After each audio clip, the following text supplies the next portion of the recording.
that's where it starts to be a little more interesting for us to do. You do have maximum of 3 copies per individual card for the entire team.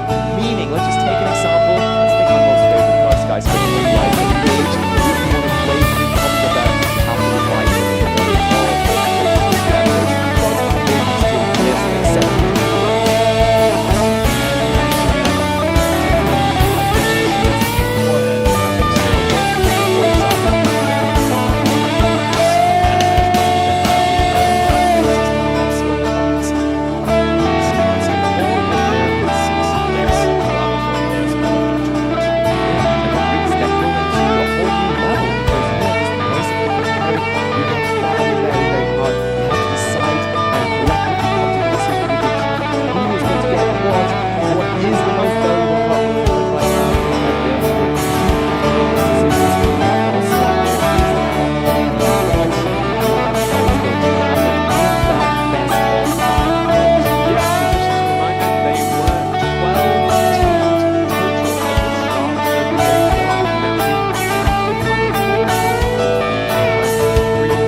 First, then there's going to be a break, but semi-final 2 is going to come after that as well. Of course, the winner of semi-final 1 will then meet the winner of semi-final 2 in the grand finals to determine who is going to be our new World Championship team. So on the topic of the semi-finals, of course, we do have 4 teams competing at this level, and that is, of course, Chiba, Korp, Fala Galera, Ragnarok, and Brockos, 4 of our strongest Master Duel teams in the world, making it to the second day of this tournament. I love how every single team has like different characteristics, they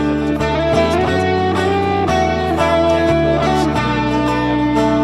Hard multiplayer, so we're getting all of the repetitions with those texts, just playing these texts, all variety.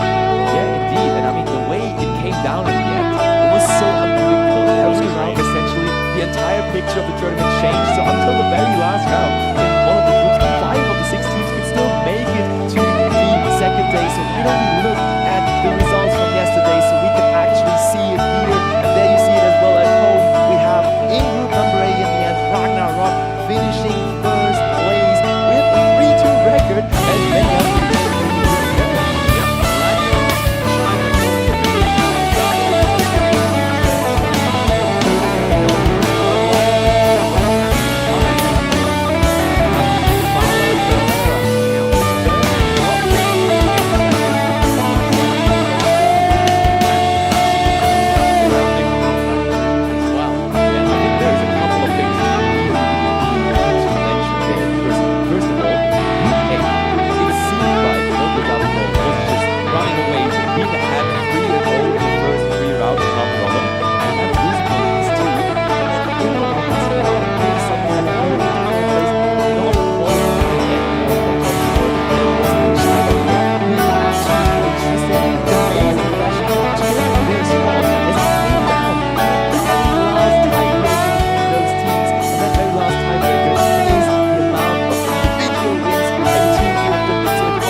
saw it immediately on the first round. Nobody was really expecting any Sprite cards to be here at the World Championship. And then Judeo, someone with that big of an experience, all of a sudden just brings it against Team 7, the reigning World Champions. I was out of my mind seeing that. I always believe in this Sprite card with the coolest jacket in the game. I wish I had one like this, but I think I don't look as cool as Previo, so Nobody does really. But yeah, going after the other team in that semi-final, we're going to talk a lot now about Galera, but there also is going to be the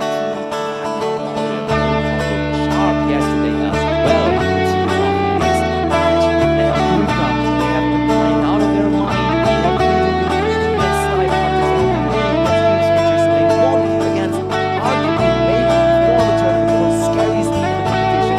Now they are. Yeah, we had a lot of high expectations for Ragnarok in particular, given their historical dominance within the European scene. They're so good at this 3v3 format. They felt like they were years ahead of everybody else when it comes to their preparation, to their practice, and to their continued success domestically. yeah, it's because they have physically played better for me. And also,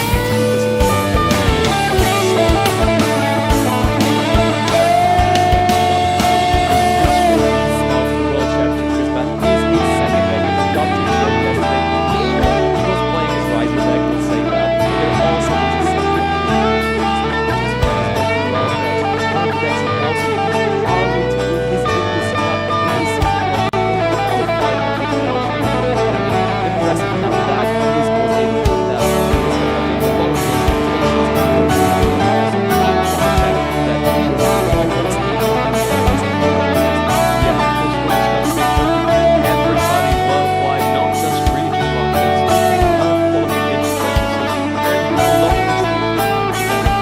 they extended last year, but missed them out short. One single full that hasn't let it be, hasn't let it go past there are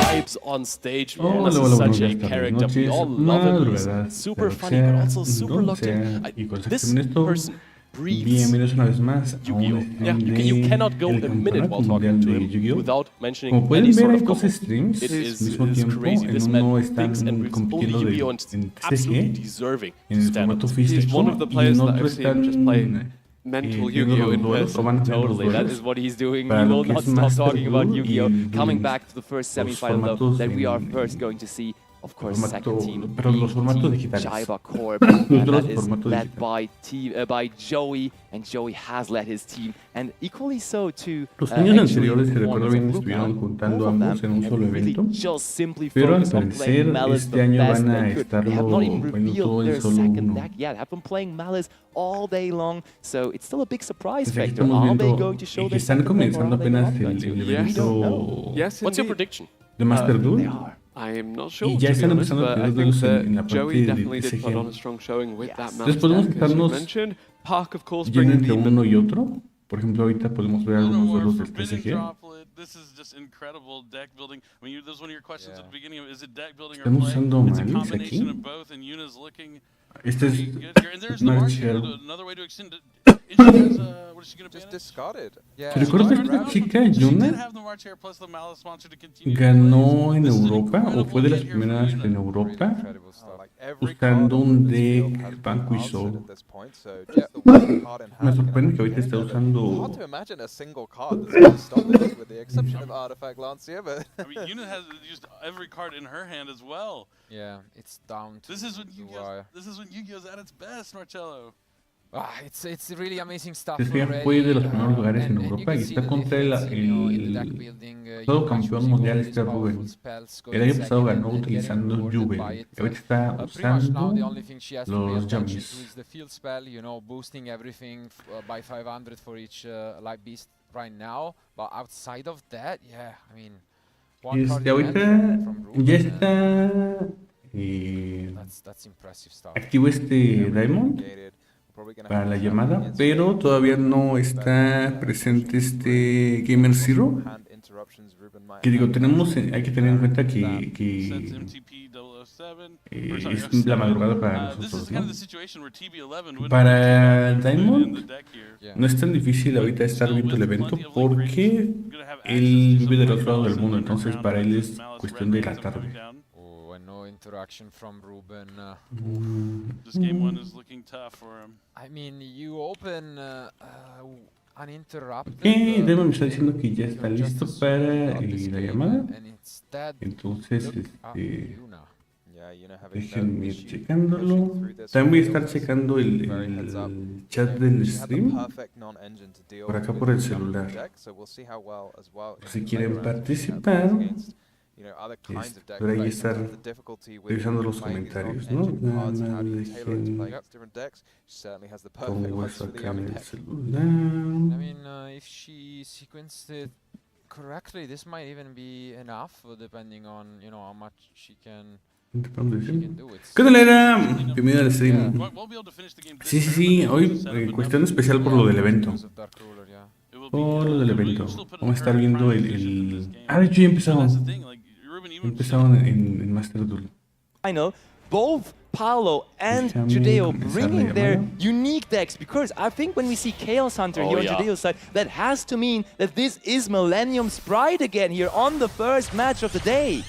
I love that. Nightmare Cerberus is now, of course, being summoned in the extra monster zone, giving a draw, discarding GWC. That's very interesting. Destroys the Chaos Hunter. Goldstar top focus as a follow-up is phenomenal here. Honestly, so many one-card starters for this Malice deck. Is there any kind of response Judeo can give? Because Están empezando, está Chevaco contra Fada Galera. El equipo donde está Pac contra el equipo donde está Judeo.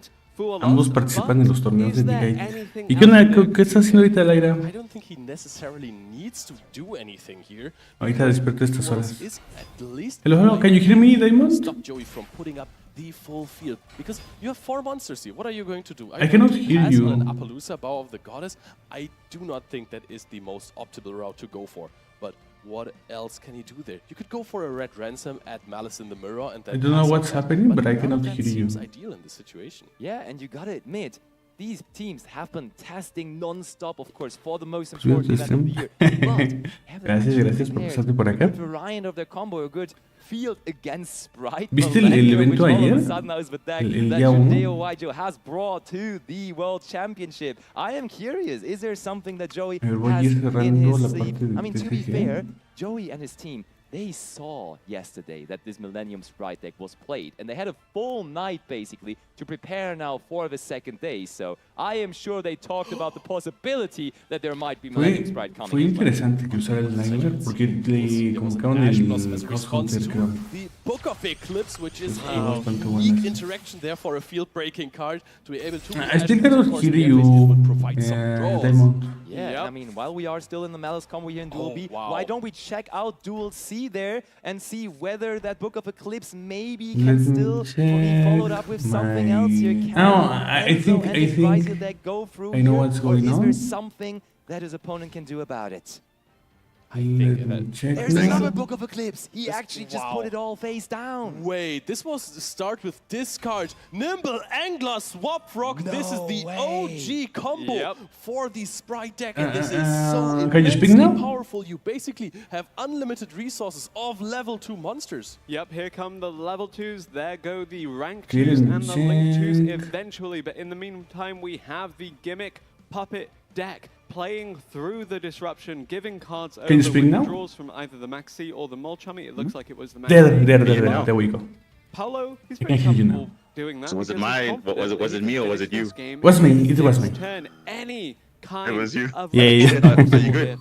dominant impulse is Welcome, huge Diamond. if something like He's the Diamond Angler. Boss. He's I from, feel like Johnny he's a friend of the preferred channel. to use that on an effect in He the has, hand or on the field, though, because there was a track es back un in amigo day del one canal. with Él the tiene GWC. un Therefore, we canal could've dedicado destroyed a something marinces additionally y with a dominant impulse, algunos but we otros had to use decks. it here on Es that un so muy buen powerful jugador, se lo previo effect recomiendo. of the nimble angler. Y va a estar Again, aquí still very comentando much los flying there duelos because this is con one nosotros. of the strongest extenders So, there. And if what's your Eviten were opinion to on try and day go for one? an old cool combo against the sprite deck, that is Day taking one was away the first monster on the very field, because interesting. Sprite Obviously, we did see traditionally the dominance only has of one Malice card that and it can Ryziel use in this day MTG. one, but All of a also at sudden the same time, we also it's saw the the Sprite starter. non-meta decks that are also showing up we in know the that there event. are So I think Millennium cards there were some in today's surprise, deck, and first turn those kills like matches Gimmick get you Puppet. going out of nowhere. We also If you saw go some for a zombie OTKs as vampire, well. maybe you find a Sprite Blue, People are maybe you playing, find a Sprite Jet, Sprite. and They're playing those will Tempai. Quick question. So I Do guess, we normally yeah, it's a very summon open. the summon the swap? I would say it's very obviously Malice and Ryziel are the two dominant decks, obviously, but I think there are also some surprise factors which,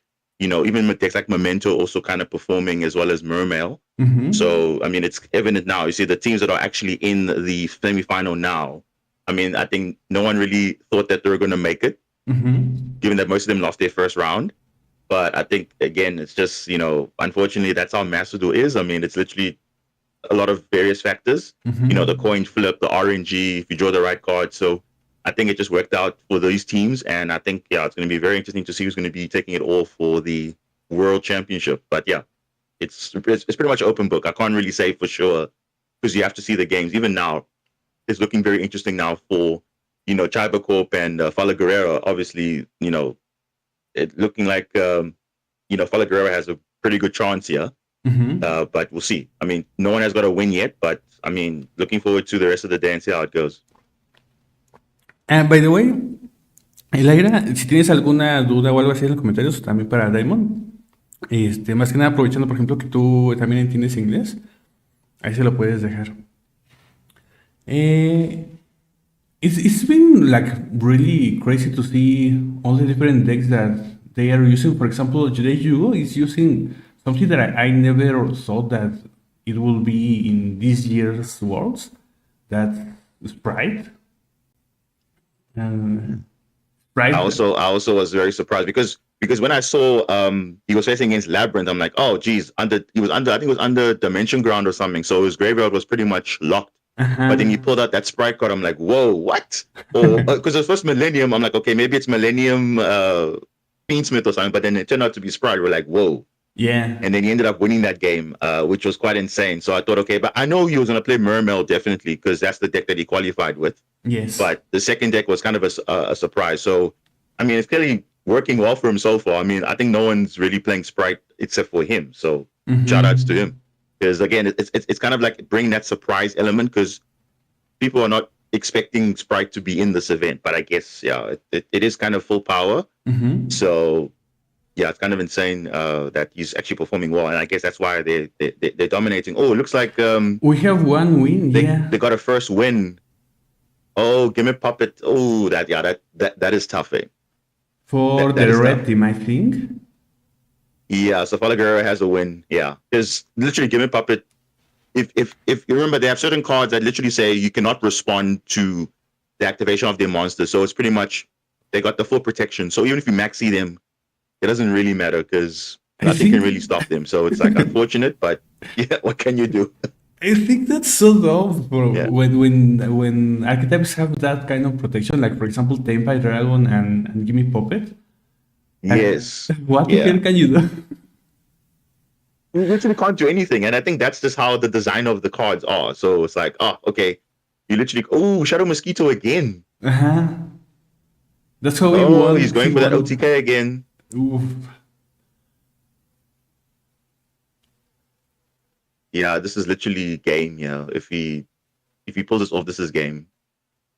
That will be the first set for No. Team Red, for Fala Galera. No. Let's see.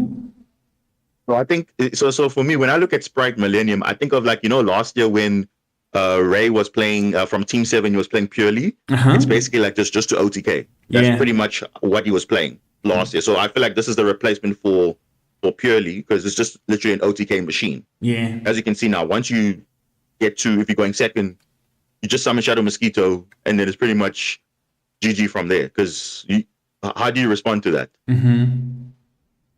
Yeah, it's gonna be impossible. Yeah. And it seems it's going to be game here. Yeah, he's definitely gonna win that. He's got no response. So unfortunately, Joey's gonna lose this one. Oof.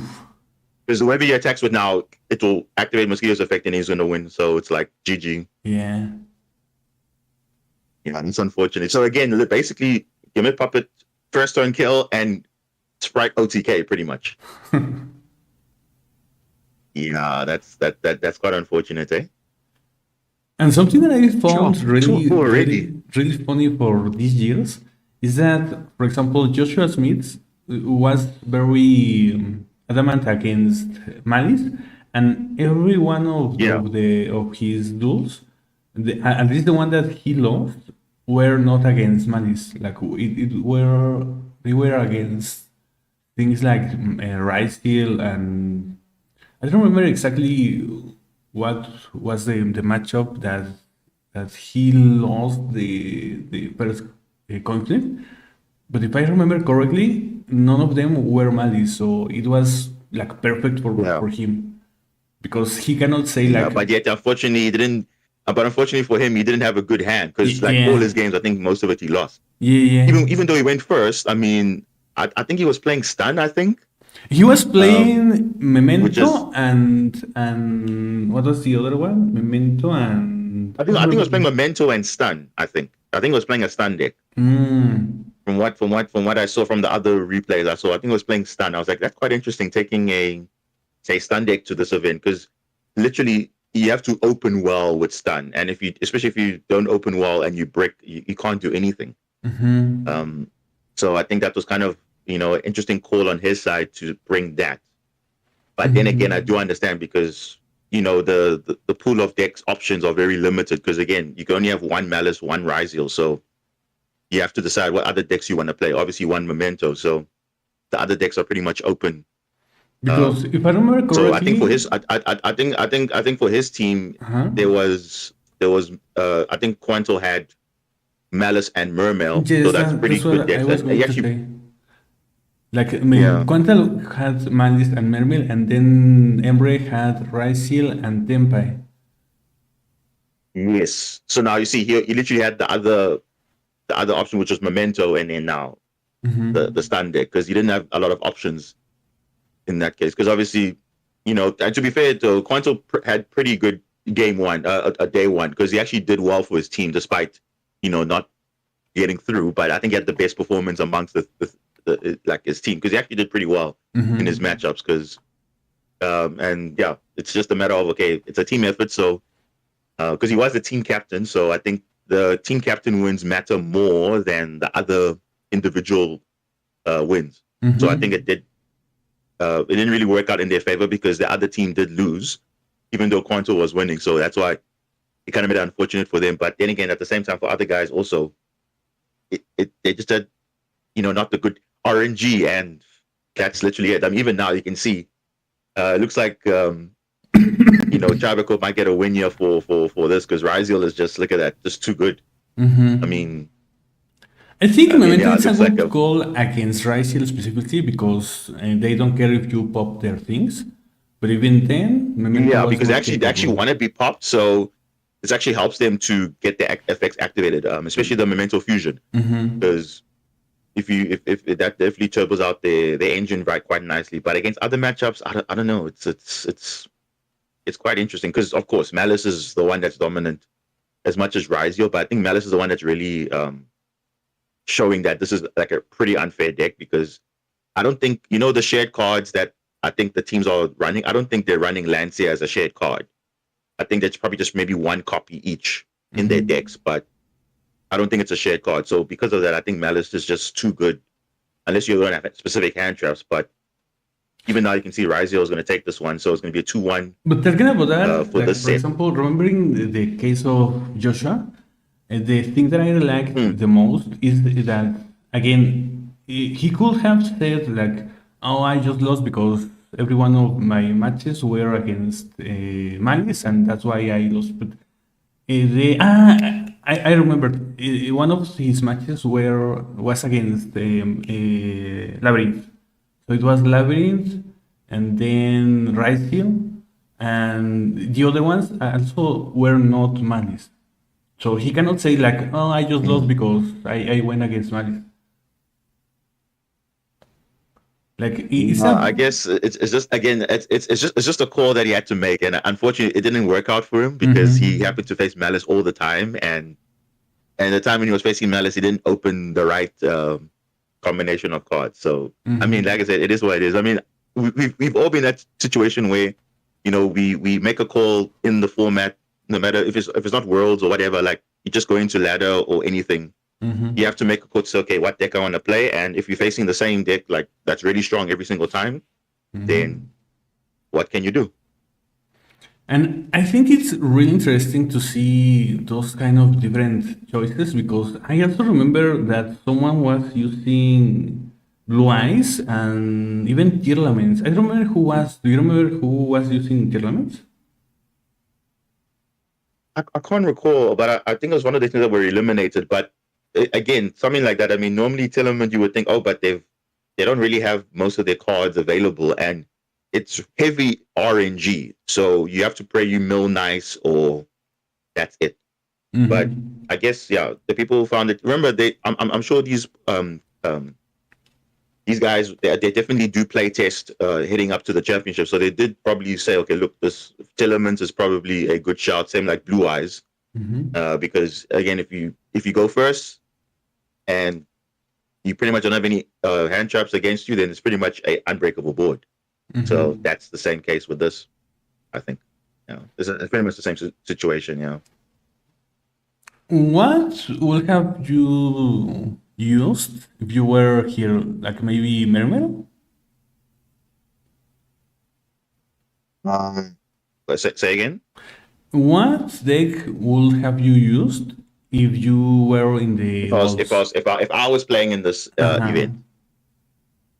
Okay, definitely it will be Mermel, right? But I think I would have played Mermel Marinces, obviously, because that's a bit of a different factor that again no one is expecting. But I think I probably would have played Sharks, right, with Rizio. So Rizio with Sharks, and then probably just, literally, I don't know what the third deck would be, but I would say based on my knowledge of the decks and stuff, I would say I'll probably just play, what is the stick? I don't know. That's it. I haven't really got thought to it, because I know definitely Mermel Marinces I would play. Shark Rizio, probably if someone else is playing Rizio, then I'll probably just be playing Sharks. That's fine, and then probably Memento. Probably that's what I'll be doing. Okay. But of course it does depend on obviously how the other team was gonna, like, if my other team members are also gonna be playing certain decks. So it would have been decided on what exactly was gonna play. But I think in terms of the Mermel deck, I probably would have played it definitely. Yeah, sure. But the others, it just open, Voy a estar tratando de traducir un poquito lo que decimos. Le pregunté a Diamond qué tipo de decks jugaría, porque estamos compartiendo ideas de lo que hemos visto. Por ejemplo, le comenté que se me hizo interesante ver algunos usando Blue Eyes y Tearlaments. Por ejemplo, Memento tiene un buen matchup contra Raziel por el hecho de que no le importa que destruya sus cartas, y sucede algo similar con Tearlaments. Y en el caso de este Diamond, por ejemplo, él utiliza mucho lo que son los Mermels, pero combinado con ¿cómo se llama? Con Marinces. Entonces me comenta que igual utiliza ese tipo de deck. Sus otros decks o sus otras opciones serían Raziel con los Sharks y quizá Memento.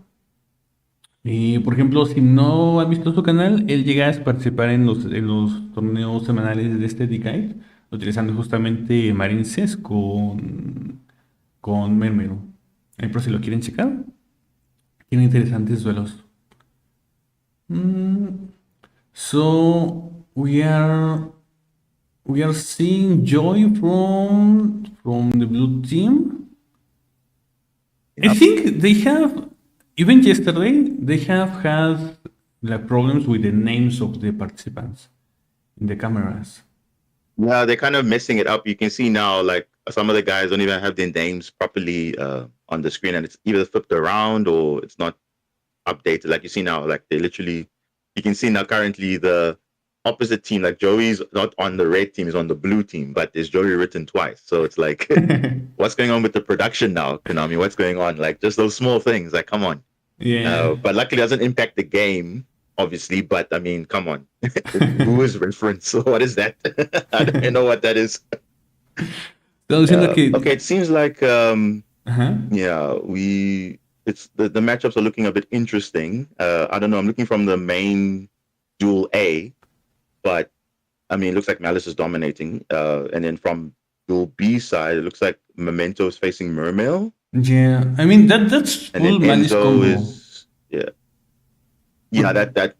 That's full combo there, and it looks like there's no answers. So it's like that's probably going to be another Bestial. They have a Druid Storm. Okay.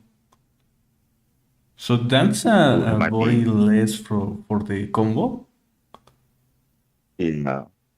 Oh, there was a Nibiru now from Enzo. Okay. Oh, Ryziel. Oh, that's tough. So it looks like they're playing Fiendsmith. Fiendsmith Ryziel. So I think they did Fiendsmith first, and then they got Nibiru. So now they're going their Ryziel combo. Now I'm surprised. You see, he searched X Ryziel. Now normally people forget that X Ryziel cannot activate its effect because you control a Nibiru token, or basically anything that's not a level 4 or rank 4. You see now, X Ryziel cannot activate. So even though he searched it and he summons it, he cannot activate its effect. You can only just summon it and then go into another play, because normally there you would search, but because you control a non-level 4 or rank 4, that's why I didn't activate there. So a lot of people forget that. So that's just a small detail that maybe, could be asked, okay, but why didn't they activate the effect? Because it literally says if you don't control any monsters other than rank 4, then you cannot search. So yeah, I guess. Sí, ahí en su canal, si pones Meta Weeklies, ahí es donde participan los torneos. Normalmente es en los domingos. Do you have plans to have any Meta Weekly this week? Like, I don't know if they are having one like today or tomorrow or something. I think they'll have one tomorrow, given that the championship's going to conclude today. So probably it's going to be there's going to be a tournament tomorrow. Okay. So. Entonces, Chansey tiene una participación en el Meta Weekly de esta semana, por si lo quieren checar. Y si estamos diciendo, por ejemplo, el oponente, como tiene ese token del Nibiru, no pudo activar el efecto de este Ice Rising. Entonces hay como pequeñas cosillas. Estamos teniendo pequeñas complicaciones en el duelo A. Se vio el escritorio ahí un momento. Ok. ¿Cuáles son tus opiniones sobre lo que has llegado a ver en este formato, Laira? También para tener aquí participación con el chat.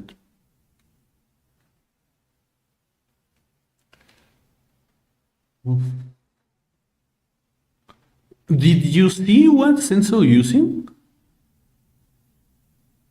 I've just seen Nibiru, so I don't know what deck he's actually playing, but I know Paolo is definitely on Ryziel Fiendsmith. But it just depends what Enzo is playing. I'm not sure, but I can see from the other duels, it looks like Malice is running rampant. It seems like. Oh my gosh, yeah, it's just and then I think Memento in duel B. Memento is playing in that other one. Yeah, I think that's pretty much game for that one, isn't it? Yeah, that's game. Yeah. I think duel B is going to be done. I think Pack has won that one. A ver, no he jugado mucho, pero sí vamos a ver los juegos muy actuales. Yeah, so Pac won that one. And I know Pac, he likes Memento, so he pretty much has good understanding of that deck. So yeah, that was a good one for them. So at least they have. So it's 2-2 now, I think. Into the scores, because the previous round was 2-1 to Paulo Guerrero. So now it's just. Yeah, so now it's 2-2 now. Ooh. So it's still all to play for, I think. Unless Duel A is going to conclude now. Yeah, Duel A is also done. Oh, so it looks like there's a bit of a comeback here. It depends on this duel. That's We'll rough. see. Okay, so I think Tribal Corp won that one as well. So Joey won his matchup. So now it's all up to Enzo now. So it's currently 3-2. And he's So also using so you see how quickly Backseating. it just changed. Yeah. Oh, it's Ryziel. Okay. Ryziel. Yeah, that's going to be tough for them because Detonator is going to be just destroying every card that they summon. So we'll see how that goes. Yeah, And they it's really negated. tough. Detonator. Yeah. Oh, even that. Yeah, that's tough. They destroyed and they negate with the cross. Let's pray that they have a follow-up. Otherwise, this is another win for... They have to they do. pause. I don't think... I mean, they're still in it because, Ryzel has just extension for days, so they can just extend. Yeah, but for example, they also have the Nibiru, so they cannot use ice either. Yeah. You also can't use X Ryzel as well. Yeah, true.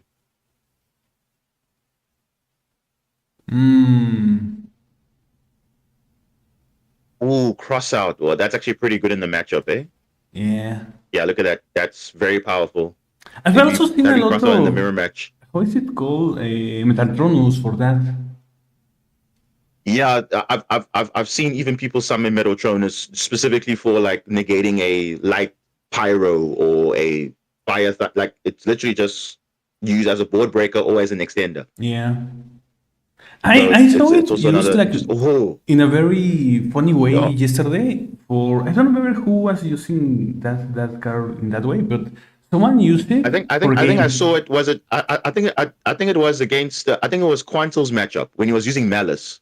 He used Metatronus to summon Heart Crypta. Yeah. But then Heart Crypta's effect, if it points to a link monster, it cannot be negated. Or it points to a monster, the effect is not negated, even though it is negated, which is like insane. And he was able to banish the card and ended up going for game. I was like, that's just high IQ right there. Like that's so crazy, man. Such a weird effect, but I don't know. The card is supposed to be negated, and for its own effect, like it just say no. Yeah, but then it literally says if it points to a monster, this card's effect cannot be negated. So even though you are negated, it still resolves, which is like, I think probably that's like the first card I've seen that has a unique interaction like that because, yeah, that's that. So at this, you just knew, okay, look, if I use Metatronus, I can summon anything, and then still board break, banish the field, and I still have the ability to have an additional banish, which is actually quite a clutch move. So yeah, I think this matchup is pretty much done. Does that work? It's super broken. Does that work on their skill drain? The thing is, unfortunately, that's how the ruling of the card is. Because remember, there's a ruling on the card versus the effect of. So something overrides. Do you know if that works? Like if a ruling says, okay, yeah. that same effect. That's so crazy, man. This is a.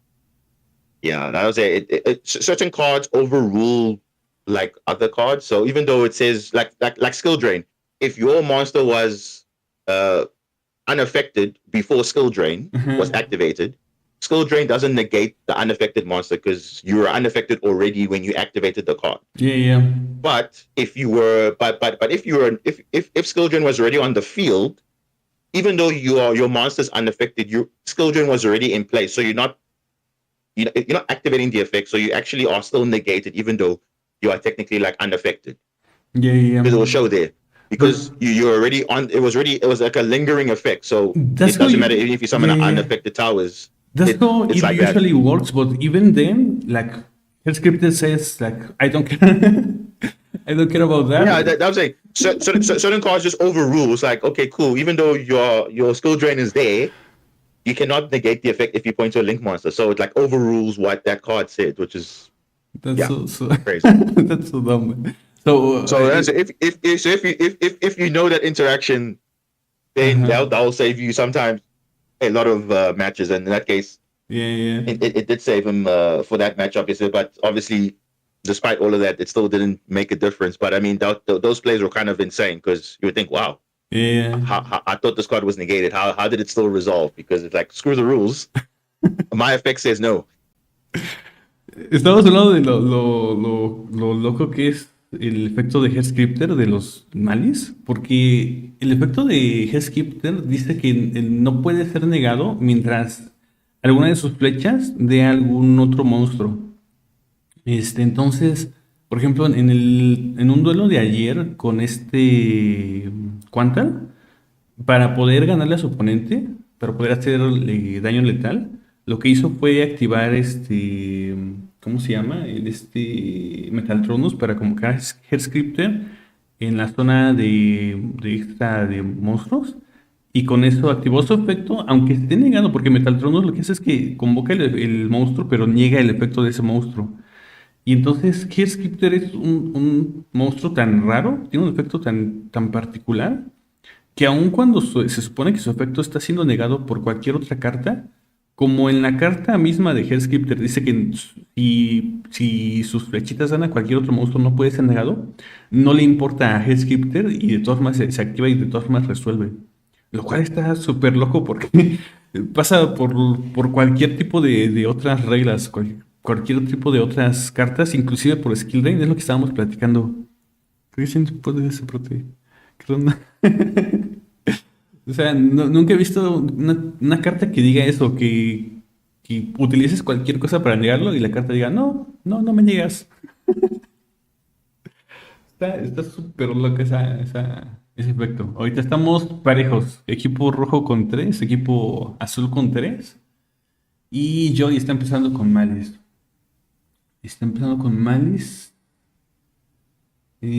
Abajo, I think Duel B is using the deck that you were using. How is it called?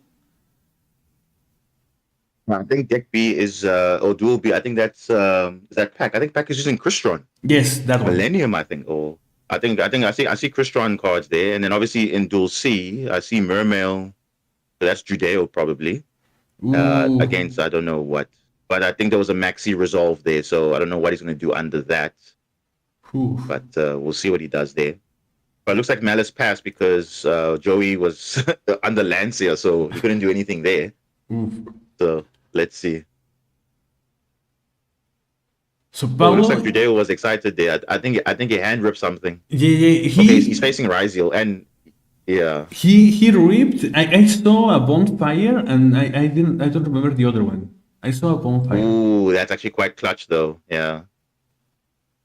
Okay, now they're going back to it. Yeah, I think so. That's the beauty of looking at the opponent's hand with Minstrel and Mulling Glacier, because minimum you get to rip a card out of their hand for one turn, and then obviously Mulling Glacier is you can rip 2 cards out of their hand. So potentially board breakers, consistency cards, especially going second, that really might hurt the player. So we'll see.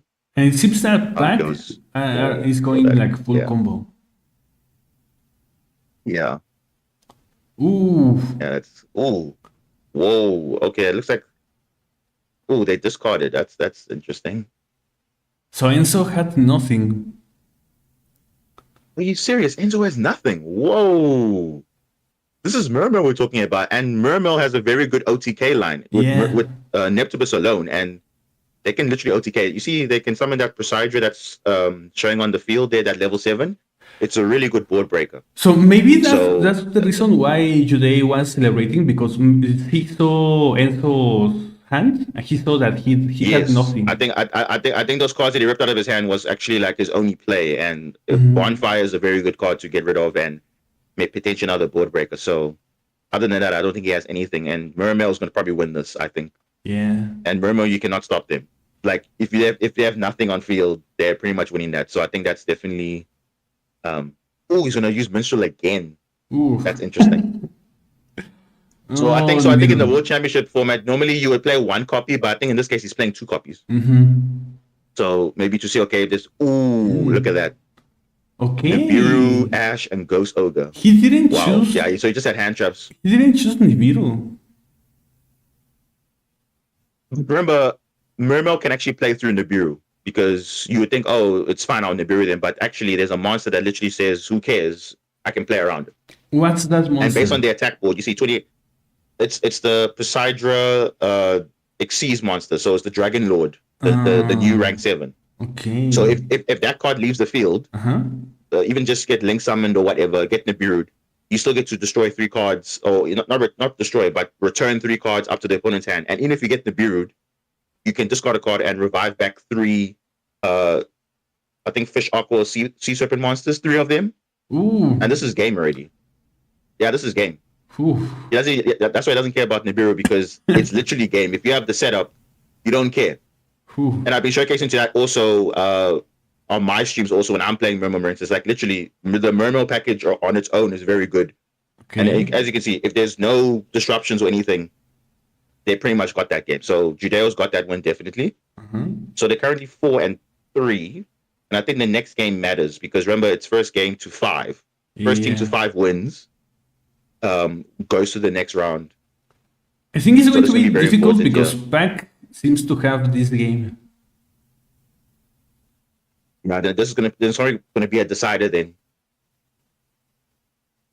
In duel We'll see how it goes. A. Yeah, and duel B. Yeah, looks like there's a good setup on Christian for Pac. So I think, yeah, if Memento doesn't have an answer, then I'll probably go to, the deciding matchup because first to 5 wins the matchup. Yeah. And the other duels don't matter because you got first. It's literally first to 5. So, but on duel A, what's happening on duel A side? I see a Nibiru token and another. I think that's it.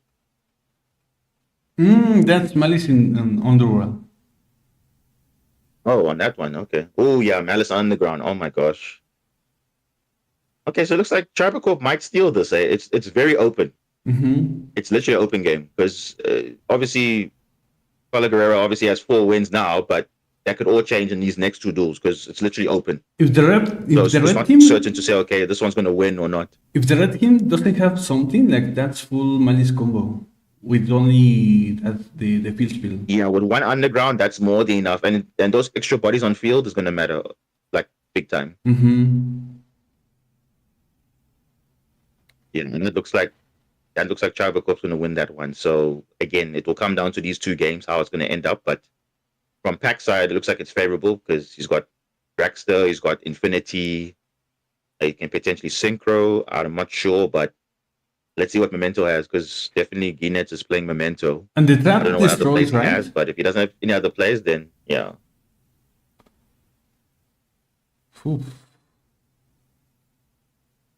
Entonces, por ejemplo, ahorita estamos hablando de este Diamond, usa lo que es Mermer, y en el duelo de este Yude, por ejemplo, estábamos viendo que en un momento en el que en su turno celebró, porque como vieron, cuando pasó turno al oponente, que le había tirado un Maxi, el oponente no pudo hacer nada. Entonces, lo que sucedió probablemente es que Yude, cuando vio la mano del oponente, vio que no tenía ninguna forma de comenzar su turno. Y lo único que tenía es lo que le quitó, que era Bonfire. Entonces, una vez que le quitó su starter, ya se quedó tranquilo sin necesidad de extenderse más. Y al siguiente turno, simplemente fue por el OTK. Aun cuando vio de nuevo la mano del oponente y vio que tenía un Nibiru, vieron que no le importó a Yudei. Lo que le quitó de la mano fue un Ash Blossom. Y entonces, este Daimon lo que me estaba comentando es, por ejemplo, el que utiliza Mermer. Me dice que hay un monstruo Exceed que aun cuando lo remueves del campo puede revivir. Entonces esa es como su forma de jugar a través de Nibiru. Aparte de que tiene algunos monstruos de buen ataque y fue lo que hizo este Yude. Fue como de, no me importa Nibiru. Simplemente tiró a matar y fue como pudo ganar. Pero ahora estamos viendo que en estos 2 duelos está bastante parejo. El primero que llega a 5 duelos ganados del equipo es quien puede pasar y el campo de este pack luce bastante poderoso, bastante fuerte con lo que dejó de los Cristrons. Y en el caso del duelo A, estamos viendo que está haciendo básicamente full combo Malice. No sé quién de los 3 sea, porque estamos viendo a Pack. No sé quién sea el del duelo A. ¿Se entiende más? Ok.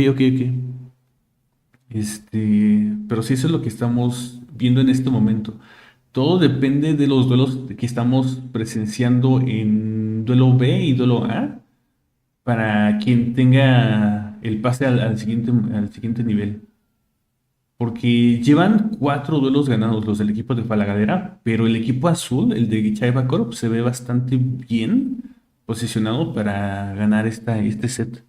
Entonces, si gana este set, son los de Chaiba Corp los que pasan.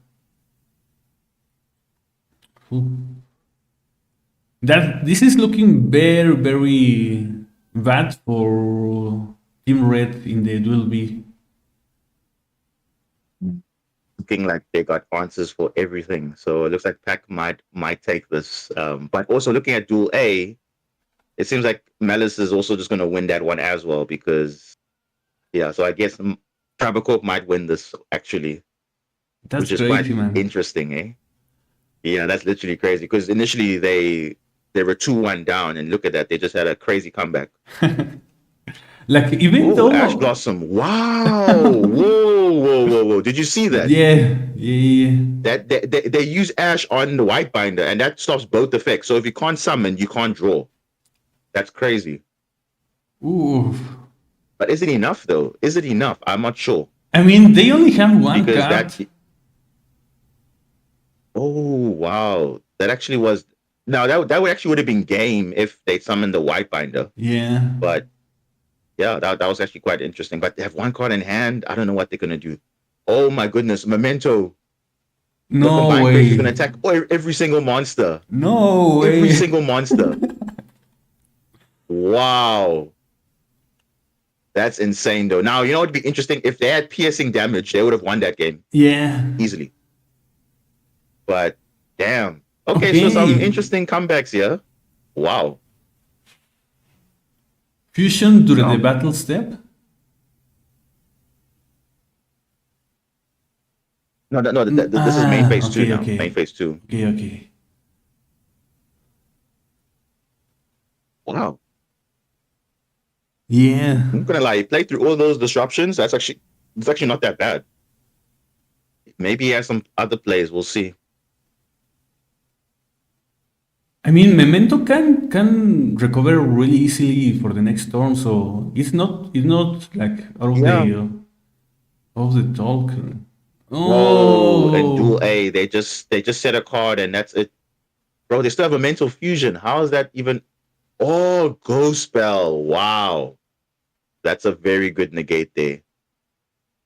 Because as part of the effect, it shuffles materials from the graveyard. So Ghost Spell says no. Yeah. So yeah, I think if Park doesn't have any plays, then it's still an open game in that one. But we'll see. If he has a Crystron card, it's pretty much GG from there. But I think he does because he does have the level 5 Sulfador in the graveyard, I assume. Yeah, he just that gives him all their follow up, and then that's. Oh yeah, no, this is probably game for yeah. Park probably has that. You know, inclusion.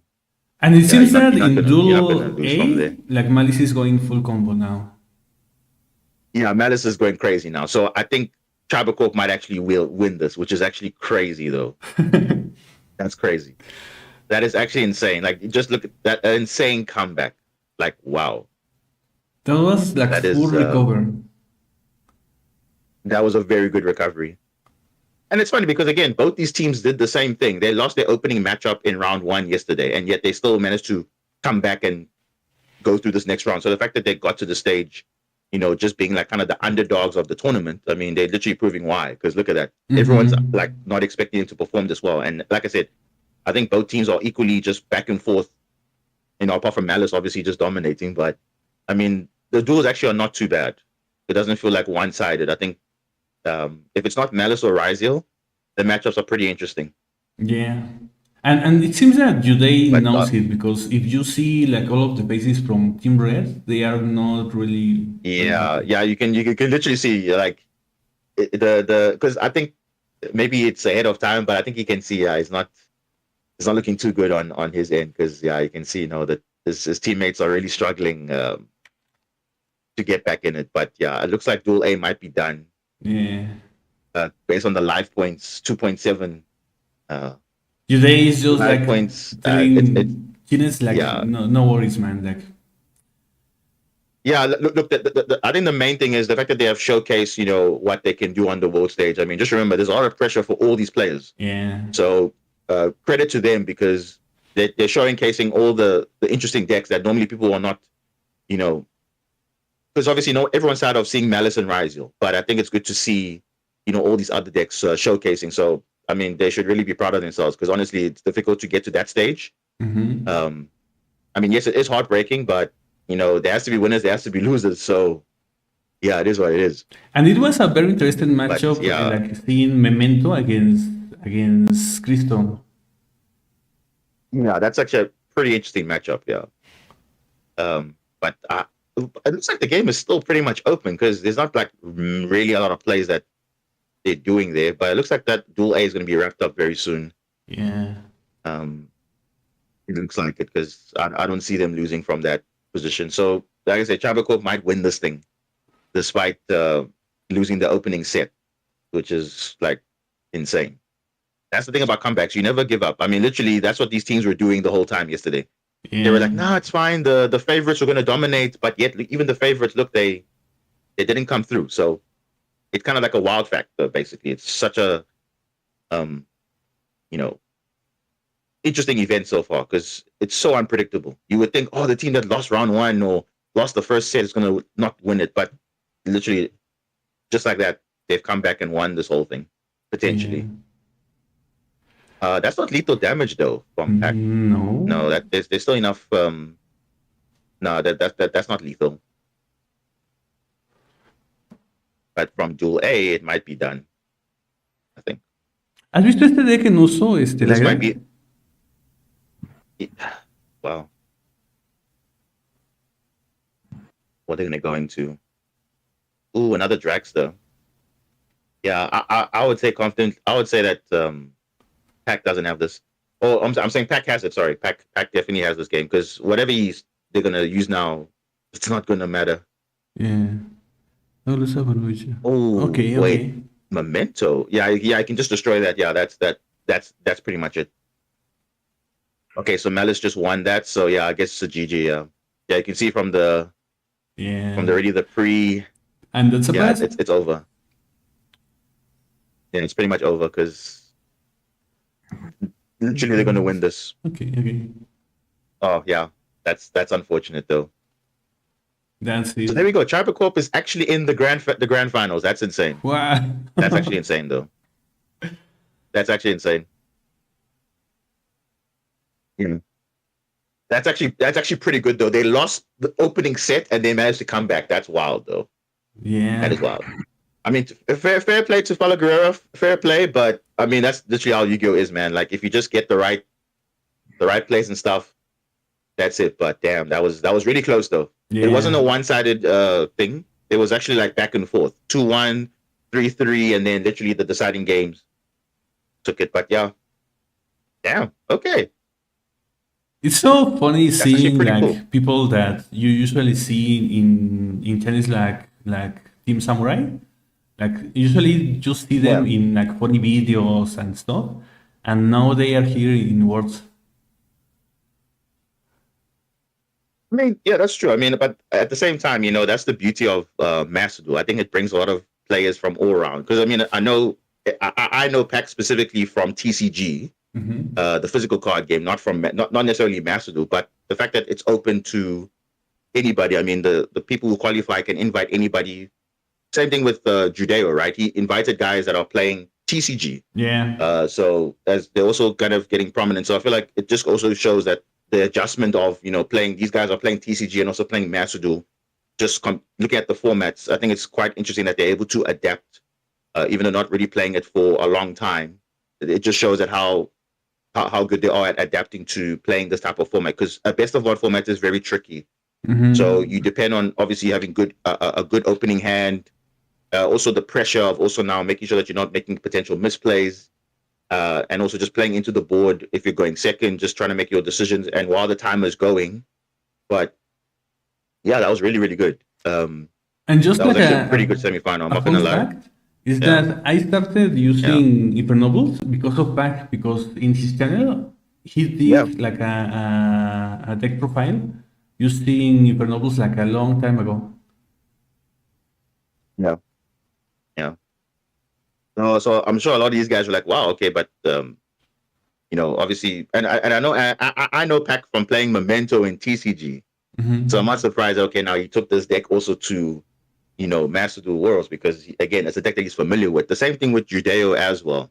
He played Mermail pretty much ever since it came out, and he stuck to his guns. And I've been watching his stream, and he's been saying like, he's not gonna change the formula that got him to that point. So obviously, that second deck of Sprite Millennium was kind of interesting, but I think Mermail was a strong deck, and he definitely did showcase it, because I'm sure most of his wins were coming from there, because it just shows how resilient they are. So although you probably won't see, I don't think anyone else is playing Mermail, I think, but I mean, that was pretty a good showcase from Jujeo, showcasing obviously Mermail deck, because people were like, nah, Mermail's not going to do well, but this is the guy that literally qualified with that deck. So, and not just by like a margin, but like a huge margin. So the fact that he got here top 4 is not bad.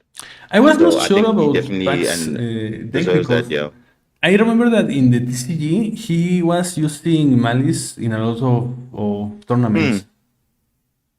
Yeah. But that's the thing, Crow. In TCG, the format's very different, because remember, you have side deck, and side deck gives you flexibility of say, okay, against specific matchups, I have specific cards in my side deck to beat it. Like for example, Malice, everyone's maining Lancia in the side deck, or Meows, the other Molchami, and maybe other cards that specifically deal with Malice. But that's the nice thing about TCG, because you have the option to side out those cards. But in Master Duel, you don't have that luxury, so you have to make sure whatever cards you're playing. Now that you are is like literally mentioning the side deck, I've seen a lot of people like talking about the fact that it's like really toxic in that sense that you can specifically use like bullet, like what are they called, silver bullets for this kind of decks like Malice.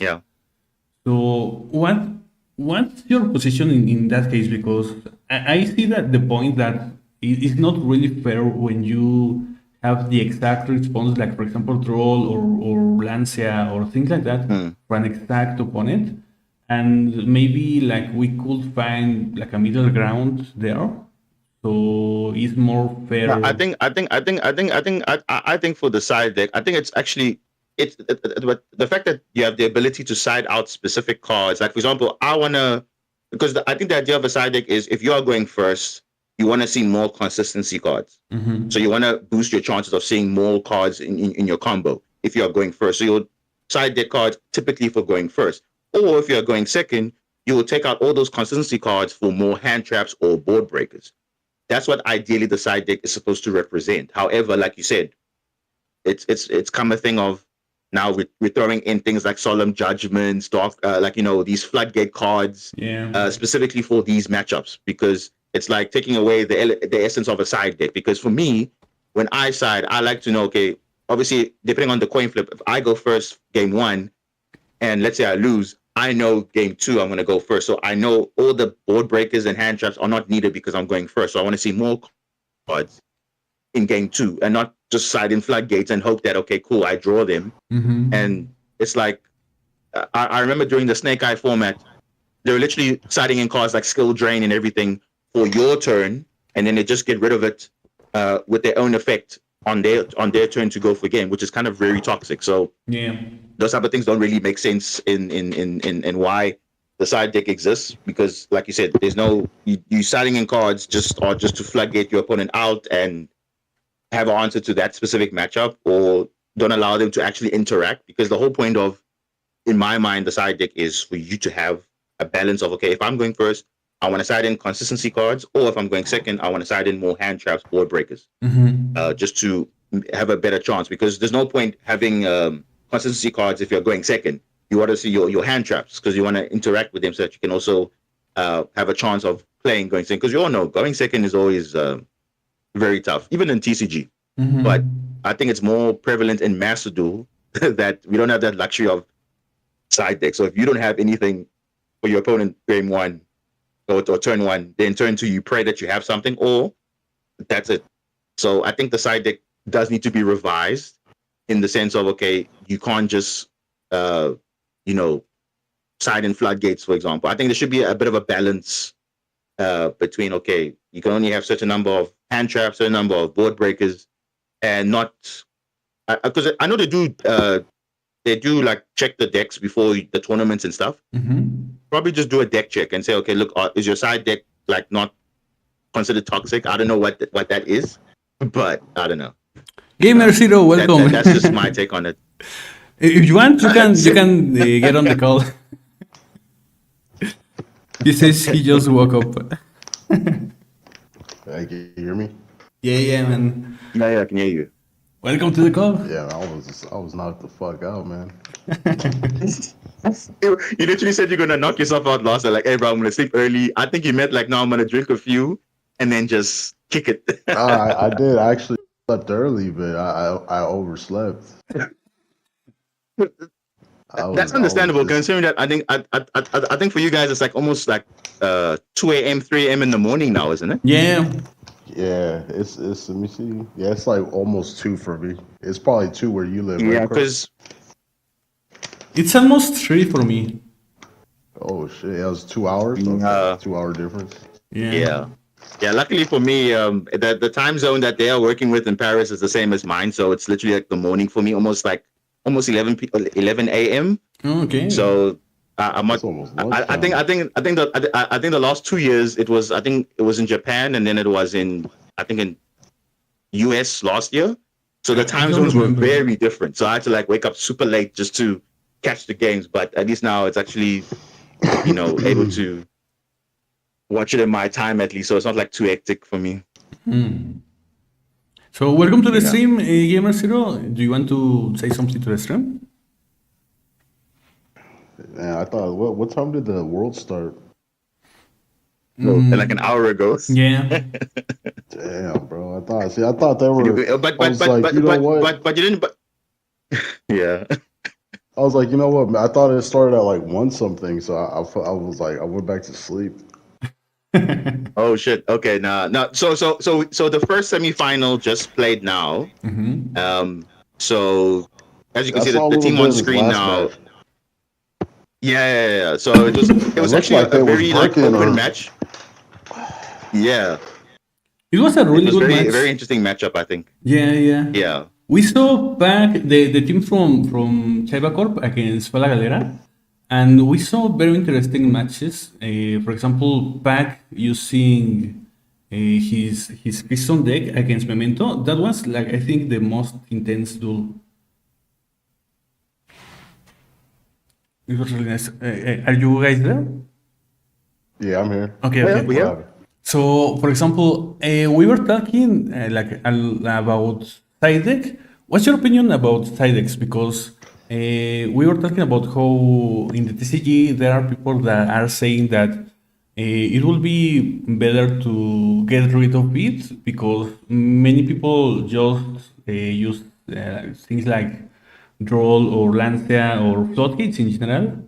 And when they know they are going to go first, for example, in the Snake Eyes format, they use things like Skill Ray to floodgate you, and then for the next turn, they will be able to get rid of the skill train and go from there. So what's your opinion on the side deck? I don't know if they should necessarily get rid of it, but I just feel like Yu-Gi-Oh needs to really just ban a shitload of cards, bro. Like, for real, they need like a nuclear bomb on the ban list. Too many Bloodgate, can't play the game, can't do anything, get cards. Because I used to play the TCG a lot back then, and I would do the same thing. Like, I remember back then when Blackwing, like a long time ago, was good. I just put in Shadow Imprisoning Mirror, like, oh, flip it, draw phase. What are you gonna do? Got MST? Like, what are you gonna do, bro? Yeah. Blackwing is all darks. Like, what are you gonna do? Or even skill drains. If I know my opponent, because I used to play Heroes, like way back in the day. So like, Heroes was kind of good getting over a skill drain. I could just summon beaters. Like, what are you gonna do, bro? I got an 1800. Like, your deck doesn't have any 1800s, or if you do, you have like one, and I got like a bunch of traps, like Hero Spark and things like that to pop your stuff. So, like, I'll flip a skill drain. You could have 3 at that time. You know what I mean? And even Like, what are you in gonna the do? last format, in the last few months, people have been using skill drain specifically for blue eyes because, like you said, you can have like big bidders in the blue eyes deck and just like go onga bonga. I just run over everything, and like your opponent really can't do anything, right? Yeah. What cards would you guys ban in Master Duel format? Oh Master my gosh, Duel? let's not even talk about that. Oh, has to do format, bro. Like it proved yesterday. Malice is just way too strong. I'm not even Yeah. kidding. Like it just dominates. Like I don't think Malice has even lost the game because it's like it just looks so overpowering, and there's no answers to it. Yeah. I think they really messed up by not having any hits to Malice on release because really, if they don't ban Malice, it's going to be a real big problem because all other decks are not going to matter because Malice will still be the best deck. So I Yeah. think I definitely we think need here's to my thing, man. make the similar hits. Yeah. Like, here's my thing. I feel like right now the game of Yu-Gi-Oh is too much stuff going on. Yeah. You know what I mean? So you have to put something, to stop your opponent from just going insanely crazy. So that's where I think it needs to start. It needs to start with the actual like strategies itself. They need to slow down a little bit, and then once they figure that out and like kind of retool some of these strategies to make them a little bit better, and like slower, then they could like worry about start hitting like floodgates and all this shit. Cause like you need this shit to play the game. Like I'm not even gonna lie. It's true. Yeah. Like you need to have the answer. Cause if you don't have the answer, you're not gonna win. You're not even gonna most likely be able to play. It's like you're playing like I don't know what game. Like you're playing Monopoly and the motherfucker has hotels everywhere. You're just like anywhere I go, like what am I gonna do? Like what the fuck am I gonna do? Exactly. So Yeah. it's inevitable. Like they need to retool the decks. Like that's why I think right now a lot of people, if you've been watching YouTube, a lot of you YouTubers have been talking about the Justice Hunters format. This is a lot better right now. It's a lot more healthier. Yeah. The decks are a little bit better. I agree as well. I agree as well. I've seen that argument for people defending Maxi because the whole thing about Maxi in the OCG is that they find it necessary to be able to respond to combo decks. So in the TCG, people like Joshua Smith, what says is that okay, if we ban Maxi, we can also ban all the combo things that are being like too toxic and that makes us need the Maxi. So I think, like you said, it's a very difficult and necessary thing in the game right now to be able to play slowly, more like 10 years ago, because it gives you. I don't know if you played in that era, because it gives you time to think, time to enjoy the game instead of just finishing everything in like two rounds. Like it's very different from now what I seen in the game from what I remember like 10 years ago. Like, did you guys play it like in the 2010s? Yeah, man. That's Innocent actually format. when I was talking about when I played Heroes, when I did really good in YCS. Yeah. And tell That me was about that 2012. experience. What, in YCS? Yes. Oh, it was great, man. Like all the decks felt like you had a chance, like, and the game was a little slower, so like it wasn't just you win in like 1-2 turns or 3 turns. The game wasn't decided. Like it was actually you had to like know your matchups, which you still have to know your matchups today, but it's a little bit more crazy. But like, cause you could just win, like depending on what hand you draw. Back then, like, yeah, your starting hand would count, but like it wasn't the ultimate deciding factor. The real deciding factor back then was like, well, of course, there's a little bit of luck, and then just if you had a deck that was like really grindy, because combo decks were a thing. But if you had a deck that was really grindy, those were really the decks that were a little more resilient. Like the grind game was way more important back then than just like spitting out a bunch of stuff, because back then they didn't have like negate this, negate that, all that, they didn't have all that. True. You know what I mean? Like they had some things like, that could negate, but it wasn't the end all be all, and it wasn't hard. It wasn't easy, I should say, to bring all that stuff out, but it was more a slower format. So it was fun. And like, that was probably like 7 decks at that time that all stood a chance, and each one was good. You know what I mean? You had to know 7 different decks. It wasn't just like 2 or 3, and I felt like that was more interesting. It just, you got a more mixture, more creativity, more people, had a chance to compete regardless of, what type of money, amount of money you would put into the game. You know what I mean? It was like the format was way more fluid and way more friendly to players. It was way better. What's your opinion? I feel like no, what were you gonna say, Crow? Sorry. No, I'm just asking Damon's opinion. I think what Zero is saying is the same. Like back then, the game was very slow. Everybody had a chance. People were actually enjoying themselves when they were playing in these events. It wasn't like, oh my gosh, I'm gonna get destroyed by this 1 or 2 decks. No, every deck had a chance, because back then hand traps were not even a thing. To the point where now, like, geez, every interaction you do, there's going to be an answer. No, like they had some hand traps. They had but not on the scale of like like what we have now. Like, I mean, hand traps were there, but not on like super. Like, geez, if you have just one hand trap, your turn is over. Like, you can still play the game. Actually, Valor, I'm telling you, Valor back then would do that sometimes. that's how powerful. I mean, true, Valor yeah. was, like. I mean, true. I mean, yeah, but Valor compared to like what we have now, Mochamis, Maxi, like what is that? That is just a different scale. But yeah, I think for me, And I at that believe time, it was really Maxi was around too. Yeah, Maxi was like. I think that was it 20. sucked. I think it was like 2013. I think it was 2013. Was it? Okay, yeah, that yeah. Maxi But came see, into the.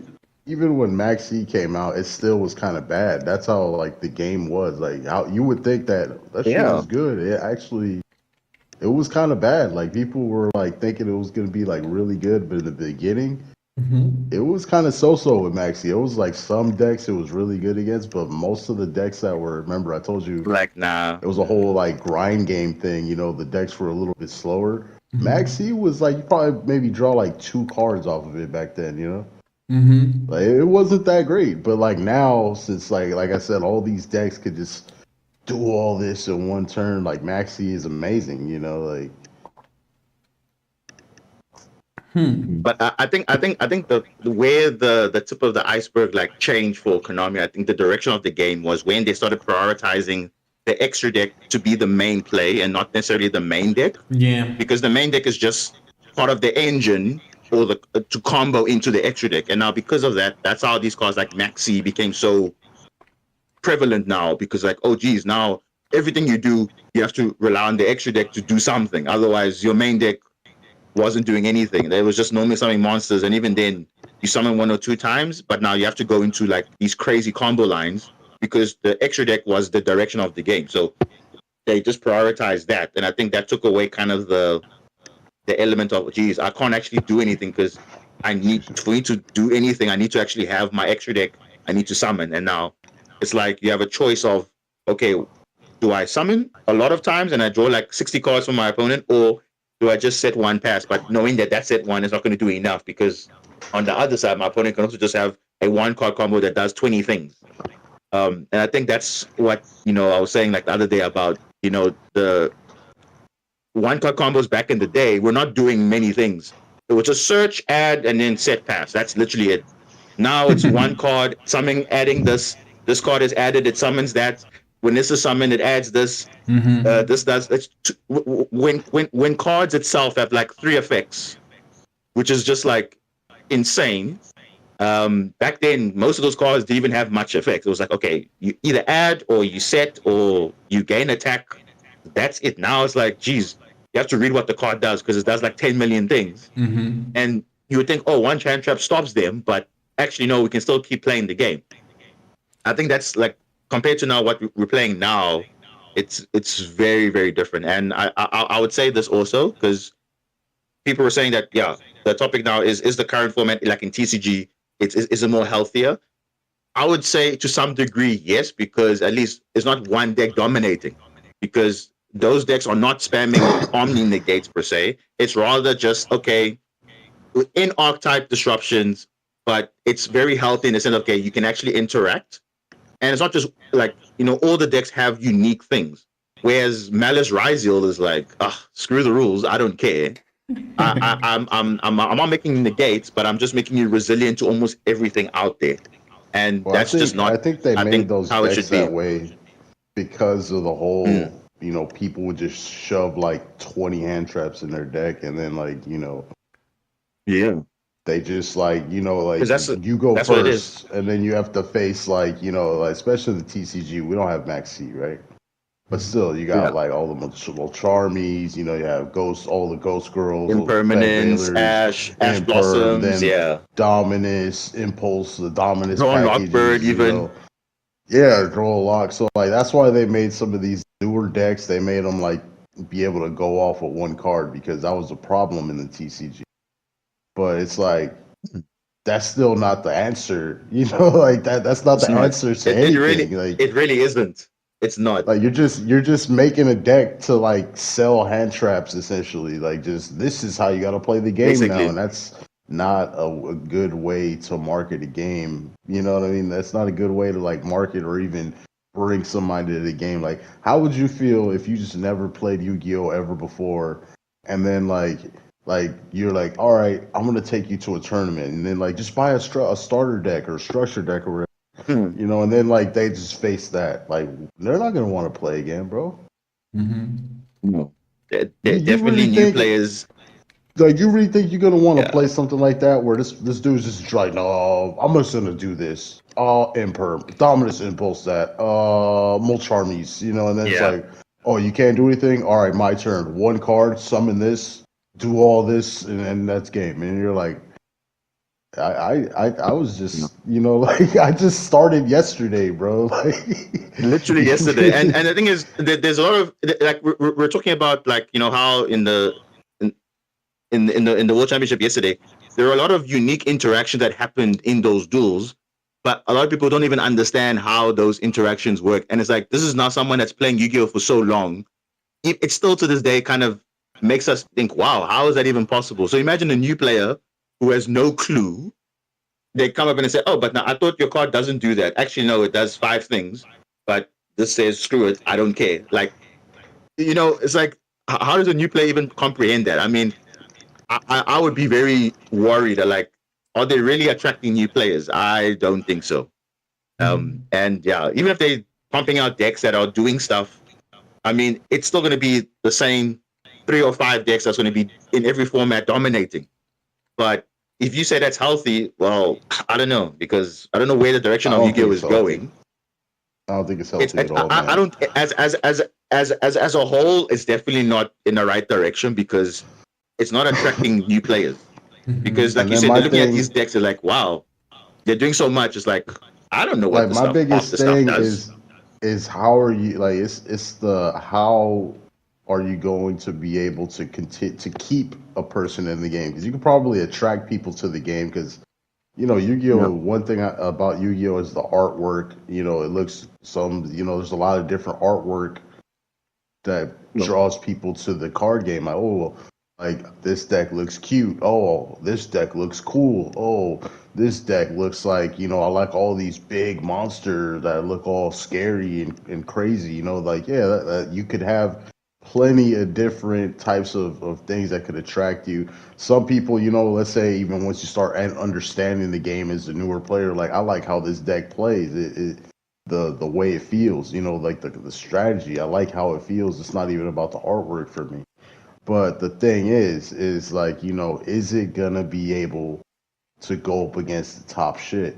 You know, and that's the biggest problem, because one thing about other games, like let's say like Magic the Gathering, you know, you could have a deck that like, ooh, I like how these cards look, and still have a chance, especially if you know what you're doing with your deck, because there's a system in the game itself that kind of just slows the game down and lets you play how you want to play, which is mana. You know, they have a cost for everything. Everything has a cost. You don't just one card does all this. Now you got to have the mana to pay for, you know, whatever you're trying to play, which inherently, you know, having something that kind of just stops you from just going crazy in the game itself is healthy. You know what I mean? If you play like standard format for Magic, you know, the games don't end in one turn. There's no one card combos as of right. I think right now in standard, at least, I know there's like Commander, you know, where they have like cards that could end the game in one turn, but that's usually like more competitive. Like it's called CEDH or competitive Commander. But even then, like those decks aren't like the top shit. You know, there's a lot of decks in competitive Commander that can stop that. You know what I mean? But like, that's where I think Yu-Gi-Oh's problem lies. It's just too fast, bro. It's too fast to keep up right now. There's no like learning curve. It's just like speed and you know, what are you gonna do? That's a toxic cycle because, like you said, usually hand traps are seen as a response to the combo decks because you have hand traps that basically stop your opponent's turn. So you make a new deck that can play under those hand traps. So you need to make new hand traps that can stop the new deck.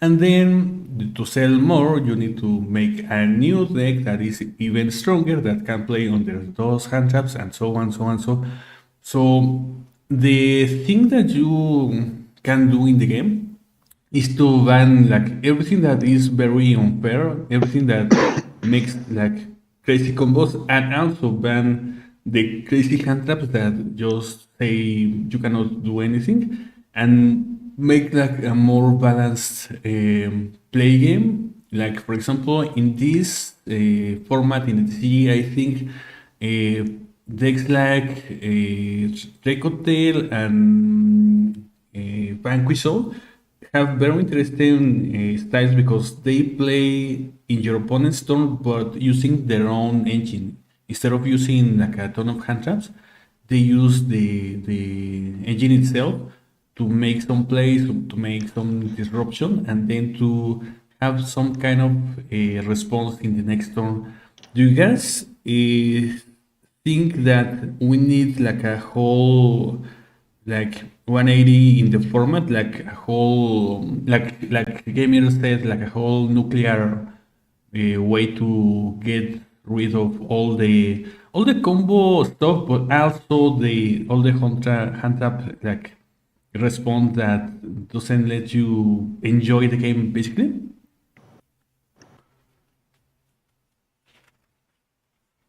Any of you can respond. He wants to go first. No, because the thing is, Crow, because that. So how would you want a format that has all these things removed from the game? Yeah, absolutely. Because, but then at the same time, when someone looks at the games, because now obviously now looking at it from a presentation standpoint, I mean, you saw now you saw in the OCG what they do sometimes. They have the side deck stuff, but then there are some tournaments where there's no side deck. That changes the way now people play a deck, because like, okay, all of a sudden certain decks are no longer viable in a best of one format, because you will see the ones that are not really doing well in the best of three format all of a sudden are doing very well in their best of one, because there's no siding of, okay, these options. That's why, you know, decks, for example, like Voiceless Voice can do very well in the best of one, because people don't normally have outs for that deck. Or something like Tempai will always be relevant in a best of one, but it's just whether how at the time it was very good. Or something like Mermail, for example, like those decks usually will shine in a best of one, because it's not something that has like typical answers to, like if it was a best of three, you know, okay, yeah, Droll stops them, this hand trap stops them, whatever. It makes it more interesting in a way. If every now and then, imagine if the TCG had a thing where, okay, for certain YCSs, it's best of one. How the meta will definitely change, because now everyone's been talking about, oh, you need to play this way because of hand traps and whatever, but now in the best of one format, it's obviously different. So I would like to see that translate also in the TCG maybe. It's every YCS, but at least like have a variation, because I think that's what Magic the Gathering and all the other games have normally. They have a rotational format, so certain cards are viable. Okay, next time they'll take it out. Or in this case, certain formats, like certain rule sets are different. Like how Master Duel introduces those dual trials, where like you have TCG rules, you have half-life points, something to make it more interesting, like the Dice Rally. The Dice Rally was a very interesting event that was kind of unique, because it wasn't like, oh, just the same thing you're doing all the time. It was kind of like, different things were happening.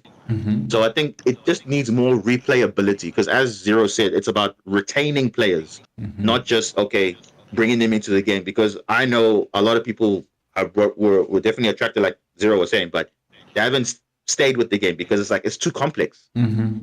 Things just certain cards don't make sense. And if you just change, if you have different formats for everybody, then it's like, okay, there's a play style for this specific player that they want to play. They like this format, let them play that format.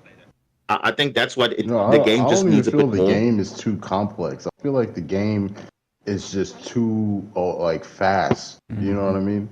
Because like people can, especially if you're playing a card game, there's going to be some level of complexity. You know what I mean, to the game. Like, and if you enjoy the game, that's fine. You're willing to learn the intricacies of the card game, but I just feel like it's just too much oppressiveness, and like before you can even play the game, like you can't do anything on your first turn. Like that doesn't feel good. You know what I mean? You want to be able to do something. You know what I mean, on your first turn, at least a little bit of something, where it's like you can't play the game because I have all this stuff, and then on my turn I just use one card and do all this stuff. That's not fun. It's like, okay, so on my first turn I don't even get to play the game, and then on his turn he just one card, just lets him do all this shit. How is that fun? And you're just watching this dude literally just sit there and play with himself, playing solitaire, and you're just like, oh, okay, yeah. Are you gonna win? Yeah, I'm gonna win right now. And it's like, okay, let's just go to the next game. It's TCG, and it's even worse on Master Duel, best of one. So it's like, yeah, it's even worse. It's the same problem, It's even worse. Like, it's the same problem, Oh, I'm just gonna stop you and do all this bullshit, and now I'm going to one card do all this, and that's game, bro. And you have to sit there. You could quit, yeah, but like if you quit on Master Duel, you don't get anything out of it. You get no rewards or nothing, and you just like you kind of just lose. I don't want to play this. There's plenty of other games out there to play. You know what I mean? Like, there's plenty of other games out there to play. I don't have to waste my time, playing this try hard ass game, bro. Like that's literally the like every game is a world championship game. Literally, you have to be like, wow, if I don't have an answer, I'm done. Like, come on. It's not even that serious. That's what you were mentioning though. Like, that's what they need to do as well. They need to have, like, if they don't want to like stop, printing these decks and keep the TCG and all that how it is, they need to have other formats, man. That's like exactly the biggest thing. Like, they need to have other formats for lower power strategies, because that's another thing. Like, why are you even printing these cards and strategies and archetypes and shit, and they're not even like viable? Like, it's just wasting space. Like, you're wasting space in the packs. Like, you might as well just make deck builder packs that have powerful decks every time, because it's just, there's no point. What are you printing these other cards for? You're just wasting cardboard and ink, because no one is going to play them.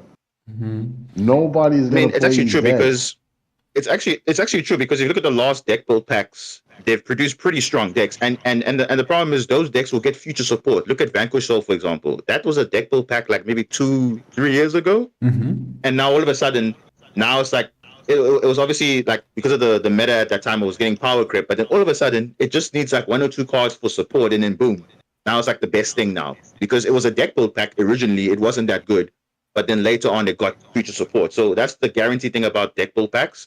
They will guarantee get future support. So whether it's good or not, the fact that they get support is crazy because other archetypes which are not doing that good at all, they can still get support, but it's not going to fix the issues. Like look at Six Samurai, for example. It's a deck that literally doesn't have an answer for going second. It doesn't have an answer. It's only for going first. To be fair, though. Like, you're summoning all those legendary Shiens and whatever, but that's only for turn 1. You're not doing that turn 2. So, and if you're not going first, then what is that deck doing? Because it's like, they got so many, like, I think they got like 6 new cards. It's not doing anything. Raid Raptors got support. What are they doing? They're not doing much. You know, a lot of these decks have gotten support, like you said, in recent times, but it's not good enough. Because looking at the current meta, you can't play 20 non-engine. You have to play like 30 engine for you to actually make things viable. Or play things like Fiendsmith or whatever, those generic engines, just to kind of make it kind of playable. But if you're not, then the deck is kind of not doing anything. And you can't just say, okay, I only build my decks for going first, because let's be honest, most of the time, especially in Master Duel, are you ever going first? No. So they can release all these support cards, new deck types, whatever, but if it's not comparing to everything else, I mean, why even bother? Like you said, wasting ink, wasting resources, instead of just taking maybe old decks and making them kind of relevant again. You know, similar to what happened to Super Heavy Samurai way back when. No one was playing that deck. Because why? There was it has a very weird play style and whatever. But then literally, all they got was like 3 or 4 cards that literally just changed the way you played the deck. So sometimes these decks just need the right support that fixes the issues going first, and kind of also in a way going second. That was the issue with Mermail sometimes, because Mermail back then was just, okay, you're just scoring a lot of cards, but then you're wasting a lot of resources doing absolutely nothing. But then now they got new support. It kind of puts them on the map again, because hey, it actually still kind of viable, and it's pretty good going second and also going first. But other decks that got like 10 new cards, you're not going to see them, because it's like it's not playable. And that's like kind of, and some people like these decks. That's the sad part. Some people actually like these archetypes. It's really cool. Oh, I like this concept. I like the playstyle, but I can never actually take it to a YCS or take it to a regionals or whatever. Maybe to a locals, yes, but not to a regionals or a YCS, because it's not on the same level as all these broken deck build packs that have like everything you need. You can play like 20 non-engine and it's perfectly fine. Like, I don't know. That's just my thoughts on that. I don't know. And what do you guys think about talking that? about, for example, the different kind of formats that you can have, you can do that, but you have to be very careful on what you ban and keep like legal, because, for example, in the last event that we had in Master Duel, the Chronicle something, I was using Sky Strikers. And I remember a duel when the opponent, like Sky Striker is a deck for going second, right? So I chose to go second, the opponent goes full plant combo, and like everything was okay, but then at the end of the full combo, like they had a million things in the field and hand and whatever, and I'm like, okay, I can try to dismantle his field somewhat, but in the last part of the full combo, he just summons a Sylvan monster that says your opponent cannot use any spell cards. So I'm like, dude, what am I supposed to do? Wow.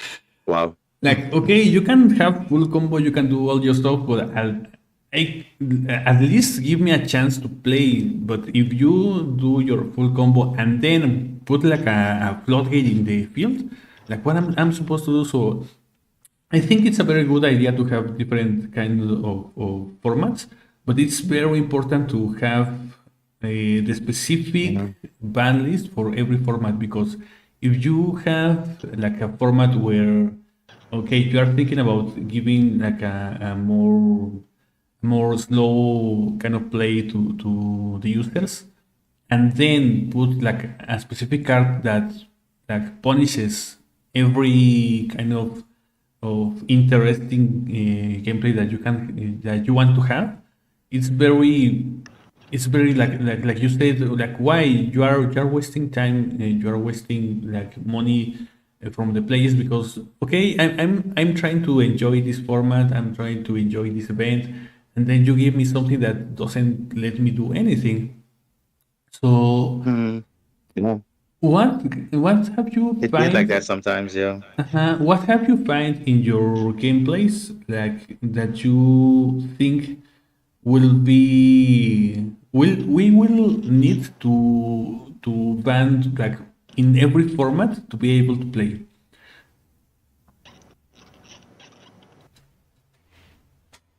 In every format. Oh, that's that. You see, and that's what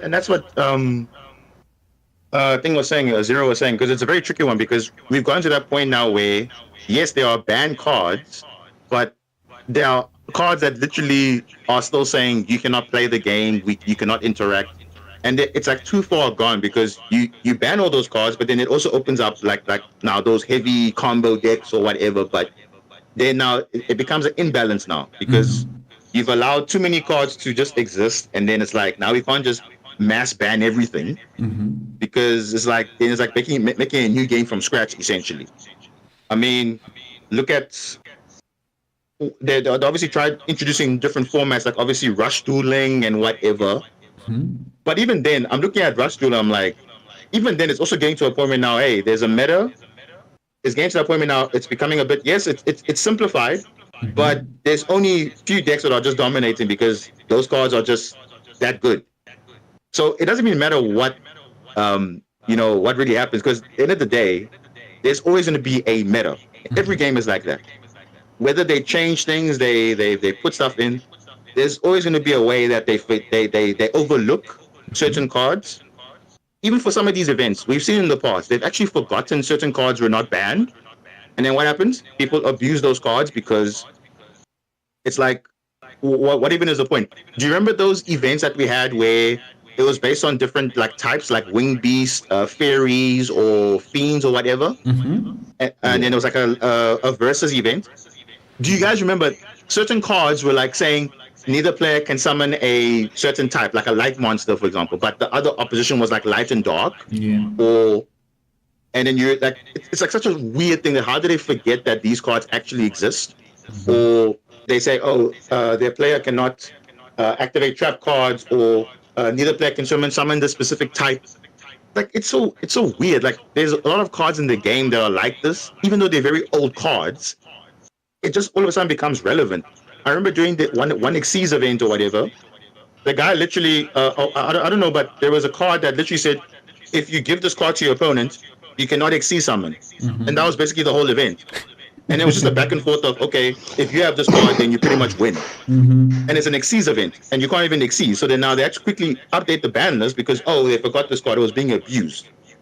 So if people are not abusing it, they don't act on it, which is like, you need to get better ban lists, because clearly it's not, like you said, specific cards need to be hit for these events to be kind of playable, because it's not like, you remember the Synchro Cup when Tempai came out? I think it was Fusion Xyz and I think Link or whatever, or Fusion Xyz Synchro or whatever.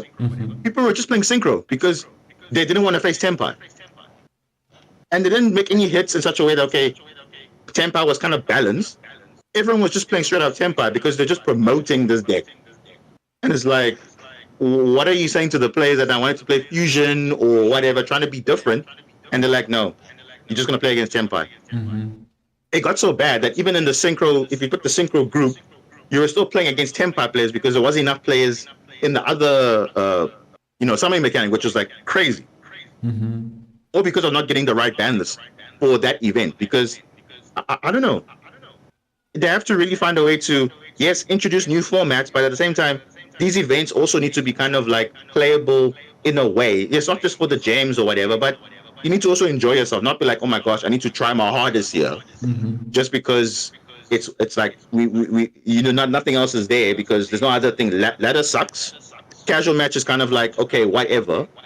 There's no incentive there, and then it's like, okay, got this event that's for gems, but now I have to work so hard just to get gems and get out of here. But now you have to play like a flipping Master Do tournament final just to do something, because the guy's spamming like 10 million things on your turn, no answers. Is like, okay, cool, great.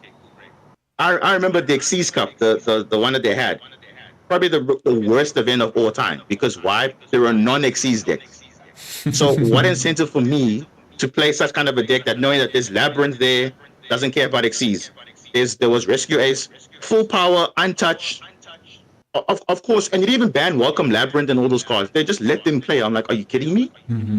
Is that what we're saying? You want to motivate an event, but yet the cards that are not even making sense in that event are legal. So of course, people are going to play those cards that are not even going against what the mechanic is saying. You notice why they haven't even made a Link Festival every time.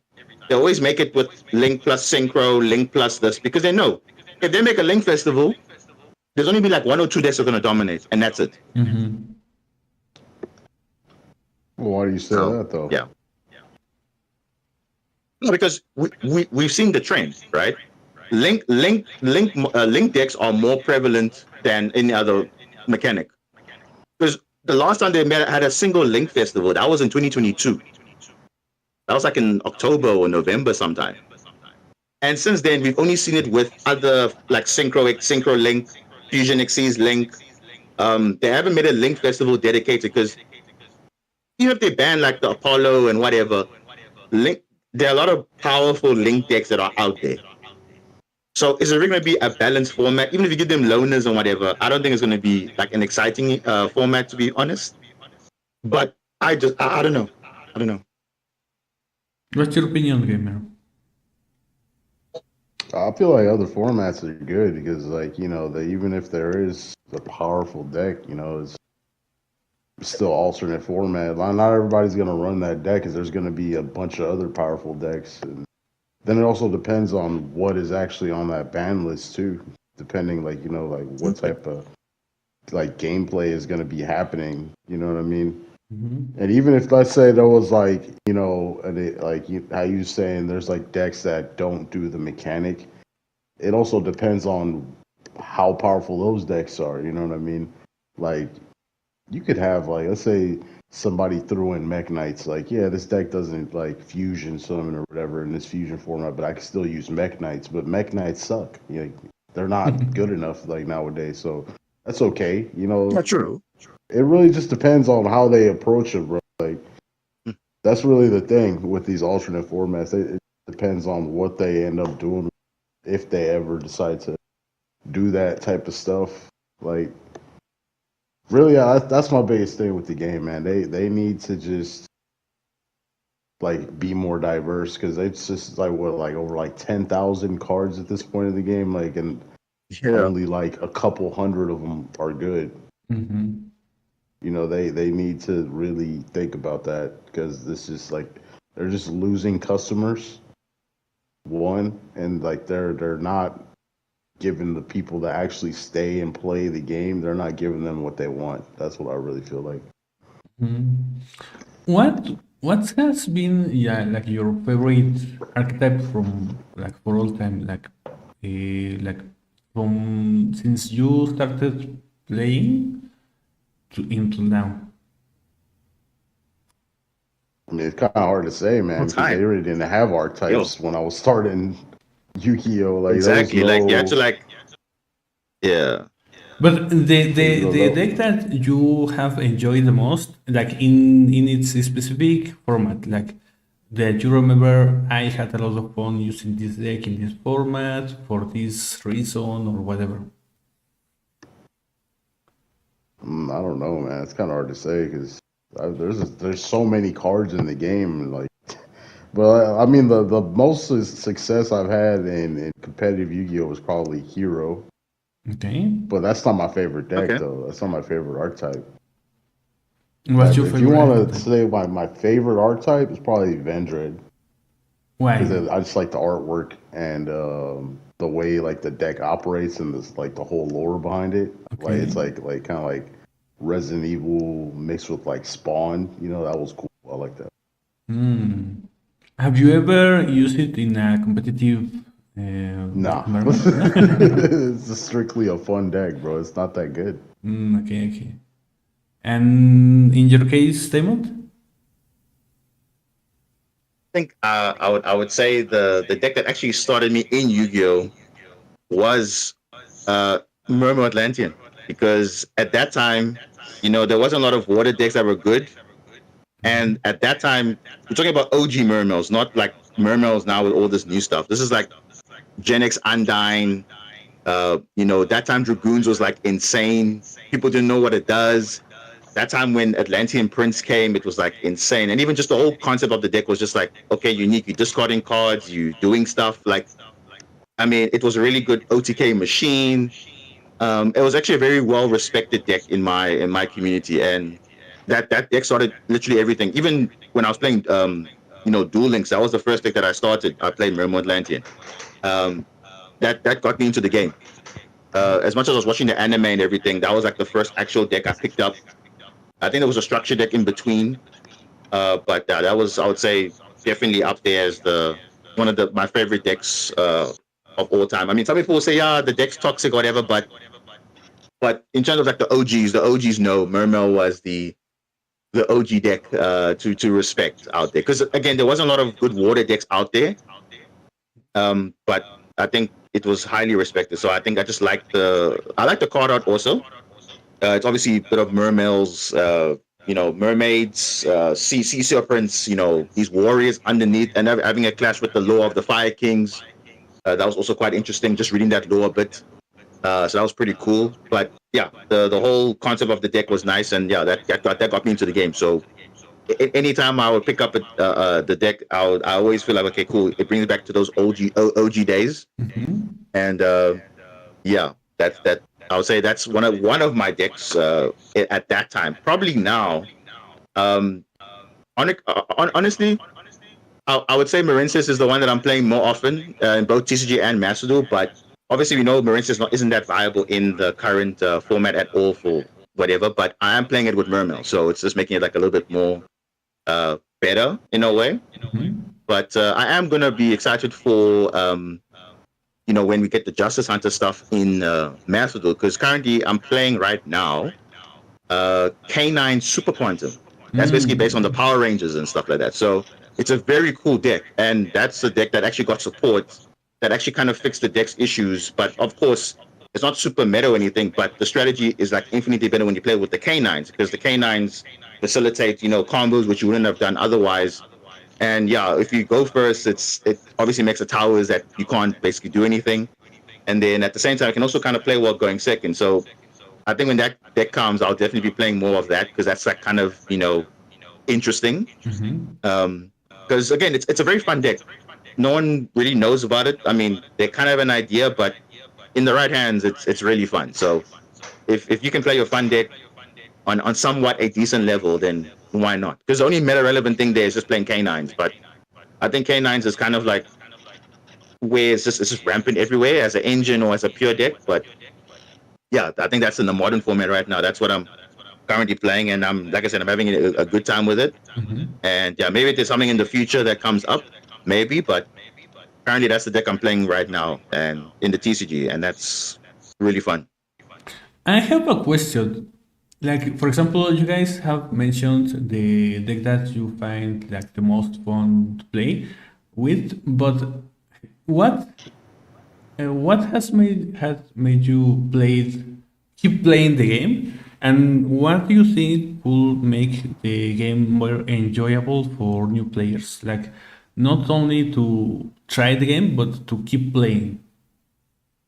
Well, like people in real life, like get new players. Or are you talking about like the deck I like in particular? No. In general, like for example, if you invite a friend, what do you think it will be necessary for them to keep playing?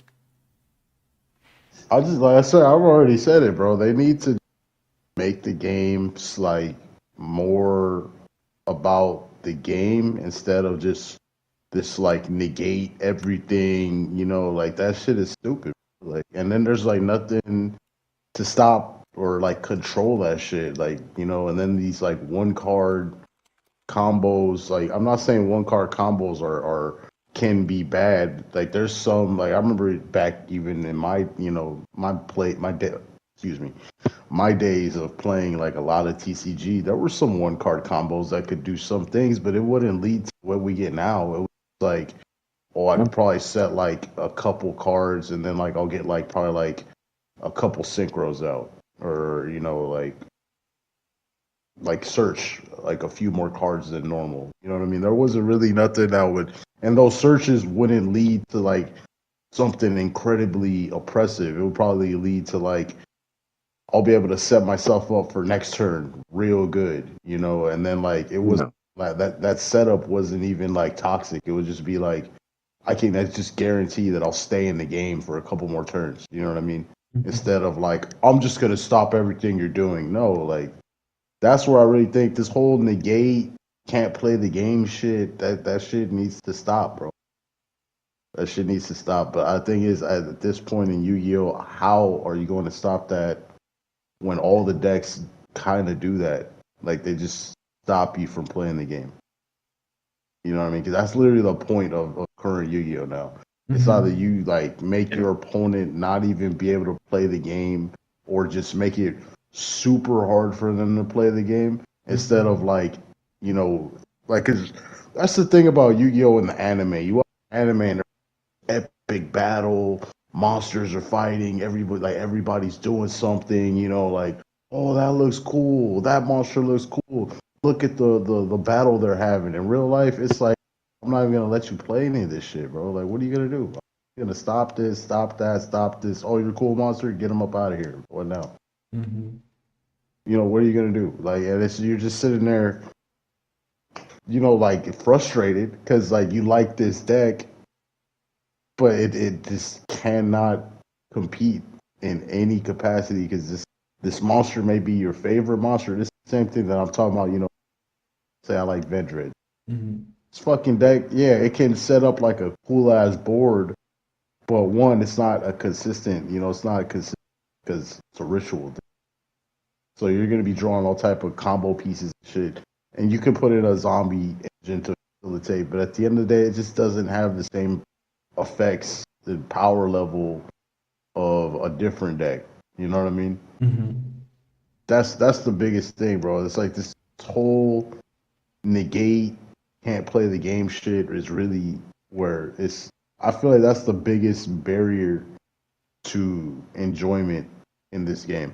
And I understand they've been printing more things for decks to make them, you know, more towards that type of game style, or like even just like that's another thing about product lately, especially when it comes to like legacy support. They either make the deck really, really good and like give it like a bunch of stuff to stop people from playing the game, or they make like this weird, we're now going to make this strategy that used to be like a control deck, we're just going to make it a FTK or OTK deck now, which is stupid. You know, it's like, because you're just literally like Ultrageist. I remember they got support a couple years ago. It's just a FTK deck now, like an OTK deck. There's like, I'll control your first turn, and then if you can't win, I'll just OTK you with all these like crazy link plays. Which that wasn't Ultrageist playstyle at all. It was a grind deck. Like, I'll sit here. You still have that element of grind, but you're not taking that deck and making it better. You're just making it like a OTK deck. You're not supporting the essential strategy that it used to have, which was, you know, control, grind game, you know, force your opponent to play your game instead of, you know, we're just gonna print these cards that could just like, they have what it was like Adminia. She could just like, I'm just gonna steal one of your guys and make it an Ultrageist card, and then I could just do a bunch of link plays after that, and you're dead. So it's like, what are you trying to say? Like, you can't play the control game now? Like, you can't sit there, like, you know, or maybe Konami doesn't want you to sit there because with all these time rules that they've put in the game, like, you know, it feels like they want you to play fast. That's something that I heard recently, that exactly for that kind of new rules about the time, that they seem to be focusing in that kind of game that ends everything in the first couple of turns, and you cannot play those kind of decks where you can sit and control the game anymore. Because if you try to do that, you just go to time and you automatically lose nowadays. I find that very sad, very weird, because you are basically like getting rid of a whole kind of play a whole community that enjoys those kind of decks. I'm not exactly a fan of, like, for example, Labyrinth, but I can see the merit and the community there that kind of feels weird. Like you said, you have a deck that has a certain way to play it, right? And then you give it quote unquote support, but the support, instead of making the deck stronger in its own way, just changes everything and almost like betrays the idea of the deck, making it something like really different. Has that happened to you, Diamond? Like, or what do you think? For example, if you invited like a friend, what do you think it will be necessary for them to keep playing? And have you felt this kind of betraying from Konami in any deck that you have played or something? I mean, bro, all my friends stopped playing Yu-Gi-Oh. So, like, I think it was last year. Like, I had one of my buddies come over that, play. I used to use, like, my Yu-Gi-Oh, and he came, and I was like, hey, bro, like, you want to play decks? Because he started playing Magic more. Because he just, Yu-Gi-Oh is just crazy. So, like, I let him use some of my decks, and, like, he's familiar with it, too, because, like, he hasn't been out of the loop, you know what I mean, of Yu-Gi-Oh, but he just doesn't play it anymore. So he knows what the decks do, but, like, once I started, essentially doing a combo, and, like, I'll stop him, and, like, with, like, a couple hand traps, and okay, all right, my turn, draw, summon this, can you stop this? He drops a hand trap, and then I'm like, okay, I still have another line of play with this, and he's like, all right, yeah, see, like, what the fuck? Like, what, dude? Like, I'm like, what? I drew the sender, like, I don't know what you say, dude. He's like, but you just had all this other shit for me, and I'm like, well, I don't know what to tell you. I guess you're a bad hand or something. He's like, this is what I don't like about the game, and I'm like, well, I mean, I really don't know what to tell you, bro. It's just all odds. Like, you shuffled the deck, I cut the deck. I didn't shuffle your deck, bro. You shuffled it. And then, like, he just started getting frustrated, didn't want to play anymore. Because, like, and we were using, like not even super powerful decks. I think I had, like, my Cyber Dark deck, because I have that in real life. And he was using a Time Thief deck. Because we even switched decks after. He was like, let me use your deck. And I was like, because yeah, like every game I was just one turn bringing out the Cyber Dark, whatever, the 5,000 that you can't do anything to. So like every turn one, because that's what the deck, how I built it, you're supposed to be able to do that every time, right? And he was using Time Thieves. So like we even switched decks. He was like, let me use your deck, and I was like, all right, bro. So like I stopped him turn one combo, for him to make the Cyber Darkness. And then I was like, he'll probably be able to make it next turn. So then I draw, and then like I summon, I don't remember which Time Thief it was. He stopped it. I think it was Winder. And then I'm like, okay, well, I'll do this. It was like the combo with it's like the one that looks like a little hoverboard. Like when it goes to the graveyard, you could like just keep special summoning that thing and just keep playing the game essentially. So like he stopped that. I was able to special summon another chick, the other chick, and then just like keep going. And then he was like, yeah, because I just started snatching all his cards, and setting up like my trap cards and shit. And he was like, yeah, I think I'm just gonna stop playing. And I'm like, but bro, you like what happened? I thought this deck sucked. You said that the Time Thief sucked, but like the tables are turned, and now all of a sudden you're like, and he's like, yeah, I don't know what to tell you. Like, I don't know if you're reading your cards properly, if you're just like, you're so used to Magic with this mana system. I don't know what to tell you. Like, yeah, I like Magic better. Sort of like accelerator and break for these decks. And I'm like, I guess, dude. But like, yeah, all my friends stopped playing Yu-Gi-Oh! Because this is too crazy. And plus, in TCG is not cheap. That's another thing. It's expensive. What would be your response, super expensive, for the same questions?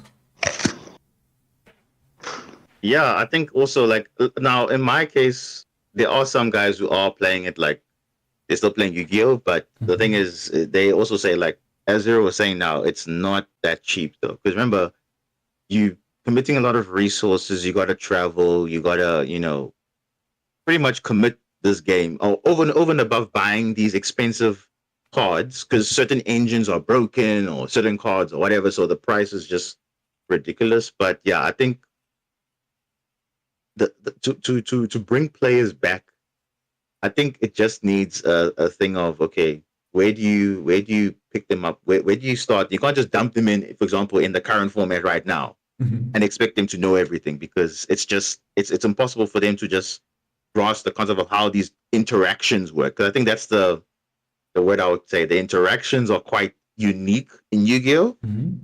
Compared to other card games.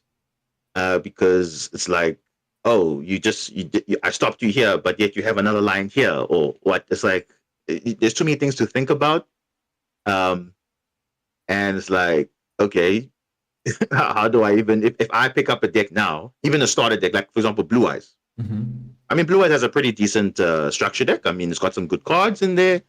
I mean, they got the support made it kind of playable. Just a regular, anime enjoyer picks up the deck, cool. But then I'm playing some random deck, like what Zero is saying. You just pick some random deck, but then you just demolish it. You're like, what? But how? I had all these cards. Like you couldn't out the ball. But like no, but it's just these interactions you don't know. So I think as much as you have these structure decks coming out, I mean, it doesn't fix the thing of okay, will a new player grasp the concept of actually, playing these decks with these new cards? Because let's be honest, most of the community from Yu-Gi-Oh, I'm not gonna lie, it's from probably like Edison GOAT format. That's where people that's where most of the hardcore Yu-Gi-Oh fans are. And then obviously the competitive scene, obviously now it's just another set of community. But basically most of the Yu-Gi-Oh fan base, I mean, Yu-Gi-Oh is so popular across the world, and not because of the current format right now, but because of all these OG characters, these iconic cards that people went like. Everyone talks about still Dark Magician, Blue Eyes, like these iconic cards, the characters even. But unfortunately, the anime decks are not dominating in the current meta, which is ironic because wow, in the anime they look so powerful, but yet, I mean, they had to like nerf some of the cards. I mean, a classic example is the Egyptian god cards. Bro, those guys were like the most dominant monsters you can think about in the anime, but yet you come to the real game, it's like, okay. They have like half the effects, and the effects not like even they literally suck. But in the anime, you were like, geez, these guys were like on the next level of God. Like, geez, you can't even stop them. But like, I mean, it's stuff like that. I mean, you nerf cards that were broken in the anime, but they don't do anything in the TCG. I get it. Yes, anime does kind of make it that feel of okay, look, it's intensive. There's a battle back and forth. But I mean, at least make some of the effects kind of like relevant though. You can't just nerf the card. Then like kind of disregards everything that you grew up with.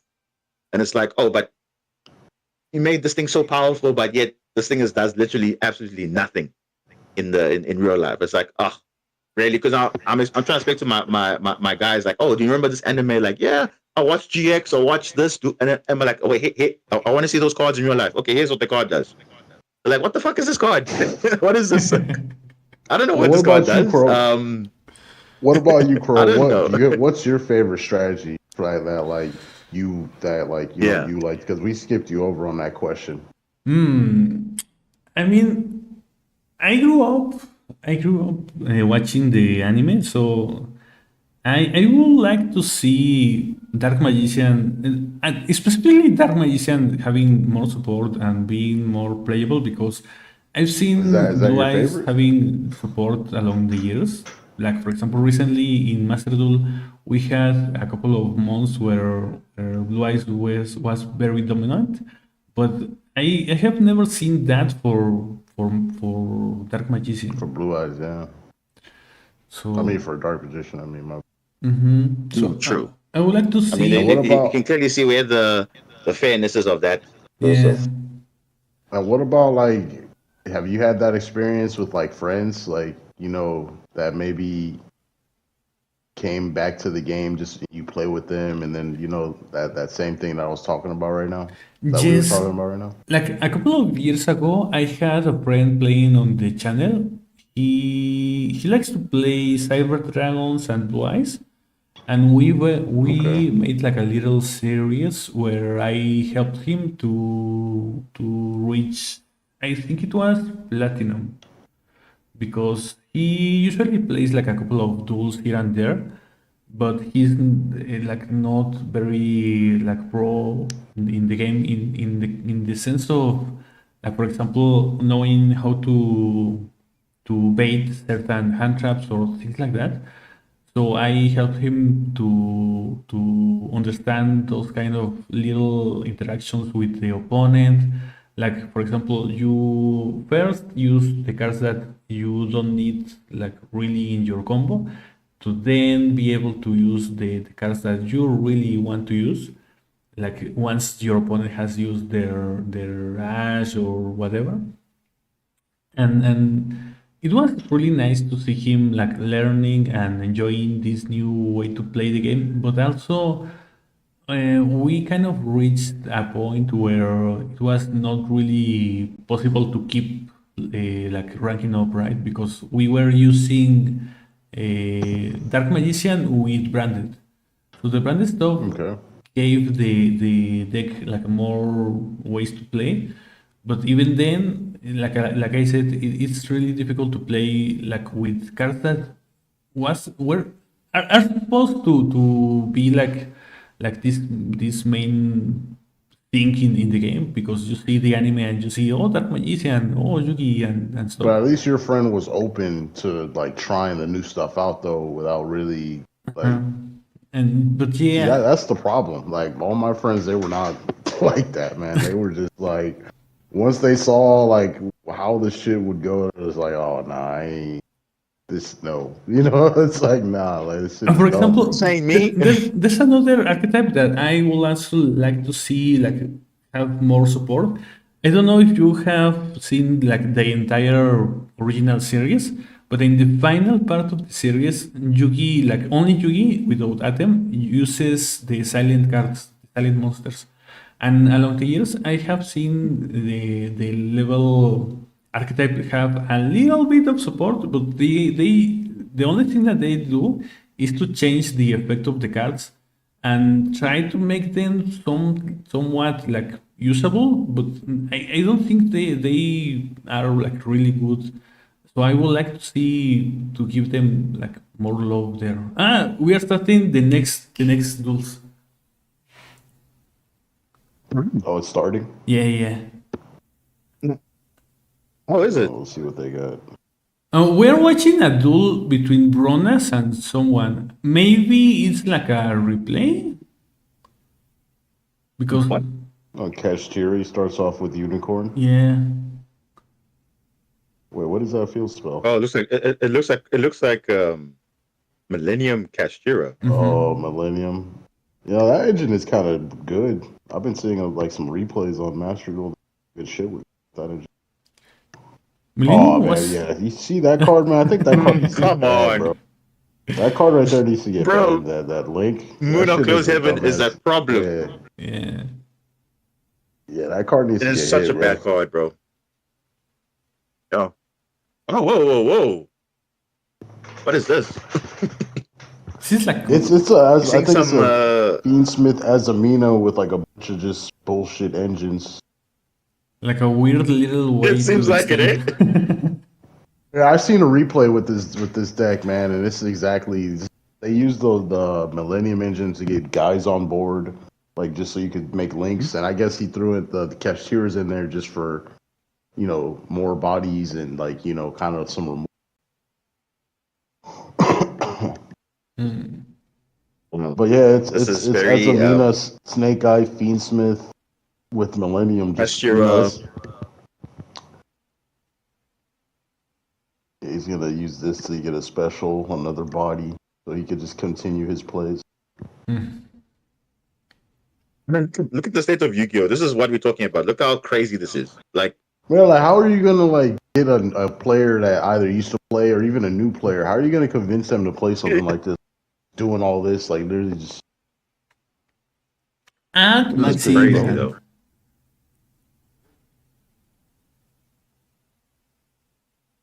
Like that's All he had was what? Yeah, Cashier Unicorn and some other card. I don't know what that other card was. Millennium. The field that was it. spell.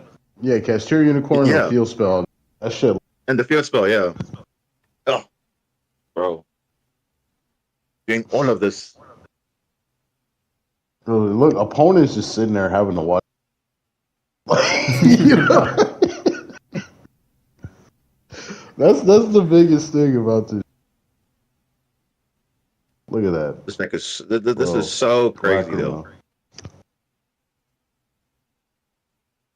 Jeez, bro. Like, and they're not even done. That's the scary part. They're not even done. They still have more plays. Yeah, they're not even done yet. They're not even done. It's like, okay, cool. If you stop me on one line, I have 20 other ways to play. Oh my god, bro. Look at that. Princess Look at that. Dude. Come on, dude. Like, how many disruptions is this gonna be? And this is another thing I don't like about modern Yu-Gi-Oh! Like, some of these decks just had lack of restriction. And this is the cause of Apple. Yep. Yep, you see? The same. Bro, it's the same thing. Like, you see, just generic stuff. They always lead to the same generic monsters, bro. I kid you not. He's still not done either. He's still got gas. Too. He's still not done. Oh my god! Now he's gonna get Linkaribo to protect Apollo from being destroyed in battle. He's gonna use it, bro. He's gonna keep going. Oh, he's gonna use it. Oh, okay. Wow, look at that. I mean, he can still get Linkaribo out eventually. You know, especially on his opponent's turn with Flame Burst. He'll be able to get it out if he needs to. Wait, where did that card come from? Which one? Probably build it. Oh. Probably made a mill it. Yeah, he milled it. Oh, okay, makes sense. Yeah, okay, from the zombie vampire. So what? Yeah, he did. He made him. Oh, heavy storm. Oh wow, but you see, it doesn't even matter though. Come on, bro. Maxi, bro, he had all that and a Maxi on. Oh my god, he searched it. Bro, that's just, you see, that is. Oh my goodness, look at that. Yeah, even then, he got heavy stormed, and yet his board is still crazy. So he's drawing cards. I'll be surprised if this guy wins it.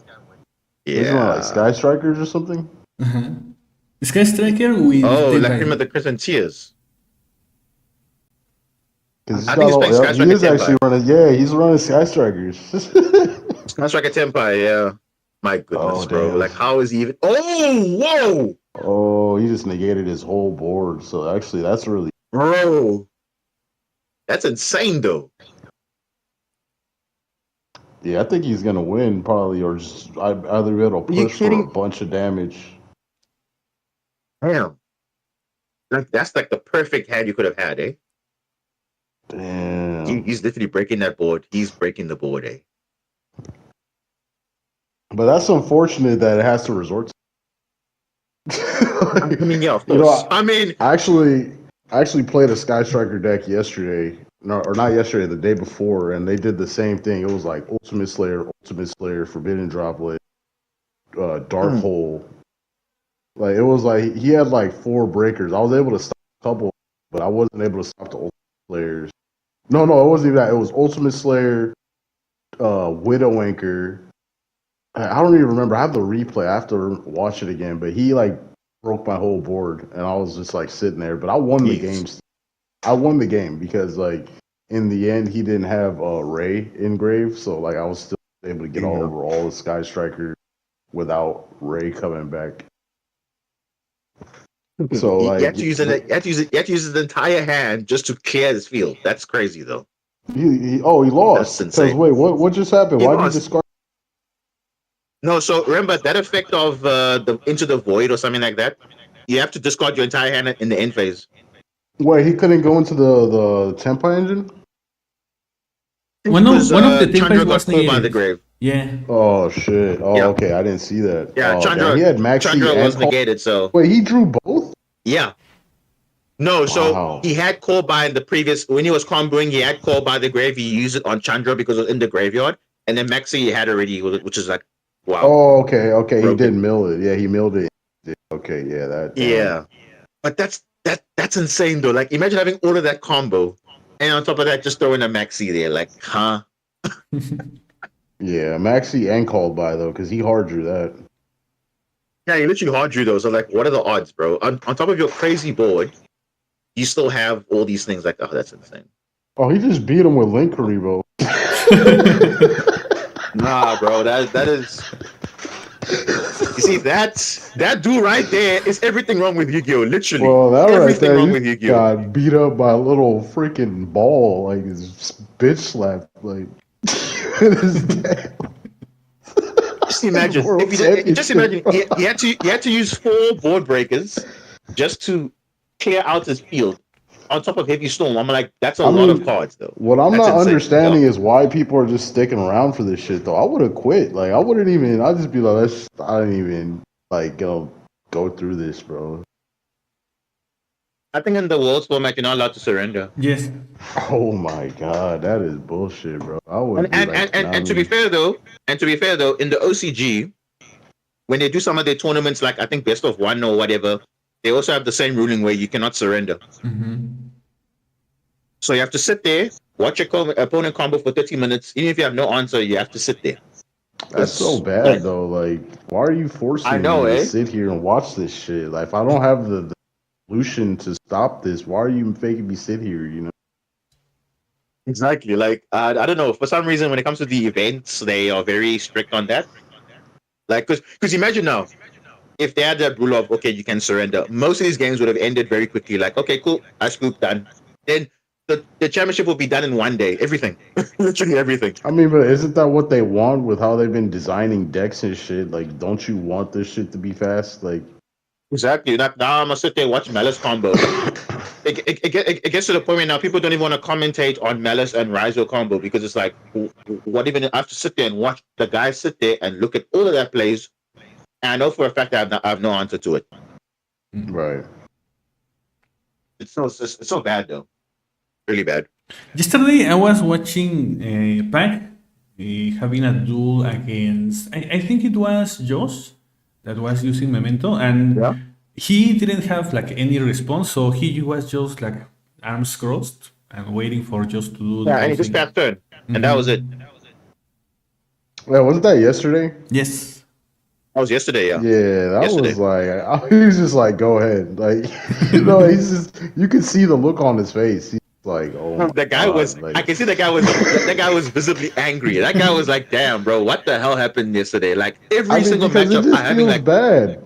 Like, you can't play, like, exactly. if you're at the highest level of the fucking game. And you can't do right? anything. And you're just sitting there, you know, like, of course you're gonna get mad, dude. You work so fucking hard because you know how the system is on Master Duel to even get to this point. You gotta like freaking stay up like a dope head, you know, trying to get DP or whatever the fuck to those points. And then this happens, and you're just like, bro, I wasted like 72 hours of my life grind for this. Yeah. 3 days is just sitting there grinding my ass off. Yep. For this, bro. You're just like, man, dude, it just feels bad. Like, it just feels bad. It does not feel rewarding in any type of way whatsoever. And even you could even say like the real life grind. You're spending all this money. You're traveling, like having to waste time to learn these decks and all that, you know. And then you get to the final stage, you know, World Championship, real life. Spent all this money, all this gas money, all this hotel money, and then you just can't play the game. And then even if you do win, you still don't get compensated for any of that shit. None of it. That's the reality. I think other card games, like for example One Piece and Pokemon, have like a more balanced way to reward players. Even if they don't win, they at least have some kind of compensation, right? Yeah, you get cash prizing. So. Yeah. So everybody gets a share of the pooling, not just the top 4 or the winners. Yeah. Yeah, Magic does that too. Like depending on how you do and depending on your place, you still like if you do bad, you can still make like $1,000. You know what I mean? Yeah, it's better than nothing. Because yeah. Hey, oh boy, what is this? Apple. Dude, like that card, I don't know, Bro. man. Like if it's really this, like people just run to that shit. Like, You know what they're showing? You know what they're This is showing? the Arcana This is OTK. this is the FTK. Yeah. Arcana Force the World. Yeah. oh shit. So what were you gonna say, Bro, Pro? like, and this is I was going to say that I was going to ask you, in fact, that you mentioned that you participated in the YCS. So, what was your experience like participating, and then how did you make like what deck did you use? Like, do you I remember just your heroes, tools or man. something? Back then, it was in 2012, man. I used heroes. So, but the game was different back then. It was like I said, it was just more. It was a grind game type of thing. But did you have know to what I mean? travel along the country to? Oh be no, able to no. participate? The YCS was literally the next city over. So I got a ride from my buddy, but to go like on my own. At the time, I didn't have a car, but I literally could have just took one bus to the convention center from my house. It would have been like an hour to get there. The Okay. problem was the going home. Mm-hmm. Because see, back then the time rules and shit were way different. Like the tournament started at 9 right? 9 a.m. Mm-hmm. That shit went all the way to 2 in the morning the next day, bro. There's no bus, nothing. Like I literally would have been. I was. If my buddy didn't give me a ride, I would have been stranded, bro. I would have had to like just walk home like 4 hours, 3 hours, or sleep outside the fucking convention or something. Like that's what I would have had to do. And you know, I actually, like I said, I went 7 at YCS, and I did qualify for day 2, but I had no.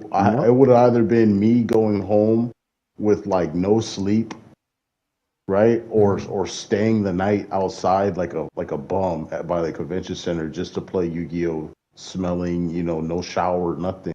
So I was like, I'm not going to day 2. I'm not going to day 2. I skipped out on day 2, and I could have probably did good, but I was like, I work my body and my mind and myself to do this. Mm-hmm. Like if I would have had a car, maybe I could have got away with it. With my cars. Even still, like, would I really want to sacrifice my comfort, for this? Mm-hmm. And I'm not really gaining anything from it. Maybe just some infamy, some fame. I'm pretty sure I could have did really well, like at that white. I probably could have won the whole thing, man. Because I'm telling you, bro, out of 8 matches through the whole day, I only lost 1. And the reason I lost wasn't even because like my opponent outplayed me or anything, bro. It was like 1 in the morning. I had been doing 9 a.m. Bro. I am tired as fuck. My homie is over here, like, bro, I gotta get the fuck out of here. And I'm like, man, dude, like, it was because I just overextended the shit out of my hand, bro, trying to push for OTK, and my opponent had the things to stop me. But if I would have just played the game I had been playing all day, which was chilling back and gaining resources and just, allowing my opponents to just, play into my hand. Like, I probably would have won that game. I would have went undefeated the first day. But my homie was like, like I said, he was trying to go home because he went X3 like quick. Like he got fucking wrecked, bro. And he was just sitting there like waiting for me. And I didn't want to do that. I didn't want to do him like that. And it's 2 in the morning. He's just sitting there for hours. You know what I mean? And plus, I'm tired too. I was like, it's over at that point, man. I don't even get a Yu card for the day. But like I said, if I would have had a little more like time, like, you know what I mean, and not so many outside pressures pressuring me to get the fuck out of here, I probably could have went undefeated. It wasn't even because I misplayed or my opponent outplayed me, because the last guy I faced, he was using the same deck as me. So it was literally like, who is the better player? And I know I was the better player because we went 1-2. Like, I won the first. Actually, he won the first game, and I won the next game. And like the hand I drew on that third game was like insane, bro. Like I'm telling you, I could have pushed for OK, but I knew he had things, but I was just like just trying to get the fuck up out of there. Like if I would have just been a little more like what's the word, like reserved? Yeah, if I was a little more reserved, I would have won that game. But it was just a lot of things going on. You know, I ended up just overextending like the shit out of my hand. No more, you know, 'cause at that time, card advantage and all that was big. You know, like card advantage still is big now, but it was way more important back then. Like that was like literally one of the main things in the game, holding your cards until that that moment, you know, when you knew like, all right, yeah, time. Now it's just, you know, just throw all my shit on the board and hope this they don't have, you know what I mean, or just have the out or whatever, you know, people. But yeah, man, I would have won that game for sure. I would have won defeat. Have you ever But participated in any kind of tournament like that, Diamond? My last competitive tournament was probably in 2017, I think, and that was a regional, I think, and now I think I got top 32. That time I was playing Mermill, and yeah, it was wasn't a big event per se, but it was kind of a big achievement at the time. I was like, because that time I was still in college and stuff, so I was like, okay, cool, trying to do something on the side while waiting for exams and whatever. So I just literally went to the shop there and then just played into the hotel, everything. I was like, hey, it was actually quite a interesting experience. Hero was also relevant at the time, and that time Dangers was also there. Thunder Dragon was a thing. Like people were just playing the most crazy decks. But yeah, I think I had it wasn't a bad experience per se, but it was definitely interesting. But then after that, I was like, yeah, it was a lot of effort, man. Because that time I was still a student, so I didn't want to commit too much because I still was focusing on my studies and all that. So I was like, nah, I'm gonna just not really play competitive for too much. But I'll still attend like locals every now and then, just to keep relevance in Yu-Gi-Oh, but not like play competitively. So that was my last competitive run. Yeah. So And your case, I know a friend of mine now who was doing like obviously qualifying for the world's now the state championship. They were playing Brandon and stuff, so I normally play test with him when I have a chance. But yeah, he's that I know. Some of the guys are still playing competitively on that front, but I don't play competitively myself in like a long time. I just don't have the time anymore. okay, in your case, like was also easy to participate, or did you have to travel like a long way? I would say it was relatively easy to participate, but it just required a lot of time. Like you see, like Zero saying, sometimes it takes you a whole day, sometimes till late at night. And if you didn't have the transport, because that time I didn't have transport, so I had to rely on a friend to also kind of like just tag a lift with. But luckily, my matches were it finished late, but there was one day where it was like, hey, no, this thing is been way on too long, and then the guy was like, nah, bro, I gotta go. And also in the same situation, like, do I compromise, my staying here, or just just wanting to go home? And I was like, look, I already made top cut already, so like I might as well just leave the matchup. And ended up the next day I had a really bad headache, and when you're playing Yu-Gi-Oh, you can't really have a headache. So I was like, damn, I'm not gonna focus today. And I was like, damn, I wasn't in it. I was like, nah, bro, you can just play it out, and then that was it. But your health is important, guys. I will say that. I mean, Yu-Gi-Oh is not an easy joke. I mean, like you said, these guys, especially these guys here, they literally travel from all over. So you can imagine how stressful it is, especially if it's not your home country or whatever, or your home state. Like you have to travel and make a lot of effort and all of that. But it's really a commitment. And I think and like you said, there's nothing to show for it. Then it's like, sorry, we have to keep doing this. I mean, I know a lot of guys who are also athletes, basketball, football, whatever, but they also say like it's a lot of commitment for these things. And if you don't have the luxury of doing it frequently, then it's not really worth your time. Yeah. Unless obviously But the I mean, the thing organization about or the sports, though, you get money. Like, Yeah. you know what I mean? All these things where you get these long, times that you have to put into it, you get like compensated really well. You go. True. True. Playing card games in general, I think, is I mean, it's also kind of like, also requiring effort. But now the difference is you're not sponsored unless you are sponsored. But in some cases, if you're not sponsored, then it's all on your own expense. Yeah. So. And what about you, Crow? You have any experience with joining tournaments? Nah, I have not played like in paper in a competitive space because of money. Because I started playing like when I was, I think, like around 15, because a friend of mine had some cards and he was like, "Hey, have you played this game?" So he taught me a little bit of it. Then I started playing with some friends in a near place from my high school.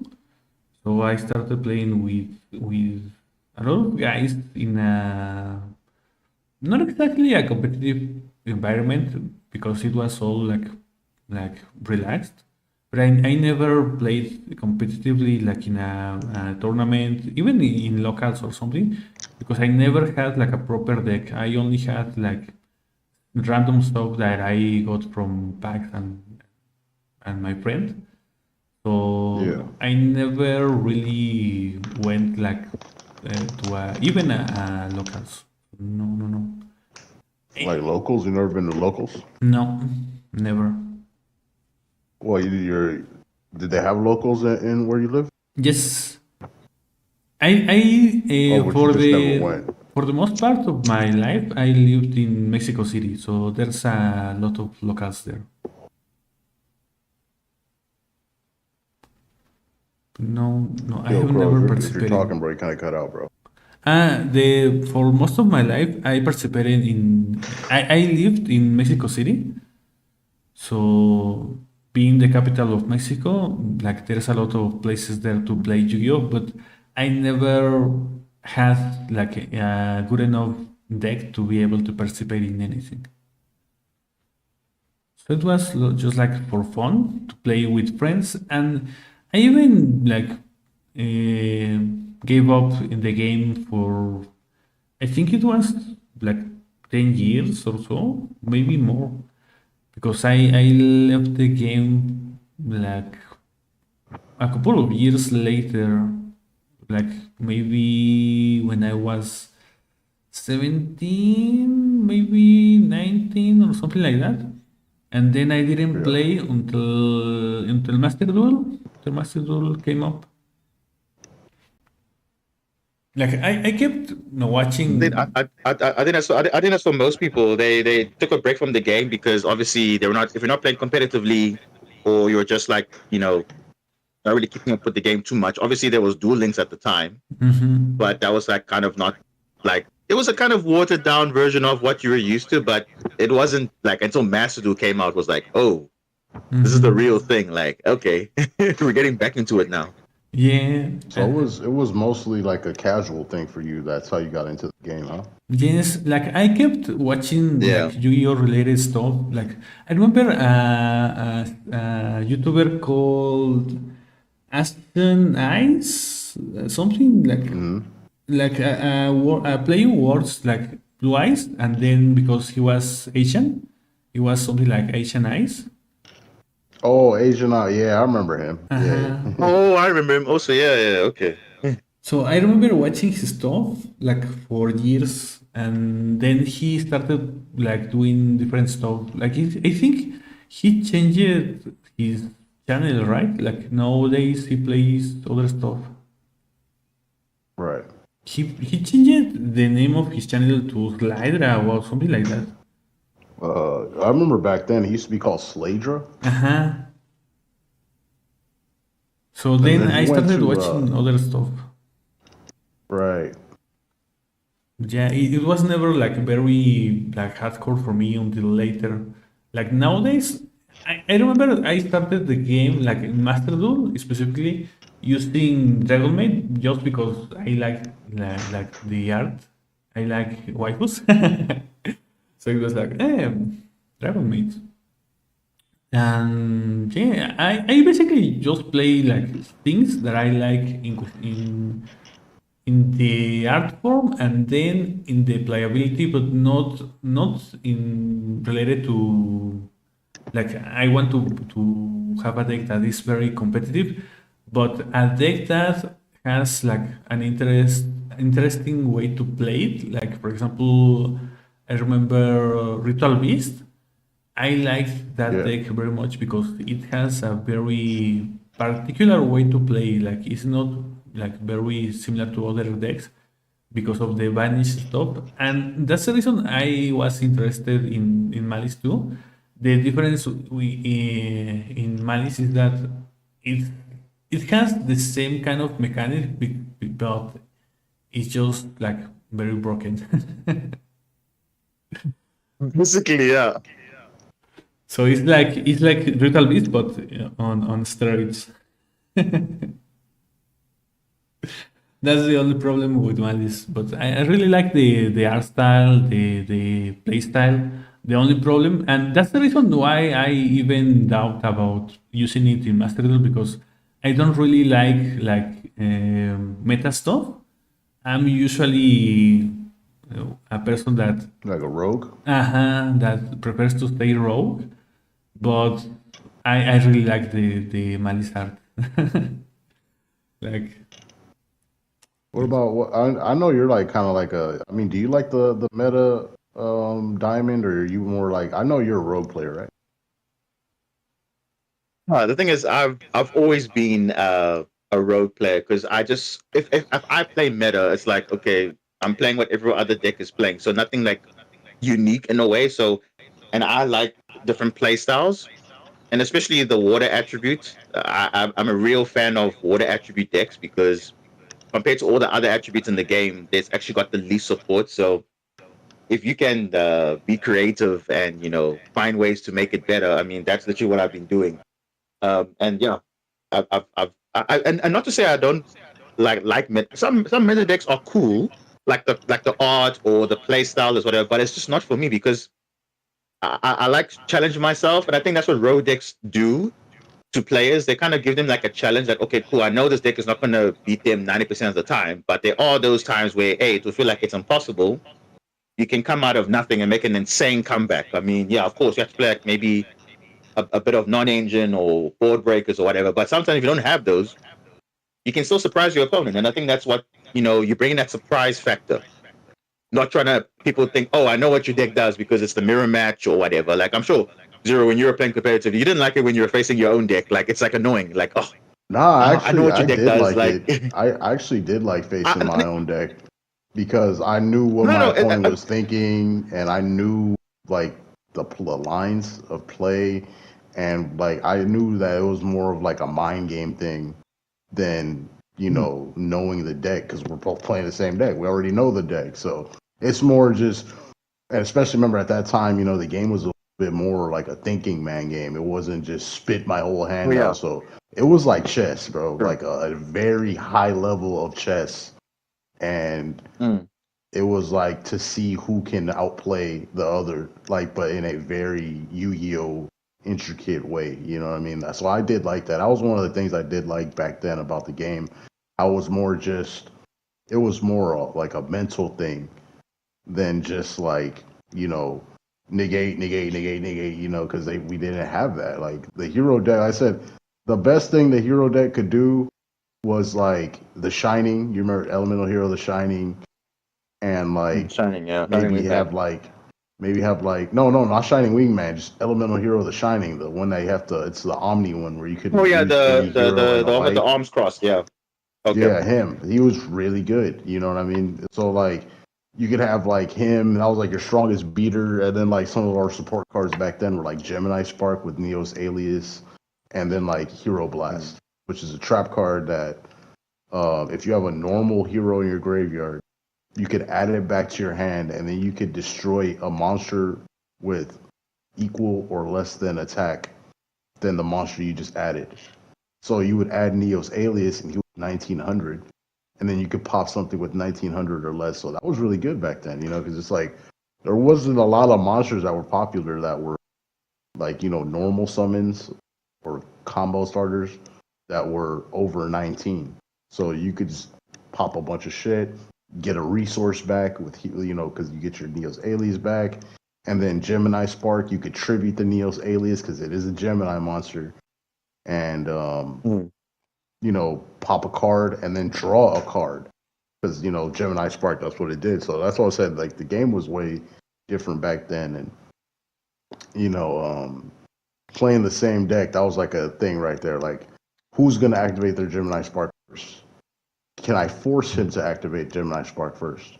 Because let's say it's like I get him to a point where it's like, all right, I'm going to attack. And then he's like, I put him in a position where he has no choice but to Gemini Spark, and I know this. So, and then I'm like, okay, so you want to Gemini Spark my monster? Well, I'm going to chain my Gemini Spark now. You've already targeted my dude. I'm going to tribute him, pop one of your cards. Your Gemini Spark is not going to resolve, so you're not going to draw a card. So you just -2 and I actually like +1.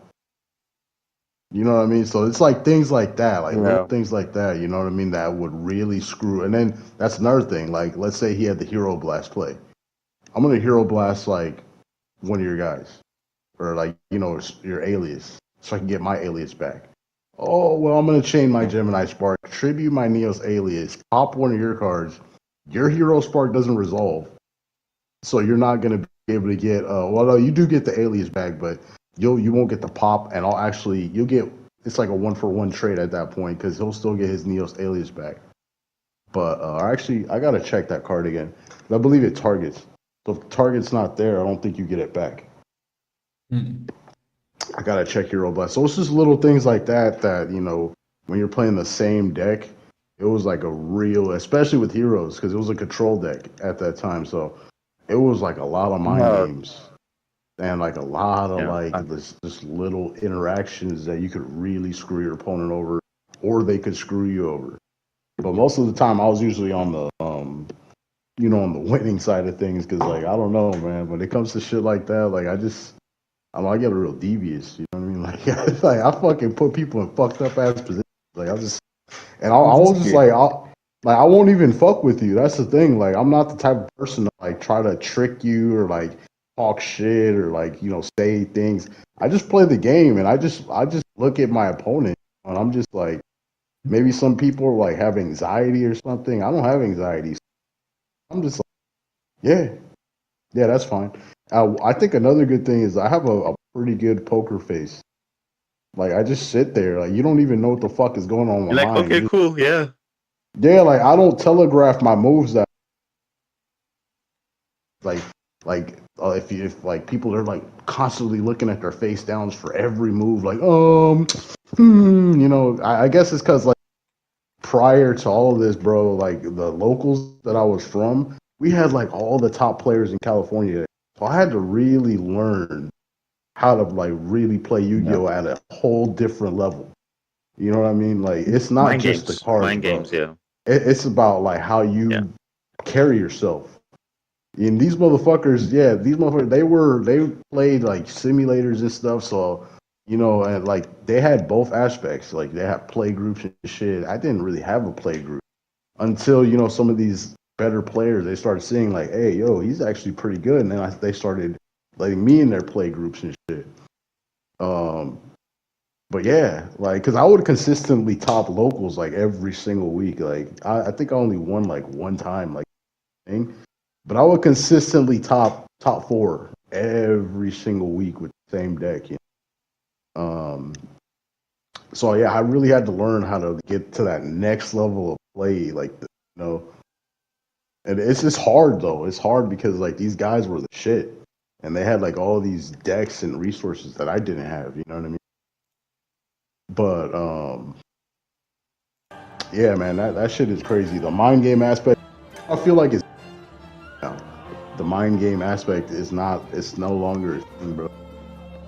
It's mindless now because it's just, you could just throw all these negates. Yeah, like now you can see, okay, cool. If you know your hand is trash and you're like, okay, let's see what your opponent does. It's not like, even and about, you see your facial expression is like, or you just check your head. Like, it's not even about it's not even about the fact that cards, like, the cards could just, negate, you can't play the game.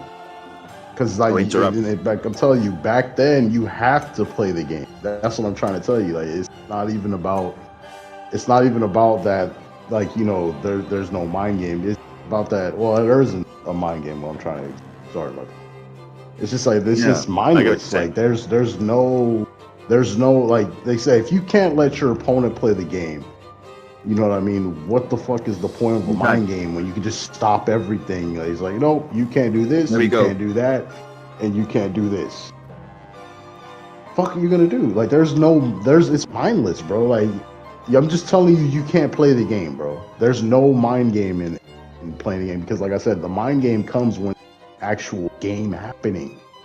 You know that's what I mean. Like, no, like actual like okay, now we're taking your okay, the deck is one thing, but then now we're taking your skill now. Okay, cool. Are you able to read the game in such a way that it will catch your opponent off guard? Like, oh, I didn't know you would do that or whatever. That's where you get to see that. But nowadays it's like it's clearly obvious. Unbreakable board. Yeah. What can you do, right? Right, like what are you gonna do? Like can you out all of this? Can I everything on my field, in my hand, in the back row, like there's just layered interruptions, bro. And they're like, okay, cool. And then even with the board breakers nowadays, it's mindless because it's like, okay, I'm just gonna dark ruler no more, turn everything off, and then do my combo. What the fuck is that? Like, there's no mind game in that. Or I'm just gonna. It's almost like they knew, like, look, the game is getting to a point now where, hey, we got to give these guys crazy board breakers that just shut down the field, and then just you do the exact same thing. It's like that's what I said. Or how we saw, like how we saw in that last game, he just like Widowmaker, just snatch all your shit. You know how, like where is there a mind game in that? There's no mind game in stuff like that. There's nothing. You are desperate. You are literally desperate at that point. It's like, okay, if I don't do anything, I've already lost the game. So like I got to just give it my all, but now at the cost of doing 0 combo. Right, and that's what I'm saying. It feels mindless nowadays. It feels like it just that whole aspect, like that. How I was saying, like Yu-Gi-Oh was like a really advanced chess match. It's not there anymore. It's just like either I just turn off all your shit to do my shit, or I break your board because they say board breakers, but I don't even think it's a board break. It's just a board wipe, essentially, at this point. Yeah, it's a board not really wipe, like you actually breaking the board because the monsters are still on field, and if you don't deal with it, then next turn they're just gonna deal with you. So you need to pair it up with something like. Go ahead, Crow. What is up now? Is that speed dueling? France president is talking. Yes, I see. What's he saying, man? Like he's talking about the game, like talking about the event. I never. It's insane when they get the president of France to talk. That's interesting. Like I would have never thought that we will see like a president talking about a card game. No, bro. I wonder if he plays Yu-Gi-Oh. Doesn't look like it. He does not have the fucking time for this. Hey everyone, I'm here. He clearly had the time to say this. Like, look at that. In the Yu-Gi-Oh! Master Duel I wonder how much they paid him. Championship 2025. Because I remember last year or the year before, they used to bring celebrities and talk about how their Yu-Gi-Oh! Experience was, and I'm like, bro, those guys that you got paid to just say whatever. Yeah. And like, I feel that's like not that was really bad. It was really bad, man. That was really like not bad. good advertising. Yeah. Like one, they didn't even get people that were like relevant. Actual Yu-Gi-Oh! Players. Yeah. And then like the shit they're talking about was. If you have like a team, like you don't have to like guys go for even every matchup. like on right now, like you guys are. I used to learn Dark Magician. They got paid so much money. They're just there to say a lot of BS, and it's like, okay, cool. I got my money, so I'll just say like something nice, but it's nothing like I can't connect with you. I can't relate. I not only can I not connect with you, bro, like you are not the person who should even be a spokesperson for this shit, bro. Like in any capacity. You know what I mean? Like, yeah, I understand they were trying to like bring people to the game, but that's not the way, man. The real core way to bring, because even people say we need an anime. that's gonna bring people to the game. They'll probably bring like a temporary surge of players, but then they're gonna be gone once the actual. The real thing they need to do change the game. Like they need to make it way better and funner to actually fucking play. It doesn't necessarily need to be chess match that I was explaining. I can imagine, and honestly, But it just needs to. They need to tone the fucking effects down. They need to tone all this hand trap shit, and just make the game more accessible and more funner to play, bro. Like not even fun, just more fun to play. Like actually, like sit there and want to actually play some Yu-Gi-Oh, man. That's literally Not like be like, oh my gosh, there's nothing else to do. I have to play this because there's nothing else available, and it's like I'm gonna get destroyed every 10 games. Like, what even is the point? Like, going back to that subject that we were talking about, we're all like role players.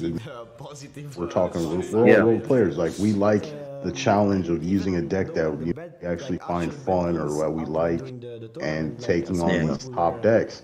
And recently, you know, that to me has not been happening in Yu-Gi-Oh lately. It's either you play like something completely strong or you don't. Like I could say maybe Crystron is probably like the rogue quote unquote choice, but even that, you know, can beat other decks like easily. Not true.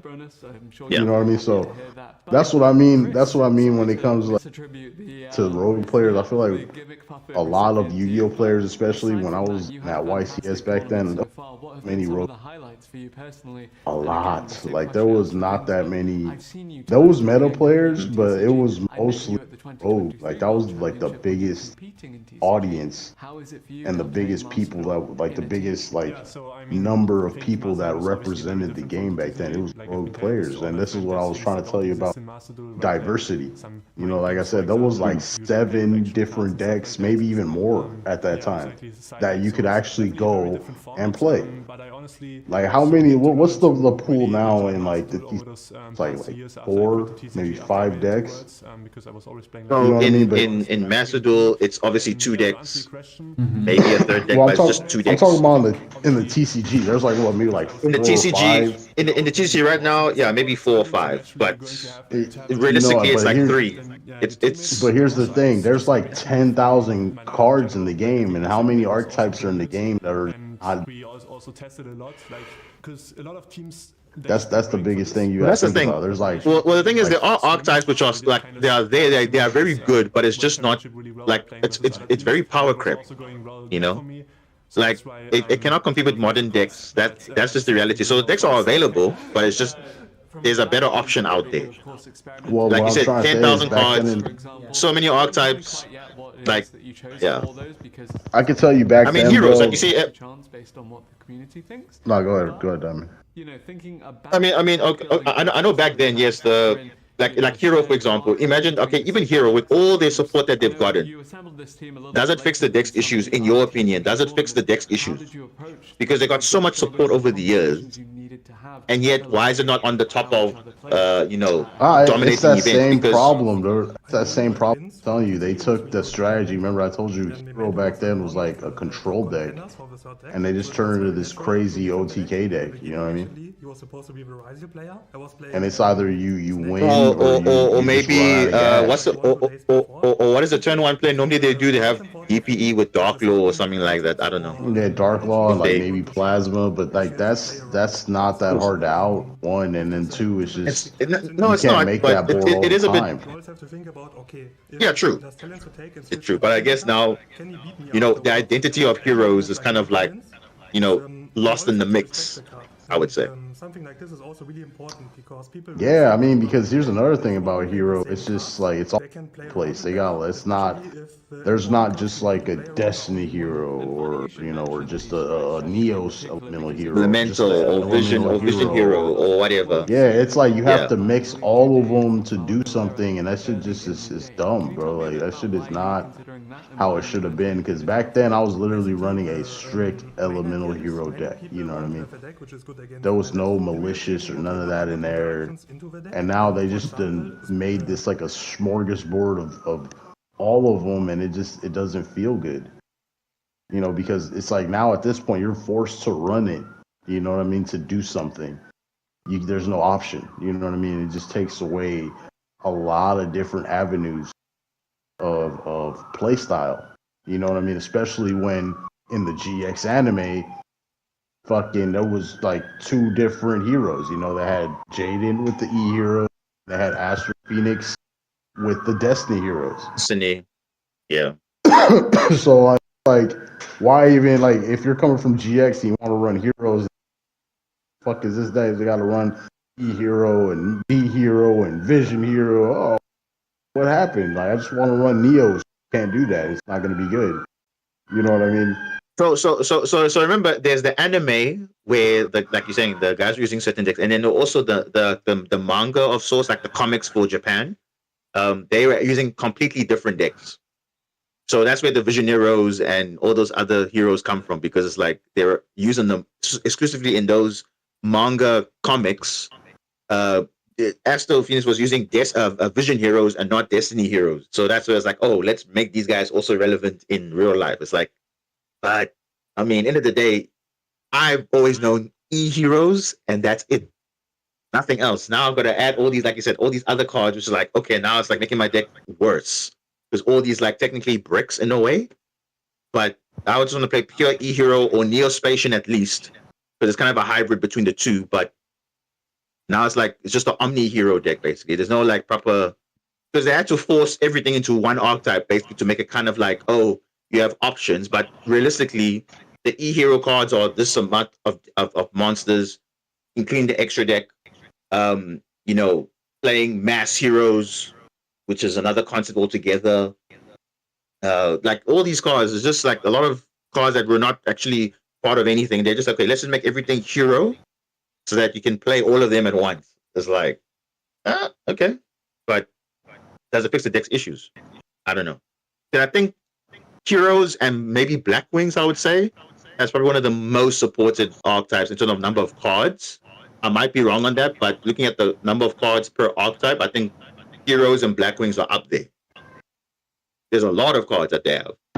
That's another thing. I mean, Black Wings always had the potential to OTK, but now it's just the OTK deck, bro. Like 100%. Oh, they're making Caliuga. That's what they're doing nowadays, making FTK basically. Because first turn they're making Caliuga, which is like not even a Blackwing card, but okay, they can do it. So it's like, again, the identity of Black Wings is I get it, it's there, but again, it's lost the identity. Because what's your end board? It's probably it's Raid Raptor, Ultimate Falcon, and Bestial Despater and Caliuga ranked up on your opponent's turn. They can't activate anything. Oh, wow. Right. Can't interact, really. You know, so again, I like Black Wings also, but I think the identity is now you're either playing FTK Black Wings or that's it. You know? That's what I've seen. Same thing with Hero. Like you said, it's either now you're FTKing or you're OTKing. There's no like identity. Okay, this is actual pure. Because same thing with me also. Like me playing Marinces. I've always tried to keep the identity of the deck. I'm not changing the deck completely from what the original thing is. It's still a link deck. I'm not mixing it the other way around where, oh, it's just Murmur with two or three Marinces cards. No, it's actually still Marinces is the main core. It's just now Murmur is just adding onto, you know, either adding to my combo or it's helping me to break the board. That's it. It's not changing my identity of the deck. So I think that at least I made sure I tried to still be, you know, consistent in that regard, not just, okay, because I like this thing, I'm changing completely the deck identity. No, I think that's where some of those decks just fail, because like you're just using it just to enable further FTKs or just playing some other cards that make the deck kind of playable. But other than that, what is the deck doing? I think it's like that's old kind of tale. I don't know if we call it like tale. The one that talks about a boat, and the philosophy is that if you start to replace every part of the boat, there's a point when it's the same boat anymore, because it's like you change every part of it. So it may be kind of be similar to the one that you had at the start of everything, but you have changes like every little part, every little think in it. So, for example, in Black Wings, I remember that it was more. I was recently watching a video from Distant Coder where he was using, how is it called? Lightsworn against Blackwing This one, yeah. in an Edison format, in an Edison kind of duel. Mm. And the opponent was using Blackwing. And the duel was basically like summoning one monster, attack, pass. Summoning another monster, attack, pass. Like it was like very mild, very like, slow. Like and nowadays, even if you use like pure Blackwing, it's just like summon, tax dragon. Like it's like very different. Activate monster effect, burn for monster effect, and that's it. Yeah. Like it's very different from what it was when the archetype came out. So Exactly. even if you use it like in the most purest form, it's just like very different. And I don't like that when they put like quote unquote support for an archetype. Like Gamer was talking a little bit about how is it called? The trap deck? Altergeist. Altergeist. Yes. Altergeist, yeah. Yeah. So if you are going to give deck support, I think you could if you really respect the archetype, if you really want to give something good to the player base, you will need to analyze. Okay, this archetype specializes in like maybe control or even a born deck or whatever, and then say like, okay, I'm going to give this deck what it actually needs to be good, like more things to control, more things to burn, more things to summon or whatever, but to respect the original intent to the deck. So Yeah. I don't know, man. It seems like the higher ups in Konami don't really play the game and just like print stuff that don't really make sense in the archetypes that they are quote unquote supporting.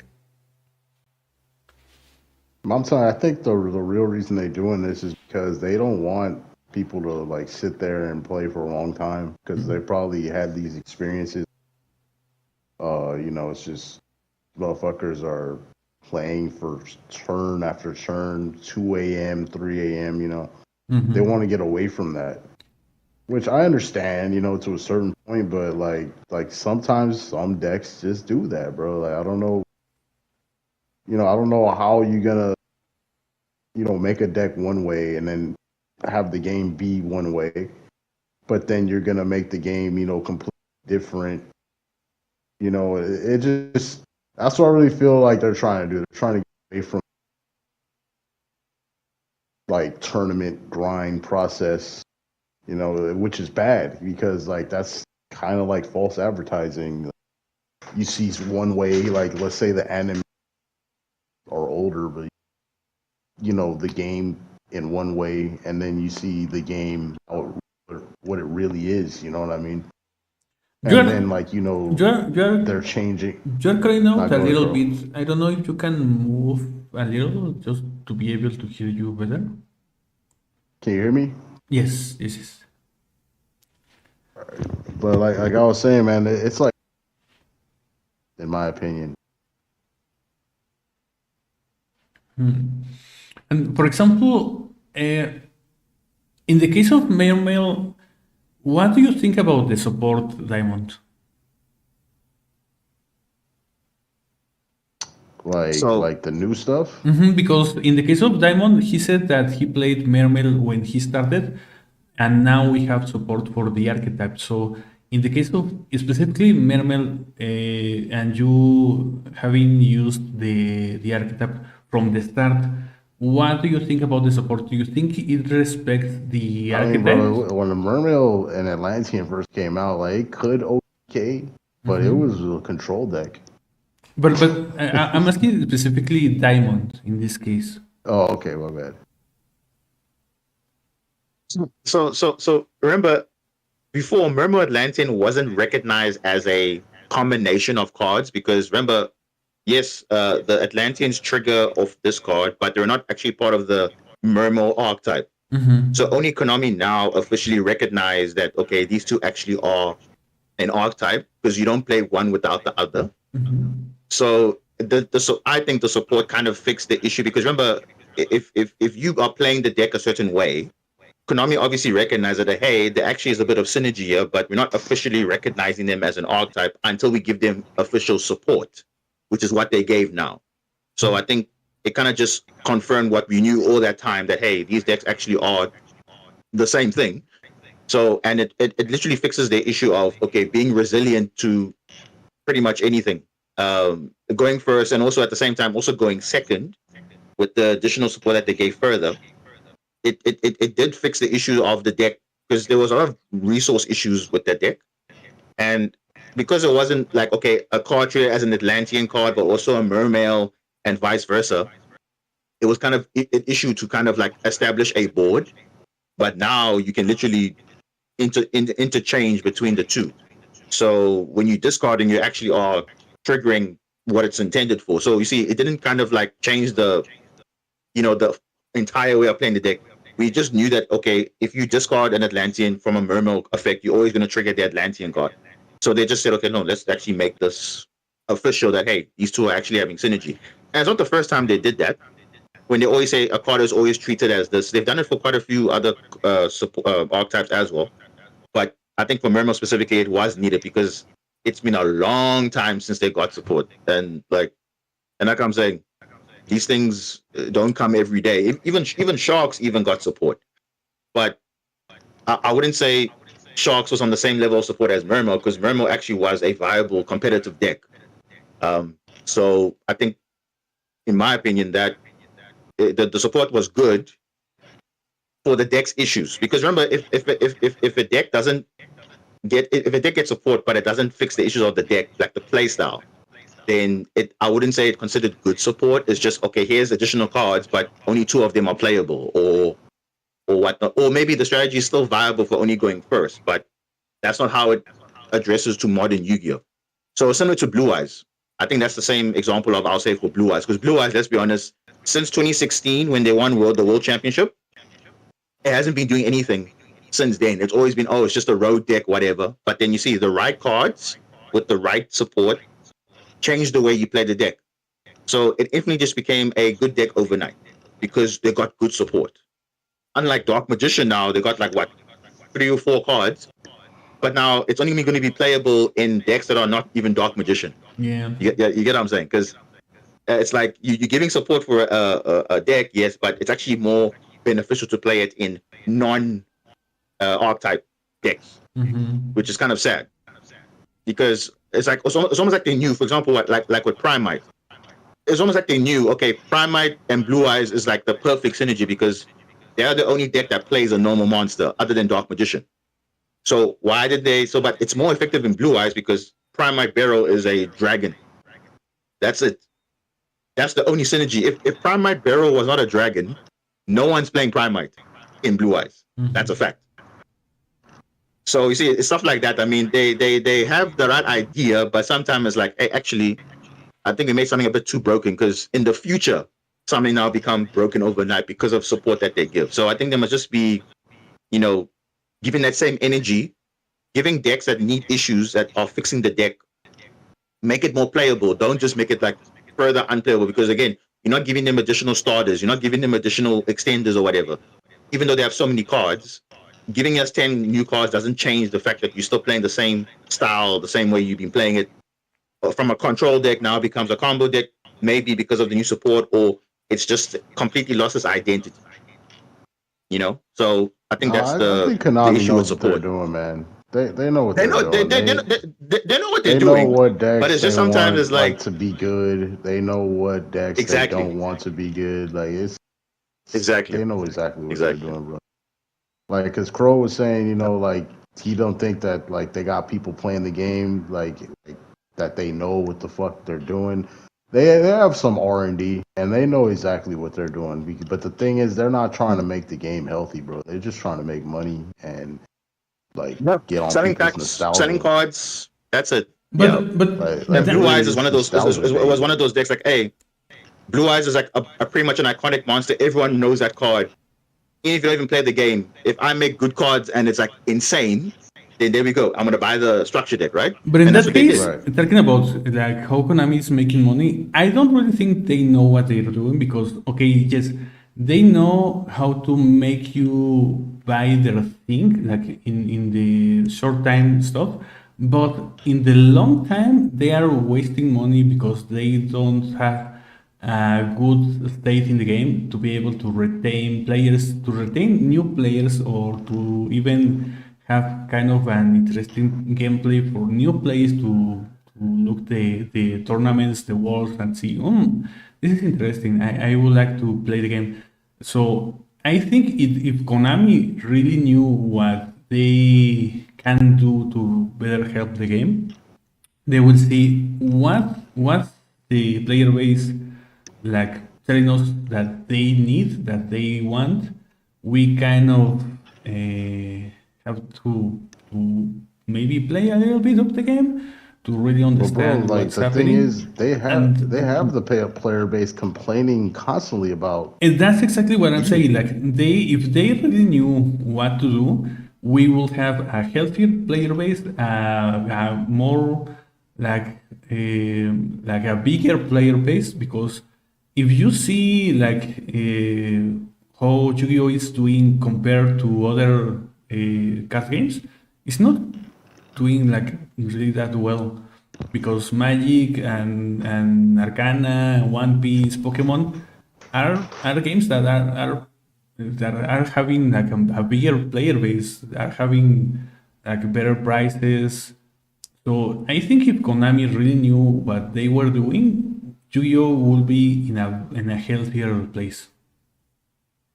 But that's what I'm saying. I don't think that they know what they're doing, but I don't think that they're like looking out for us, bro. They're just probably trying to cash in, man. That's the thing. Like, if That's the thing, they man. can do more money if they have a bigger player base, like that's just a fact.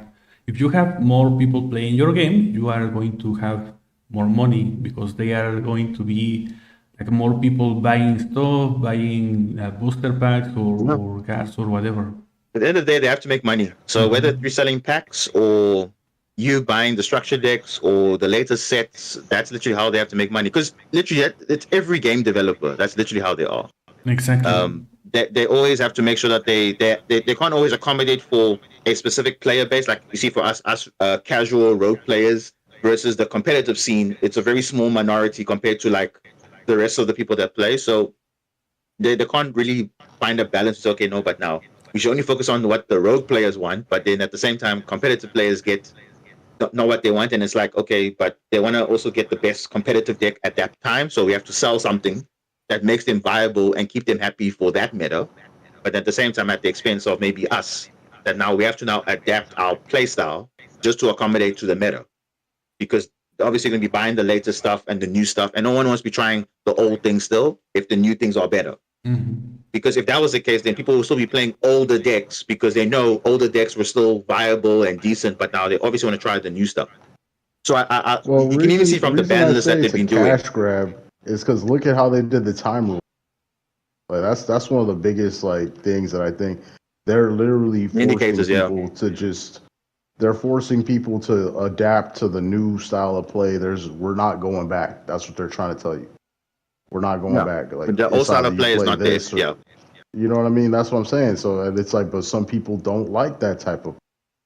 Which is why do you think people are running Edison format tournaments like on their own, even though Konami yet again Konami took a bunch of support away from these type of tournaments. They don't want want that shit, bro. That's the thing. Like they do not want to have these long ass tournaments. And it just costs money. That's exactly what I'm saying because I have, for example, experience in online games, in MMOs and in gacha games. And what you can see in a lot of those games is that, for example, games, a recent game like Etheria Restart was a game that just launched like a couple of months ago. And the way that they are handling that game is very similar to the way that Konami is handling Yu-Gi-Oh! In the sense of they are just trying to milk all the money that they can have in a short span of time.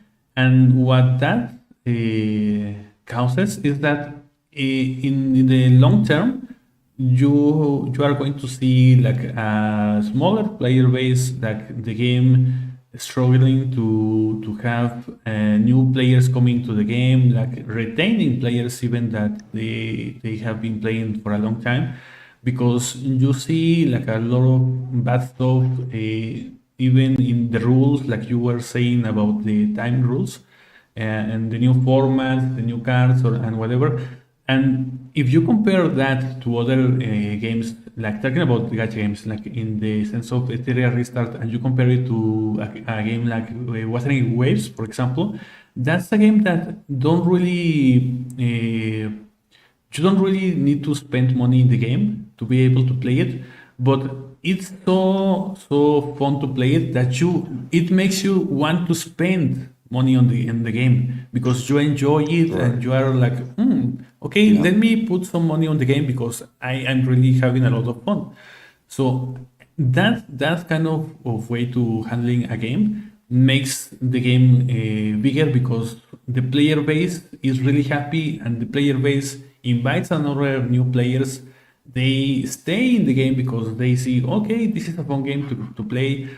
And that creates a healthier player base, a healthier game, and in the long run, it makes more money to the company because you are retaining the players, you are making your game growing, and I think that's what Yu-Gi-Oh needs, like a healthier way to handle the game from Konami's perspective, because right now they are just milking like whatever they can from the player base, and I think that's a really bad way to handle. I think they're doing it because they already see where the game's going, bro. You think they just It's gave too up? far gone now. Do you think they just gave up? Yeah, bro. Like you can see signs of the decks. You know, it feels like they gave up. You know? I think that's very sad, man. I mean, maybe that's true, but that's very sad. The thing is, what else can they do now to kind of like reset the game? It's very impossible now to reset what they've already kind of, over these years just like said, okay, we've been doing it this way, releasing certain cards with negates and everything. Now, okay, we've toned that down, but now we've made everything less hand trap resilient or more hand trap resilient rather. Here's the thing. They tried to reset with like speed duel and rush duel, but like I guess it's not like speed duel didn't take off. Rush duel, I don't know how good it is doing in Japan, but it's not in the States at all. Like it's not in the UK. So it's like, and then like how are you going to even advertise this shit to somebody, like, you know what I mean? Especially like when the player base in the bigger countries are like, we're kind of like guys, to try. The new set is starting. Oh, the semi-final 2? Oh, okay, I see. Yeah, it just started now. Oh, Rizio. They're playing Mermail. I see a Mermail player there. Lucas playing Mermail. Yeah, Dulby. Like, but look at this shit though. Like you really gonna play 3 duels at once? You see how fast they're trying to go through this shit? Yeah. Nah, it's like just saying what's more like interesting. I don't even know, bro. Now we can actually watch it on the Master Duel client. Yeah. If you want to watch it like individual games, you can watch that like on the Master Duel game. But still though, like, come on, bro. Oh, that minstrel is going to be very hard there. What are they going to snipe? A hand trap? No hand trap. Okay.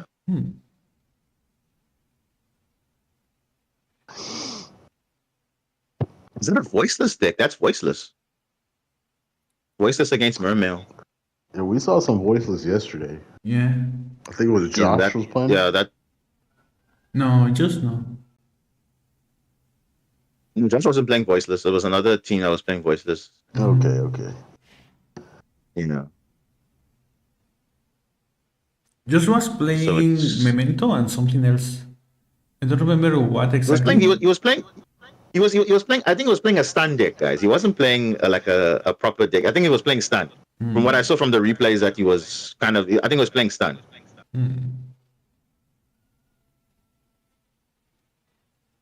Okay, Mirmels looks like they're gonna combo off nicely there. Ryziel looks like they're setting up a board as well. And then Nesh is playing Fiendsmith probably with Ryziel, I think, or maybe not. I don't know. Is Chris thinking about using something, or what's happening? Yeah, maybe he wants to use a hand trap. It's Millennium. Yeah. Oh, Mermail just dropped Coelacanth on the field. They're gonna spam like infinite monsters now. Oh joy, yeah, look at that. Okay, so there's another Mermail player. So there's actually 4 players playing Mermail in this tournament. It was Jesse Carton playing Mermail. It was Judeo, it was Quanto, and now Luca as well. But I knew Mermail was going to be a deck to definitely pick in this event. I mean, it's actually pretty decent. Can do pretty well going first if you don't have any interruptions. It can also break boards as well. So I wasn't really surprised as a popular choice, to be fair. I mean, look at this. You have 2 cards in hand. He's going to set up probably a crazy board. How are you going to stop that? That's what I was saying like a couple of I don't remember when it was, like a week ago, when we were talking about the archetype, and I mentioned that many people in ranked just quit when you when they see that, yeah.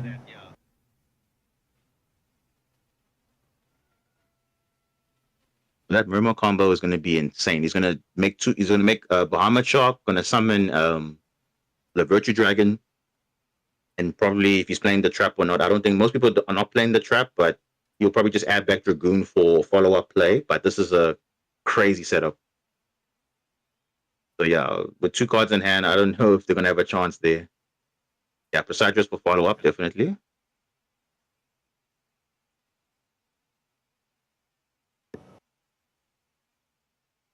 So you see that they're not playing the trap, so they're just using it just to get Dragoons back in their hand, which is normally the smart play, but yeah. But like, you see what I mean, though? This is just like hand loop them. What is he gonna do? But something like Trish after this? Yeah. So you use Minstrel to hand loop and also discarded 2 cards. Yeah. Like, you can't. I don't. Do you think he can summon Trish? No, I don't think he can. No, unless he summons 3 level 3s with and 2 of them are tuna monsters. Then yeah, it's still gonna be really hard to play the game. 2 cards. Yeah, the thing is, he's going to establish a pretty insane field, though. He's going to probably make a Biscayos with the Shadow Squad and the Barrier Statue. Nice, it's game, bro. This is game. Oh, this is game. It's over. No, that is game, bro. That is literally game. He can't do anything. Like that's what I was saying. And the thing is, he can't surrender. It's not enough that you have full combo. You also have to have like a floodgate. Like, come on. Yeah. And this is overkill now. You can see that. Yeah, that is okay. The thing is, you hand rip you for 3 technically, and then you also have barrier statue. Okay, yeah, I would have not played it that way, but I guess he had the barrier statue in the hand already. It seems like, but yeah, this is crazy though. And he's probably gonna make Trishula. It looks like he's going for a Trishula play. It's rough. Look how broken that Xyz monster is. Just you lick it off, you do whatever, you just get 3 bodies back. And you're getting follow-up with the discard. That's just, it feels unfair. Oh my goodness. It just sucks that you can't just like quit. Like that's the thing. You literally can't do anything. And you know what's funny? If he makes he might be able to make Deep Sea. Yeah, I'm saying you might make Trish there, but I'm saying you can also make Prima Donna. That can banish, return back the card that you use off Minstrel. Because remember, Minstrel's effect comes back in the end phase. If he lets Prima Donna go to the grave, you can just shuffle that banish card back into the deck. Oh. What's Nash World doing, Dragon? man? I have no idea. Saruja. What play is that though? He ended his turn with just Saryuja and one card in hand, and like what? Yeah, like what is he actually? Oh, I don't even know. Probably just has like a beater you see on it's a- board, just hoping that his opponent doesn't have something to get over it. Bro, but that duel B, that Mermail duel is pretty much done. Like he's got barrier statue. You're not beating that. You're not beating that. He's probably gonna make Gamia Adrian as well, because I see there's a level 3 tuner you revive back, and there's a level 7. Yeah, this is. You see, he's gonna shuffle exactly what I said he was gonna do. He's gonna shuffle back the card that was banished off Minstrel. You know, it's okay, Chengi. That's fine. You will target the card that was banished. Yeah, and that's it. Chaos Hunter, that does absolutely nothing to Mermail. Nothing. That's GG right there. And now Chris also has nothing. 2 set back row. What's happening there? He's using a Lure of Darkness. Oh, he's playing Malice? It seems so, but Oh, he drops Backseat, so that's what's happening. Yeah. That's what I don't like that card, man. Yeah, so he's just hoping. Oh, he didn't get a Dark Monster. Uh-oh. Bro, what? Bro, you're gambling. I mean, what Okay, else? got a Dark Monster. I was about to say now, like, if he didn't have a second. But yeah, what, if he didn't have another lure, that would have been done. Man? Like, here is nothing. Here is nothing. Okay, one phase down. Okay, I think Miss won his game now with Ryziel. And it looks like Luca's gonna win now with Mermail, because I think they just negated a spell trap. And then so it looks like they're gonna be 2 up already. You see, that's the reason why I don't like using a lot of damage in the Mantis deck, because a lot of times you do exactly this, like you just gamble and you get nothing. That's why I prefer to use Silent Mining, because in that case, if you had Silent Mining, just go for Dormouse, go full combo Manis with no interruption in this case. You just have... That Mermail duel was rough. Yeah. That was that was just crazy. Yeah, wow. But now, what's happening in this duel with Nesh and Chris? What's going on here? Dude, I guess he didn't want to play another Maxi or something. I don't know. I guess so. Yeah. And remember, this is first to 5 wins the matchup. So they're in a pretty good position already.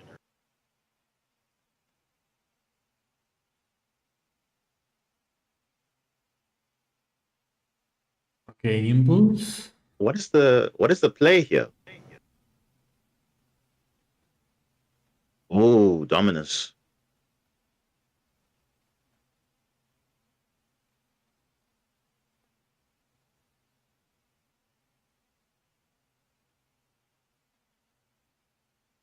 Special.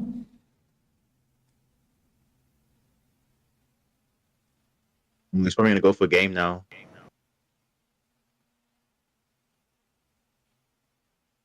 He needs at least 2K, then he's got game. Oh wow, yeah, Bellstar. Yeah, that's game. That is game. No, that's a 3-0. How crazy is that? That's a 3-0. He's got a response. Imperm. Bro, Imperm does nothing, bro. He's got more than enough lethal damage there. More than enough. And last card he had is Mass Health for that game. But does he have a Malice card? I don't think he has a Malice card. Yeah, I mean, he's just attacked, to be honest, right? Yeah. Oh, wait, does he have a Malice card? Oh, that's not going to do anything. Okay, it'll slow him down for like... No, because maybe less damage, but... the Pinsmith. Has he used the effect yet? Oh, yeah, he hasn't used the effect. Wow. Yeah, it's GG still, yeah. Wow. That's rough, eh? 3-0.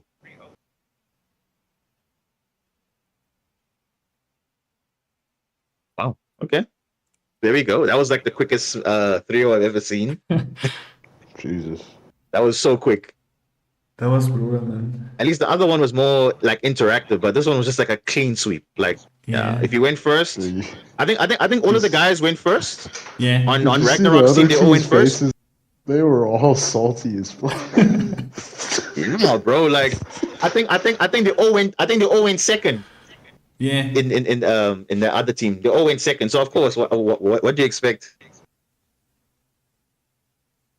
Yeah. So all you need now is just 2 more wins, and then Ragnarok goes through.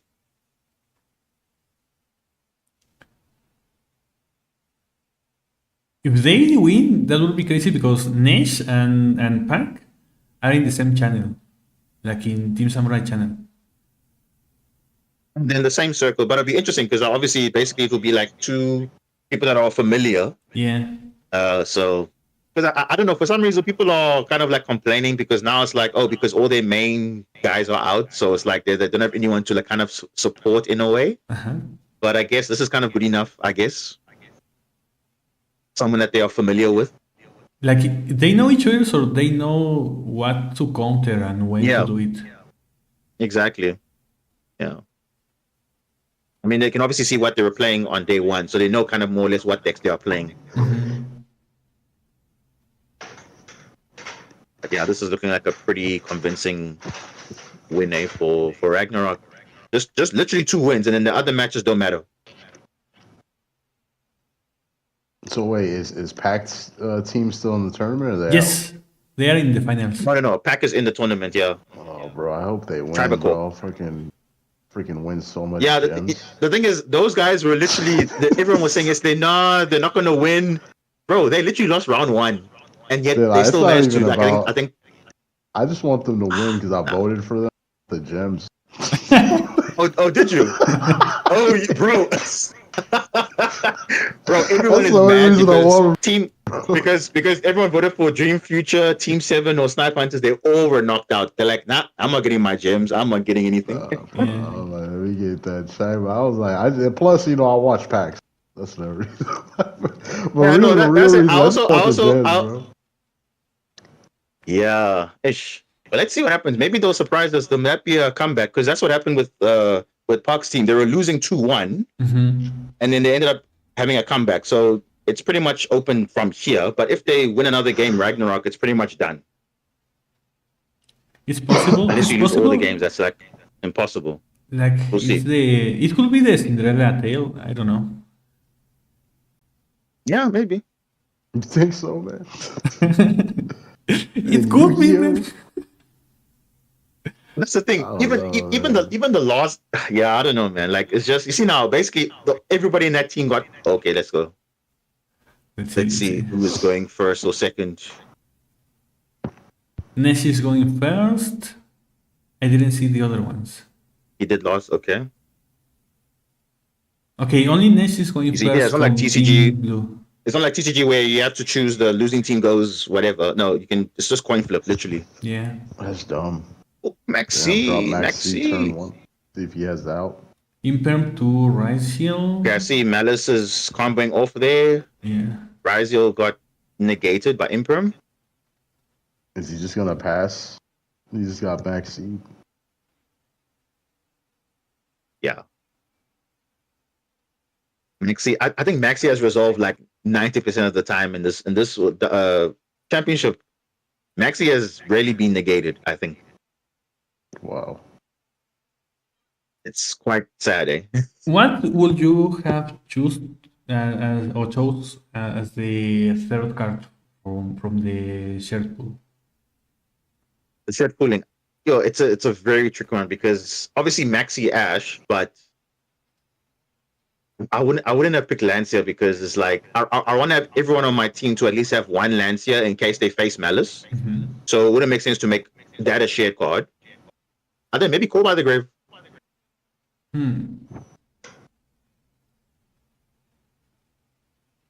Because in this format, having not Call by the Grave is kind of rough sometimes. So it's good to have at least that option to at least, kind of disrupt the hand trap or use it as a potential board breaker. But yeah, making Lancia a shared card doesn't make sense because you can rather just give one card to each player, then it still meets the requirement. Yeah.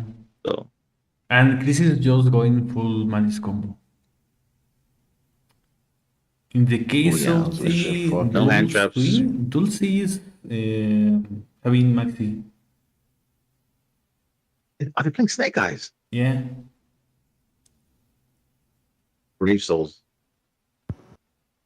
Was it them that made the Omni negate field, or was it not them?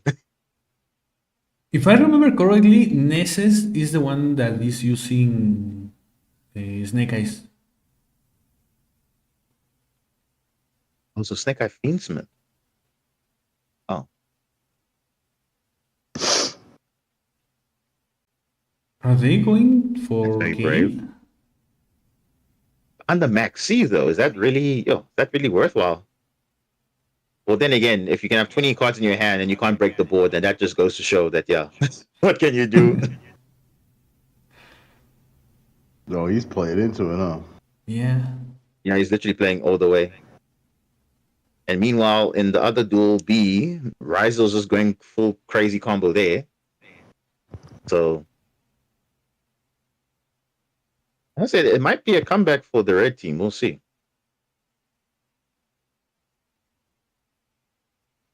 But yeah, duel A, Chris is going full combo on Malice, so Jesus. sure. Yeah, I guess Dual C, he just said, man, I might as well. The thing is, in that duel, if you do nothing, they're probably just gonna OTK you. So you might as well just do something. You think he might be able to deck old boy out? He's going for that take probably because these guys they always have surprises. I mean, we've seen FTKs before already, so I'm not even surprised if he goes for a deck out. And Desiree, that I don't know. That's You know good or what? That not, would have but- kind of been an interesting card to like kind of choose for team card destruction, just for stuff like this. Well, I remember, was it last year? Jesse Cotton did the same thing in Tillerman. He was max seed. Mm-hmm. He did full combo or kind of a combo to deck out the opponent, but he had card destruction. Yeah, That's probably the most insane way to win a duel. That was like, screw it. I don't care about your maxi. I'm winning the game. Right. Like, I mean, it's happened to me on Match Duel times. Yeah. That's insane, though. Like, you know, I'll drop a Max C or something, like Foolos or something, and then crazy, and then card destruction, and then I'll just. Oh my goodness, look at that. Chaos Hunter? That's Damn. a pretty good card to choose for the team. And if they're playing against Malice, that's like literally an FTK for them because what are they going to do with all unless those cards in they have hand like if they can't banish Imperm anything? or something. You know, let's have like Imperm or something. Yeah, they probably do have an Imperm. I'm pretty sure they do. Oh my gosh, they're not done? I think they're going for a deck out. Yeah, he has to be, man, because like old boy is getting pretty low. Sure. Okay. Meanwhile, in Duel A, Malice has set up their full board pretty much, and they're still not done. So. Dual B looks like they're thinking like is like.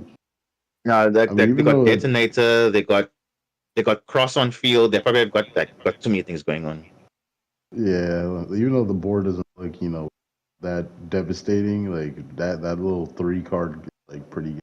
Plus, he has it's like 2 cards in hand and a face down, which is what the fucking shit that they use. It's not, that's the field spell, right? Again, no, the field spell, yeah, rise across, yeah. Don't they have a face down like a trap or a spell that they use, like cross, right? It's either Imperm or a plugin, which reborns a Rizio if it gets destroyed for some reason, or it's a Plasma Hole. Yeah, Plasma Hole. It's one of those 3. Okay, Lingerivo just stops that trap completely. Lingerivo just stops that trap completely. Oh, he In couldn't take him phase. out. Oh, Nish. Oh yeah, but the thing is, what is he playing though? Because I see what he did there. He put Chaos Hunter in the back row. What the fuck can't he play? Like, what can't he play? That's the thing. That's the thing. And I see what he's doing. He's gonna summon Chaos Hunter if it's Malice, which is probably is. Then they can't do anything. Desiree see can what he's negate got. talents or imperm or something. We'll see. Let's see what he decides to do. If the opponent doesn't have a win here with like 20 cards in the hand, that will be really And then you insane. know, yeah. Yeah, man, he's got to have something. Oh, it's Remember, memento. Desiree can negate. It's memento. It's a memento. Oh yeah, they don't really care about banishing. To be fair. Well, I mean, he just had the backup plan just in case. I understand. Yeah, because Chaos Hunter was literally like, in case they're on Malice, there's like, okay, at least I can stop them. But yeah, they don't care about banishing. Only for the field spell, I guess. Oh, okay. Duel A just ended. Malice just dominated there. I think they had no answer. They're like, I don't have an answer for that board. And so you see now it's 3-1 now. So it's literally can just change like that.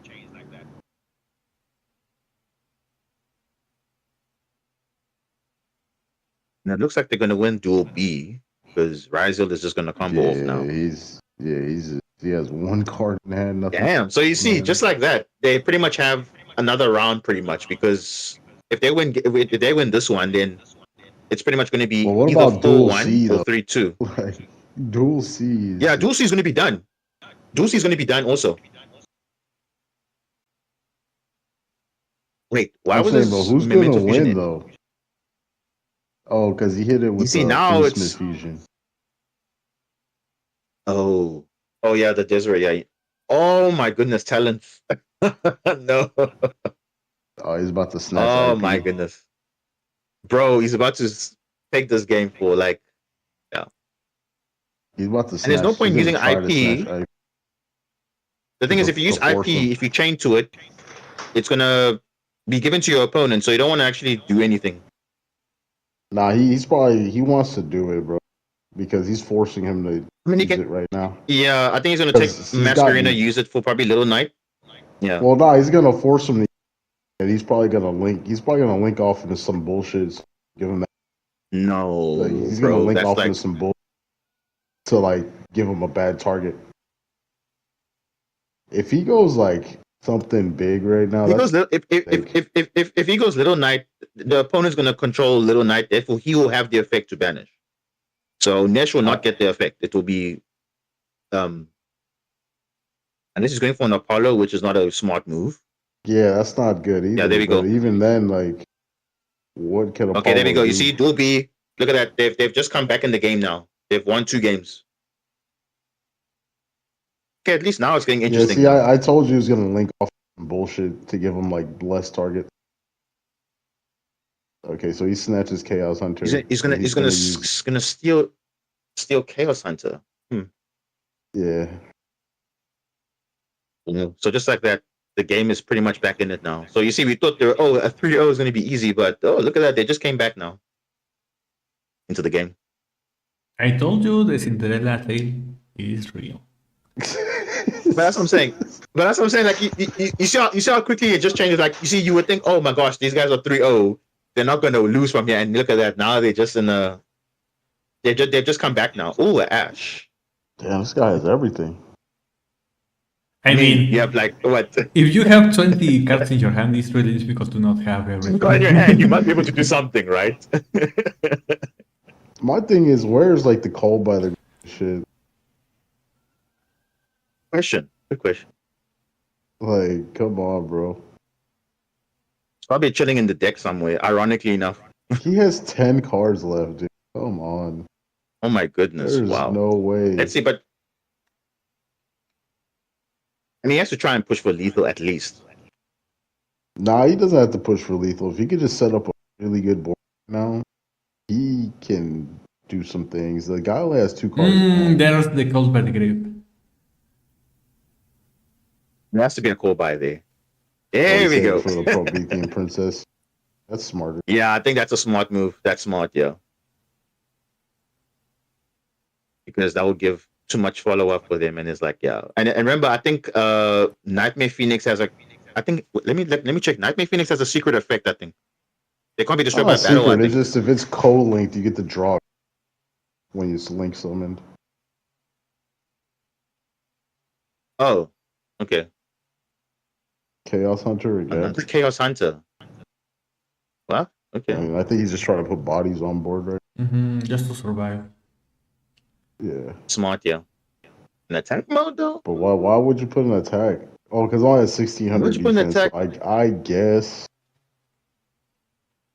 just to like have more. If he gets, if Memento gets the combined creation, that's literally he can attack every single monster. But then again, they can also attack directly because of Acheron's effect. Well, I mean, but would he be able to like kill him by going directly, or would he just get one attack? Yes, because if he summons if he summons the combined creation from the grave, that's 3k and 5k. That's 8,000. And they could both attack direct? Yes. Yep. Okay. Level 9 or higher monsters can attack Memento monsters can attack directly. Oh well. Maybe it's like a crazy OTK. Yeah, it actually happened in the tournament today and yesterday as well. Oh, no, I think yesterday. So Memento has that thing going for them. They can kind of OTK at least somewhat if they have the right setup, which I think they do because it doesn't matter what your field is. You can just crash over it and attack directly.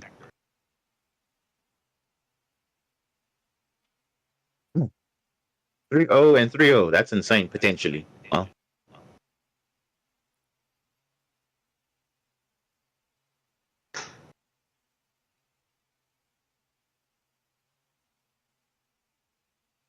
You notice how the Malice and Rizal duels ended so quickly, but yet the non-Malice and Rizal duels are still continuing. Yeah. It just goes to show, like you were saying, just trying to quickly end the duels quickly, and that's what happened. Yeah, look at that.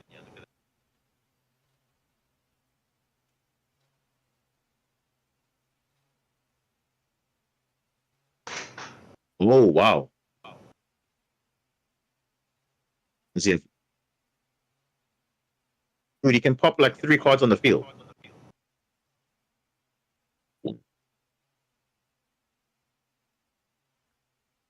hope he doesn't run out of time though. That's the thing. Because you see, especially if you're getting max seed and you draw so many cards, it's very easy to time out because you have so many plays to think about.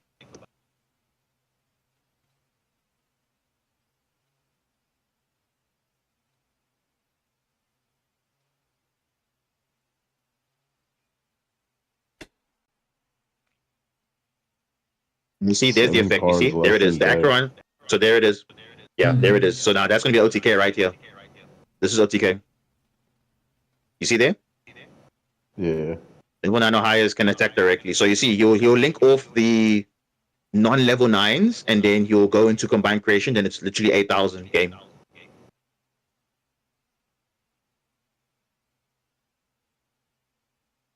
Appaloosa just for Nibiru? Of course. I think it's to get rid of the bodies to be able to summon the. Yeah. It's just to make space for combined creation and obviously getting more material to shuffle back. So this is game. This is game.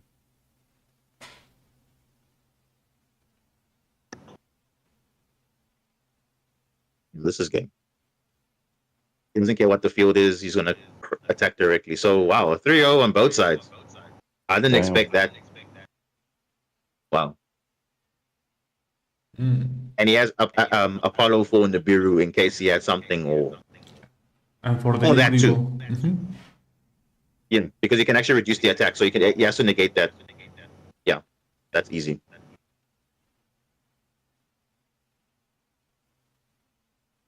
He was pretty much done. Once Apollo was on field, he can negate Nibiru if he had it, or yeah, it doesn't really matter. Ends this game. I told you, man. That's the thing. The deals are so unpredictable, literally unpredictable. Wow, look at that. Full what a comeback. 3-0, 3-0. So now it's literally going to be the decider. Now this is going to be very important. Like literally, this is going to be quite interesting. Because the first team to get 2 wins is done.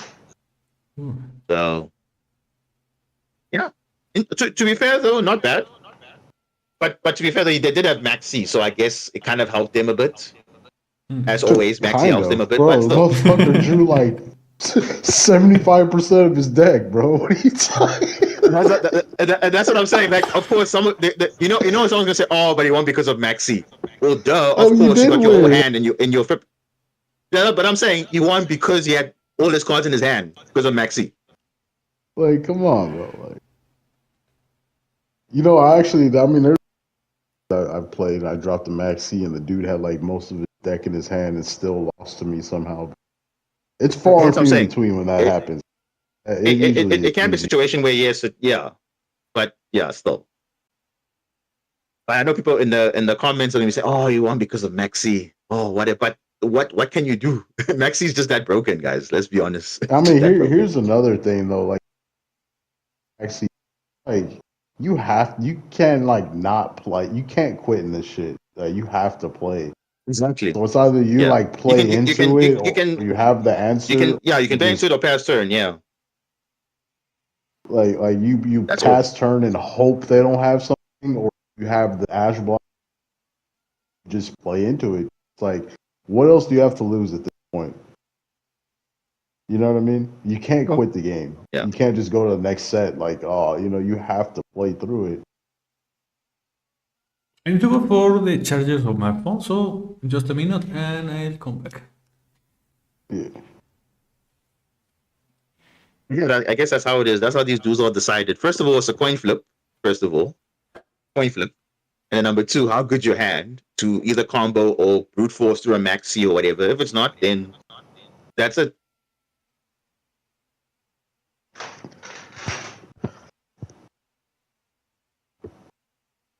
Oh, excuse me. Gosh, I'm still tired. Yeah, you guys are up way too late. I don't know. But luckily there's a break after. I think it's like 3 hours or 4 hours before the finals. So at least there's a bit of a breather there. I gotta go make me some tea or something.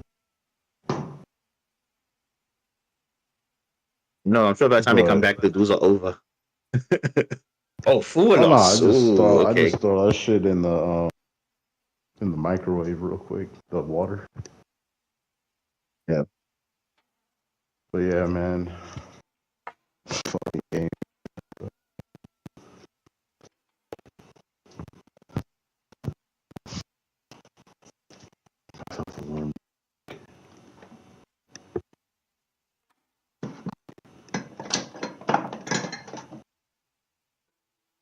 It's very important decider for the set because both teams have 3 wins. The first team with 2 more victories wins, and it looks like Lancia for the full loss counter. So can Memento play through a full loss? Oh yeah, Memento can. Maxi on. Oh yeah, they can, but it just depends how good their hand is.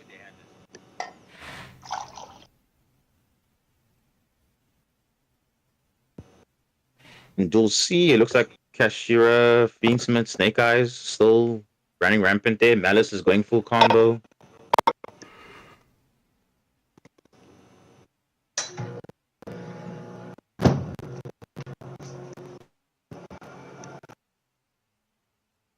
Wait. Minscarina and Unicorn has. Oh, that's interesting. In Duel C.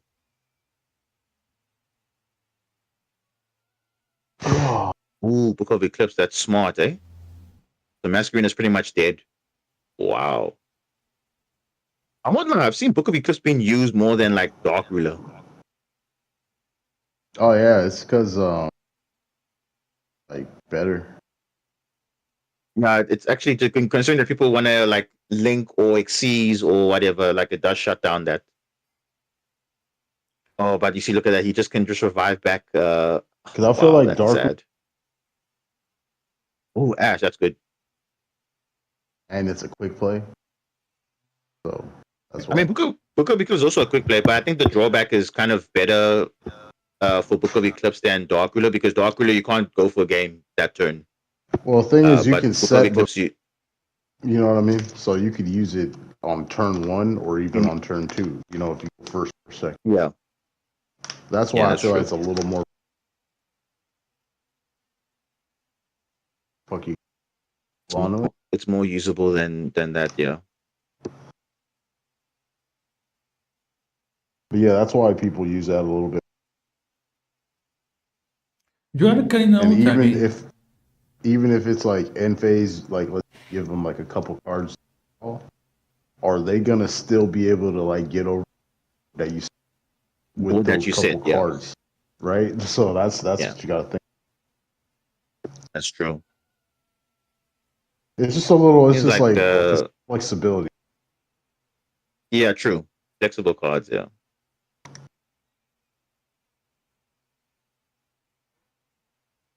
I mean, in a way, they're kind of giving us a hint of what the answers are to the format, kind of. I mean, most people are not running Book of Eclipse in their main deck, so now maybe you should run it. I don't think so. Yeah, I know it's not like really worth it because you can play like other hand traps, but I mean, clearly, if they are playing it on this stage, I mean, it clearly matters somehow to an extent. Because like it depends on what you're like. If you're like, here's the thing, bro. Like these guys are probably in master and all type of shit, bro. I'm in gold, like, because I don't really grind up like that. I just grind for. I don't play the game to be competitive. I play the game just to get money, to keep building decks. You know what I mean? So like it really just piling depends up them on where you're gems. at. Yeah. Yeah, I'm just grinding gems, bro. Like I don't really care about competitive master duel being at the top. I like making decks. Like and being able to enjoy the game. Like I don't play ranked all that. I play festival shit like if I wanted to, yes, I know I could just make a deck and get all the way to the top, but I've been like at the time when it was Diamond was like the one shit, I've been at and there was nothing there but just same decks over and over again. That shit is boring. No. For me, I always felt like, you know, especially now with master rank being there, I feel like master rank is way more chill than diamond rank. I don't know. For me, I just feel like diamond rank is just way too hard. I don't know why. Well, in recent times, like that was because back then Diamond was the only thing before Master. Then they came out with Master. I mean, remember it was when the game came out, it was platinum, and Yeah, then diamond came out, Diamond, and then Master. and then master came, and then just yeah. I think it's more chill because once you get to master, people like just feel comfortable there and they just play whatever. I mean, that's what look. That's what people even said about Diamond. But when I was at Diamond, bro, facing nothing but meta back to back and I'm just like, what the fuck am I doing here? Even at that time when Diamond was the highest rank. Yeah, that's what I'm saying. When Diamond was the highest rank, and people are like, "Oh, chill." People are like creative there. There's no fucking creativity here. It's just the same shit. All like, I'm just trying to do daily challenges at Diamond, and it's just like, okay, bro. It's either they just immediately scoop when you do something that they don't want you to do, or they just do their meta combo. And I'm just like, how is this creative? I mean, I can't even do my fucking so that's daily why. challenges. So that's why people were doing those like, you know, self burn FTK like for themselves, because just to get the dailies, because it was like, no, I'm not gonna. But that's dumb. Yeah. That's dumb though, bro. It shouldn't be like that. But I know. the other day I we know, were talking because with it Demon resorted to that, for yeah. example, the channel Kanak, like is in Master Yeah. 5 and he has not been able to go Yeah. there, to go from there. Exactly, like 2 consecutive streams, he's been in the same rank, Master 5. He has not moved up or down. I mean, you cannot That's go crazy. down. Yeah, no, I'm saying in terms of like he's winning games, but he's going back down to like number of games to win. Like he gets to like 2 wins before rank up, he goes back to 5. 2 wins, back to 5 wins. It's like it's like me also. I win some, lose some, lose a lot. It's so inconsistent. Have you I guys don't even been even able know. to get some Master 1 this season? I never go more than 5. Like I got Master 1 like I think 4 seasons ago. Yes, whenever I go to Master, I just chill out, I peace out, yeah, just do my dailies and That's it. Like I only go to So I'm saying master when I that want was me also. to Like when do I a get there, I don't want to series. worry about going to master 1 or whatever. Nah, it's just at Uh-huh, that time whenever I only got it once and that was it. like whenever I want to do a series in my channel like about a specific new deck, like for example White Forest or Malice or something, You know. I just go to master and I just stay there. Like, I just do the dailies or That's the it. event or something. Like, bro, I know later on today I'm about to be in silver and I'm about to grind out like a couple thousand gems. Bro, that's like that is free gems, bro. Like what? That's why I'm actually That's not what even I'm gonna rank saying. up to That's master why I because stay there. I wanna go back to platinum and just get that extra gems because it's like, hey, it's Nah, fine. It's I'm free going to gems. I'm not silver, gonna. bro. Look, go to silver. You'll Oh face all those damn. garbage ass duelists that you just like just speed through that shit. Just get. How do you think I have like Speed running. 29 decks in fucking Master Duel for free, bro? Yeah, I Like, mean, I got it's because of I that. You mean? yeah, because I know where to go. I know how to like then like sometimes I'll even just put Master Duel away. Like I won't even like play this shit unless there's like a festival. I'll just like do like grind my gems there, and I'll go all the way back to bronze, and then I'll just like get like 3,000, almost like 3,000 gems, getting up to like maybe gold. Then I'll go back down to silver, and then I'll just like what I mean. Like that's how I get my decks, man. And all the shit that I get. It's And of smart. course, It's I smart. mean, it's because that's how you got to do it if you're free to play, or unless you're gonna keep re-rolling accounts, which I'm not trying to do that. Like that's bullshit. Nah, I don't think I wouldn't worry about reloading accounts because I'm like I want to stick to one account and not do like another progress that's totally different to what I'm playing now. Like, oh, bro, there's gonna be another OTK again. This time from Nesh though. Memento. But yeah, that's how I got 27 decks, guys. Because one, I've been playing since the game launched, essentially, and then two, I know my place. I know how to play. I know how to play the rank game. You know what I mean? I don't go. I'm not trying to prove myself to anybody. You know what I mean? I know that I'm play on this shit. I spent like maybe $20 on the game one time, like a few years ago. Other than that, dude, I have not put any money in the game. like besides that $20. For me, bro, I've got 0 paid gems. Everything I've gone through festivals and other stuff. So I've got like, a lot of cards that I even collect, but I don't even play them. But I just have so many cards like available. Yeah, this is lethal, guys. Nesha's got this game. Oh my god.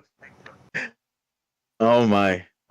I So now usually it's just deciding on what. I remember that I stayed in like around gold and platinum when I started.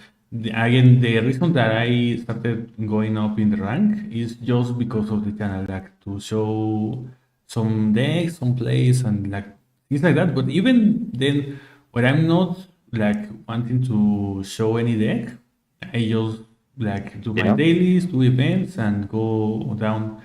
And like you said, just to get some easy games, and that's it. Yeah, man, that's how I play these games, like gacha games that have currency.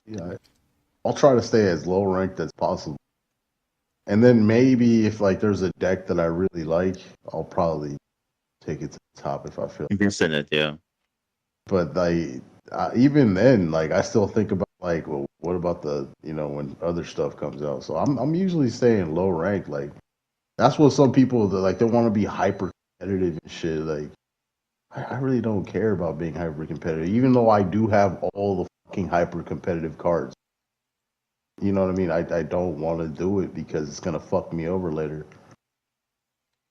You know what I mean? Like when it comes to the money. Yeah. You know what I mean? I'm one of those guys. I think about money more, like gems. The fame, We don't have money to like just spend gems and getting the packs immediately. Like I don't mind getting that. I mean, grind look, of gems I could just put money into the game and buy whatever, But do I really want to do that? Do I? Yeah, we really all could do wanna that, but I mean, it's like, nah. Yeah, like, do I really want to spend my hard-earned cash on this shit? I don't know. Exactly. Like you just rather grind. Yeah, just I mean you can just literally just grind it out. Like, okay. I mean, to be honest, going from like bronze or silver, like maybe gold, and then stopping there, it's not really even a grind, bro. It's like usually I'm just speeding It's through like these guys. an hour. Win. Yeah, I'm telling you, it's just like they're probably but the nice thing about but deck. the nice thing about bronze and like gold, you don't rank down. You see. Right. So it's that's like, another okay, thing. cool. Even if I lose, like, okay, I'm not gonna de-rank. Only from gold, But I that, think, or platinum, you start de-ranking. yeah, it's plat. I think plat. But like, dude, there Yeah, I you think from won't you yeah, won't lose. Like you'll probably lose like maybe like 1 or 2 games out of your entire, you know, right. especially if you have like a Exactly. really like competent deck. You're not gonna lose, Yeah. bro. It's gonna be like probably you'll be there. And that's the thing. I'll even save it because, like, you know, I'll be methodical because I want to do my dailies every day. So I'll just like do my dailies and get gems, and I'll just do that throughout the whole entire month until I get to like maybe gold, and then I'll just stop. You know, like that's what I'm saying. Like that's how I play it, bro. I'm patient, bro. Like I'll get my currency. You're not gonna fucking fuck me. You call me cheap or whatever, but hey. I got 29 for me, decks. I don't play a lot You of. got 29 decks? I'm talking. You see, for me, I don't. For me, I don't play a lot of decks anyway. So I just accumulate my gems and only invest when I want to invest. But that's why I can always have like 6-7K gems every time because I just don't spend a lot on packs that because obviously yes, if I like something I'll get it, but I also have a lot of crafting material that I can just craft the stuff. So it's not like I waste my crafting material as well. So I'm also resourceful on that. That also kind of keeps me in check. I don't just like have every single deck out there. No, I only play the decks that I want, and if I don't like it, I can always just dismantle. So, what is happening in this duel? Dude, I spent like 20k gems for the freaking Royal Rare, Red Ransom and White Water. I didn't get Seriously? it. You didn't get it? Oh my gosh, bro! No, no. You see, as for Royals, I'm sorry, but I don't have the Royals that I want. But I'm not complaining because it doesn't affect me playing the card. It's just for appearance. I know people like Royals, but I'm not really worried about that. I just want my waifus. I mean, yes, certain. I mean, yes, if you like your waifus, yes, but I mean, no, I'm not having splashing cash to just craft Royals, and nah, I'm not that guy. Yeah, I don't care about royal. I just want to play the game. Exactly, like. I mean, if I get a Royal, cool, but the thing is, nah, if I'm going to play, I want to enjoy what I'm seeing. Right? That's the same reason that, like for example, when I play like an online game, I choose like a very nice character, right? Because I don't want to be watching like an attitude whenever I'm playing. Like I want to see something nice.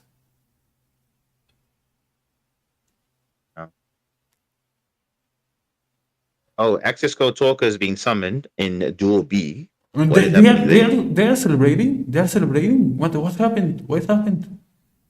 What happened? Oh, they just won. Oh no, they timed out. They timed out. Oh. They timed out. Oh, they timed out. Oh my goodness, they literally timed out. No way, bro. Oh my goodness. You know, I kind of anticipated that would happen because, like, there's so many things to do. Like, I don't know. Like, you see, the combos like sometimes very long. You forget. You don't get time back in your next round. So it's like, hey, you got to do things quickly. And that's what happened there. The guy got timed out. No way. There was too much to deal with. To just deal with the field. Wow, that is insane. Timeout. Wow. And remember, it wasn't even his turn. It was the opponent's turn, and he timed out still. That's crazy. So I guess there are too many interruptions and too many things to interact because obviously the game is asking him, do you want to do this? Do you want to do that? I feel like, that's sad though. That's rough.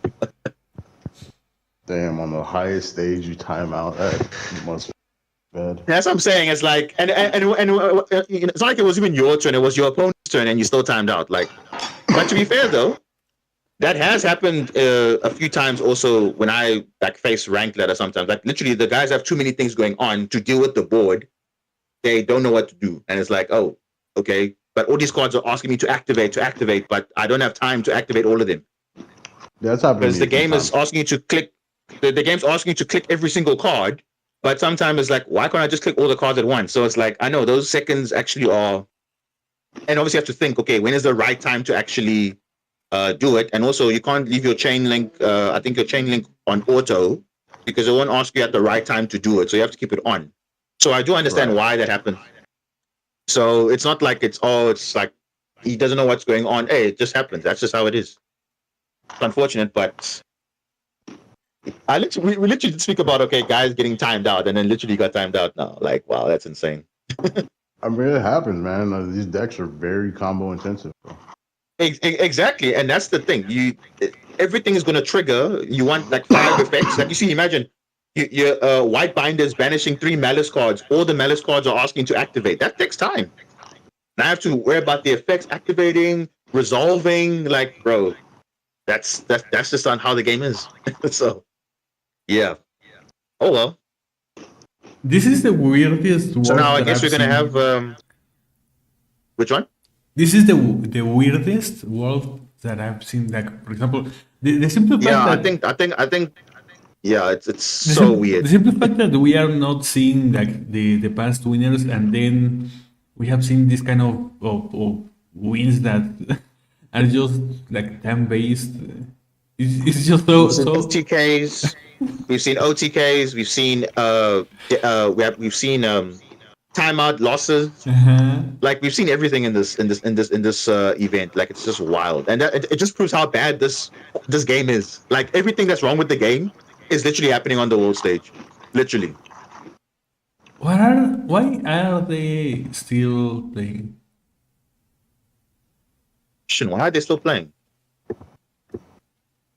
It doesn't matter now, isn't it? No, I guess they're just doing it for completeness sake. Well, I mean, they should end the game, though.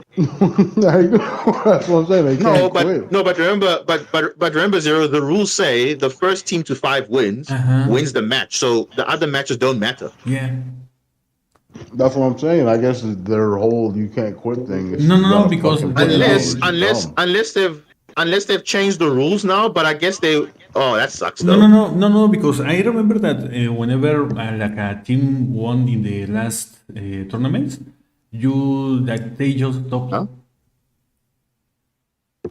Like it didn't matter if it was like one of the 3 tools like we were watching. The other tools didn't matter. Like whenever you see exactly, it didn't matter. Like you just first to 5 wasting wins. time, bro. Yeah. That literally, they could have just taken it. Like they just, I don't know what else they're doing. Like it's not going to make a difference.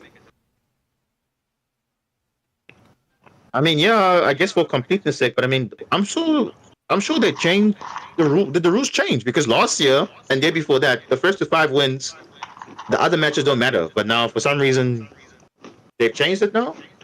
No, because yesterday we were watching the last duel against between Joe's team, the one with Quanta, and the other one. And whenever they lost the game, it was over. Like it didn't matter if it was over. That's it. We're playing like there was no other game. So I don't know why they're still playing this one, unless they're finishing out the last duel because it's a set. I think I don't know, but yeah, I think that's it. That's so weird though, but okay. I guess because it's the last game, might as well just play it out. But that's even cruel, man. Like just let me die. I mean, like look at that. Like literally, yeah. Like Miss doesn't have to do anything. He can just pass turn and then just like let the opponent play. But I mean, the game's over at that point. Like just end the game. That is kind of cruel, though. It's just like that is insane, though. Like what? So you're telling me in the finals it's gonna be the same thing? Did I say you could stop playing? Play the damn cards. Oh my god, bro! What? No, I'm pretty sure in the finals it's not gonna be like this. It's not gonna be like this. That would be funny. It's like some guy with like a mask that has like Konami across his face, just standing there with his arms crossed, and then like 2 guys with like assault rifles are just like. They're just like right there. Like, did I say you could stop, bro? Oh my god. Okay, man. Playing the game, man. But we already. Damn, bro. Like, what even? Like, you can just pass turn. Just pass turn and let the guy go OTK. That's it. The game's over, bro. Like, just pass turn. Like, this is sad, man. Are you telling me they have to actually play the game? Wow. Oh man, that is. Oh, this is funny though. He's actually playing the game.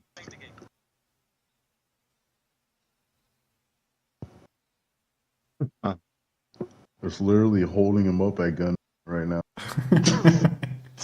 Actually, bro, like, I can't, like, is this even? Oh, I guess for those that want to see the full, but this doesn't make sense to me though. Like, Bro, why are they still it playing? should, like, once they hit over, like, you know what I mean? Like, that's dumb. Because like last year and the year before, it was literally like that. First to 5 wins, the other games had to literally stop. Whether it was concluded or still going, they had to stop because the first team with 5 wins wins the match. Dumb. That's it. I don't even know. So, wow. So you're telling me if a team is in set 1 wins 3 games and in set 2 wins 2 games, they start to play set 3? No, Nah, need man, to play it. it's over. It should be. Yeah, it's over. Like, why do you have to still play the other games? I'm pretty sure in the finals it will be different. I think it'll be different in the final matchup.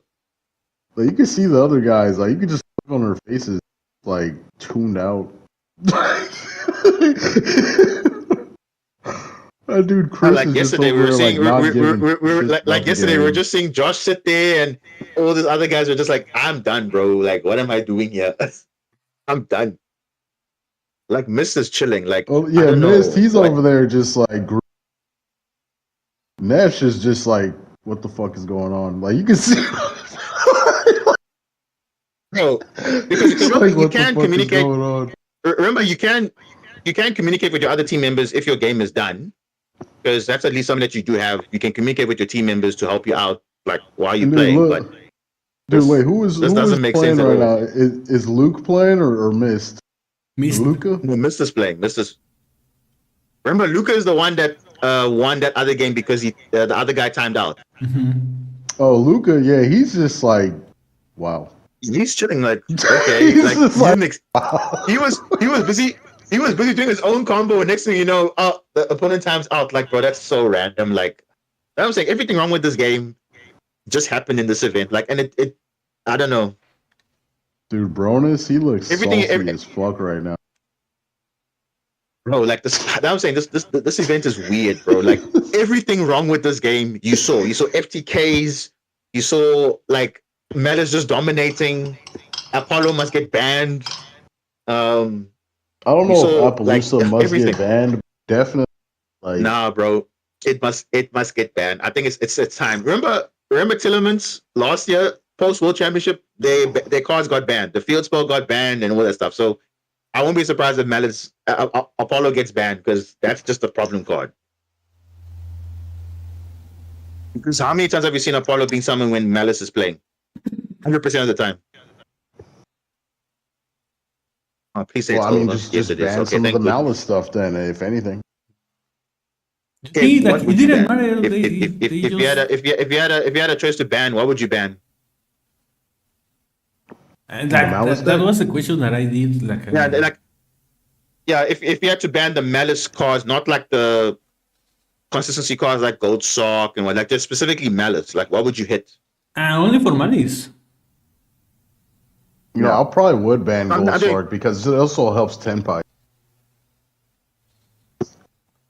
But you're talking only about Malice. Okay, I would actually hit one of the Link monsters. I'm just saying. White Binder, probably ban that? Nah, I'll probably ban that. Probably White Binder, yo. He said, White Binder. Nah, dude. Binder. Do you know why? Because dude, that's the one that sets the trap. Do you know why?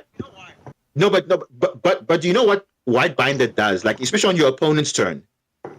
One, if you have a March here, right, and you banish White Binder from the grave, right, that generates potentially 4 bodies on field. No, I think that if you want to ban something for specifically for Malice, the most reasonable choice, it will be exactly the field spell. Because white binder too, bro. In the case, no. In the for case me, of the main monsters, for me, white binder does wait. In the case of the main monsters, the thing is that if you don't have the spell card, the field spell, you cut like a lot of the extension, because then you have almost everything there is a normal summon. The only one that is not a normal summon is March Hair. So you could even limit March Hair, and then the other cards, the Link, for example, the Link monsters, it doesn't represent that much of a problem if you limit the other cards, because then is like I said, it's less what I would hit would be Chessy Cat and White Binder, because they're both SRs, so it makes sense. Chessy Cat, the thing is, let's be honest, guys. Is Chessy Cat really the best card, the main starter card? No, it's not. It's not, but it's Dormouse and White. It's Dormouse and White Rabbit. So you're make one of them to limit one. Those because they're URs. You have to limit them to one, right? And then you ban White Binder. That's it. I think that you could do a different thing. If you hit the field spell and then limit March Hair, you give Malice only normal summons. So whenever you get rid of the normal summon... But the issue with March Hair at 1 is that you can just replace the 2 March Hairs with Bestials. So it almost like does nothing. But that's the thing. It doesn't fix the thing of that's the thing. Reducing if you hit... Okay, I don't have March Hair, but... If you hit the you just have cards, Bestials to just do the same thing. You still have like only normal summons. You cut out the extension for the deck, and then you can even limit the Gold Sark and things like that. So I think that's the main problem. If you leave like the normal summons and then cut the extension cards, that cuts a lot of the deck. I mean, you can put White Binder to 1. The thing is, White Binder is already played. The thing is, White Binder is already played at 1, so it's not like people are playing 2 White Binders in their deck, though. To be fair, so a card that's already been played at 1 and limiting to 1, it doesn't help anybody. Because remember what happened in the OCG with SP Little Knight? They made that card to 1, but most people are playing Little Knight at 1 anyway. So the ban list did literally nothing, because it's like, oh, if you wanted to play 3 Little Knight, you can only play 1 now. But okay, I'm only playing 1 anyway, so making White Binder to 1 doesn't change anything, because you're already playing at 1. Just ban it then. Fuck it. Yeah, I'm saying ban White Binder, because it gives too much. It gives too much extension, especially on your opponent's turn. Because remember, if you're trying to clear a board, if White Binder comes back from the banish pile, it also draws a card as well, which means another hand trap potentially, and also it banishes 3 cards from any graveyard, which is literally a disruption or an extension, which is kind of insane. It's the same case as Tearlaments with the how is it called? The Kid Kalos. If you cut the extension with the field spell, like in Tearlaments, and then they hit, what is it called? The Merlin instead of Kid Kalos, it's the same as March Hair. It's the same case in this case. No, but the thing is, you see, the problem with Tearlaments is their ban lists don't really impact anything, because they have many ways to play the game, even without fusion summoning. So you think, okay, Kid Kalos, I ban you, but I can still link play, I can still synchro, I can still like it doesn't really change the play style if Kid Kalos is there or not. Because no, it changes a lot, man, because Kid Kalos makes a lot of things. It searches any of your spells or traps, then it extends sending cards to the graveyard. So even when you have it in Master Duel, when your opponent like uses a maxi or something, you just go for the trap. So it gives you a lot of responses. That's why it's banned in TCG. But the thing that Master Duel did, instead of banning Kid Kalos, is limiting and banning the other things. And that's why we have Kid Kalos, but we don't have the field spell and we don't have Merly. So we could do I think remember correct. With the Master Duel ban lists are kind of going a different route from OCG and TCG, because you see now, like Tearlaments case, okay, Kid Kalos was banned in the OCG, banned the TCG, it was still dominating, but in Master Duel they had to like kind of reduce the consistency to a point where now Havness is at 1, Tillman Sharon's at 2, and then there's no Merly. So that means they can only fuse twice a turn, but then they still have the field spell access. So they're playing more Trivial Karma, whatever, so they banned the field spell. Okay. Kalos is fine, but the thing is, you're trying to reduce ways for them to access their Tillman stuff. And even Saliak is at 1, because that thing is also oppressive as well. Because it gave them more consistency. That's why Foolish Burial Goods got hit to 1 because of Tillman, because it gave them extra ways to access their cards. That's exactly what I'm saying. You nerf them to the ground, they're still going to be relevant because why? There's so many other broken engines that they can just use. So they'll still be kind of relevant, especially in Master Duel. They won't really like die down completely. But Malice, if you hit Whitebinder, it will actually impact them a lot. But because they won't have that follow-up if you banish it on March here, giving them all that crazy draw power and also following up. Because remember, Chisicat already draws 2 cards. No, we can now do Whitebinder draws the 3rd card. The exact same thing for Malice that we did with Elements, because if you cut the Whitebinder, you just kill the deck. So instead of killing the deck, what we can do is just cut the consistency. Are you sure? Does it kill the deck? I don't think so. Yes, it does. It does, because it costs you the access to the trap. Yes, because that's like saying, okay, then if you're gonna if we're saying Whitebinder is the heart and soul of the deck, it's doing 2 things. It's searching you the trap, which White Rabbit can already no. By the way, White Rabbit can do the same thing. You just said that no, Whitebinder is really strong because it does this and this and this, and then now you are saying it only does these things. So either of one or the other, man. So either is really strong Whitebinder for me, I would ban. I wouldn't ban White Rabbit. Oh, the Joey dude. What's up? They put the Nike ad. Yeah. With the Nikes. Are you guys gonna buy the shoes?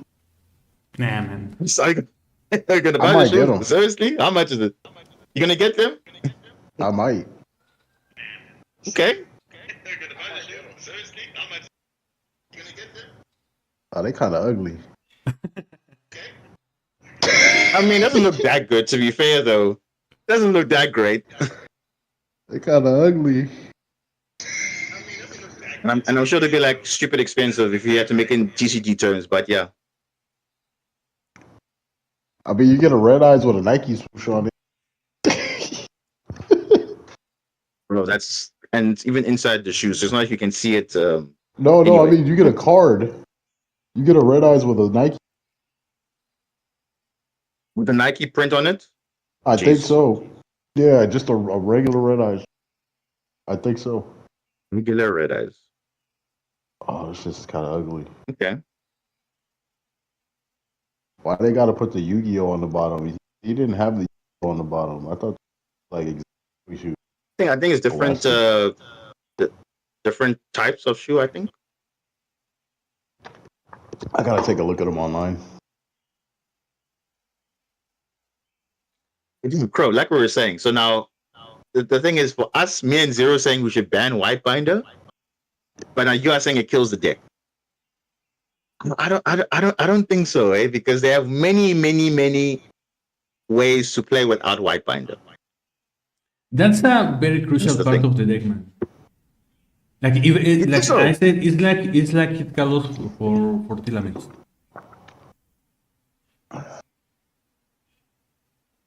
For example, it's like saying for Marinces, right? If you ban Core Enemy, which is not going to get banned, that is a crucial part of the deck because that literally gets your whole extension going and your further link play. So if you ban like Core Enemy, that's like the whole part of the deck basically.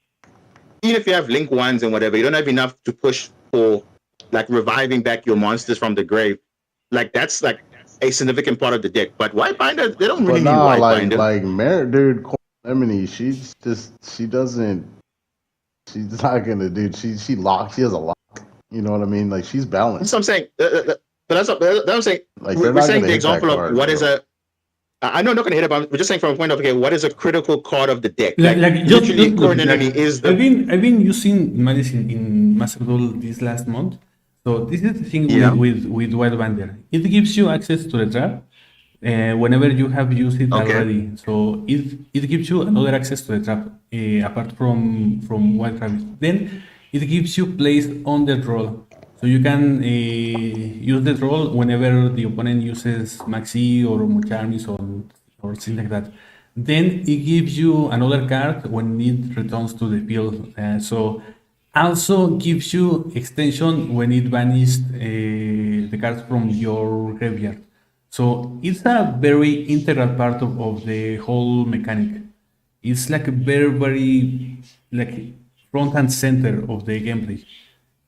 If you ban White Binder, it just cuts a lot of the incentive to play the deck.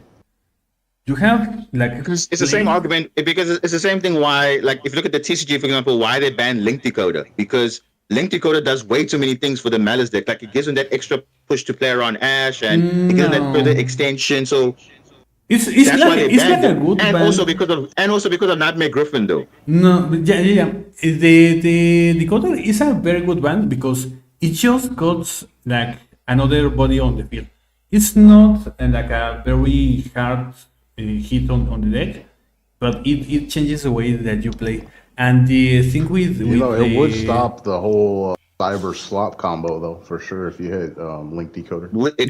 That's a good ban. It actually would. That's a good ban. Like that, for example, is a good ban. Now, okay, so if you're not going to ban White Binder, you're going to ban other cards, and like you said, the field spell, cut the field spell. Then it doesn't give you that push of having additional starter or an extension. You know what's another good one? When you have the Splash Mage. That's a good one to hit. Splash Mage, but I see that. But the problem is Splash Mage also locks you when you summon the monster from the grave. Yeah, but it's only used in Cyber Strike. But that's like a too general card because if you hit but it's used in like almost every cyber deck. And that's what I'm saying. Every single cyber deck. So like all of the cyber decks. I wouldn't think Splash Mage should get banned because that's not like. I mean, it stops you from making a follow. It's part of that cyber slot combo. It's another extender, and it's like to cut off that combo. Specifically, if you hand trap them, and then they can't go into like Splash Mage into Red Ransom, like it will stop them probably, but I don't know. It's just way too. I don't know what other card would you hit in Malice specifically that. Because the main deck monsters, I mean, you can limit them, obviously. You can hit the traps, because they're all normals and rares.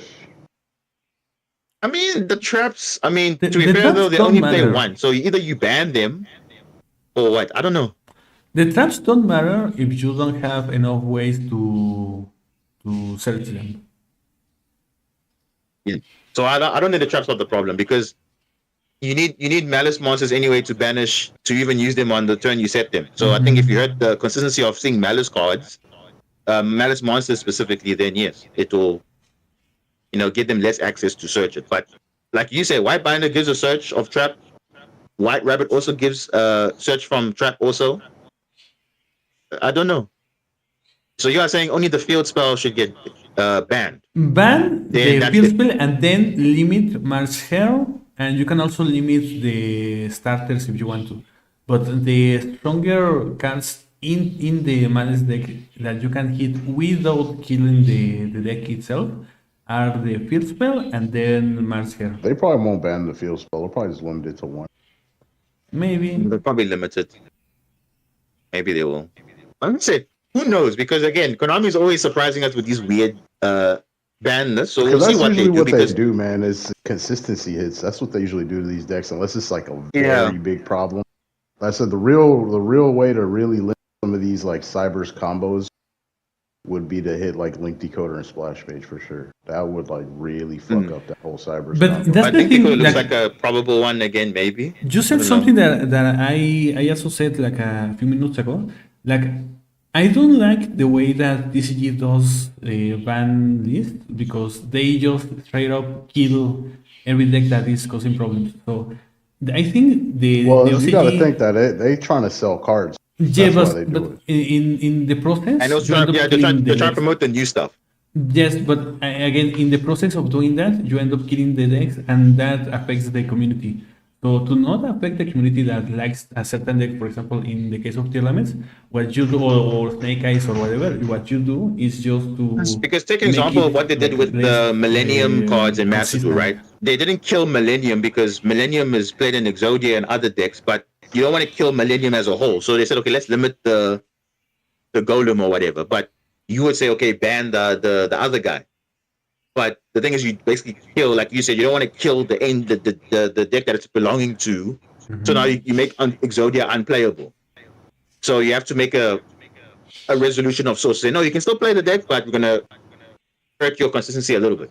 That's exactly what they did with Snake Eyes. For example, in the OCG, didn't do the ban that the CG did of the original Sinful Spoils. They simply limit everything. OCG is quite weird. And what that causes is that you just make the deck still playable but less consistent. So you don't see that deck like in any tournament. But the players that still want to play it can do it. For me, the Snake Eye issue, the main thing is if you ban original Sinful Spoils, I would have been happy with that. But obviously TCG did it. But in Master Duel, they didn't do it. They rather went for Snake Eye Oak, which is like, okay, but it kind of just stops their follow-up and that combo. But they can still play it though. But I think original Sinful Spells is the better card to hit without, like, because you can't say, oh, the deck is unplayable. No, you still have Snake Eye Ash and Snake Eye Popular and your Flame Birch, but original Sinful Spells stops that extension of, oh no, I can just have a Bellstar play. If I mill it, I can add back a Snake Eye monster. Like, it just does so many things. If you search it or if you mill it from the grave, it just does too many things. The thing with Actually, original really- Sinful Spoils and No, go ahead, Crow. the how is it called? The Witch and stuff is that those are cards that you can use in other decks. So it also affects them if you ban that specific card. Like even in what is it called? Rescue Ace or decks that are using fire monsters, you affect them. So I think it's better to make consistency. But does original Sinful Spoils impact Rescue Ace? I don't think so. It just means that they don't have access to Hydrant more often, but they can summon it with their own cards. Like it just makes them less consistent, yes. But that's what I'm saying. That's what I'm saying. Like the same thing with Fire King, they can summon their Ponyx more consistently, but they don't really necessarily need it. It doesn't kill their entire strategy. No. It just means that they're less consistent now. The deck, like in I got that to example, go for guys. I'll example. be back. Okay. Like it's not that they kill those decks; it's just that affects them. It's the same case as, for example, in the case of Splash Maze. Like you don't only affect like a specific deck; you affect every deck that uses that card. So that's why I don't really like the use of like banning cards that can be used like in a more broad way. I like to hit specific cards for a specific deck and not to kill the deck, but to make it less consistent. So the deck can still be used if you want to, like in your locals, for example, you can use the deck, but it will not be consistent enough to be able to be used in a YCS, for example. I mean, yeah, that's it. But I don't know, because for me, sometimes even if the approach to banning certain cards, like hit them directly or hitting consistency cards around it, I just feel like, especially in the Master Duel context, it's really, really toxic that literally you can have all the hand traps you want, and these guys will just play through it like no tomorrow. Like you said, Malice, you stop them with their main deck monsters, imperm them, okay, cool, but I always have Malice Underground to just extend. That's exactly. They have Link Decoder to link them off, to further banish them and then further extend, because that's the thing. Mm-hmm. Those cards should be like Link Decoder is a perfect hit, I think. Even though maybe other Cyberus decks use it, because to be fair though, 2300 attack, it's ironic that Link Decoder summons when a monster with 2300 attack is Link summon. It just happens that all the Malice monsters are 2300 attack. Like, you can't make that up. It's like, it was made for that deck, literally. Like, that's exactly what I'm saying. Like, you're just making my point. Like, if you hit the consistency cards, they cannot extend like that. If you stop like their main play, if they have not that extension, they just stop. So that's the thing with consistency hits.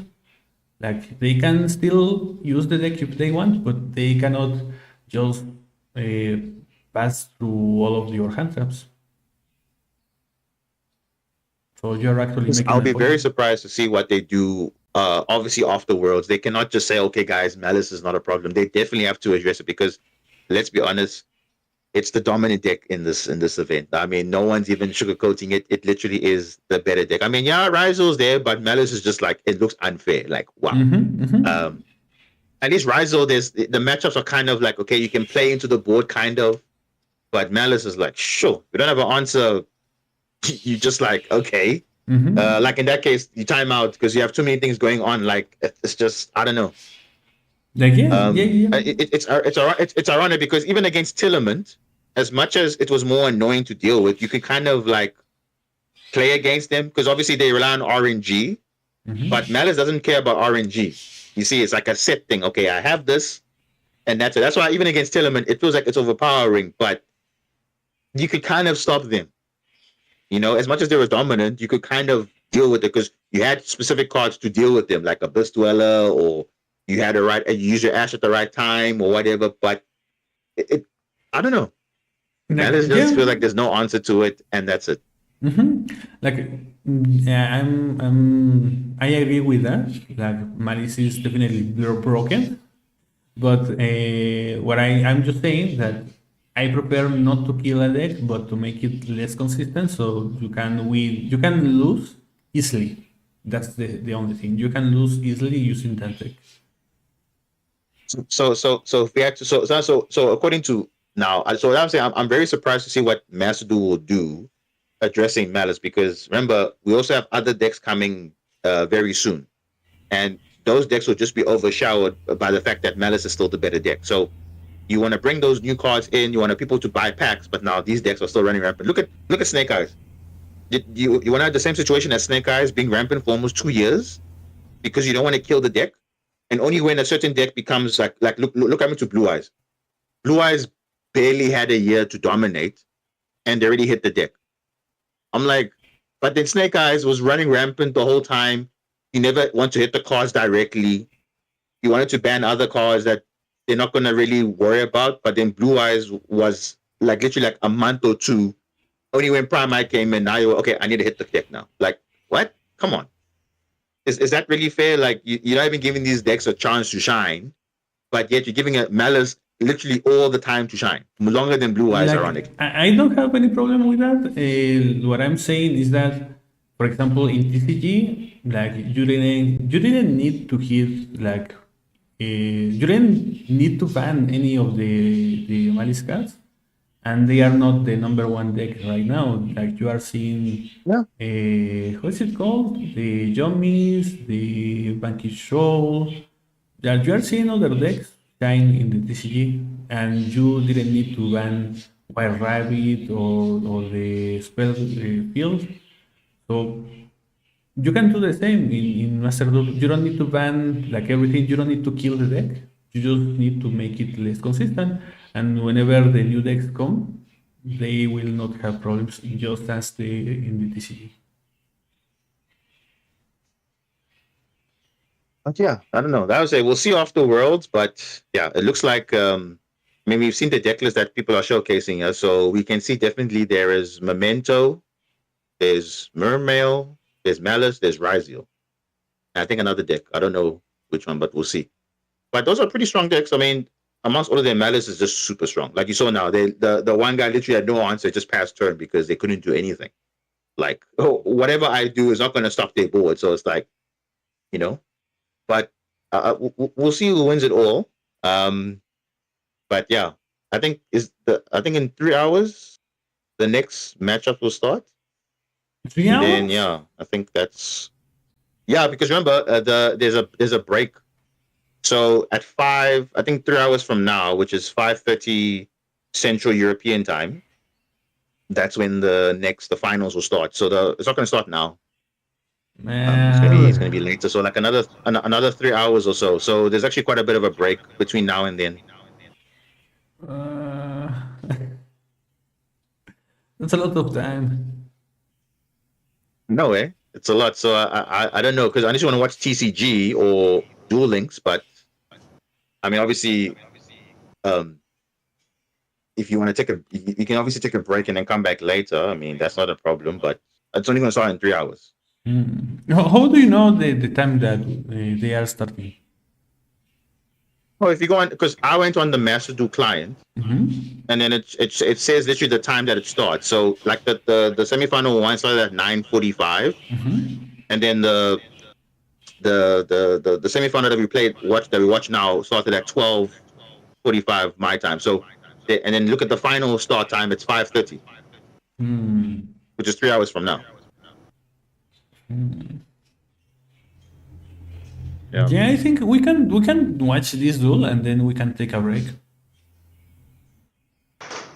The duel is up now. I was gonna say, man, we could play a different game for in the meantime if you guys got some games. What are you guys playing outside Master Duel? Oh, a bunch of shit, man. Something that we can play like together? I got No Man's Sky. I know that's a game, or Destiny 2. But you Is need it on PS5? Yeah. You need to pay for No Man's Sky, right?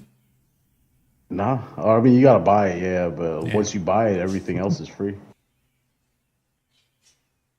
And Destiny 2, you gotta buy the DLC I don't have that game. Oh, is it? Destiny 2. I mean, it's free to download, but like you can only get so far. You actually have to like get the content, and you have to pay for it. But I mean, it's not like I can't download a game. I also have what's this shit called? I don't have it installed, but I could install it. Fuck, man, it's that one anime game. I don't remember what it was called. Free. There's a not that I remember. There's a game in Steam that is free. That is something related to cars and like I don't know how is on Steam. How is it called in English? Like let me see. Let me check. My Sky is on it. Oh, there's a deal. I got Warzone.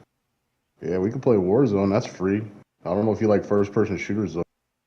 I don't like shooters. Any like racing of sorts? I got Need for Speed Unbound. Could re-download that.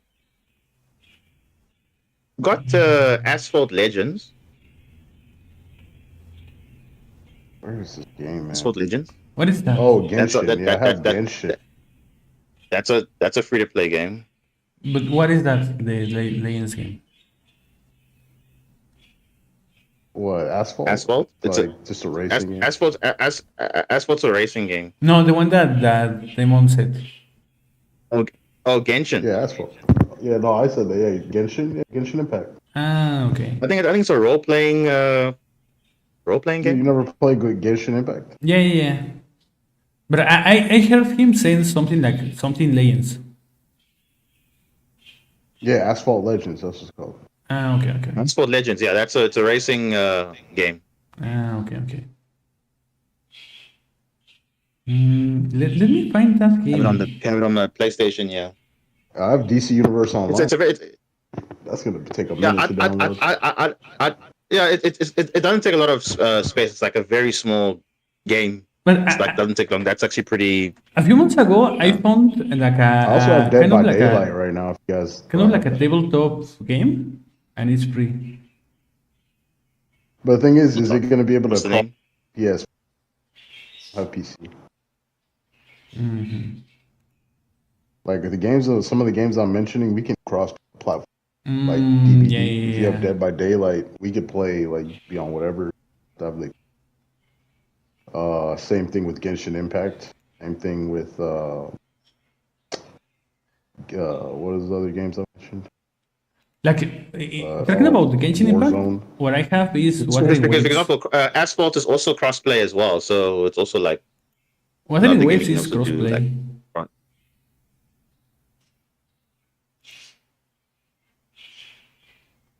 Oh yeah, No Man's Sky. That one. Yeah, that one's.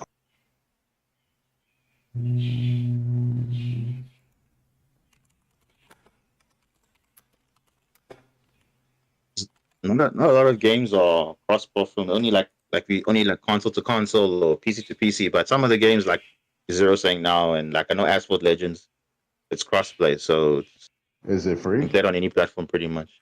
Yeah, it's free to play. Yeah, it's free to play. It's just it's literally My ass very kicked. it's. Oh, but seriously, it's just racing, dude. Like it's not even like you have to think about it. It's just you just race, bro. You know those motherfuckers got like. Oh, I got like. It's not like it's not like Need for Speed. Okay, yeah, Nitro, but I mean it's not like anything crazy though. It's something like Warzone, right? You're gonna go. It's something like Warzone, right? I'm not like the skillful player out there. I can't like out a 2v4 or whatever, but there is some sort of like element of skill there, but not everyone has See, that. Warzone is different, man, because there's in the Warzone game is super chill, make your bro. game like can make your gameplay like better. It's just skins, shit like that. Like it's literally all about. And I mean, you know, All the skins, which yeah, and especially for me because I'm playing on PC, there's a lot of cheaters, so it's like nah. I mean, no, I get cheaters all the time, bro. Like, but like the thing is, even on there's nothing even in on Warzone PS5 that I can buy to make me. Yeah, like it's not. I have crossplay on. I play everybody. Oh, okay. Okay. Yeah, I also have CrossFit on, but I mean, it's just like, you know, the cheating now is like more than ever, and it's like, yeah, I don't know. I yeah, don't know why cheating right people now cheat is though, bad. because it's like it's just a free to play game, bro. Like I don't know, people are trying. They're so obsessed with winning, and it's like, come on, bro. Just Yeah, it's get because good. people don't want to lose, man. You know, some people play with their buddies Nah, and they bro. want to be But the shit. and imagine people are like, bro, like they want to unlock everything and have like 40 kill games. Like, bro, I don't care about that. I just want to have fun, bro. Like, you know. Well, that's one thing I like is the casual mode. That's actually pretty chill. Yeah, that was a very good introduction because some people don't have time every day to grind like with these guys. That's so not even. It's chill. not even that. It's way more chill. It's way more easier. It's way more friendlier. Yeah, sometimes you'll get a cheater every now and then. Cheaters are playing sweat games. You don't really get too many like, super sweat. True. Like, it's more balanced. When it's like essentially playing a bunch of casual people. Like imagine if like Yu-Gi-Oh had like a mode like that where you could just play chill decks and not have to work like meta. Kind of like that, like Warzone casual. Yeah, like the normal rarity format, something like that. Nah, because you can still come into those guys that know what they're doing and roll squad. Like I said, imagine where it wasn't like the meta. You know, like it's just like rogue deck format. I mean, essentially. Oh, okay, like that. Okay. Like, yeah, like you could still do some cool shit. You know, you could still do your thing, but like, you're not gonna be facing sweats 24/7. But you will face people that do know what they're doing and do roll as a team and coordinate. You know, when I'm talking about sweats, I'm talking about those motherfuckers that are just like the cheating. Like he's just snapping on CDL type of stuff, bro. Like he's just snapping on crazy slide canceling and doing all these weird, bro. I don't even not know, even bro. slide like, canceling. Like he's just aiming. Like dude, you knew this motherfucker's watching you through. Like he's looking at you. You can just see. From a building, you can see. Oh, I'm gonna snipe this guy. Boom, and then I like what, bro? Where did I die from? What did I die to? Right. Yeah. You're just like, bro. Like this guy's cheating. Like motherfucker. Like you don't get that. I'm just trying to cross the bridge. Bro is like locked on. Like, hey, I'm gonna shoot you. Yeah, he's just locked on, just aiming at the fucking window. He'll be coming through that window, and you know he doesn't. He's just camping there the whole time. Camping. Boom, boom, boom, boom. Oh yeah, another crossplay is Fortnite, but I'd have to. But Crow says he doesn't like shooters. No shooters and no shooters, no racing. Damn. It's like kind of, or I mean, like I said, Dead by Daylight, another one. You could play like some Survivor. You guys have that? I have to. What do I have? Let me just check. Let me open my PS4. What do I have open here? Let me just have a look and see what's available. The thing is the crossplay, man, because I just found the game. It's called Astral Party. Astral Party. Astral Party. Uh-huh. Is that even on the place? Let me check. I could check. That's the problem. I'm I don't looking think now. it is. It's only for PC. It's only okay. Yeah, I've never heard of that game.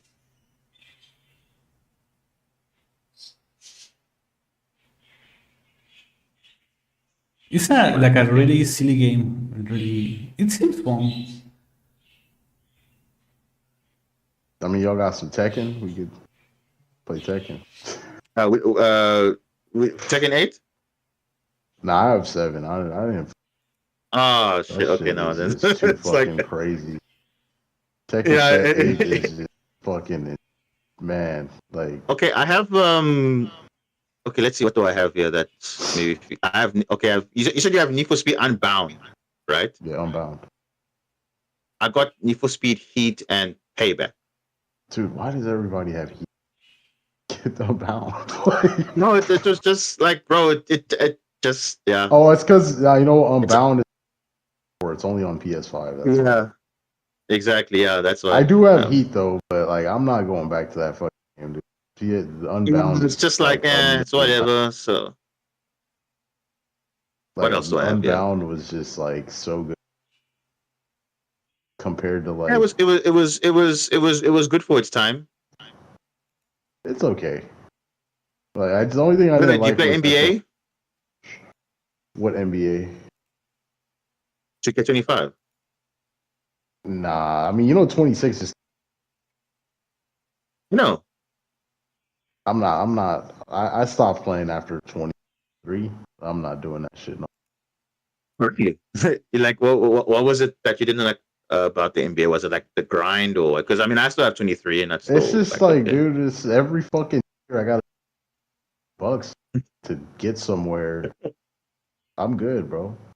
I get to save $200. Yeah, it becomes a bit of a that one rewards players for the true grind, eh? But nah, I just want to just hop in and I mean, shoot some even hoops if I and- spend $70, right, just on the base game, I'd have to like grind my ass off, like get somewhere in my career and shit. Yeah. And then, like, even then, I'm just gonna be sitting there, like, you know, like, it's just not for me, bro. That type of shit is. I'm not trying to pay money every year to just grind.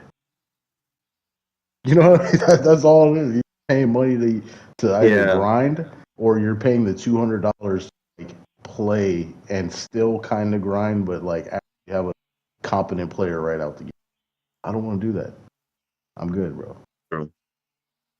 Yeah, like I'd rather just play like Warzone or something free. I have to like unlock guns and shit. But that just playing like the guns start off with. You can just pick up a gun on the ground and just go from there. I mean, yeah, like. I mean, yeah, you could unlock your gun, but I mean, to be honest, though, I only have Modern Warfare 3 guns. Most of them open, but the Black Ops 6, I really have most of them unlocked and high level. I unlocked them. I don't have Black Ops 6, and they're easy to unlock.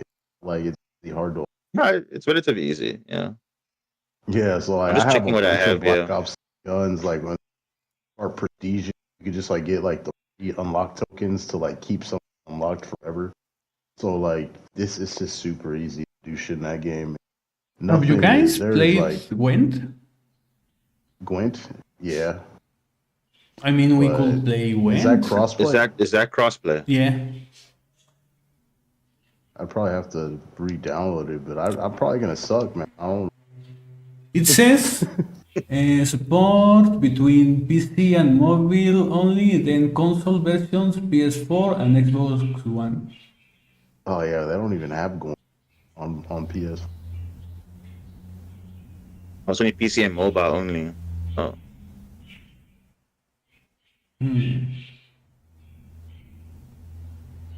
Oh. There's also Shadowverse.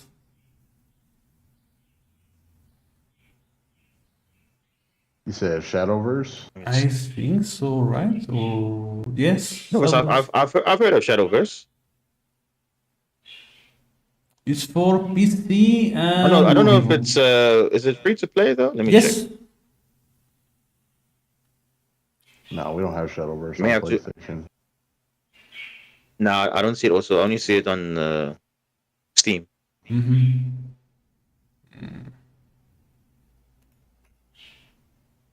I said he doesn't like shooters. I would say Destiny, but there is PvP mode. It's mostly just going up against it. Think about Destiny because I played it like a long time ago with my brother. But the thing with Destiny is that you only have like a very small content, like free, right? You need to pay. Yeah, for it's stuff. like can't do that much if you don't have any of the DLCs. But I got like luckily they for free. So like I got shit to do. I don't know about y'all. If you ever had it. So I'm saying I think Warzone would probably be our best. But you don't like competitive shooters. Nah.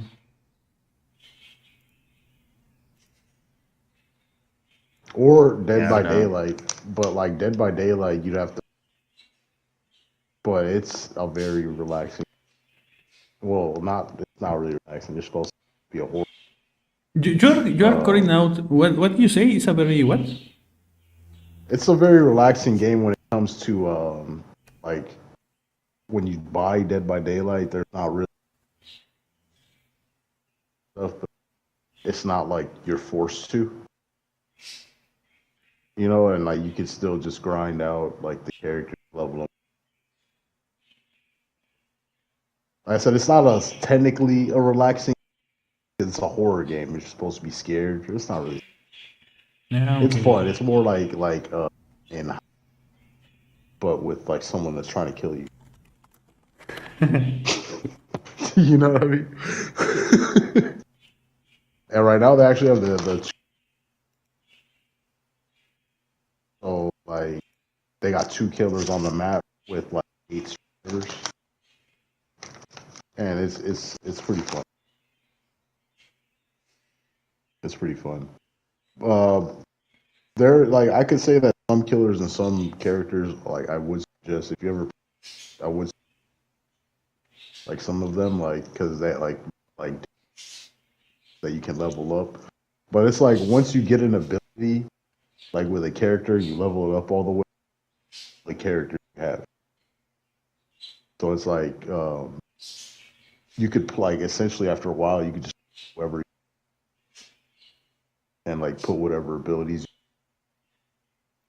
I mean, I think we can like arrange something for another time. But in the case of, for example, Dead by Daylight, the only thing for that game because it will be, I think it will be fun to just be messing around and to make jokes. But the only thing with that game is that it's a paid game. So that will be my only thing right now. It's not on sale, is it?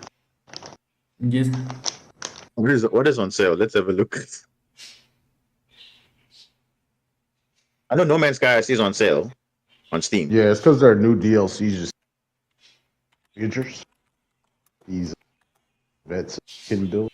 They're really expensive though, so it's not cheap. But it's not something that you need. Let me. You know, but it's definitely like it's cool. It's like basically like a ship that you can like bring your friends on, give your friends rides, stuff like that around the galaxy. But now you can with, and like you can also put stuff in the storage space, all types of different your whole like crew. And yeah, it's like a base, like a flying base. And they're going to be coming out with the expedition pretty soon. The expedition is an event, you could say. You do missions and shit. And these cosmetics aren't character cosmetics from other expeditions that you've done previously. And oh, by the way, all the DLC is free on them.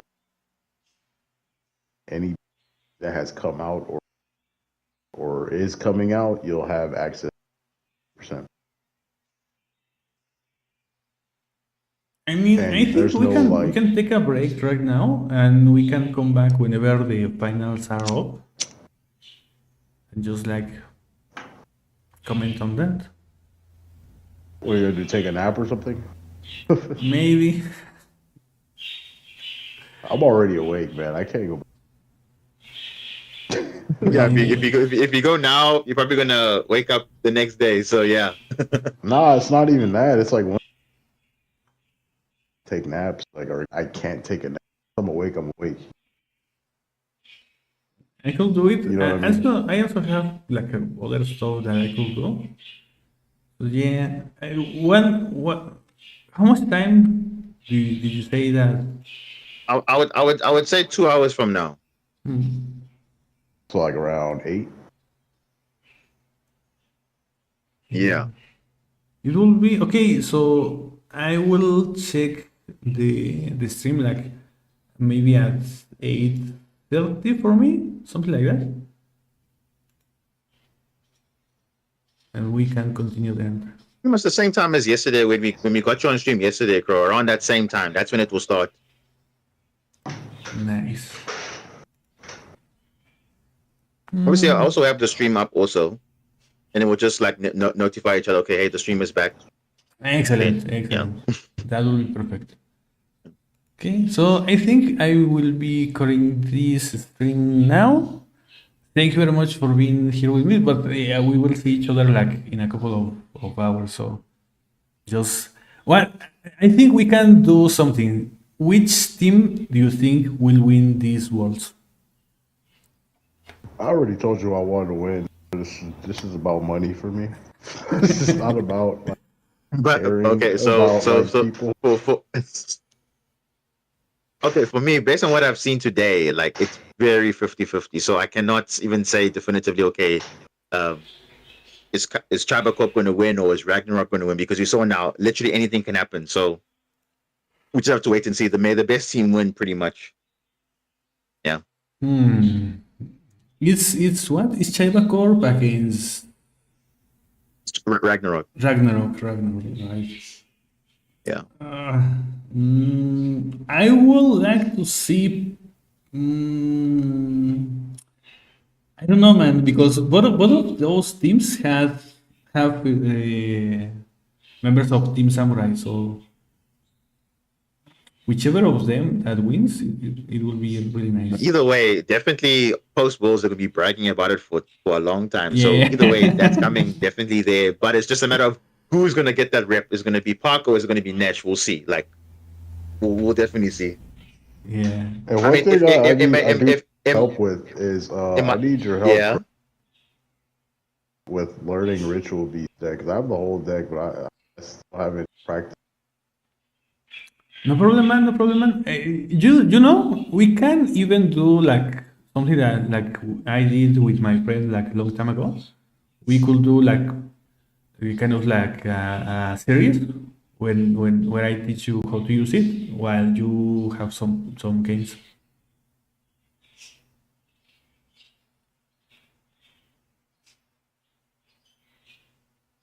Hello? Yeah, you were cutting it out, bro. Okay. For me, at least. Yes, I was saying that we could do something like I did like a long time ago with my friend. You want to play some Master Duel? Yes, to play some Master Duel, and we could have some duels right now? where I teach you how to use it. You know what? We could even do that right now. You want to play some MD? Yeah, we could do that. I guess, dude. I mean, why not? I mean, might as well. I mean, that will at least take some time, definitely. And then yeah, and worst case will be in the game anyway. So like worst case, it's fine. Yeah. What do you say, Never man? mind.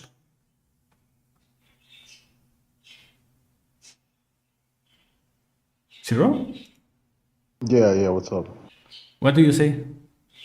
Are you fine Yeah, with that? I'm already.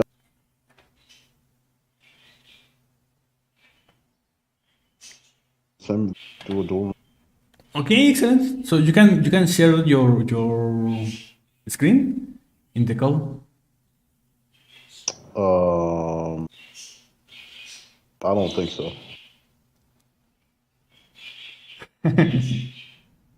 No, I can't because I'm on Hands on PlayStation. your oh, okay. Okay. I can send you my deck list though. Okay. Is there any way that I can see your gameplay, like while you are playing? I'd have to I start. mean, a unless you stream. save unless you save a replay or maybe start a stream, then I don't know. We can do the stream.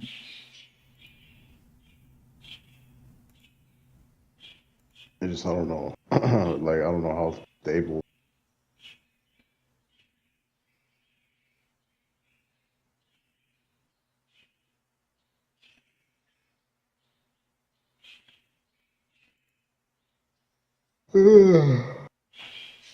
I could try.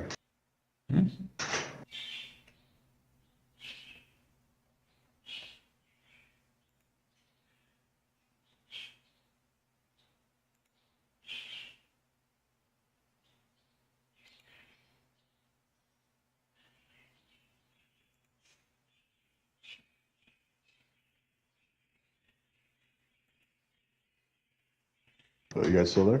Yeah. No. Let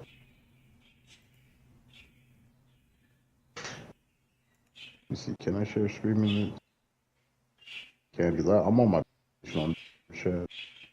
They don't have share screen from PlayStation. Okay. I'm pretty sure on Discord you can see that I'm on my PlayStation. I think you can even see what game I'm. If you look on the Discord. Like you can do a stream and I just watch the stream. All right, I could try, man. My internet goes up and down.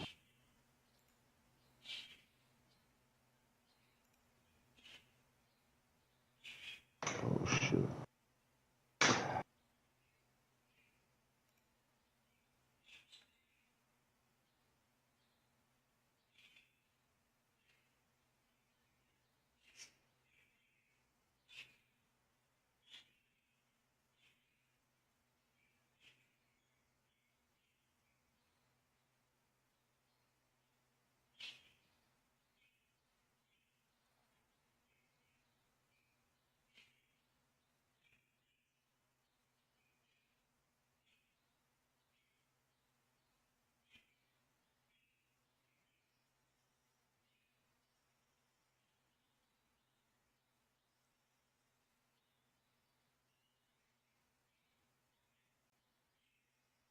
Diamond, have you ever played any gacha game?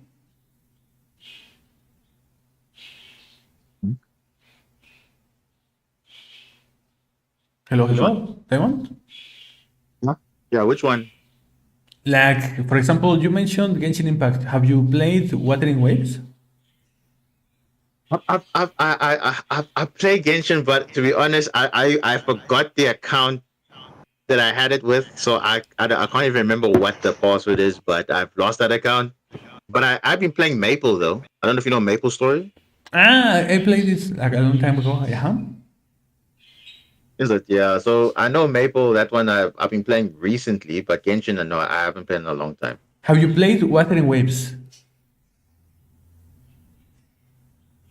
I think I tried it, but I didn't like fully like continue with it because I was trying a lot of games at that time, and I was like, yeah, I know Wuthering Waves is another role playing game. Mm-hmm. Yeah, I've heard about it. Yeah.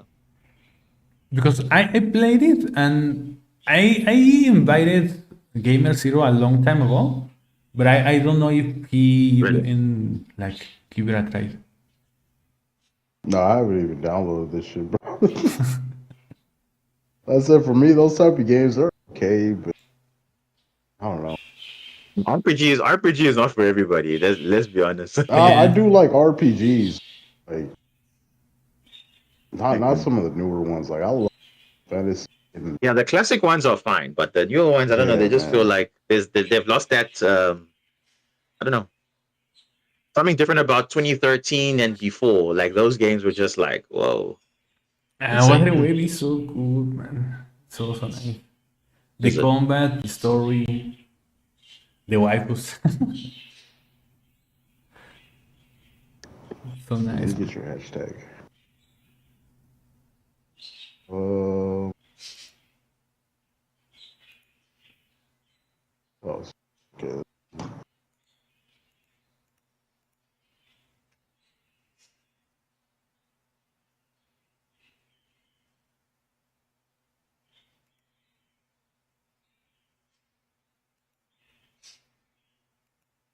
I'm just trying to do the title and shit right.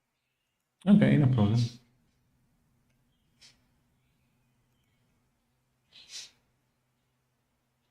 She ambassador now, actually.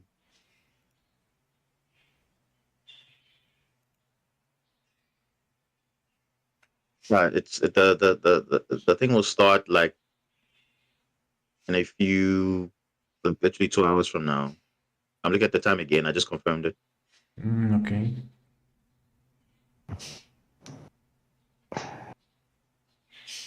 Why do they take like so long time between games? I don't get it. I think it's just to give the players some break. I'm not sure, maybe. Yeah.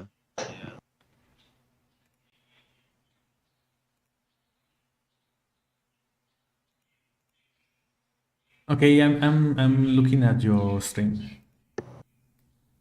Alright, cool. So we can have a couple of duels against the AI, just so I can explain the combos.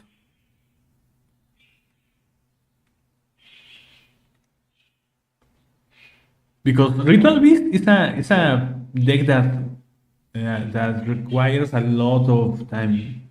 It does a lot of combos.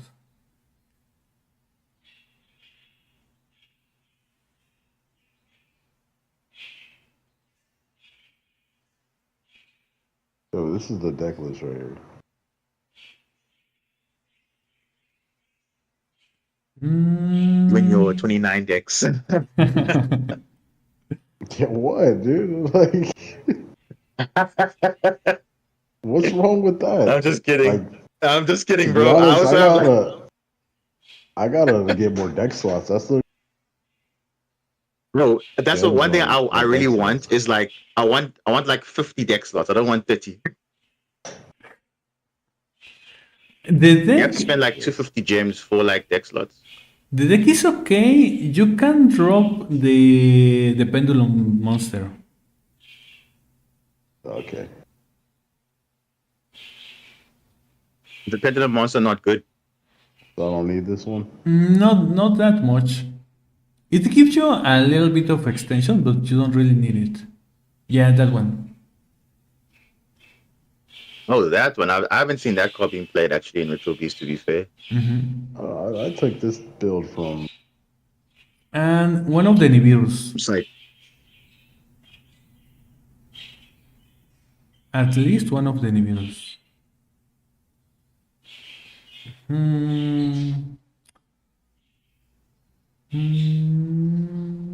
You can leave it like that, and in the case of the extra deck,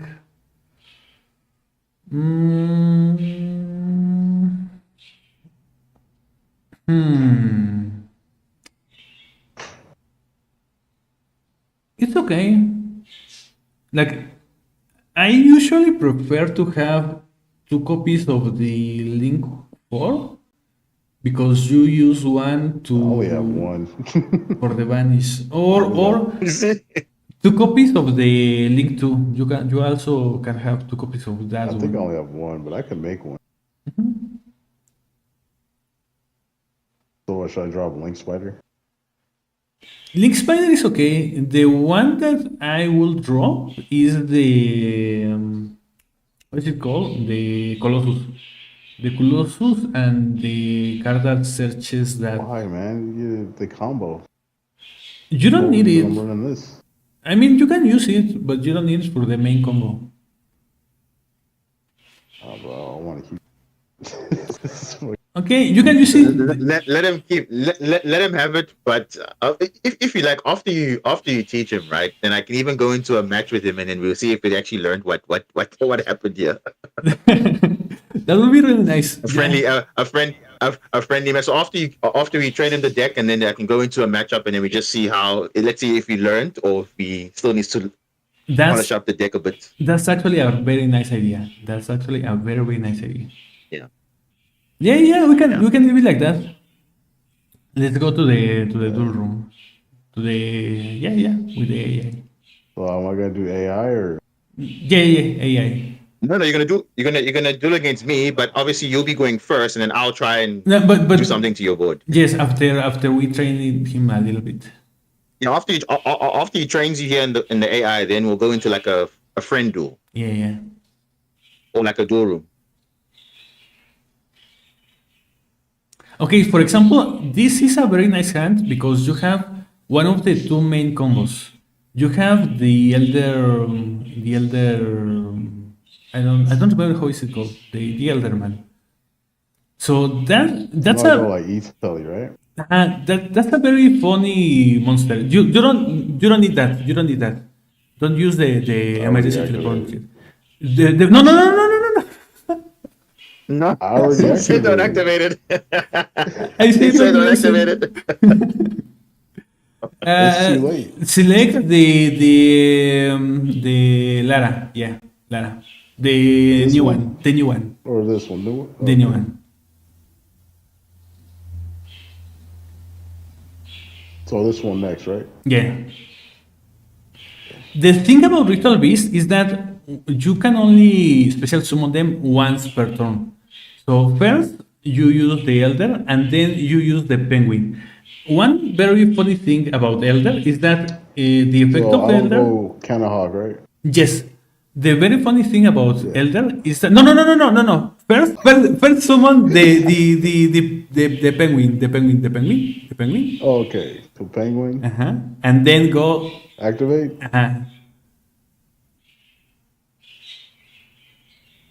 Activate, right? Activate. And you will send the lion. Kanahog? No, the lion. Oh, lion. Okay. This one? Yeah. Okay.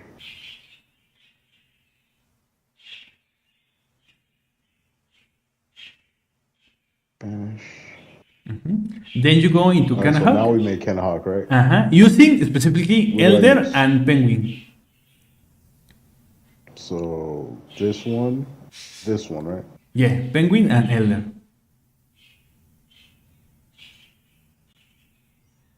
Okay, then activate, right? Activate and then activate again. Okay, so I guess I'll go 1, 2, right? Yes. Which ones do I return? First, like you said, 1, and then you will return to the graveyard the Penguin and the Elder to the field. All right, which one am I gonna turn to the grave? Monsters? You select 2. You select Elder and Penguin, and then the one that you actually are going to send to the graveyard is the Penguin. So then chain. All right, and then I go select both. No. Okay, you can select both if you want. Yeah.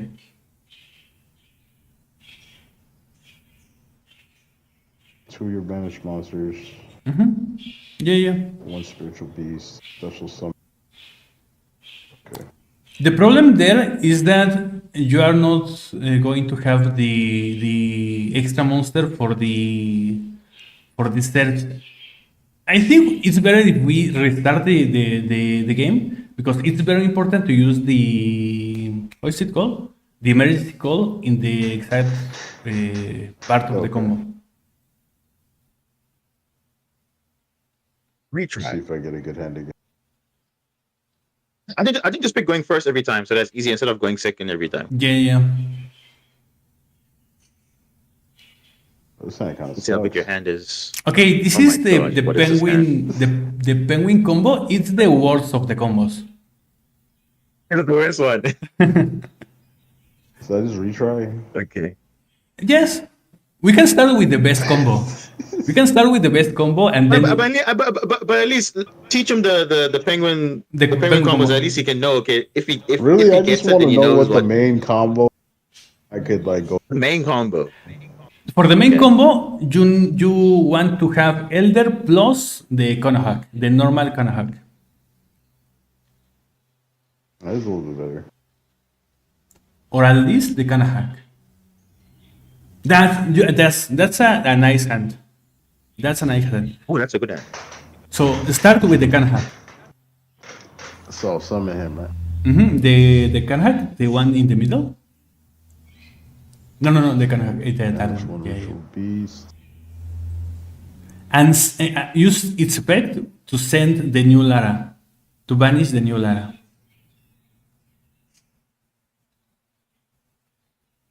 So special summon. What do I get? Lara? The new Lara, Lara to Lara, right? and then pick the old Lara. Yeah, I remember that part. So now we go into Canahawk, right? No. You chose the Elder. I said This ain't the old Lara? Oh shit. old Lara. Yeah. Okay. Man, I don't know these fucking cards. Let me just retry it. No problem. We can go from No, you can carry on from there. We can go from here. Oh, It's okay, man. okay. Remember, I only had like 3 hours of sleep too, so that's enough. Whoa, why did I draw this card? Oh, this hand is rough. This hand is very bad. What is that? This hand is like super. that is a bad hand. That's a freak. Yeah, I drew like 2 cards, 3 cards over Worse. draw. Yeah. Wow. Oh my gosh. Like you cannot do anything with this hand.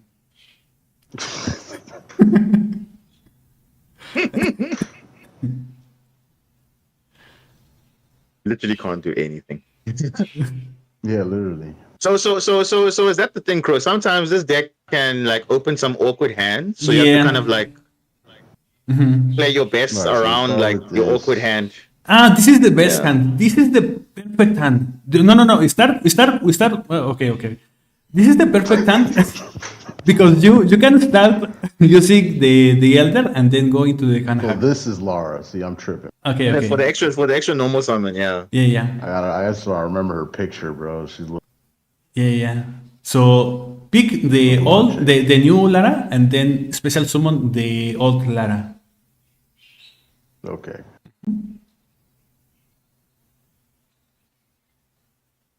Blonde chick. Okay. All right. So now do we go Canahawk? Yes. Okay. Canahawk.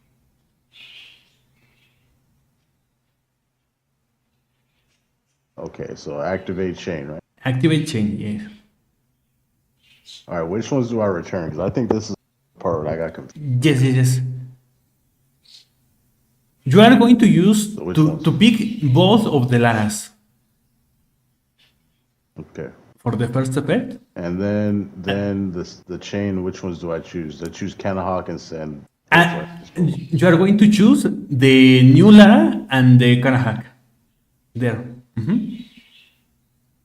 All right.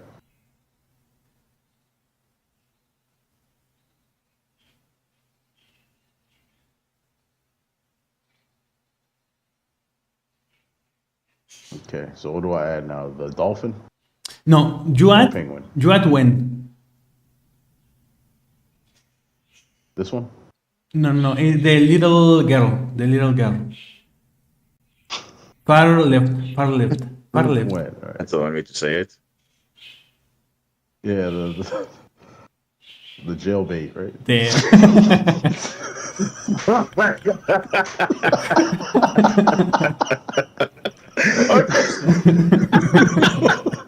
Okay.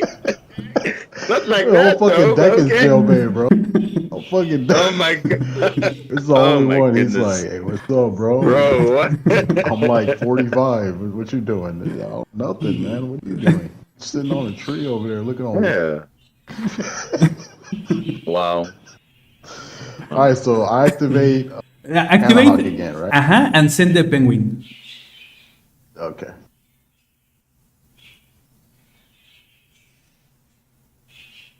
All right, so now we go into Canahawk again, right? Again.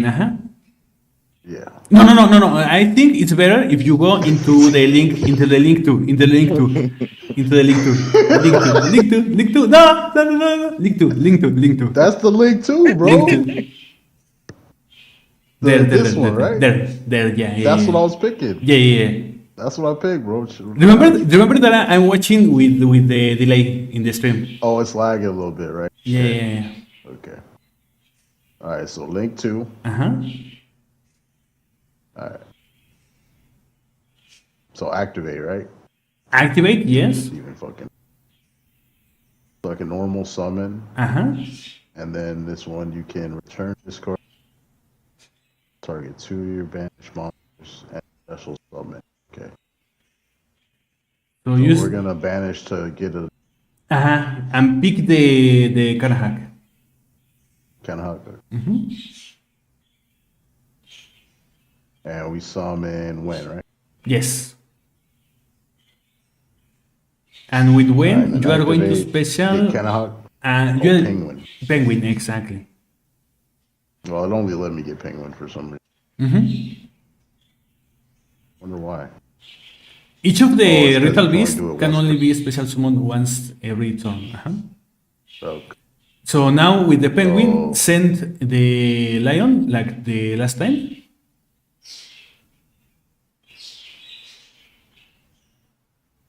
Okay.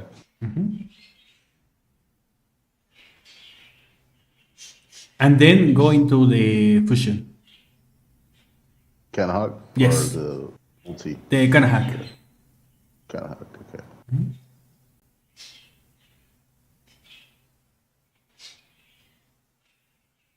And then activate, right? Yes. Which ones do I target? You are going to target the what is it called? The let me remember. You're going to target.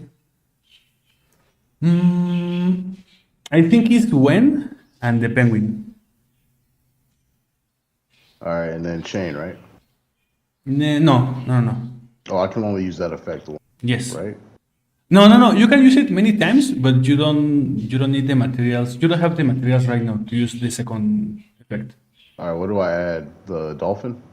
You are going to add at this time. Let me remember. You are going to add.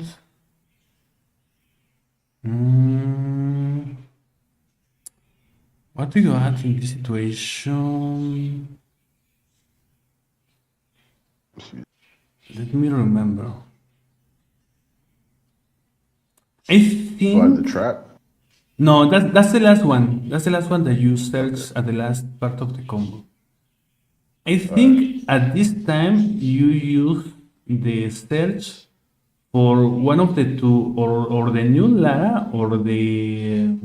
Well, I already have the Lara. You can go for the how's it called? The other girl. Winda? Winda, that one, yeah.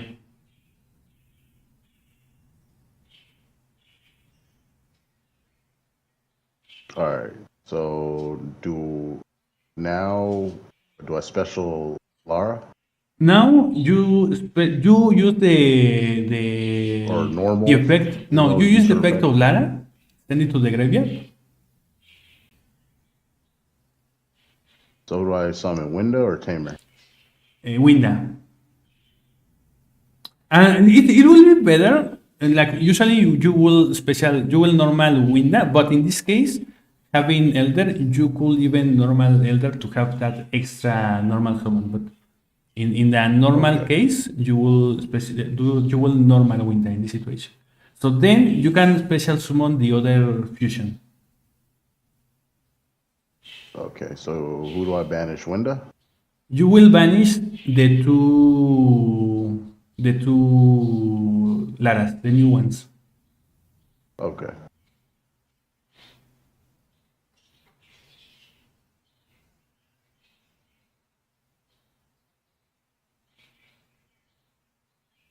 All right.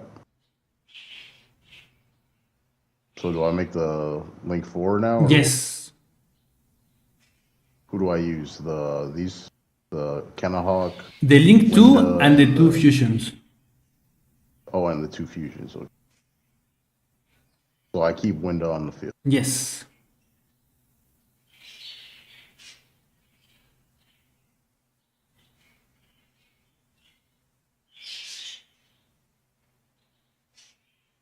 Okay.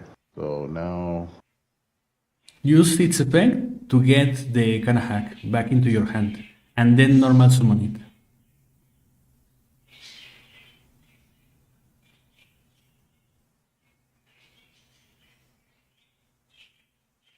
all right, and then activate Kanahawk. And send the dolphin.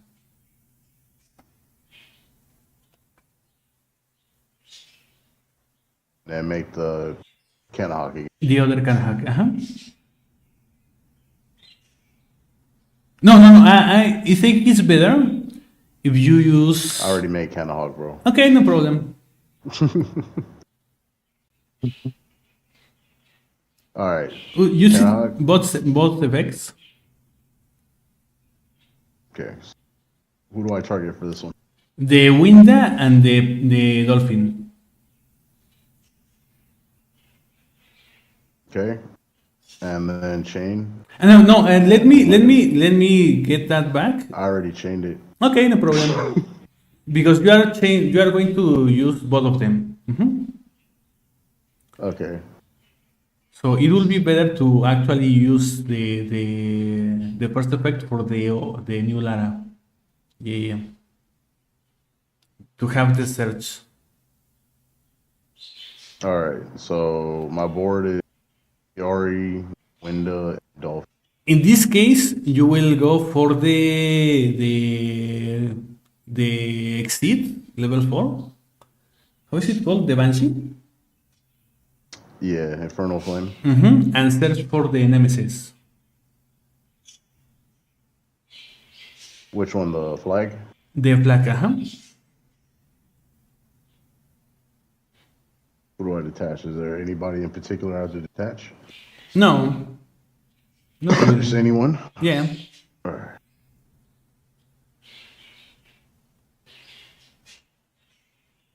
And the Nemesis is a special summon returning the Right. fusion to the extra deck. Okay. And with the Nemesis, you search for the Colossus, the Protoss. Right.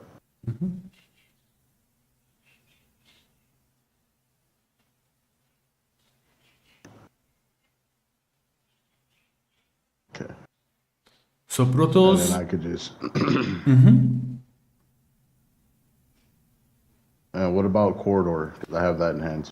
You can also use it if you want to, in this case. All right. What about these two? I can do something if I want. The thing the here, flag. like what you usually will do in this case, like in Tempa format, is to just choose fire. But in this case, you can use those two monsters to go into another link. The problem with your deck is that the other link tools that you have are dark. And what you can do with Protoss is to choose dark. That will be really good against malice, but that will destroy your link 2. So you could choose another link 2 for your deck. just to have another monster in the field, like in this case. Okay. And a good one that I sometimes use is one of the how is it called? It's one of those that seem like a sportsman. I don't remember the name. But yes, just summon Protoss there. Is there anybody in particular I have to banish? You can banish the fusion, for light. Not the new Lara, but the fusion. Uh-huh. Yeah, I got the fusion already. So what's next? Then the next one will be the when. All right, and then the flame banshee, right? Yes.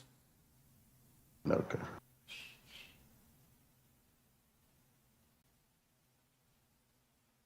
Hey, what's up, Electric Hunter?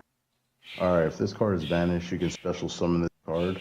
Mm-hmm. Sure. If you have another pyro. I do. I have flag. Mm-hmm. And then we could do corridor, right? Yes. Is there anyone in particular I want to talk? Yes. Hey, what's good, Tomboy? What you will choose is the fusion. The ulti? Okay. Yes. Mm-hmm.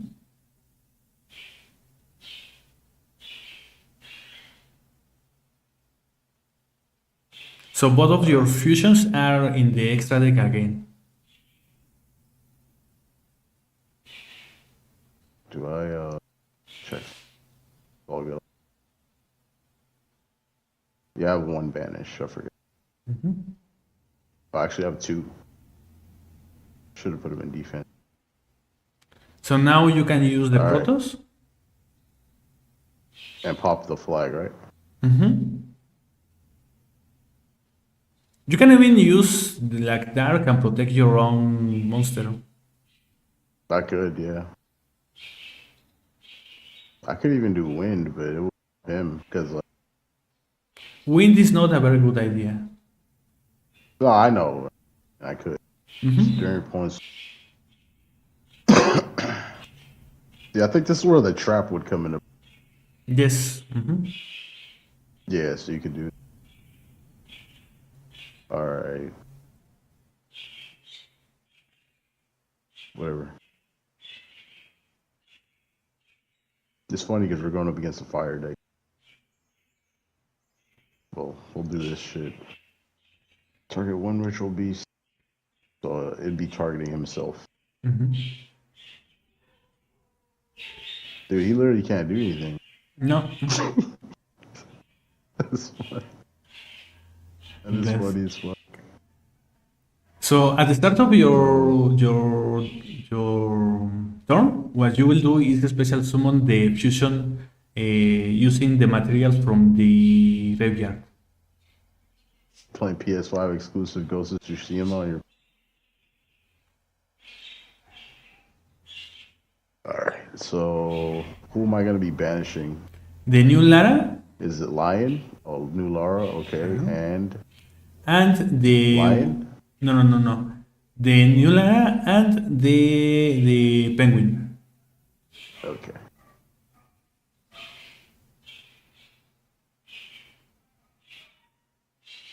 Alright, and then activate. Do I chain? Yes. With the fusion? No. The fusion. No. Okay. So can I? Can I hug? Right, can I hug?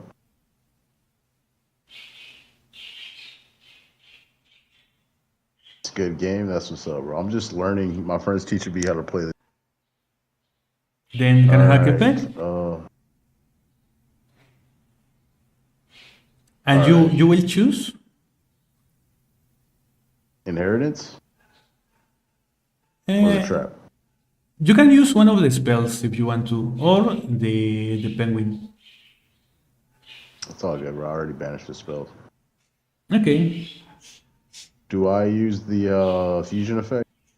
No, What you are going to use now is the effect of the link. All right.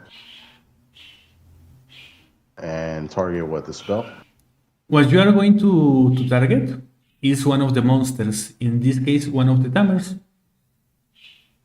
Which one? Anyone? You can use the new Laras, one of the new Laras. Okay. All right, so add to hand. Do I want a normal? Yes. Do I normal elder? Uh-huh. All right, so elder gives me another normal summon. And what, do I just attack for game or something? You special summon the Karhak, the fusion. Okay, can't hug.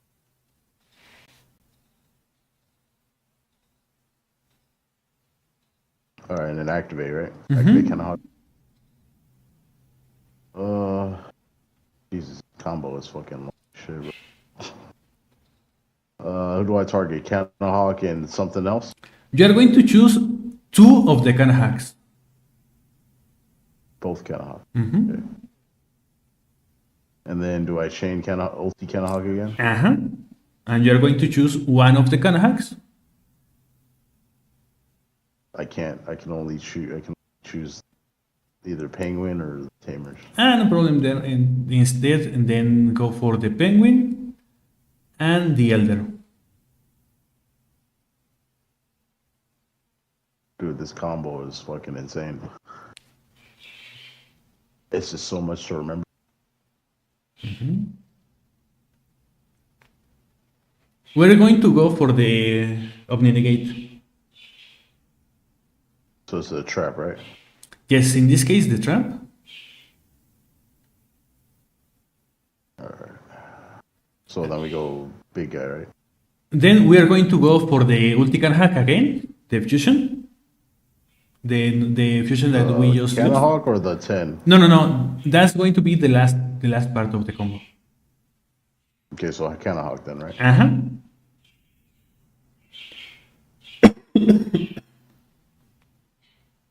Alright, then activate Canahawk. Uh-huh. Okay. Targeting what? Penguin and the new Lara. then chain, right? Mm-hmm. And then you're going to choose for the chain the new Lara. Okay. And what? When? Uh-huh. Jailbait. All right.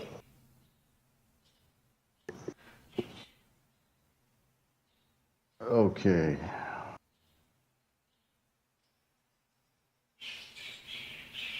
So what do I add here? We can add the penguin. Penguin? Mm-hmm. All right. So what, do we go Canahawk again? No, we can go for the Omni-Negate, the level 10. Okay. So use the fusion, right? Yes.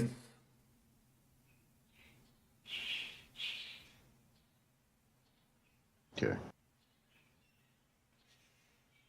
And just attack for game, right? Yes. Yeah, I'll just negate that. Negate and destroy, yeah. Who do I banish if I want to activate? You can go for the new Lara. Okay. Mm-hmm.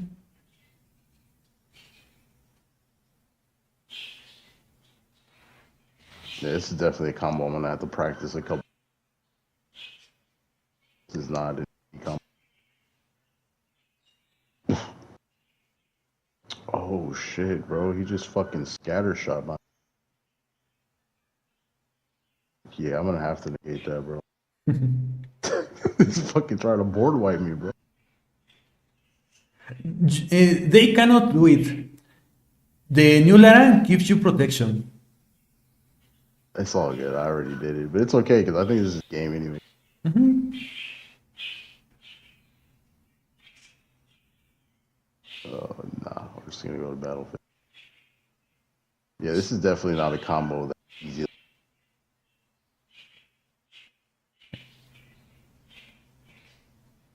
This is definitely one of those combos I have to sit there and learn, like, for real. And, like, practice a couple times. Because there's just too many ways you can go about it, you know what I mean? It's not, like, streamlined. It's not like do this, you know what I mean? And it's like, you could do this and then do this other shit, you know what I mean? Yeah.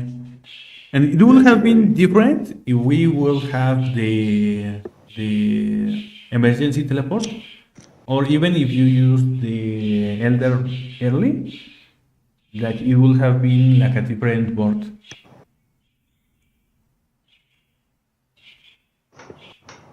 A different board? Yeah. Yeah, that's why I just had the deck chilling, man, because it's one of those decks that you really have to play. Let's try to hit one hand using elder and canales.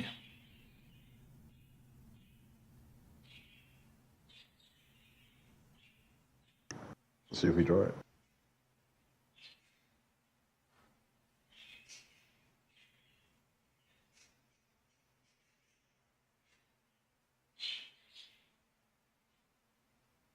Well, we just keep retrying until I get that hand? Yes, until we have those two cards in the hand. It's just gonna take forever. One thing I wish Master could actually add like a hand test mode so that you can actually like fix your hand in a way, because like you have to like randomize until you get the actual combo you're looking for. Yeah. I mean, that's actually a really good hand, though. We can try this hand because this is another variation where you have the new Lara and canales. So this is another combo. Yeah, I know. This is not a bad hand. So first, I know a little bit about the combo, not like all the way. Okay, first use the new Lara. So we summon this, right? First the new Lara. Okay. And then normal summon the canales. Go and activate or summon Yes. the penguin? No. Normal summon canales, special effect, and banish the new Lara again. Okay. And just like the last time. What, do we add the spell card? No. Special summon the old Lara. Okay. Bond check. Gotcha. Another jailbait. Yeah, it's definitely jailbait. All right. So just like so what we make Canahawk, right? Exactly. Fusion the canales.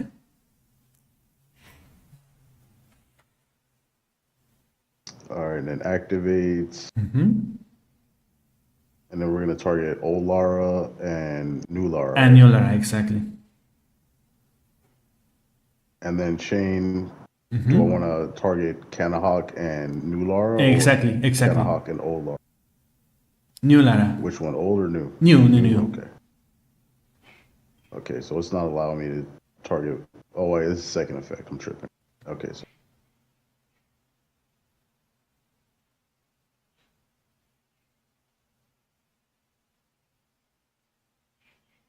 Okay, and then what do I add? When? Okay, and then do we activate Canahawk again? No, go to the link 2. Link 2, okay. Yes. First effect for the canales and go for the penguin. Go for the penguin. Sorry.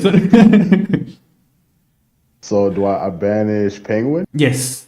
Like that like we are thinking as if we don't have the other penguin in the hand. Like we are imagining. I do have penguin. Like just for you to learn this if you don't have it. Okay. All right, and then go to link 2, right? Link 2.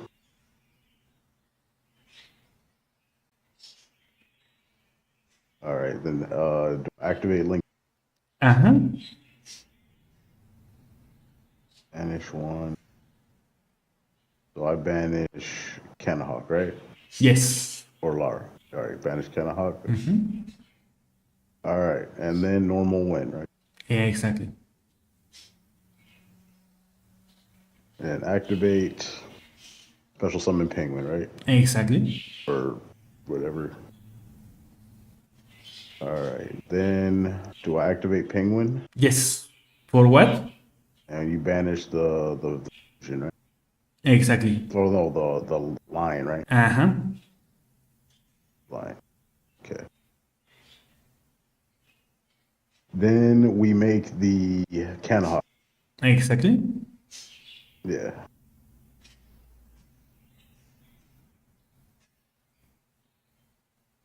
All right, and activate target. No. First, penguin, right? first. No. Already activated. Okay. See, that's where I fuck up too. Like next time. Okay, no problem. Like, just to explain No, I'm saying here. next time. Uh-huh. Next time, before activating this, we'll. Yes, like in this case, before you do that step, you special summon the other fusion, like picking the lion that you just sent to the graveyard and one other monster, so you can have materials for the other Cut effect. out, so So and what? in this case, what you usually do is to special summon the other fusion, and you pick the lion and another material, just to have enough monsters for the second effect of the Canahawk. Okay. All right. So, what's the meta deck right now? There's a Malice top decks right now. So in this case, you will pick both of the animals, the penguin and the Canahawk. The penguin and the Canahawk? All right, so for next time, I gotta do the other fusion first. Yes. So what do I add? You are going to add, in this case, we could add the spell. All right.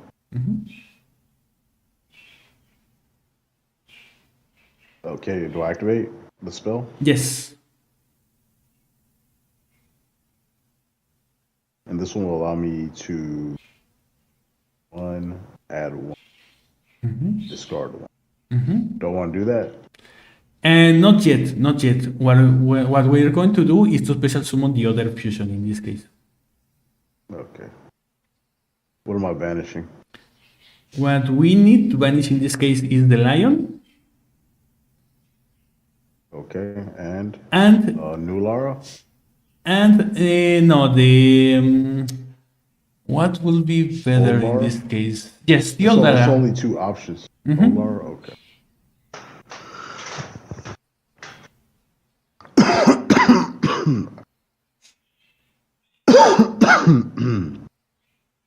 All right. So now, do we use Canahawk again?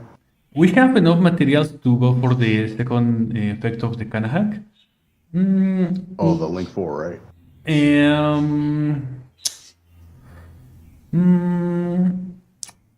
I think in this case, what we can do is to use the spell. Okay.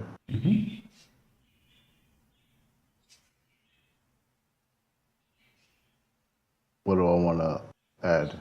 Search for the elder.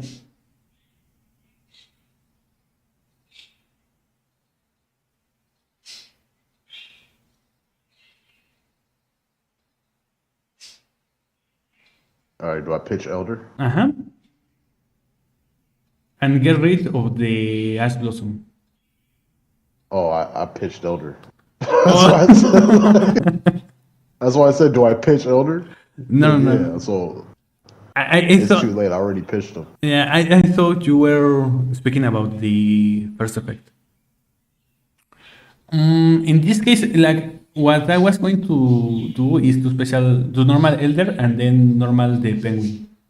But in this case, what we need to do is to use the second effect of Canahawk.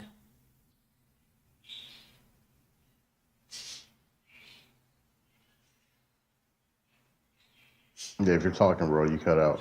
In this case, what we are going to do is to use the second effect of the can hack. Okay, yeah. Mm-hmm. Just target these two. Mm-hmm. Okay.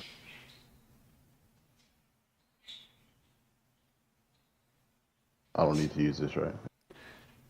So we will use. I can either. No. I'm just reading this card. Okay. So next, use the appelio effect. Oh, you want me to activate it? Yes. All right.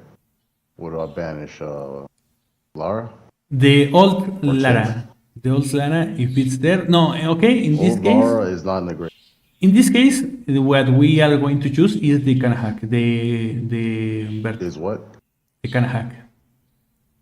Cannot. Mm-hmm. All right. Now do I make the link 4?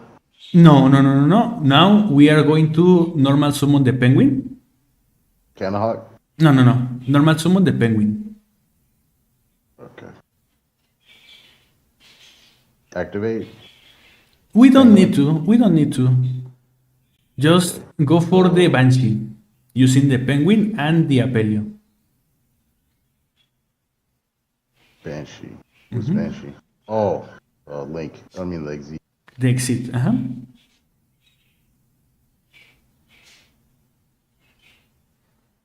Use effect. Go for the nemesis flag, the red one. Do I just attach anyone? Doesn't matter. Okay.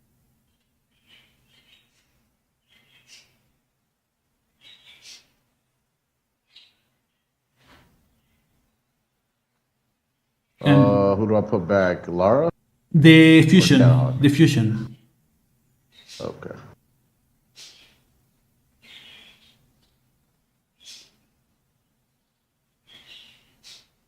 Go for Protoss.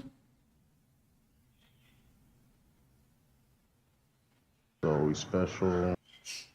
Now we are going to use. No, not yet. It's cancel, bro. Cancel. We can cancel. Okay, so now we're going to.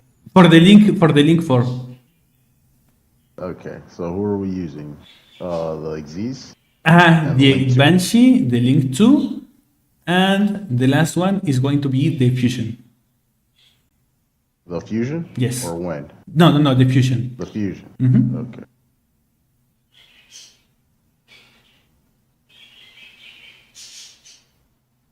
All right, and activate, right? The link effect, right? No, not yet. Now we are going to special summon the Protoss. Okay. So we're gonna use the fusion, right? Yes, the fusion for the light. We could use the Banshee. For the fire, And then who's gonna be the wind target? The wind, let me check. I have 2 penguins. The Appelio. Lion, Elder.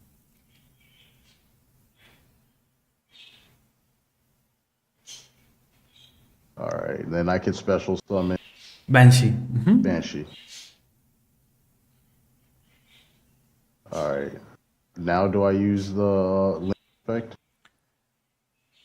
Or Not do I yet. just use Protoss right now. Not yet. What we can do in this case is we can do 2 things depending on what we have in the graveyard and in the banishment. So in this case, what we can do, because of the way that we played, is to use the link to go for the can hack and normal summon it. Use the link. The link 4? Yes, the link 4 in effect. Oh, link 4 effect. I'm like, wait, you want me to get rid? No. So add Canahawk, right? Add Canahawk from the banishment and then normal summon it. And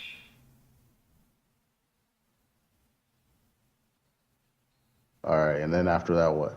Special effect of Canahawk and send to the banishment the dolphin.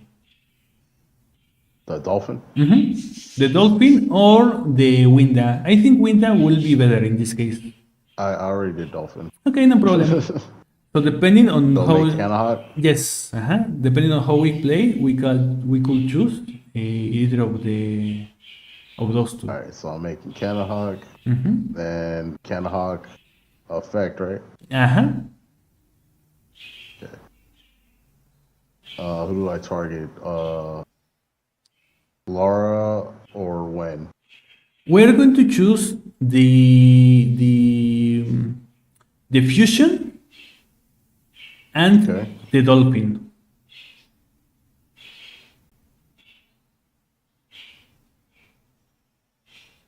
Add what, Laura? In this case, we are going to go for follow-up for the next turn, and we will choose the Kanahak. Okay, and then where do I want to go from here? Then, depending on the situation, you can just choose fire to go like against Tempan, or you can choose dark against malice. In this case, the format is malice, so this is where I recommend you to use another link that is not dark. So you can first use the exit and the other monster to go for that link too, and then choose dark. I mean, okay, so that's all I got, right? Yes, no problem. ESP app. So in this I mean, case, I could just for this case we could just do fire, right? Yeah, Just for this duel. yes. But like I know for later. Okay. So what do I do? Just set trap pass? Yes. Okay. Yeah, like since you're watching the stream lag, like sometimes we can just fast forward a little bit, like trying to, communicate a little bit. Let me see here. Fire ejection. Whatever.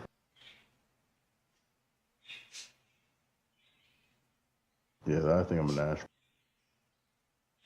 Wait, can he just... I'm stupid. He can just... It's once per turn. Almost fucked that up.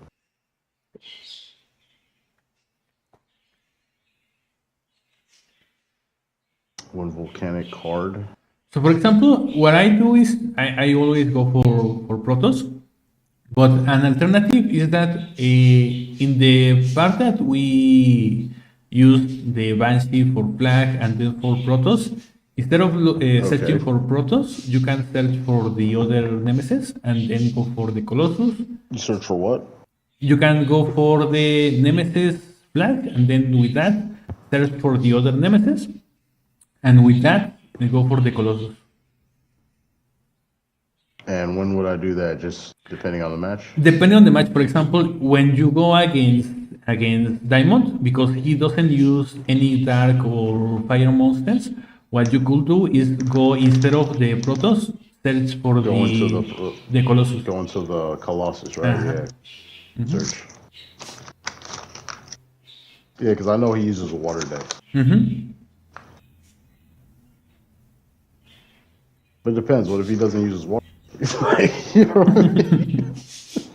It's the thing you don't know. You see? Yeah, don't know. But nah, I probably would go into Colossus to be safe. So, do I want to activate anything? Yes, in this case, what you usually do is activate effects in this exact order. First, the link for, and then use the Kanahak in like a second chain. So I target the fusion and then like one of his cards and chain Kanahak? Exactly. Okay. Alright, and then chain Kanahak. And then what am I targeting here? What am I adding back? When? What you are going to add, you are going to special summon to the field. So you are going to special summon the Aperio and when or the Lara, doesn't matter really. So it doesn't matter. So, but is there one in particular I want to always choose right now? Yes, when you have access to Winda, what you always pick is Winda. In this case, we don't have her. Yeah, we don't. So I could just choose any of them. Yes. Okay. Whatever.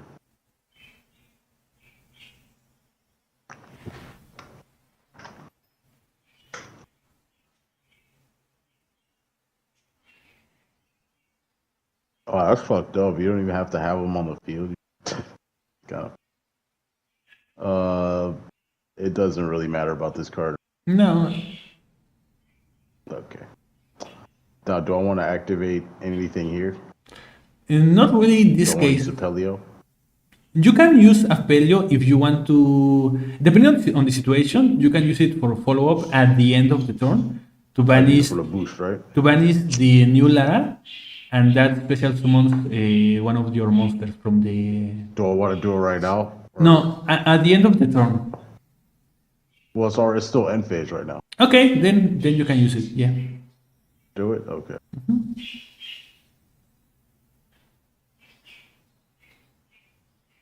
This will destroy bottom of the control beast. Like I could pop up a bunch of cards. So then I could activate Lara. So where do we go? Winda? Winda, Okay, uh-huh. Winda. Okay, Winda.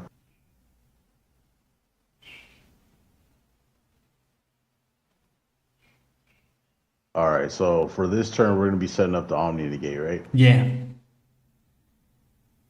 Okay. Do I want to go Apelio again? First, we go for the the Apelio, effect. Okay.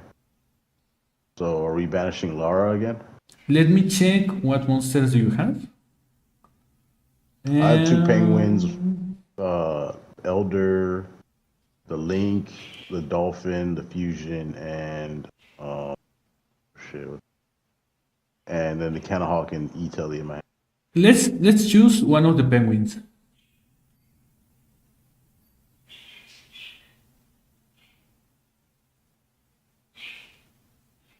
Right. Do I want to go Link monster effect, or do I want to immediately? No, first go into your fusions. So Canahawk, right? Is there particular ones I got to use right here? Yes. Let's going to use the Winda and then the Apelio.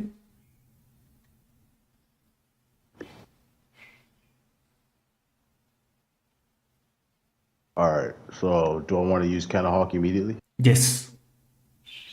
All right. Is there any two that I must particularly target right now? Yes. For the first effect? Yes. Okay. Which ones? Apelio and the penguin.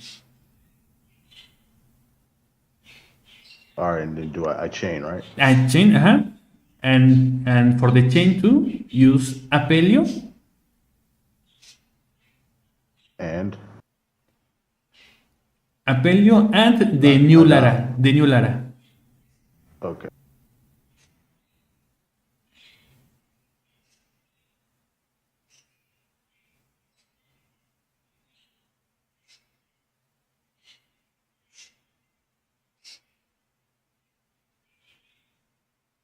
All right. What do I add? Lara? The new Lara, All right. Now we could either use the link or we could use use Apelio again. Okay. All right. Banishing what? Lara? The penguin, the same that we chose last. All right. Is there a particular reason why I'm just doing him? Yes. For like the Canahawk play? Like just because we are not going to use that card in particular. We just want that material, and that's the most recognizable one in this case. Okay. All right. So what do I do next? Canahawk again? Let me see.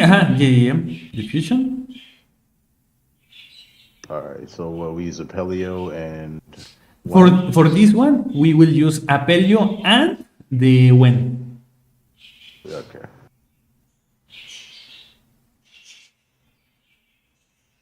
All right, so Kanahawk again, right?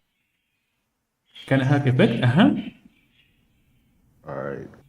So what am I going to be targeting? When and Apelio? No. When is going to stay in the banishment? We are going to choose All right. the old Clara and the Kanahawk.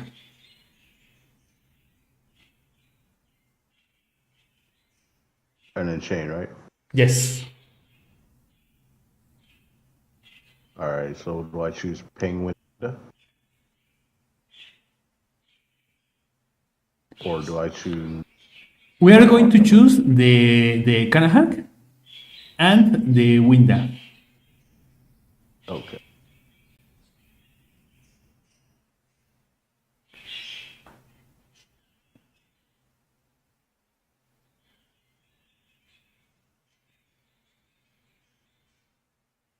All right, so do I add Penguin? Let's go for the spell. Oh, okay. In this case, you are going to go for the spell because that's the card that you are going to use for the Omni Negate.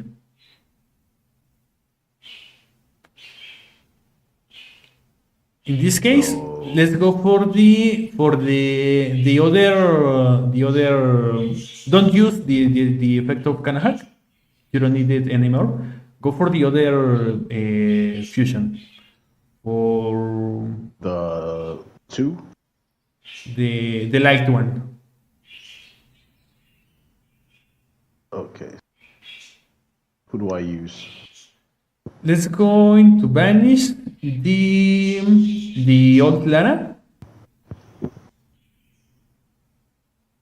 All right. And the dolphin.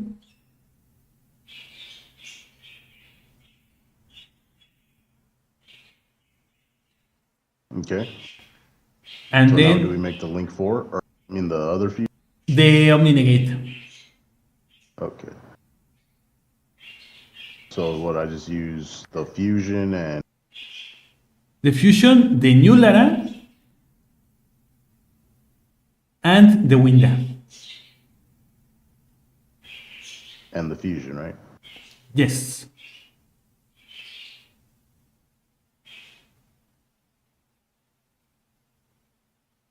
Activate Lara, right? Yes. And then we are going to summon the only guy. All right. Is there anything particular I want to do here? Yes. What am I doing? We want to go for a special thing here to be able to go for another round of Kanahawk. What can you do here to go for that? Really, what I could use, because like extra deck options, I don't really have much of this. Remember that we have not used the link for effect. Oh yeah, that's right. So what? I could add one of the tamer. When? Which one of those do you think it would be better in this case? Let me read them. This one is not really that good.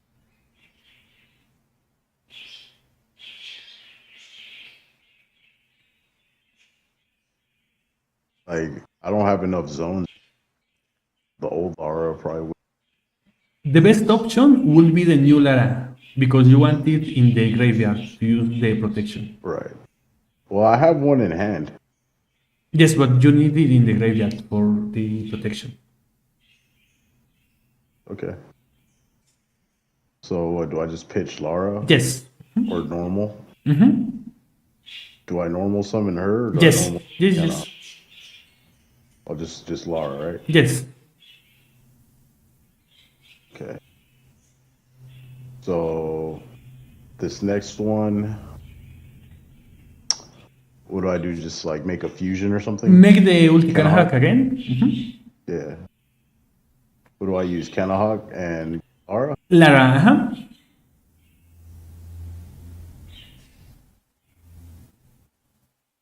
Okay.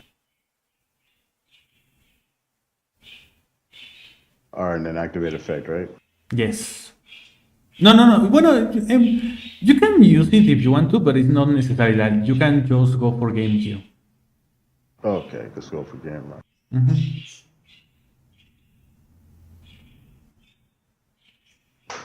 Yeah, this deck, bro. I'm gonna have to.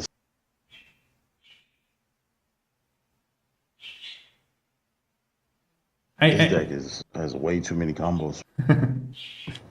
Like, you know what I mean? And especially off of like 3 hours of sleep, I literally really study this deck, bro. Like but you're helping. It is helping. It is helping. Like the main thing that you have to remember is which monsters have you special summoned and which ones you have not, because each one of them. Which ones I haven't. Exactly, because each one of them you can only special summon one time each turn. So do you want to try it with Diamond? Yeah, we can try. Let me go use. Just remember to put the dual room in like 900 seconds.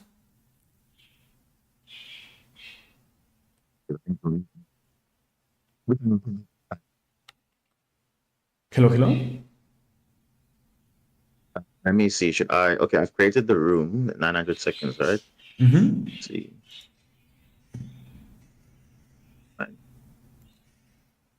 I'll put the ID in the chat so that you can join in.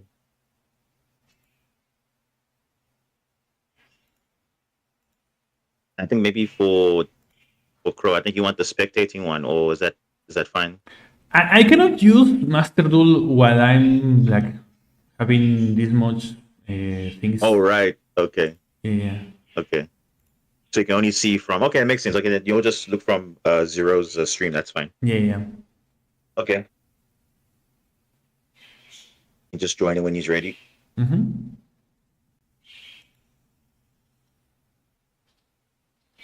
me see, what deck am I going to use? I think I'll use a very interesting deck.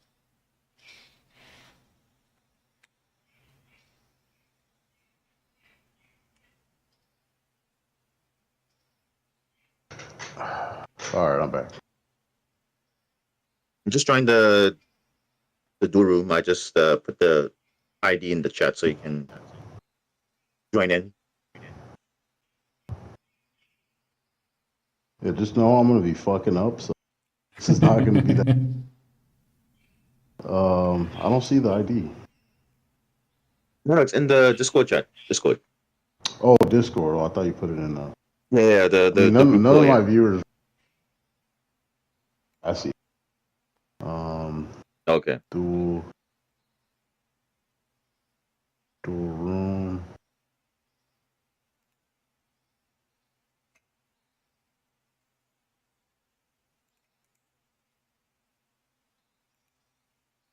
Okay. Let me see if my tired brain has. I think I learned a lot too.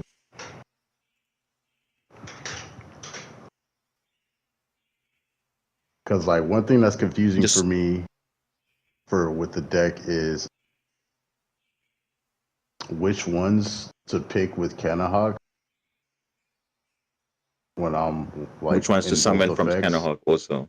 Yeah. Like, usually for me is which one, like, to banish for the fusion, or to make the light one. That's another thing that's. I think I'm gonna try this deck since you're gonna be going first a lot. So I'll make sure you go first, and then see if you can perfect the combo. I mean, how are we gonna learn? How are we gonna guarantee? No. Obviously, whatever hand you have, you'll just play it out, and then because remember, I unless you want to play second all the time, but I think just see if you can practice. Going first. What can you do with your hand, and then we'll see from there. Yeah. Let's go. I won't be looking at your stream. I'll just be looking from my side. So yeah, let's see how it goes. Let's see if we don't break. Well, one, let's see if we That's don't brick, and two, let's see if I even. That's the fear everybody has now. Clearly, even on the world stage, you can literally brick like the entire day. So yeah, it can happen. That's actually not that bad of a hand. Okay, let me check. Do I want to use this card or not? Yo, I don't know. I don't want to be cruel, eh? Don't tell me that you have Lancia. What if I do? Okay, I have Lancia. Okay, I have Lancia. I have Lancia, guys. Look, just let's not use it. Like we could like just practice. But I do have drawn Lockbird. Okay, that card hurts this deck a lot. Okay, so you know what? I won't use any of them. It's fine. Let's just see how it goes. Okay. Oh, I go first. Wait, Yeah. end your turn. Oh, you let me. No, go it's your first. turn. Okay. Oh, Yeah, it's let your me turn. go Yeah, because first. I'm gonna. Yeah. So this hand This is a is not that bad because even though the penguin combo is the worst one, you have Lara, and that Lara helps you a lot. Right. So what? We want to go penguin first, right? The first use the new Lara. Okay.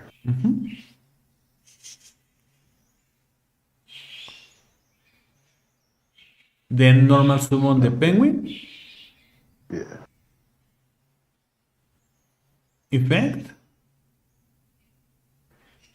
Banish one ritual beast monster from extra deck. Uh-huh. Lion, right? In this case, we are going to pick the lion, but normally for the penguin combo, we choose the Lara. But because we already have Lara, we can go for the lion. Okay, so if I don't have Laura, I go Laura. Exactly. So wait, which one would it be? The light one, right? Yes, the new one. Yes. The link, right? Usually you will send the link for, and then send the new Lara to the graveyard if you don't have her already. But in this case, because so that's why you want two of the link for. Exactly. Well, I only have one, right? Yeah. What about the link 2? Could you send the link 2 and still get Laura? You could also do that. Yes. All right, so I'll probably end up crafting. So we're gonna send the ulti, we're gonna banish Ulti Apelio right now. Yes. Right? In this case, yes.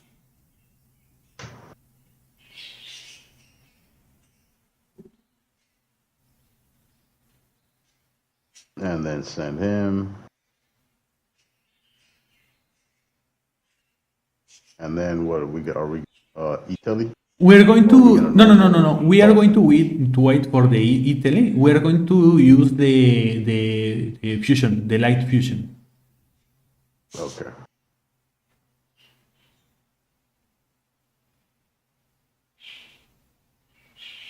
And we do the 2 in the great, right?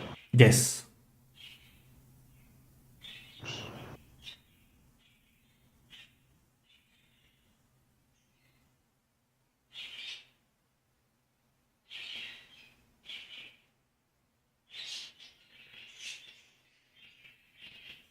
Okay, and then from here, we all right.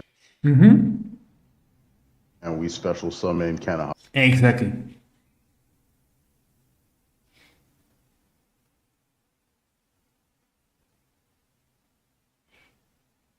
All right, and then I use Canahawk. And what are you going to banish? I think we got to banish another ritual. Another what? Ritual tamer. Exactly. Yeah. So what do we do? Window. Yes. And we can go for Winda or Elder in this case. Which one would you think is better? Window. Depending on the situation, like taking it into account that we already have emergency teleport, Winda will be better. So window, okay. I will do. All right, and then we go into Canahawk.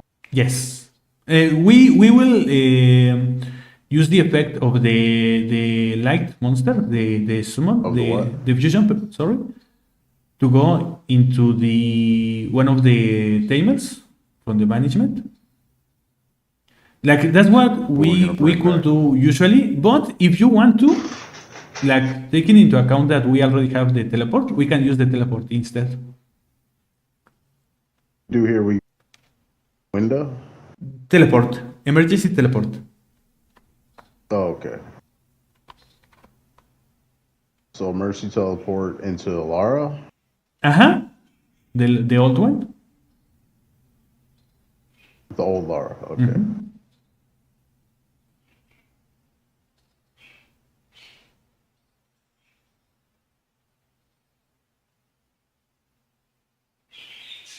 Okay, and now we go into Kanahawk. Yes.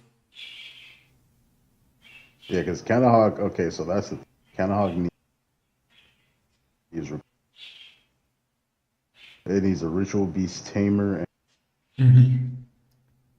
So we go Lara and Kanahawk. Yes. It's like a Like we can even do Lara and the penguin instead of the Kanahawk. Lara and I already did Kanahawk. Okay, no problem, no problem. So In this case, there's no activate problem. Kanahawk. Mm-hmm. Just remember that So- you already special summoned the Kanahawk, so you are going to pick the Kanahawk. Wait, let me check something. Mm-hmm. Oh wait, she's right here. So I've already special summoned Kanahawk. So you are going to pick the Kanahawk. Well, I'm just trying to read them so I know what's going on. Okay. So I can't bring her out no. No. And I can't bring out Kanahawk. No. Okay, so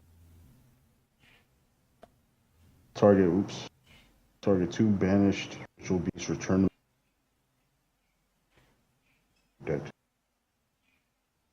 So in this case, the Kanahawk and the old Lara or the new Lara. The new Lara. You want to choose one of the ones that you have already special summoned and one of the ones that you have not yet special summoned. Okay, so yeah, new Lara then. Mm-hmm.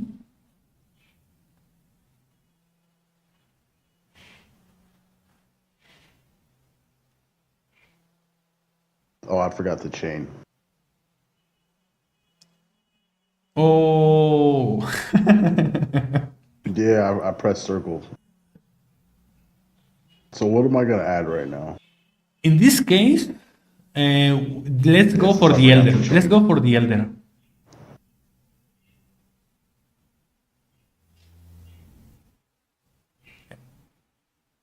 Okay, so can I still act Kanahawk or is it too late?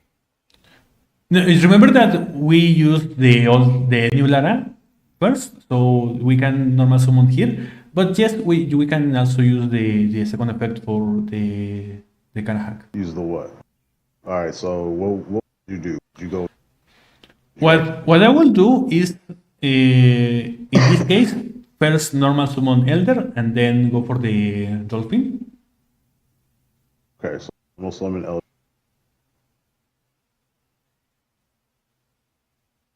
And then should I normal summon? Yes. Go for the Dolphin.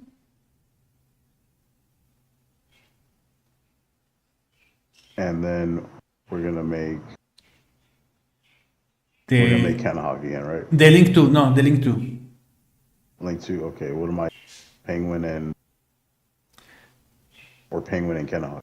Penguin and the what will be better in this case? The Elder. Yes, Penguin and the Elder. Penguin and Elder.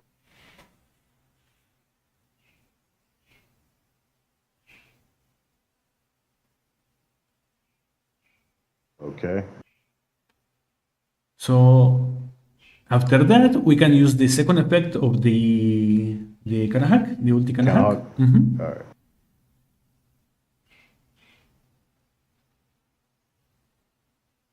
All right. So this one.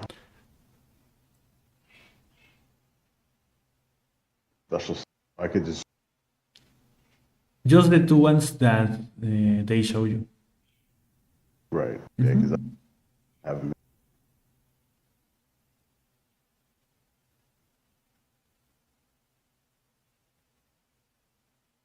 And we are going to use the effect of the apelio. Right.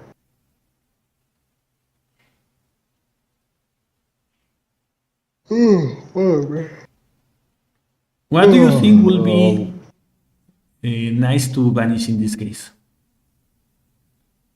Let's see. I've already used this effect this turn. No way. Actually, I haven't. I have. What I think probably penguin because I've already used it. Maybe, and the other one? Probably Kanahawk. Okay, but in this case, remember that we have not yet special summoned the Elder. So let's go for the I have Elder. not yet. What? Elder? Oh, okay. But why? Because we just normal summon it, so we can special summon it. So I want to, when I'm using a Pelio effect, I want to get. When you are using Apelio, you are going to try to use its effect to banish one of the monsters that you have not already special summoned for the effect of the Kanahak. Okay. So I can put it back, right? Yes. Get it back to hand.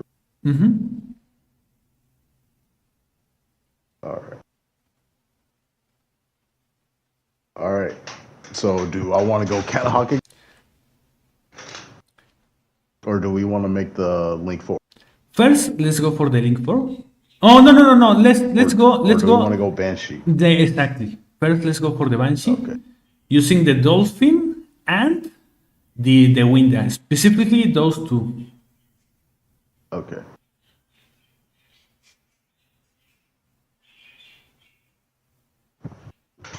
Then you are going to go for the Nemesis flag, and then for the other Nemesis. Detach anyone, right? Yes. Okay, so whenever I'm using Infernal in Banshee, it does not matter which one I'm detaching, right? Sometimes it could matter. In this case, it doesn't matter.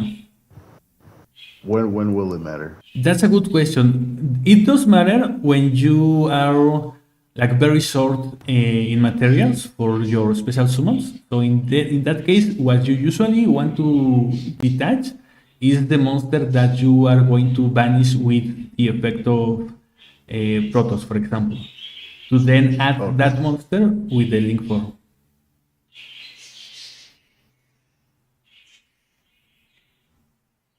All right, so I want to target the fusion here. Yes, exactly. For flag, okay. Like, when do you even ever make that guy? Like, when, like, this is part of the shit? He's just fucking fodder?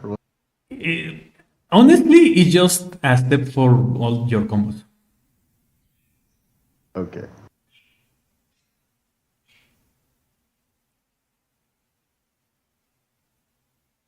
So I want to add corridor here. Yes.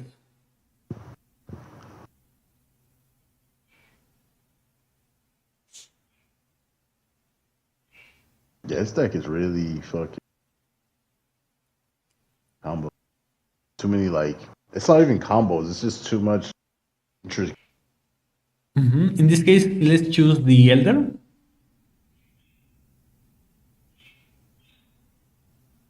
Elder?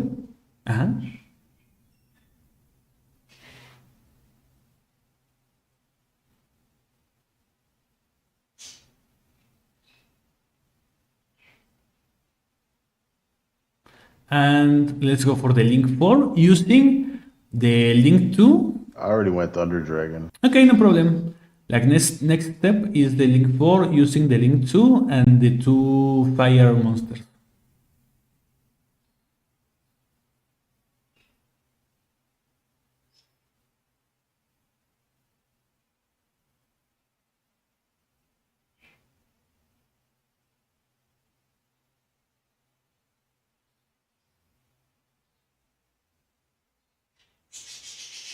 Okay. And then what? Activate? Activate the and go for one of the tamers.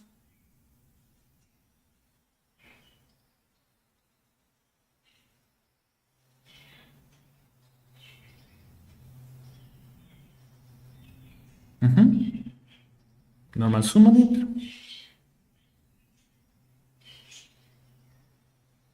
I think you can even use its effect. I can. Okay, no problem. Yes. What do I want to go for here? The penguin? No, let's go for. Yes, let's go for the. No. You know what? We can use the link to.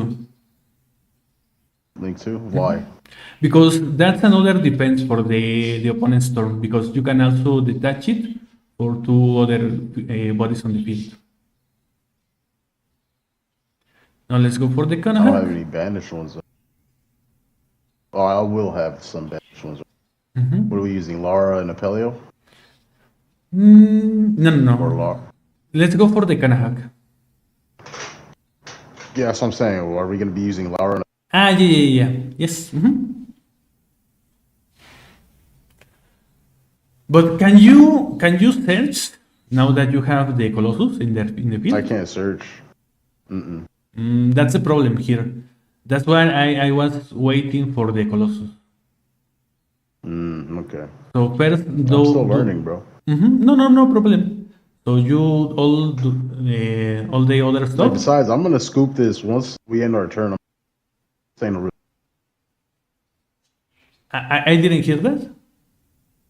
I said once we finish our turn, I'm just gonna quit the game because. Okay, no problem. You know what I mean? Okay. So yeah, what we we can continue so I can keep learning. Okay, what we normally do is to use the Konoha here to search for the trap, and then we summon the Colossus. Okay, so the Colossus would be the last thing I do. Exactly. Okay. So for next time, I know. But that will be like the field that you can do in this case, and you have sort of protection. You can even, in this case, use the link to and diffusion to go into Mascarena.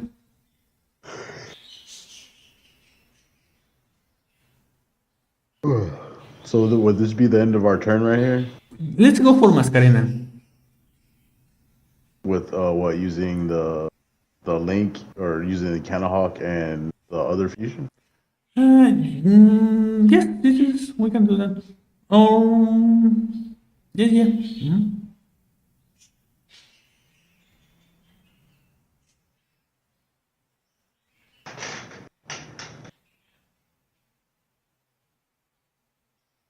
All right, so IP, and then I would set this, and then that would be it, right?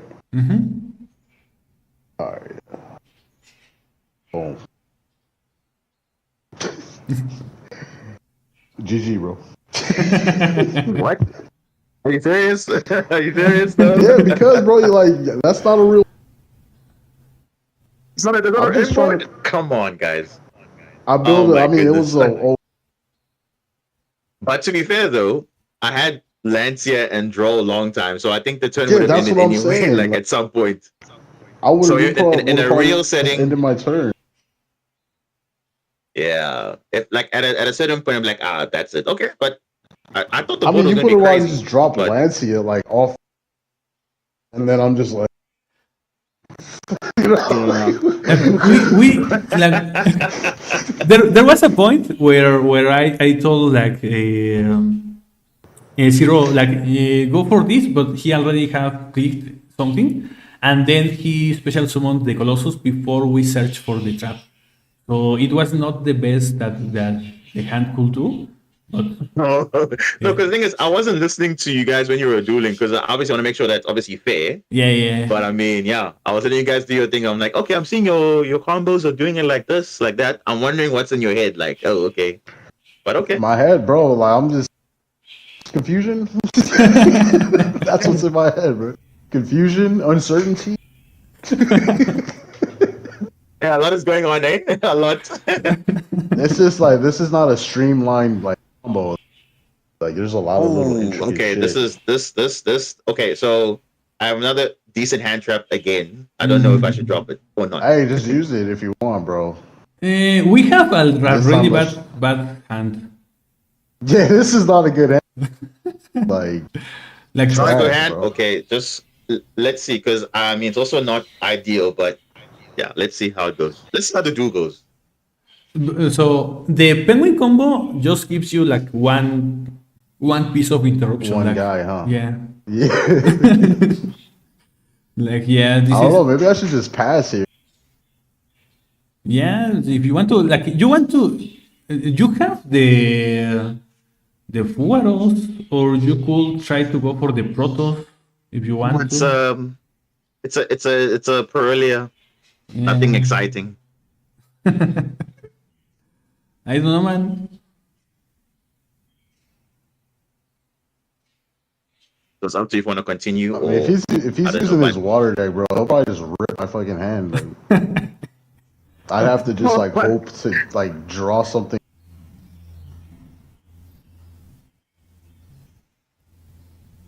oh my goodness.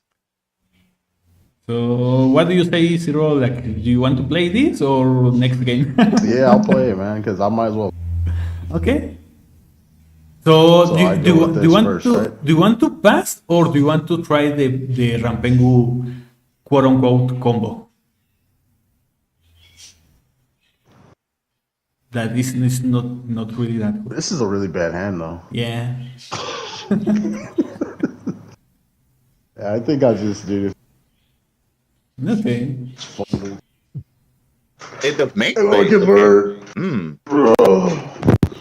I can learn a little bit.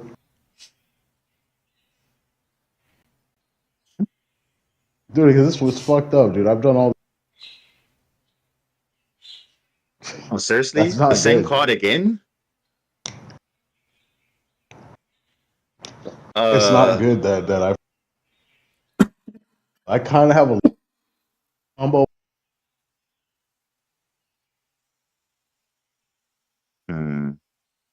I'm thinking, should I go all the way? Because I technically can go all the way. Should I go ahead, guys, or not? I don't know, dude. Do whatever you want. What I need to do? Okay, it's gonna surprise you. Oh, actually, Zero is at your mercy. Yeah, for real. Like. Sure.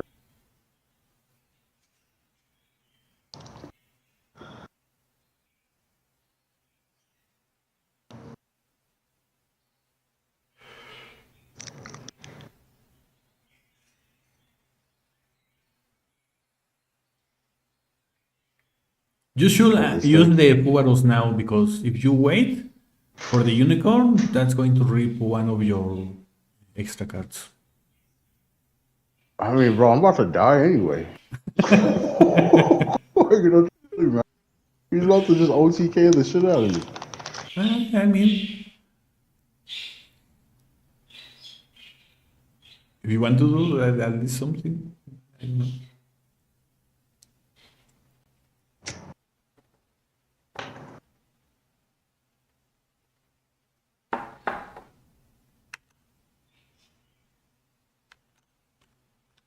Yeah, because he's trying to set up for the catapult right now.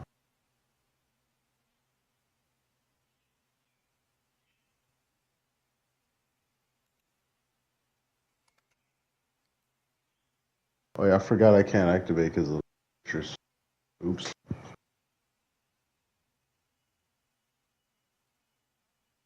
Man, just kill me, bro. Yeah, I mean, this is game.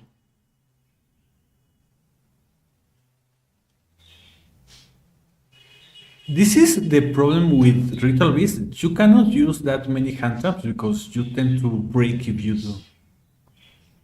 I have 3 Valor, 3 Ash, 3 Fua. That's what I got. Try to take out the Valors. Valors? Okay. Well, I'll be at 39. What would I have to drop? Actually, no. It would be at 40. Never mind, because I forgot I'm on 43.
Yeah, bro, I don't gotta know. You could just go ham, bro.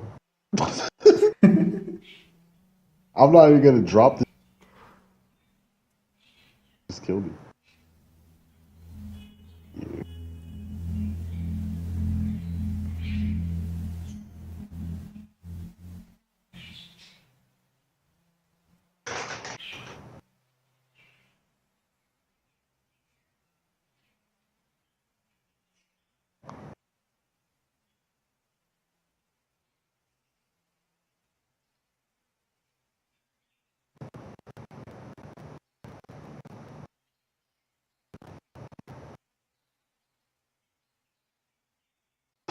He's like, I'm not gonna make the.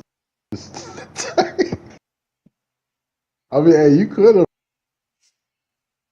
I would have been mad at you, man. Have fun. Sometimes you don't get to do this.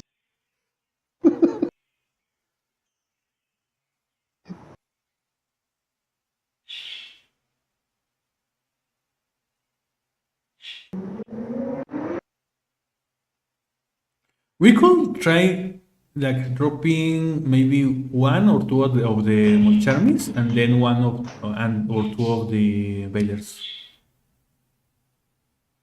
Just to keep it All right, balanced. let me edit. Okay, wait, I gotta leave. I gotta leave the table to edit my deck. Okay.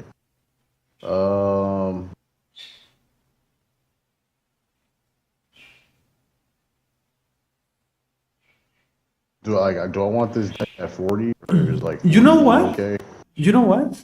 You could drop the Bailers and the Buenos, and instead go for the Book of Eclipse, because Book of Eclipse is also good in this deck.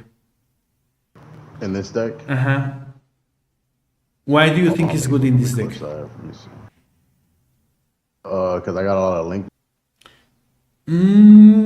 That's half of the reason. The reason why it's good in this deck is because you can also use face down monsters for your fusions.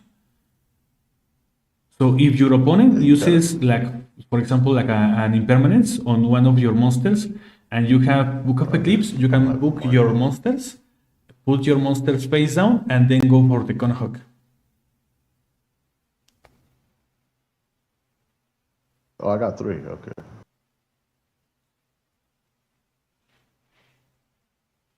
So like this, is this cool? Yes. Dude, just 3 Ash, 2 Maxi.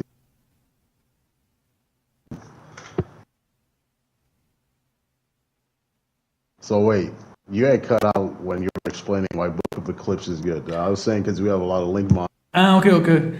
Book of Eclipse is good because you can also use face down monsters for your fusions. So even if if your opponent uses something like a Baylor or Impermanence or something like that, or even Nibiru, you can use Book of Eclipse, put your monsters face down, and then fusions. Okay. Right. Yeah, that makes sense. Here, let me go. I'm gonna go put on like a fucking noodle real quick. I'm hungry. Okay. I'll be back.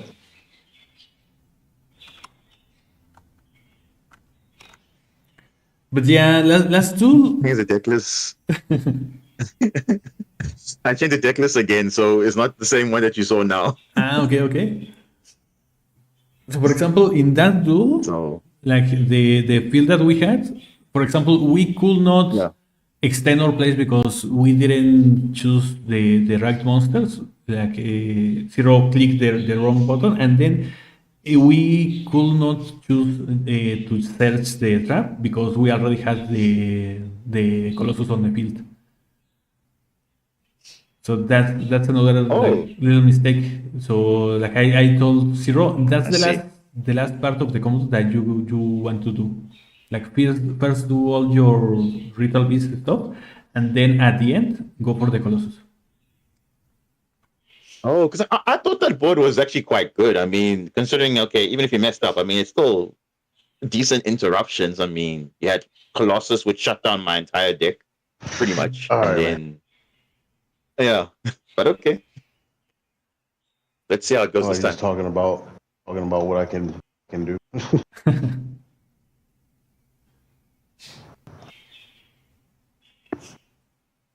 Yeah, like really, what I want. Oh,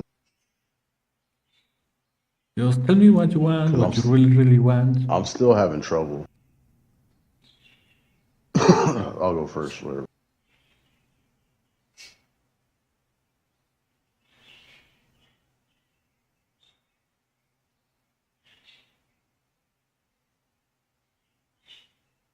Oh, okay. So I have Drone Lockbird again.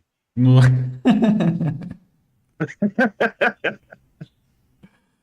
And I know Ritual Beast likes adding, so it does interrupt a little bit. Yeah, it actually stops a lot.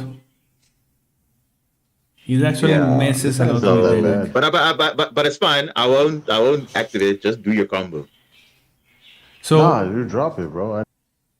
Because if I get in a situation, I'm not gonna be able to. All right, so I'm gonna use. You're still trying to. I mean, you're still learning the combo, so I'm giving you the benefit that okay, yeah, like let's say I don't have any hand trap. Let's see what happens. What can you do with your hand? what you can do here is first use the new Lara. Yeah. Let me see if I could. Okay. I'm gonna let you. If I get confused on something. Okay. So I can normal. You can target one of your banished rituals. Okay. So we're just gonna bring her out. Kind of sucks though, because. All right, on this one, I think they cannot. Oh, this one only brings out rituals. So let me see here. Ritual beast in my graveyard. This one. Ritual beast monster. But it has to be normal. So see, okay, so all the ritual tamers. There's a specific monster that is good in that situation. You said there's a specific one? Yes. I think it'd probably be the Lara, the old one. Why that? You said what? Why that one? Why that one? Just so I can have another. Yes, but think a little bit more. Like when you have. I already have. When you have two monsters on the field, you banish those monsters to go into the fusion. So do you have any monsters that can use that into your? The new Lara. Then, exactly. Right? Because if I banish her. Uh-huh. Okay. Well, I was thinking because I have one. You can use the gray for that, right?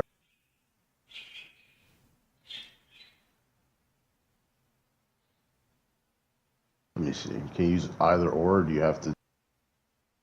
This is and or. And it's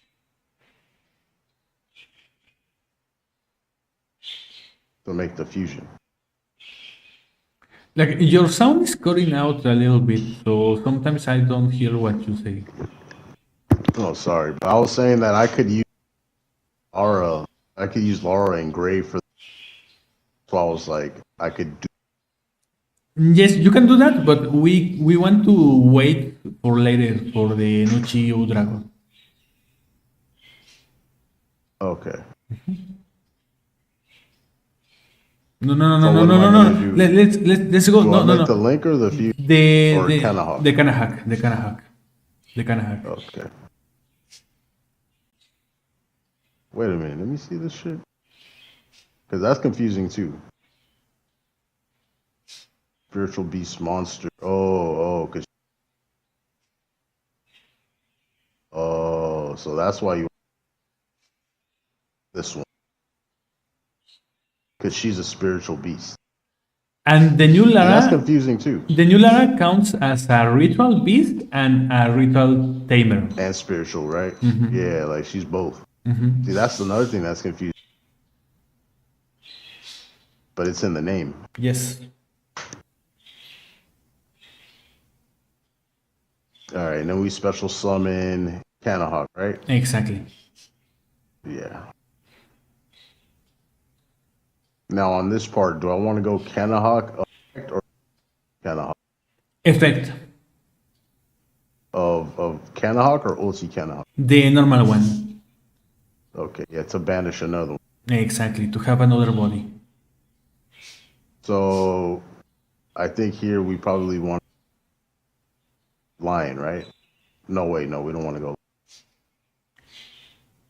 Probably another ritual beast. Another ritual beast? I don't have any. Which one? The penguin. Exactly. Yeah. All right, then we're gonna go Kanahawk, right? Exactly. And we're gonna activate targeting. And I am gonna change. So we're gonna go what? Both and when, or do we go large penguin? We're going to choose the one that you already special summoned and the one that you have not special summoned yet. What have you special summoned? Okay. So I special summon Lara. Right? Exactly. When? But we also summon penguin. No. The penguin has not been special summoned. And neither has when. When has only been normal. Exactly. So you can choose. So which one do we? It doesn't matter which. It doesn't matter. It doesn't matter. Okay, so I'll just do this. See, that's what's confusing. Sometimes I don't know. I should or specific. You know what I mean?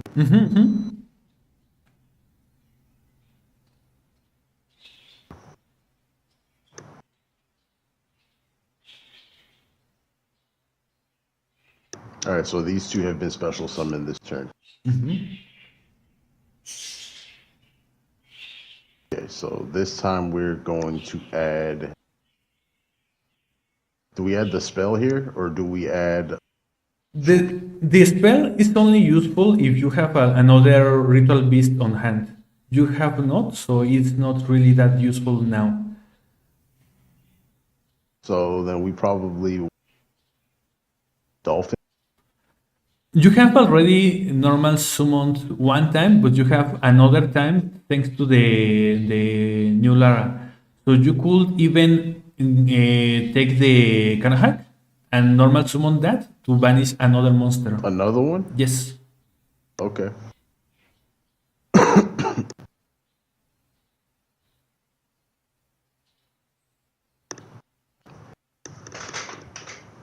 All right, so should I normal it now or should I do something else? You can normal it now. Okay. And then do I want to activate it or do I want something else? Let's use first the effect of the penguin. Okay, so this is when I send the lion. Exactly. Okay. Dude, why is there a timer in dual rooms?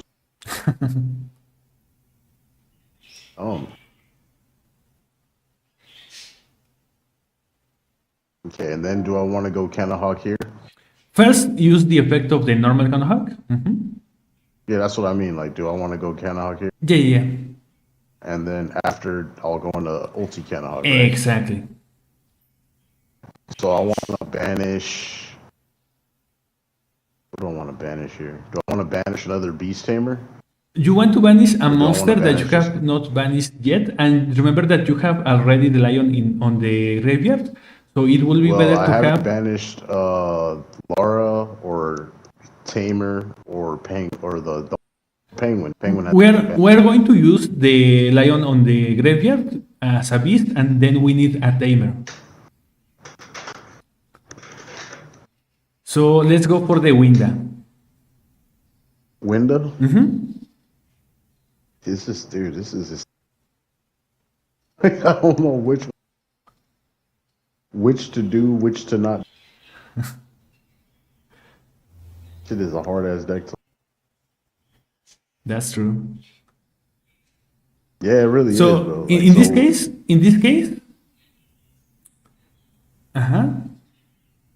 So should we go with the link or the Kanahawk? Let's go first for the Konohag. Using the other Konohag and the when. All right. Yeah, this deck is like super complex, bro. Not an easy deck to. So I'm gonna activate Kenahawk. No, not yet. Okay. First, let's go to the Banshee. Oh, we can do that, huh? Too low for.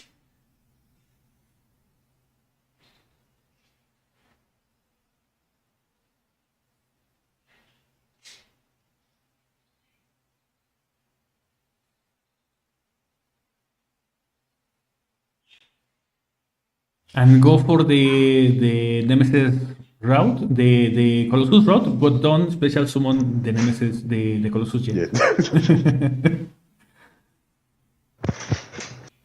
All right, we're just gonna hold it. You remember that?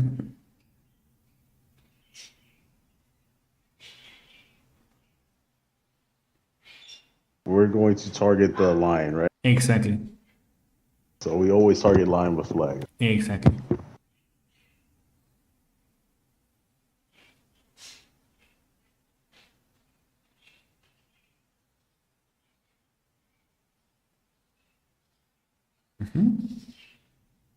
Okay.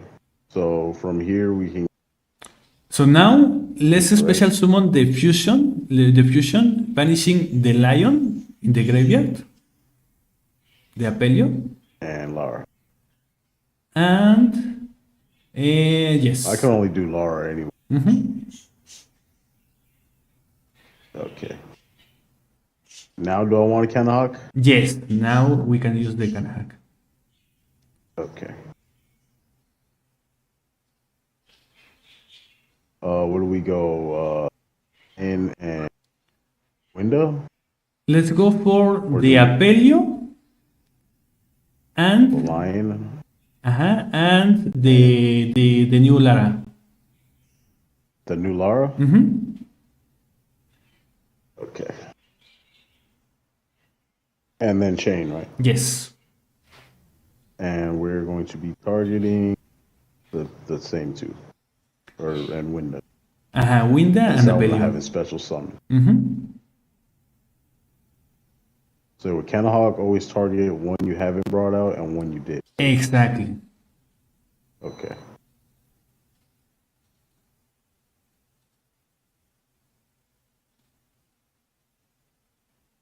Okay, put that back. And then we'll add, or do we add Elder? Then we want to add the Kanahak again. Oh, shit.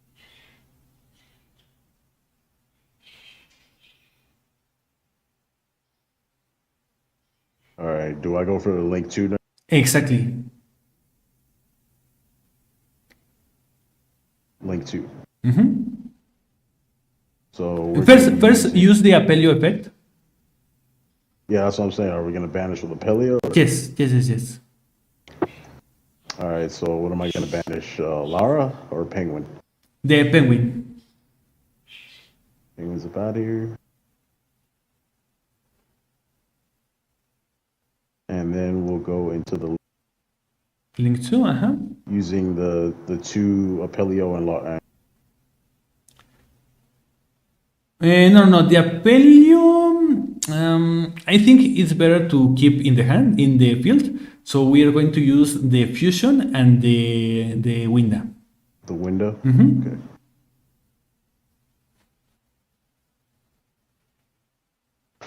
Okay.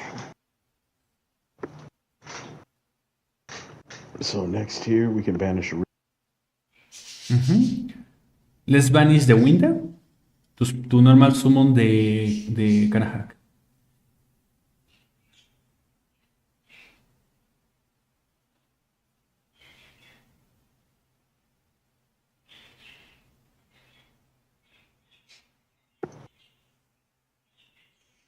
All right, and then activate Kenahawk. Exactly. Dude, I put a 5-minute timer on the microwave. This combo. So what am I gonna? I'm banishing dolphin. We need another tamer. Another tamer. So let's go for the old We have Lara. Winda, and we have Wind banished right now. Okay, that's not bad. Should No, we go old Lara or should let's go for the old Lara. All right, and then do we make the link 4 using the link 2 and the 2 fire monsters. all right?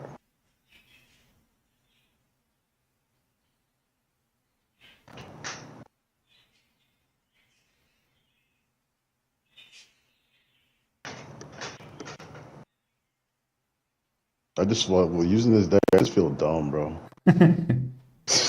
Like I just feel so stupid using this deck because I don't know what the fuck is going on, and it's not easy to like things that could happen. So now let's use its Alright. effect. Effect, okay. Go So for we are going to target this one, right? the old Lara. The old Lara. Yeah, this one to get it and then get her effect. And you are Yes, going to it's special normal summon somewhere. the link 2 from the graveyard. Okay. Is there a reason why I want to do that one? Yes, Why? because it's actually the only one that you can the special summon. Oh, okay. All right. So this one can only beast. So Has to be then special summon. you can go for another search with the ulti Kanaha. And I'm gonna be using what, Lara? Lara and the Apelio? The Apelio, exactly. Okay.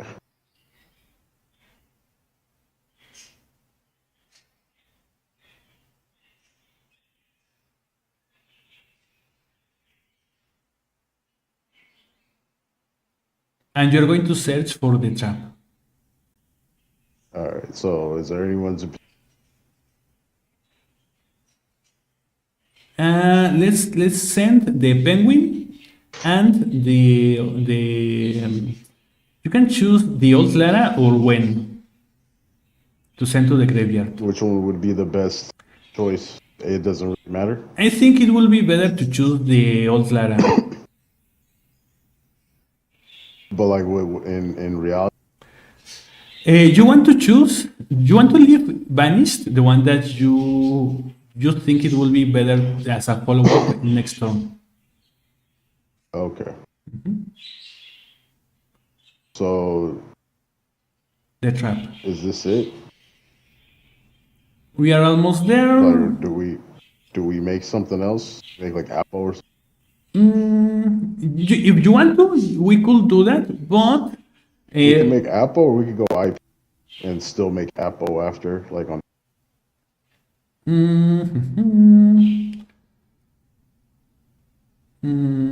Let's see. Or we could just hold out with this. Let's put the trap. the traps down.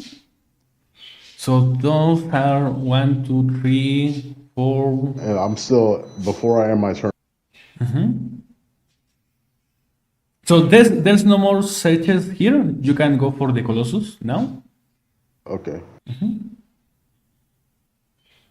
Which one do I want to put back? Let's put the when.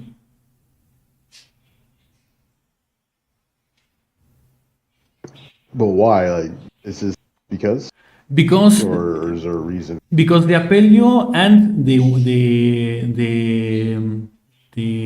Winda are the monsters that you are going to special summon using the fusion. The Kenhog? In your opponent's turn. Okay. See, I didn't know that. See, that's why I'm like complex. All right. And here you can use the 2 monsters for Mascarena. No. So Two what? monsters. Uh-huh. So what? The link to and No, you cannot use the Canahawk? link to. So the fusion and the two canahawks. Oh, okay. Mm-hmm. Well, that's unfortunate. But you can use the link to go for the two monsters. Right. So what you Yeah, can I can do, go for like Apple on his turn. your field is one interpretation with the link for, then you choose the link to goes into the monsters banished, and then you can use those monsters plus IP Mascarena for Apollousa. And then you also have the trap, and you also have the impermanence, and you Yeah, I also got have like the what, process. like 2 pops with trap, a banish with. Well, no, I don't want to do that. One ritual beast card I control. Oh, I could actually like do like a double chain. Mm-hmm. Like activate the trap and then chain the guy, Mm-hmm. the link 4, and I could get like a triple. Right? You could do that. Yeah. Oh well, okay. Oh, with that. So okay, no problem.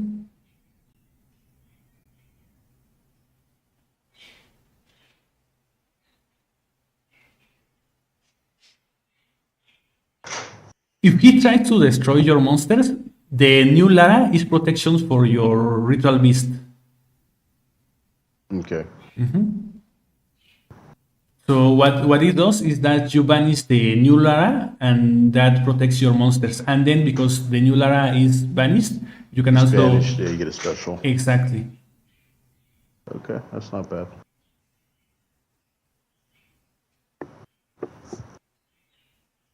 Just I keep still in feel mind. like we need to use like.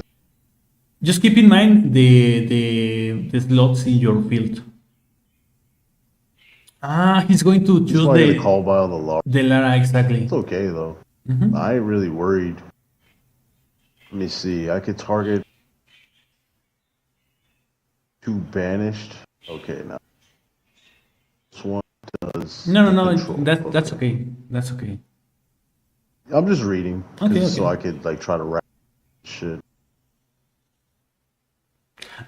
We have like I didn't know that you got that many seconds like in this kind of thing. Like 300 seconds is a lot to get into the new town. I mean, shit. I used like almost. Actually, I used 200 seconds. Like I was on like 48 when. Let's see if he has all the answers because I know he had a hand trap to. He said he had roll. Yeah, I think the Colossus is.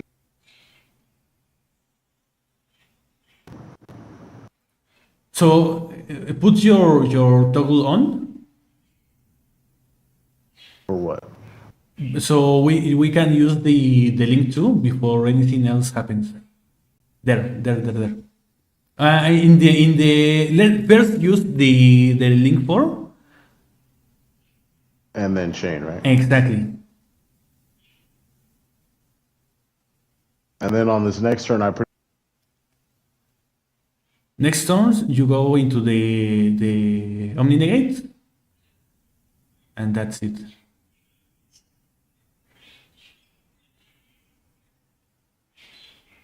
So we go Canahawk and Lara. No, we go the Apelio and the Winda. Okay.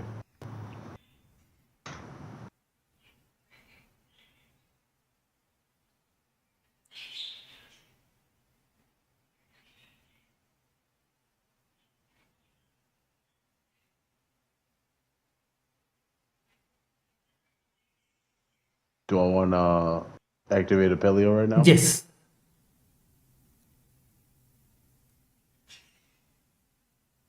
And we are going to banish anything. Does it matter? There's a good option there. What do you think will be better?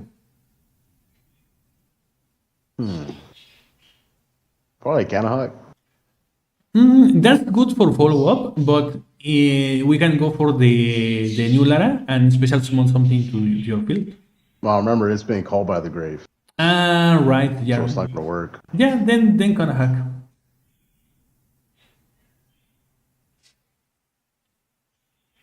Okay.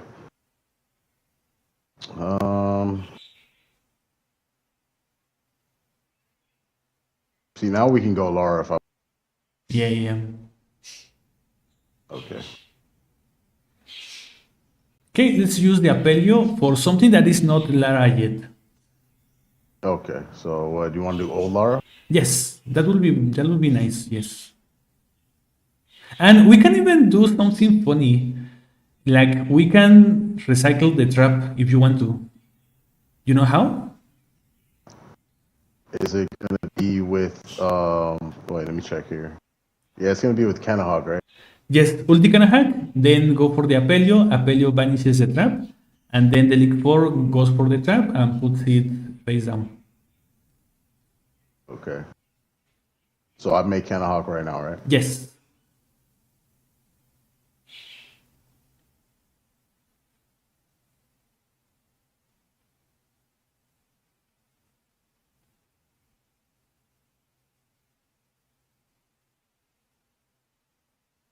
All right, so activate.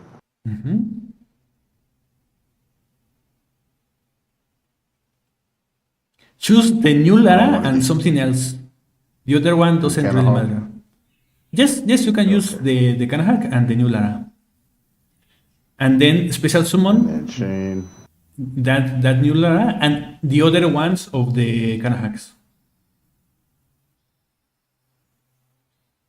And the other Lara, or just... The other Canahawk, the ones that have you not selected, that one. That one. All right.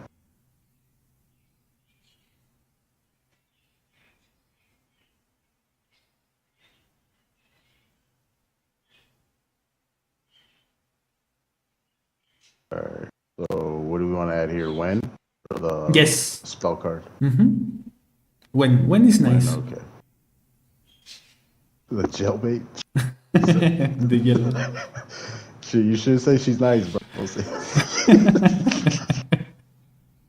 Then use the Canahawk to banish the dolphin. So now we go dolphin. So like when the fuck does this guy even like the dolphin is nice to break boards because it can banish something in the field. oh, but you gotta banish one from hand. But it's nice. So what do we want to go here? We go Canahawk? Canahawk again. Canahawk again. And then search for another card. And this time... Yeah, I kind of don't like this deck, bro. I'll probably just have it, but like, I don't... It needs a lot of energy, man. Yeah, I gotta like really...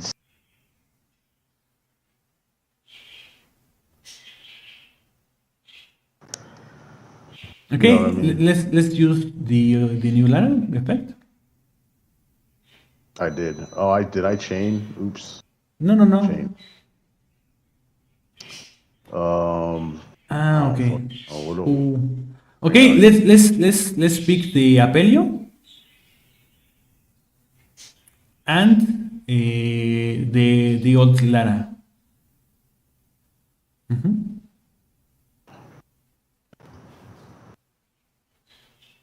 yeah, I accidentally pressed X. Okay, no problem.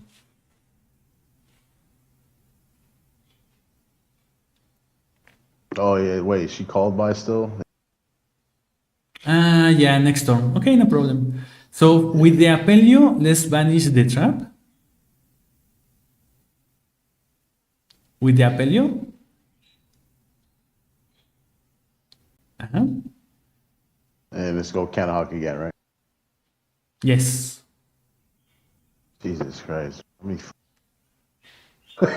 this fucking bird. Every time, just thunder chick. Thunder Chicken. Let me see here. 2 of your banished ritual beast cards. Turn them to your graveyard if you. Okay. And this one. Let's choose the old Clara. All right, and with the trap. No. The new Lara and the old. No, let's new choose. And old Lara. Let's choose the old Clara and Winda. Winda. And then let's special summon Winda.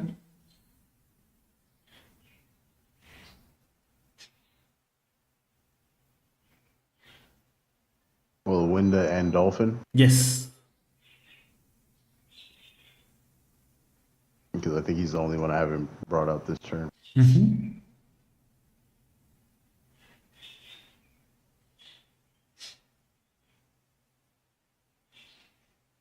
All right, what do I add? Elder?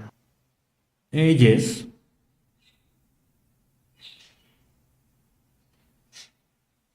I was gonna have that one guy. Old guy, but jailbait. What? So now, what we can do is use the link for and choose the trap. Choose the trap. Target one. Banish ritual beast card. Add it. Returns to hand or extra deck. So what am I gonna normal summon? The elder. The elder.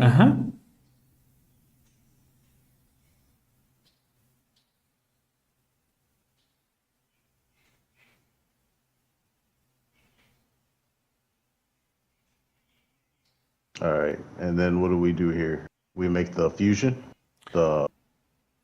We can go into the Kanahak again using the elder. Oh my god! You goddamn bird! Won't leave me alone. So which one do I use? Winda? Winda, yes, Winda. This bird, bro, is just like a recurring thing.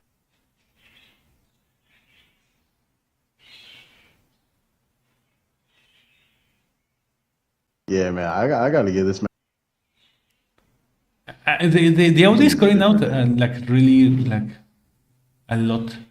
All right, so and then we use Kanahak again, right? We can just leave it like that, and we have like full field again. We have 2 traps. We have also the link 4. We have the Mascarena. Yeah. All right, GG, bro.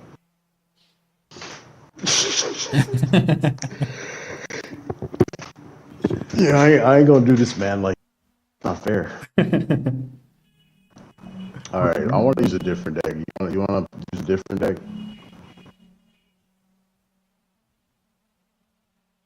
I use a different deck. Okay. He's like, okay, just sitting here anyways, not doing shit. Oh shit, I did not want to use that deck.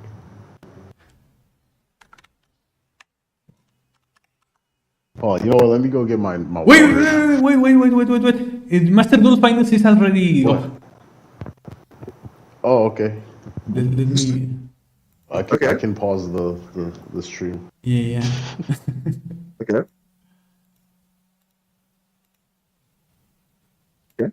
That was quick. Okay. Damn, dude, like 2 hours of just practicing this fucking deck. God damn. Yeah, they started early though. I thought they started a bit later though. Okay. I'm still gonna go get my food. I'll be back. Okay. Yeah. Okay. That's cool. Oh wow. So they just started now. Yeah. It was good. Yeah, let's see what happens. It was good that Rizal like, just changed Windows. Yeah, because we would have just literally missed the entire thing, and then you have to like watch it on Master Duel to look at what happened. I like to watch it live though. Yeah. So Bank is going with Chris Trons. Strong.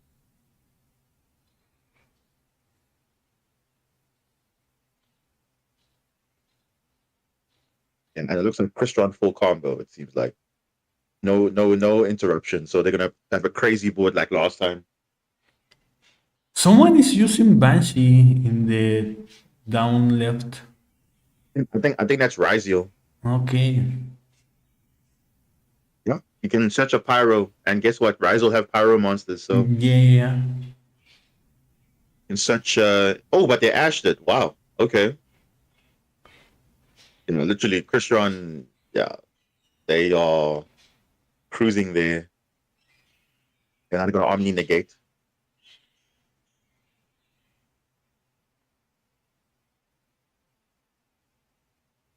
But it looks like even with the Banshee negated, they still got full combo.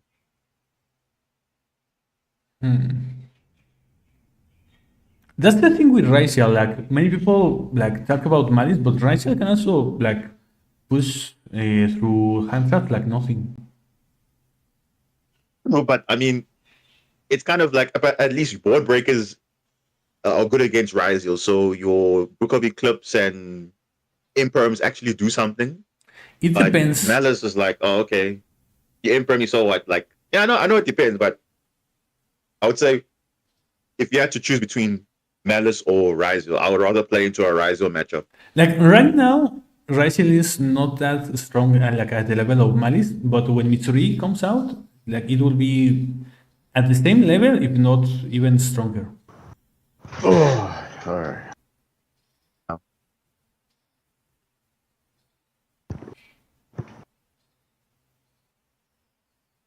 Jeez, this guy has everything. Jeez, what's Enzo? What's happening? You have like every extender you can think about. Oof. What's happening in that duel A? Like it's just, or they're just going for game now. No, they're not have game. They do? Oh wow, they have game. Jesus. Okay, so Nesh just lost to Enzo. That's quick. Wow. Okay, I guess Nesh. Come on, let's go. Give me them gems, boy. Damn, Kyber Corp is winning. Is probably going to win this whole thing. That's crazy though. Hey, bro. Hey, let them win. Wow. I need that money. I need that money, bro. I need that money. Something Like, else this is also isn't using. even about skill at this point for me. I just want them to win so I get them gems. That's all I care about. No. So someone else is also Yeah, using but Crystron. they're gonna win though. Who The is first that round, one? I think. Who is that one? Who is who? The one that's using Crystron in the Duel B. Isn't it? Oh, Pack is using Dual Crystron. Okay. But didn't Pac just win against Nash? Or who was that one? No, that wasn't that. That was Enzo. Enzo was Oh, okay. playing against Nesh. He's Enzo here got that full combo here. Jesus Christ. Who's piloting the Rizal? Mist? Oh my god. I think Joey's about to get demolished. So Mister's on Mermail and Rizal, it seems like. Yeah, it looks like it's gonna that. I don't know Wait, what is that? A Malice? But that Malice, does nothing. Malice trap? So is he gonna do special summon one? Oh no, he's gonna add in what? Just to put that White trap, Rabbit. but Maybe he has Marche in the hand. that doesn't do anything. Yeah. Yeah, Oh, he has like, what's Marche he in the gonna hand. do? Just but that puts a trap. I think he's just gonna put bodies on field. That's all. Oh, to try to not. But it doesn't matter if the opponent someone's like how is it called? The Oh no, man. detonator? Kind of bleak. Like detonator pop. I don't know what Menace is doing there. He probably just got tucked. He's just probably trying to survive, see if he can draw an out or something. But even if he draws something, the dude has the whole entire Rizal board. Yeah. So I don't know what they're gonna do. I mean, they're probably just playing because you have to play, right? You don't have like the freedom to just surrender. It seems like you have to play, which is weird, but yeah. I mean, I feel like it would have just been a lot faster. People scoop. Yeah. No, I guess they don't want the game. After 5 games, like yeah. Yeah, like look at Joey's face. He looks like. Look at his face. He's like, bro, what am I doing here? Like, I don't have anything against this. He's like, bro, like. These guys are, and these guys all keep extending. Like, it's crazy. And they're checking their teammates, obviously. Oh, look at that. Christian is like, getting like an infirm on the dragster. Doesn't bait out the interruption. Wait, did he just negate the dragster? He attempted to, but then he obviously dragster negated the infirm. But Okay, he's playing Malice. Wow, that's kind of insane. Well, that's the one negate for dragster. Yeah, so they used up that. But remember, dragster's not once per turn. It's like if you can summon another one, then you can. Well, I know. Again. Wait, I'm talking about like this one in particular. You can only use it once. Nah, you see, I think he's probably gonna go into it now because he's probably gonna go into another You dragster. think so? I mean, look, He's got a 5. oh, wait. Oh, 3, 4, and a 5. Whoa, that's weird. He's got a 5-star synchro coming down. Where's he going? Oh, Excel synchron into Baron. Wow. Oh, yep, that is a play. Yeah, that is actually is a play because you can just send a level 5 and then. Oh no, you can just synchro quick sync. Yeah, there we go. Baron de Fleur. That's what I'm saying. That is a play. Okay, so that's 2 omnis he's got now. And well, yeah, and then Indeed, there it is, and Luca will be bringing back. wait a minute, what just happened? But I mean, there's also still 2 cards in hand. That shit was synchro buffering something for a second. Quick sync. So there could also just still That shit Bro, that buffered. dual A is like looking. That dual A is looking done. Reinzel's got that matchup. Oh yeah, I'm not even paying attention. Oh, the cluster. Oh, Bro, he's got what? a pop too, bro. That's 3 disruptions, right? It's literally 3 disruptions. Like, Smart. Also, the normal summon hasn't been yeah, it's kind of rough for Malice there, because like you can't. If they can play through that, then yeah, it just goes to show that there's just too much. I mean, they probably can pen packed it. immediately as long as you have Dawn Dragster and Infinity on the field. So Oh no, that dual A is done. They just summoned Utopic Ray Lancer, and that card can attack twice, so it's pretty much GG. It looks like it from there. Really testament to the power of the Malice That deck. matchup is over. Because I think Mist is about to close out that game. It's going to Those unfortunately Malice have low defense, so they can just crash to those low monsters and then just crash flex the ray. This game that they're showing, Joey has lost this one definitely. And there is the Ryziel Detonator making sure that this Yeah, so- final is now even out 1-1 the new score with 1 game here still remaining. He's not even looking at the game, bro. He's like, I'm done. Okay, so it's 1-1. So who will take the set? It's looking like Travical probably, but we'll see what the play is. Dude, another Allure? What the fuck, man? Allure of Darkness? Yeah, bro, what the? That I shit think needs just to get negate the hit. Malice monsters. If they're not Allure gonna of hit Darkness. Malice, they need to hit. Allure. That is too good, bro. That is too good. I mean, it depends. Just You all the know, materials on we field. saw last duel that Nace had 2 allures and he did nothing. Yeah, but he top decked another one and then kept going. No. He used two allures and he just said 2 and passed. And you could just be fooled into negating the Malison Underground, possibly, but it's probably just better to let your opponent Listen, banish Underground. those Are you Malison monsters, look making at that, they bro? also use the effect of Chassis Cat in the banishment, and then leave them with I think I would more hold on to ammo that effects negate. that they can activate in the banishment. Ooh, we do go from Malice in the mirror here, though. Is that worth negating is the question here. Because he already popped with cluster. Yeah, but he hasn't used Infinity or Baron yet. No, he hasn't used it. This card can extend like crazy. You could maybe normal summon a Chassis Cat if you have one. I think he's just waiting. Super strong and then force a negate already. Because the thing is, he has to time it very well because this guy might have other Yeah, they could extensions, just, like- so you'd rather just They kill. can just pick up their combo right back. Another allure. Are you crazy? What? That's what I'm saying. Like that shit is stupid as shit. And you drawing to you banishing like. But Okay, can't activate March here again. that's a gamble. Oh, you can. Oh.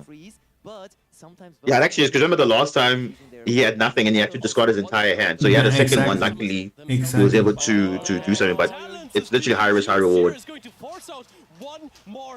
That's crazy though. Oh, you can still activate. Oh, talents. Yeah, he has to negate that. He has to. He doesn't have a choice there. Oh, he's just gonna allow it. Nah, No, you he can't. cannot. Oh, that's tough. Though. That's what I'm saying. You see why drawing, that shit is broken? Drawing like you would not have four had talents, cards. bro. Exactly. He drew like 6 cards. Those. Yeah, Didn't he he drew use 6 cards. 3 Yeah. allures? Just- Metaltronus. Oh my goodness, bro. Are you kidding me? Second negate. Okay. That's what I'm saying, bro. Allure is too fuck for that deck. And he can't chain Baron to that. He can't chain Baron. Oh, he can. Oh, wait. Yes, you can. But now he could just have an avenue to do whatever he wants now with his regular. Bro, like he literally knowledge just. shit. He There's no played more through. interruptions. Oh my gosh. At He has least no it- more interruptions, and literally he's probably still gonna combo. I think that was he. Yeah. He has a normal summon. Oh my gosh, bro. That's what I'm Nah, saying, bro. Allure That of shit Darkness is is too good. definitely. Allure of Darkness is definitely gonna get hit. Definitely. Like wow. Yeah, like Look at that. especially just because And he's of and, this. he- and he's still gonna draw another 2 cards from Jessica. Which is Okay, funny those because are- Allure of Yes, I'm at the Darkness start of wasn't. Those are 3 bodies for the link. Bro, this is Like, insane. bro, Allure of Darkness was not doing anything before Malice came out. It was just chilling. I mean, it was kind That of was like like- good in Thunder Dragon a bit. It was used in But But dude, Branded. that's not. That's That's a. Having that card definitely in their lineup, Enzo resulted multiple Oh times in boy, top Link 4. Dakota, Like Red this- Ransom, Also resulted Yeah, he's just gonna go Oh, full bro. comp. Malice deck most of the time. and literally he got all those extenders. I'm pretty sure he got all that talents, Metaltronus from just drawing those cards, bro. Like, yo, Yeah, from off of Insane. Allure. That shit is literally, they were all 4. Yeah, now he's literally back in it. Like he Yeah, can look at- literally look at OTK Pac's this face. guy. It's truly online here. Of course. Like imagine, oh, hard crypto's gonna be rough. Yeah, no, that's that's Yeah, mad. Link Decoder. Okay, access code. This is code, bro. This is game, dude. This is literally game. This is game because literally access code gonna banish twice, and then crypto's gonna come back at 5,000. It's literally game. Right. So interesting, bro. Look at that. Not even Remember interesting. when This is Crypto- like stupid. like it's like yeah, it's crazy how he played through all of that. Oh, that's crazy though. Just off of Allure, bro. You know what I mean? That I'm saying off literally off Allure, like and the fact that he had 2 copies of Allure or was it 3? I'm not sure, but that's It was crazy. like 3. He used 3, Yeah. right? I'm sure he used He's 3 Allure. Yeah. Okay, we can definitely check it back in the replays and stuff, but that's insane. Look at that. And you see what I'm saying? One card does way too much. Literally does way too much. And the crowd is equally so. Damn, bro. To see it. They're respecting the work that these players have put And that was kind of clutch though. Luckily he had the allures, but if he didn't have the allures, he would have lost that easily. I mean, Oh, yeah, dude. the lure itself, like the lure itself, is a gamble, and then he was very lucky because that gave him the Yeah, other exactly. allure and then the other allure. Sure, bro, like and in fact he I mean, drew who into knows? He talents, coulda had 2 of- Metaltronus. Yeah, I mean, he's just waiting. We don't know. We don't know. Because even if he had 3 allures, then he was like he had not a really good hand because it was almost like a brick hand. You don't have a monster Yeah, to but banish. unfortunately for allure, it's not like a once per turn. So 3 allure is like okay, cool. I get to draw as many and bait interruptions pretty much. Chance it. Let's hope it doesn't haunt him for too Bro. long because And he had Madison Underground, like yo, the perfect setup for him basically. But yeah, it is what it is. So something that it could immediately Yeah, make up shit is for busted. by just making it even 2-1 down, even through all of that, they were still able to OTK. That's insane. Like wow.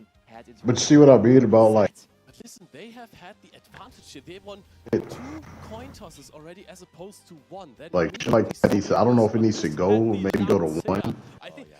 Maybe Allure can go to 1, unfortunately, because of this deck. Allure is at 1 in OCG and TCG, I think. Yeah, but it's at 3 in Master Duel. I think they recently unbanned it like a long time ago, but the fact that, I mean, you can see now. For a while it was at like what, 1 or 2 or something like that. Yeah. I think it was at I think it was at 2 or something like that. I think the deck that was abusing it a lot was was it Dark World?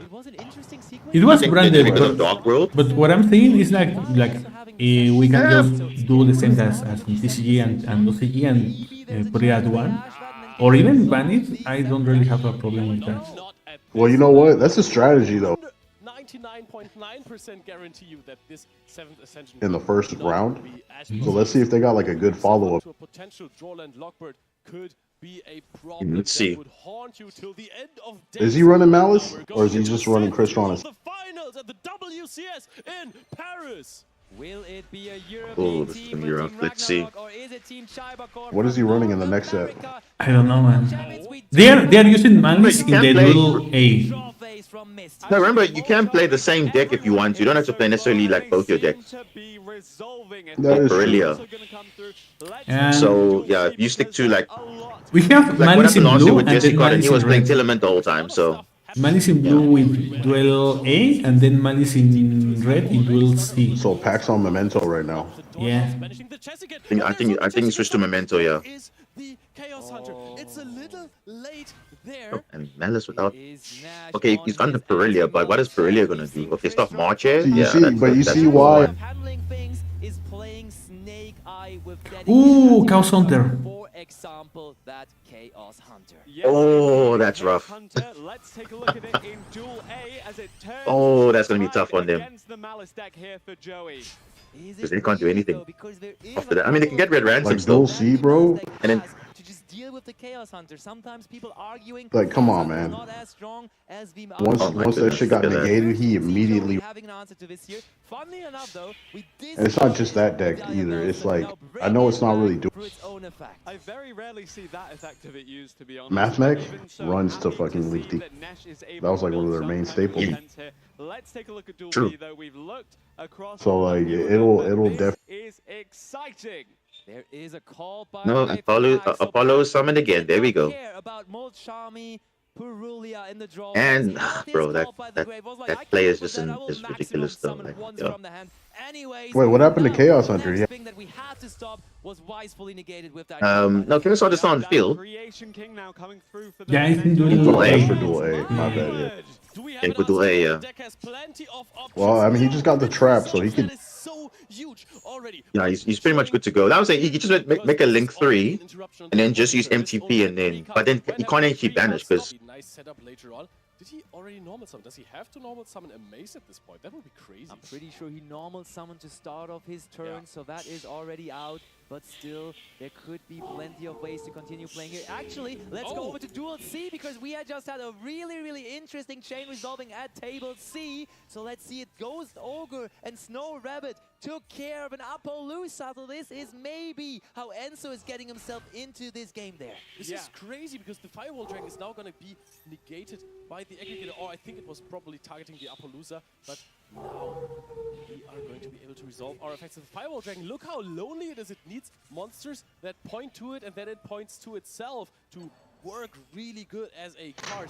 Right now, there is nothing, even though I'm pretty sure that Luca has GWC set up to banish this Whitebinder, or a Marcher to banish the Whitebinder, summon it back, get all of those cards back, and get multiple bounces. And even if Duel C is not going by way of the Malice player right now, Duel A certainly is. And we have the normal summon of access code is being summoned in Duel A. Looks like it's going to be game day for I think for Enzo or for Joey. I think it's for Enzo. No, Enzo's in Duel C. Access code talker on his first turn, I assume. Yeah. To get rid of all of the follow-up that Nesh set up. So Looks like Joey's gonna win Malice can also hand loop now. Let's take a look at dual A because it looks to be heating up in favor of Joey here as well. Yeah. This is Oh, in phase. Oh, it's main phase too. Damn. Yeah. Nash now is facing with 2 cards in hand. Oh, was that turn 1? Two set cards. See if I thought that was main phase 1. Okay. Waiting, lingering in the graveyard. That could be Malice Q hard. And Nash play through an access code and follow. We'll see. For your opponents. He's got 3 in hand. Incredibly strong of a setup, even though it just looks like an Appaloosa. Chiro. Kashira? Oh, I gotta Ash. ask that. Nope. You gotta ask that. Yeah, really well played and patiently awaited by Joey there as he did not. Marcher was just negated by Ghost Spell and Hot Magic in dual C. Let's look at that right now because I think this is maybe the Oh, he first just, time we can see a full combo oh, of no, that was a Malice different being one. interrupted by so much action across The the board Brazil. here, and again, So he just activated the Millennium guy? Malice deck pull out ahead. Now he got negated, right? Ryziel deck pull out ahead Yeah. against Malice. He activates the other They just Millennium negate guy. again, negate again. Yeah, that's and GG. just, you can't do anything. It's GG, bro. And it's literally GG. Imagine having both millenniums and you can't activate. Wow, insane. Yeah, he got That's cooked, that's bro. literally bricks, bro. You can't do anything there. You just gotta end his turn. That's GG, bro. End phase, flip, This is gonna trap. come back and damn. But you see, imagine if Apollo was not there, Nesh would have made plays because, of course, that's the only difference between that Apollo being there. And this will be the See. end of the game in favor of Chiba Corp if Joey can pull this Jesus. off. Look, you see, Crow, can you see? Look at White Binder. Look at what Binder is doing, generating so many bodies. Look at that. Oh my That's exactly what I'm saying. Like it's very crucial in the Malice play. What you can do is just banish. Ban. What's it called? The Appaloosa. Like that's no problem. Yeah, But the White Joey Binder is about is to- very important. He's going to pop off, literally like, damn, bro, I'm done. Game over. Literally game over. But there's definitely, Chiba Corp has one matchup there, pretty much. Yeah, I mean, it looks like end. He's not playing? Ah, the bro's got nothing. Yeah, he's just, yeah, that's game, bro. And Oh, this Nibiru. will be Joey evening up the series against Ragnarok for Chiba Corp. Okay. 2 and 2. Okay, so it's now 2-2 now. Team Chiba Corp, and we go back here into Duel B where Pack is summoning, and this time also. So we will go to set 3. We are now guaranteed. I think this was probably gonna happen. Between these teams. Yeah, definitely set 3. So it's gonna be interesting. At least all the, it wasn't like a complete, like one-sided thing. At least it's like kind of back and forth though. Yeah. But it's still not addressing the issue of Malice just being Dude, broken. like every fucking player, Appaloosa. Yeah. That's what I'm saying, bro. And literally, you can see Appaloosa is making a difference in these games. Like especially in Nesh's game, look at that. He had 2 Millennium cards. Just negate them. That's it. But Appaloosa has been a problem like since years ago. Yeah. That's why I got banned in the TCG. Yeah. Hyphen. Is that gonna do anything? I don't think that Appaloosa got. Kind of the desperation play, but we've seen it get that reputation because it's so good at bringing games back from the brink. Super Star Slayer, Typhon, Sky, Crisis will keep Mist and Ragnarok Typhon? in this duel. What's he trying to send the fusion back? That's just this I have way. no idea. You return Appaloosa somehow. Okay, but then again, you can just summon it again with more negates. Like, oh, bro, Apollo is just so whatever. I don't think he needs to do that now. It was looking hopeless for Ragnarok in this set. Meanwhile, Luca is just gonna mop the floor with this guy, clearly. Because, yeah, Malice being Malice. And now is going to combo through here, is going to make sure that this time he can't be stopped after this. Oh, it's 2-2 now. Might be game for Luca here versus Enzo. Tried his best, looked like he was definitely going to another round, which is at least a good thing because now it's pretty much anyone's game. This is the best deck in the room. I will show you why. And Luca will, if he does take this, take back the lead for Ragnarok here. Can he end this duel right now? Still a 3,800 defense token to deal with. I'm sure we can. Yeah, that Nibiru hit hard. Maybe in the end, what Luca has been preaching. And that's it. It's so easy to just get rid of it because, like, you go first with Malice. Yeah, that's game. Nope, access code. There it is. You know, when you see that, you know it's pretty much game. Like, there's nothing else you actually need to do. So it's up to Pac now to see how many wins they'll have. It looks like Pac's about to win. Because if they lose these next two, then it's gonna be quite difficult in the last set because all they need is just to win one game. I think it's gonna be 3-3 right now. You think so? Let's see how Pac doing. Like Pac is gonna win. Pac's doing pretty well, considering that Memento, he is. You know what I'm saying? He's known for playing pretty well with Memento, so I think he knows the deck inside and out, and that's kind of like a good thing. He can like play through pretty much anything. To get Akihiron in the game now. So yeah, Akihiron already just there used his graveyard effect to grab back a momentum. If he can Acheron somehow, to the hand, and it was then he can attack directly. Then he doesn't care about the field. Get back into this game was on the field and already used its effect to make direct attacks happening for our Tekutlika monsters, or it was destroyed from the hand. So we will have to find out whether that is the case or not. Is there an Akihiron activation in the graveyard here? Maybe. Chainlink 1 cross sheep, Chainlink 2 Gadig. Clearly Pac's most favorite memento monster as it's also his icon. Oh, did Gatic just target the Akihiron to add it back to the hand? I think that's a good home party target. So you can destroy it then, but then you would have to summon it back later. But I think at this point it's not even necessary. But of course, you can just go for Dark Blade. I thought we were going to discard the Akihiron, but we're clearly not. Just discarding Tatsuno Toshigo to play around a call by the grave. Yeah, that's not going to do anything. Is not doing anything for Mist. One he might go into a Zeus though, if he can't somehow attack directly. Because if he crashes, if he battles with Typhon, then he can go into a Zeus. Oh yeah, follow again. Oh my goodness. Oh no, access code. Yeah, he's going for that actually makes sense. That actually makes sense. Yeah, he's going for super game right now.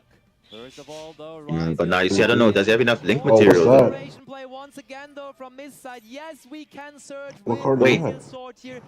why didn't he chain access code though?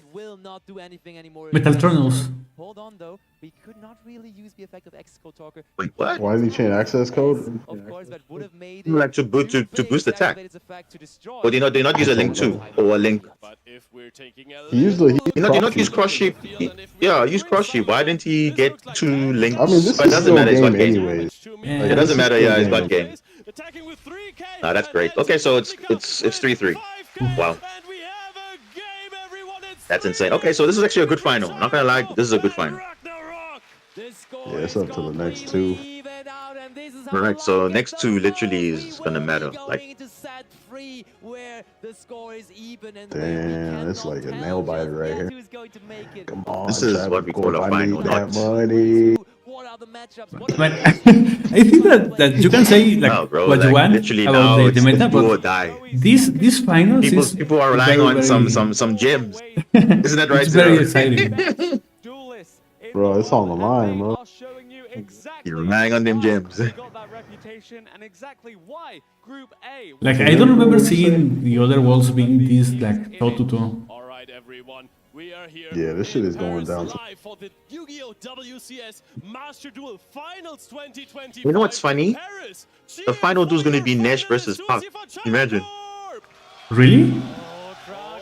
No, it's going to be Nash versus Pac. That's insane, though.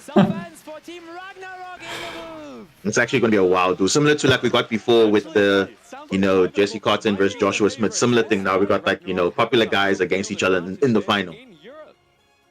For the final game, that is. So they are going to be roasting each other so much. No, I think you know what's going to happen. They're probably going to stall that game, and then hopefully the other matches are not going to be, because that's what they'll do. They'll say, okay, hey, if I'm not in the situation, I can maybe stall it out or do something. Because that's what happened in the past. They'll just, okay, you know that, okay, hey, this guy's going first. He's going to have full combo. They'll try and stall it out of the game just to make sure that, okay, it's kind of so interesting a bit. But yeah, let's see. Like, I'm just imagining the next videos in the Team Samurai channel. Across the course of the weekend so far, we've seen them perform so well I need that. today. Throughout the past year, we're looking back as well. Just these If are Team legends of Chiba their Corp respective energy, teams. TCG, they need those gems. Europe, North America, they've been all around the world, even to Japan. I in the need case those of gems. Miss Herman Hansen, and I believe also Enzo Fialos as well. Absolutely. And they realize that title. Man, just go to the next round, bro. That's to the game, bro. Why are they talking? I don't understand these guys. They're like talking for years, eh? They are just building Oh, let's go to suspense. the next set. There ain't no suspense, bro. That's how they Okay, win. there we go. Look, There we go. got money. Let's go. There we go. Rulers of the world, essentially. Who is going to make it? Set number 3 starts here. Come on, man. Ragnarok versus Chiba Corp. Look, they all nervous. 3, the first team to win 2. Mark is going first. So is he playing Memento? Or is he switch up the deck? I think he's gonna play Memento Ooh, still. who? Yeah, Memento is a stronger You think deck. so? So you know, literally his strongest deck is Memento. Maxi, Maxi, ooh. oh, that's Who rough. won, Maxi? Oh. Ash Blossom, yo, what? This guy's got everything, eh? Mental Bone Party. Oh, Ash Blossom. God, Like literally, oh, that's rough. that is rough.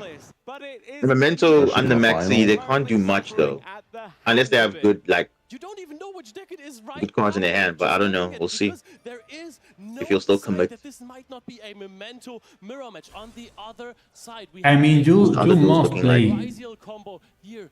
He probably won't commit. I don't think he will. If he's smart, he won't. I mean, you never cannot know what just he has in his pass. hand. Like, you are just giving up if you just pass. Because here's the thing, it looks like the other two team members are doing. With no punish thus far, and of course we do also have a Actually, nah, never in mind. the mirror match Ooh. taking place in your other duel 2. Yep. Duel A is looking. But Enzo's doing incredible up. for Luca right now, if I might say. There was an Ash Blossom He's choice literally from comboing off on like the no one's Man's business. Beach, which But is he has something plug-in, so he can stop you mid. have to do. Ash Blossom doesn't stop the combo Yeah, by but itself. yeah. And of course, if your Malice player gets Because that's what it is. Like right What's happening in the now, other game in Duel A? What's happening? Malice is seem like Like, they're this doing isn't combo, about- but they But it also never really feels like great because it doesn't someone being the star. Like you gotta think about the team. You gotta just win. Like if you gotta take a backseat, if the other two guys you can literally pull have it to do off, that. Yeah. Yeah. You know what I mean? Like in the mirror match, or is it the ritual beast that has been there for him time and time again? I think that's what Pac is doing. Finals of the World Championships, we're seeing a plasma hole being I think Pac's just probably gonna play it out. And that's literally what I said. They're gonna try and stall that game out specifically, That's the and thing. let the Oh, he's getting other another guys card. fight each other out. Like, that's why I say that he needs to play. Like, he cannot just pass because he needs to at least fight. Most of the times I won't even say those Okay. Rizial players You think do so? So he has to just combo normally. If he has Nibiru, so what? He just has to keep playing. Is it going to be the terribly tired tap here? Oh. It is once Bro, what is again Enzo setting up? Jeez, what a field. Turning so far only Oh, he's got the one full field rise into of defense position. Yes, indeed. Oh, this match Baguska? between Enzo and Menos Damn. is heating Oh. up. Yeah, and the fact that remember he's got Star Legion on the field, so he can't even target those monsters, even Imperm. Pac is going in. Great decision to just commit into the maxi. Let's see how that works. Oh, out. Pac, yeah, he said fuck it. Interesting is the Ash Blossom. Nah, Pac is going all the way.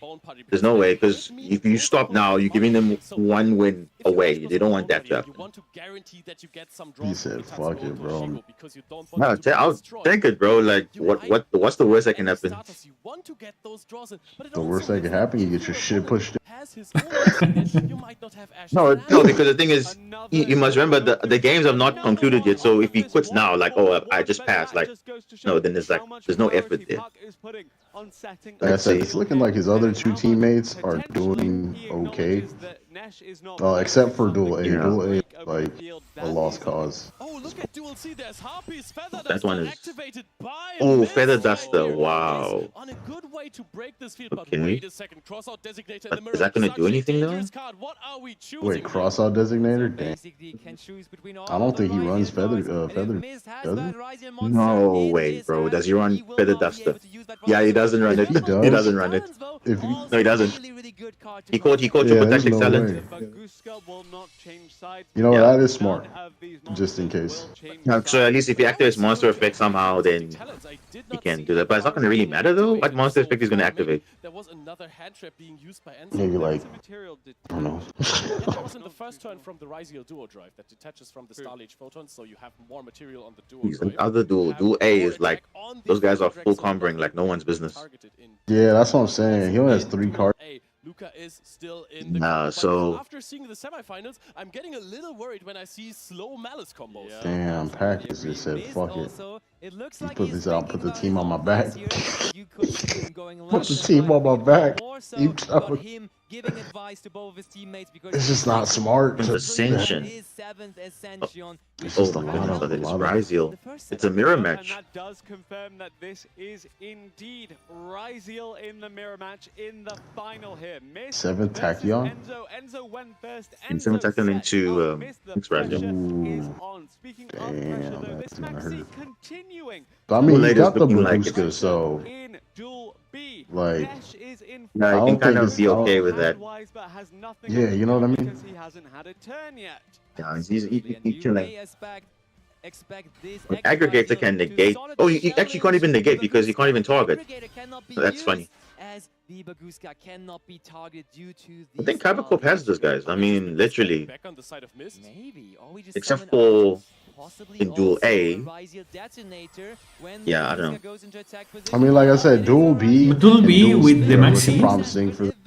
Duel B is looking the one that's going to be like maybe hanging there, but Duel A is looking Right. like one-sided and then Looks like Puck is still Sure. continuing with It the depends though, ball. because we don't. Continuing to give over cards here. He's holding so Becca's going for his best many. end board. I Can mean, he that's the close best he can game do. in a single turn with Yeah, he the might as number? well, because like if he just Let's already just make the played best it. end board that he can make, and then hopefully like Of just Miss and Luca. Does Yeah, Nash even but- have anything besides the Ash Blossom and the Maxi? Because both of those have been used already. I Gonna have a realize we full may board, very but well we'll see. experience 3 mirror matches. That's gonna be 3 nice to stall the pure game out. skill matchups across the board here with Malice, Ryzial, and Memento all facing off depending on what Nesh is playing here. Ooh, and it's really the question, what's left So in we the have, stack? Because Nash was very Malice open about versus Malice sharing matchup, the deck building Ryzial versus experience Ryzial with his teammates, and matchup he at said, the bottom, "All and of then my obviously in the teammates, they Duel kept on B is taking like cards away from me. So what it's is some left Memento here for versus I Nash? think It's maybe it's Snake certainly Eyes. I don't know. a big amount of cards in hand, Let's but see this what is still Nesh the does. ones that he can Indeed, have what here. is left Let's here see what for his deck Nesh? is gonna Apparently play. 28 or so cards. Oh, Okay, big flips. We just spoke about it now. But it is not the best start. There's So it doesn't stop Quick, Apollo damn. and SP, but yeah. Yeah, it stops his 5 In negate. your hand, you thing. must have something. It's still kind of hurting, but what are you going to do here now? If you activate Bone Party, you can just add something to hand. If you summon something, it's gonna get booked in the process. Just lets it resolve. That Book of Eclipse, those book cards in general have been very impactful here throughout the entire tournament. And here we have booked 2 monsters on pack side. Nah, Joey is going off. Encountered 2 He is not disruptions. playing This right is a now. phenomenal field from Puck. Forcing the detonator. Yes, the Book of Eclipse. I'm saying it's kind of ironic that It's not the super other impactful, 2 but duelers still, at the bottom are Nash literally can mirror have matches. It's like, such okay, what are the low odds? value trades when Yeah. you have like 1,000,000 cards in hand. What are the odds of that? The next thing I'm wondering about is why didn't we chain the Bone Party here? Because you could have easily added a Sleepy and then use that one to eventually go into a Twin Drag, destroy that one, get some more resources. And he's add just more gonna resources in the hand, and then you go all would the have way, had it seems like. chance to use your fusion Oh, to set you just Kobe something. is the one that the Combined Creation King. Oh And this game shit. in particular seems to be all about the resources, especially those in the hand of Nesh right now. Wait. What? What? No, no, no, no, no, no, no, no, no, no. No Evenly. space. Evenly. Evenly match? No. Oh, does he have it? He probably does. No, he See? does. Yo! Wait, Wow, does he have dude. like a side deck or Wow. something? Wow. Nah, this is not side deck, bro. Like, Literally, Dude, this guy's it's you can running play this- up to 3 or wow. Evenly matched looks to Yeah. resolve here. Puck resolving or reacting rather quickly, swiftly. He didn't chain Little Knight. Why didn't he chain Little Knight to dodge? You have the bone party. This can add a You know, I at least don't know. you can save Little Knight for next turn, and then you can activate and then keep I don't Appaloosa on know. field. That's what I would do. He needed the And monster everything just to comes back in end destroy. phase. Get you more resources, and you still Oh, have yeah, the yeah, that choices is plus right. Appaloosa. In the meantime, Oh, for Oh, okay. Then it makes sense then for the follow up. It makes sense. Well, I mean, at least that he can't die this turn because he's already skipped his. Yeah. Okay, Enzo has got this game. He just that game is done. So is it going to be just to dual B? Because dual A goes for red, dual C goes to blue, and everything stands So on dual C is B. done. Yeah. So Enzo's got to win. That's fine. Let's see now what happens with this. Dual B is done, man. I think Dual B is going to be the winner because Dual A, it looks like A. Dual A is going to be done also, but it looks like Dual B is going to be the one that's going to take it all. Looks like he kept Wow. the Appaloosa on board, got rid of everything else. Super curious what there is left. Now, that's smart though. I mean, why would you? The anguish is activating here. I would think if you have a If forbidden Appaloosa, I weapon mean, in yeah. your hand, Oh. you activate it. Yeah, I to know. Stop the anguish from searching. So it's literally coming down to and dual the B. Appaloosa. Yeah. Does he Insane. have nothing left? What are you going to negate with the Appaloosa? There's a We can take it home, bazillion Puck cards or here. Nash. Yeah, Let's see. nah, dual Ooh, it's A. Memento. That's an Memento. easy negate. You have to Oh, it's stop literally mirror match season. Literally, everyone's playing a mirror match here. Holy. Mirror match, Memento. Not negated the Tatsuno Chichogo on. I think he just got lucky with. Nash is revealing once more. This is not only. I mean, like, this yo. is Goblin Biker Memento. And we said this is a mirror And match Dual A is across the Dual A board. is finished, Right bro. here, Like I know that one. I don't see Malice, anything Yeah, happening he there. is. it's Memento. Like, Bro, we're just that's focusing on just Dual like- B. That's the main. That's the main one we must be focusing on because that's the one that looks like it's not going to end now. So. Paying off right now. Oh, relinquish. Whoa. Yo, that's actually big brain though.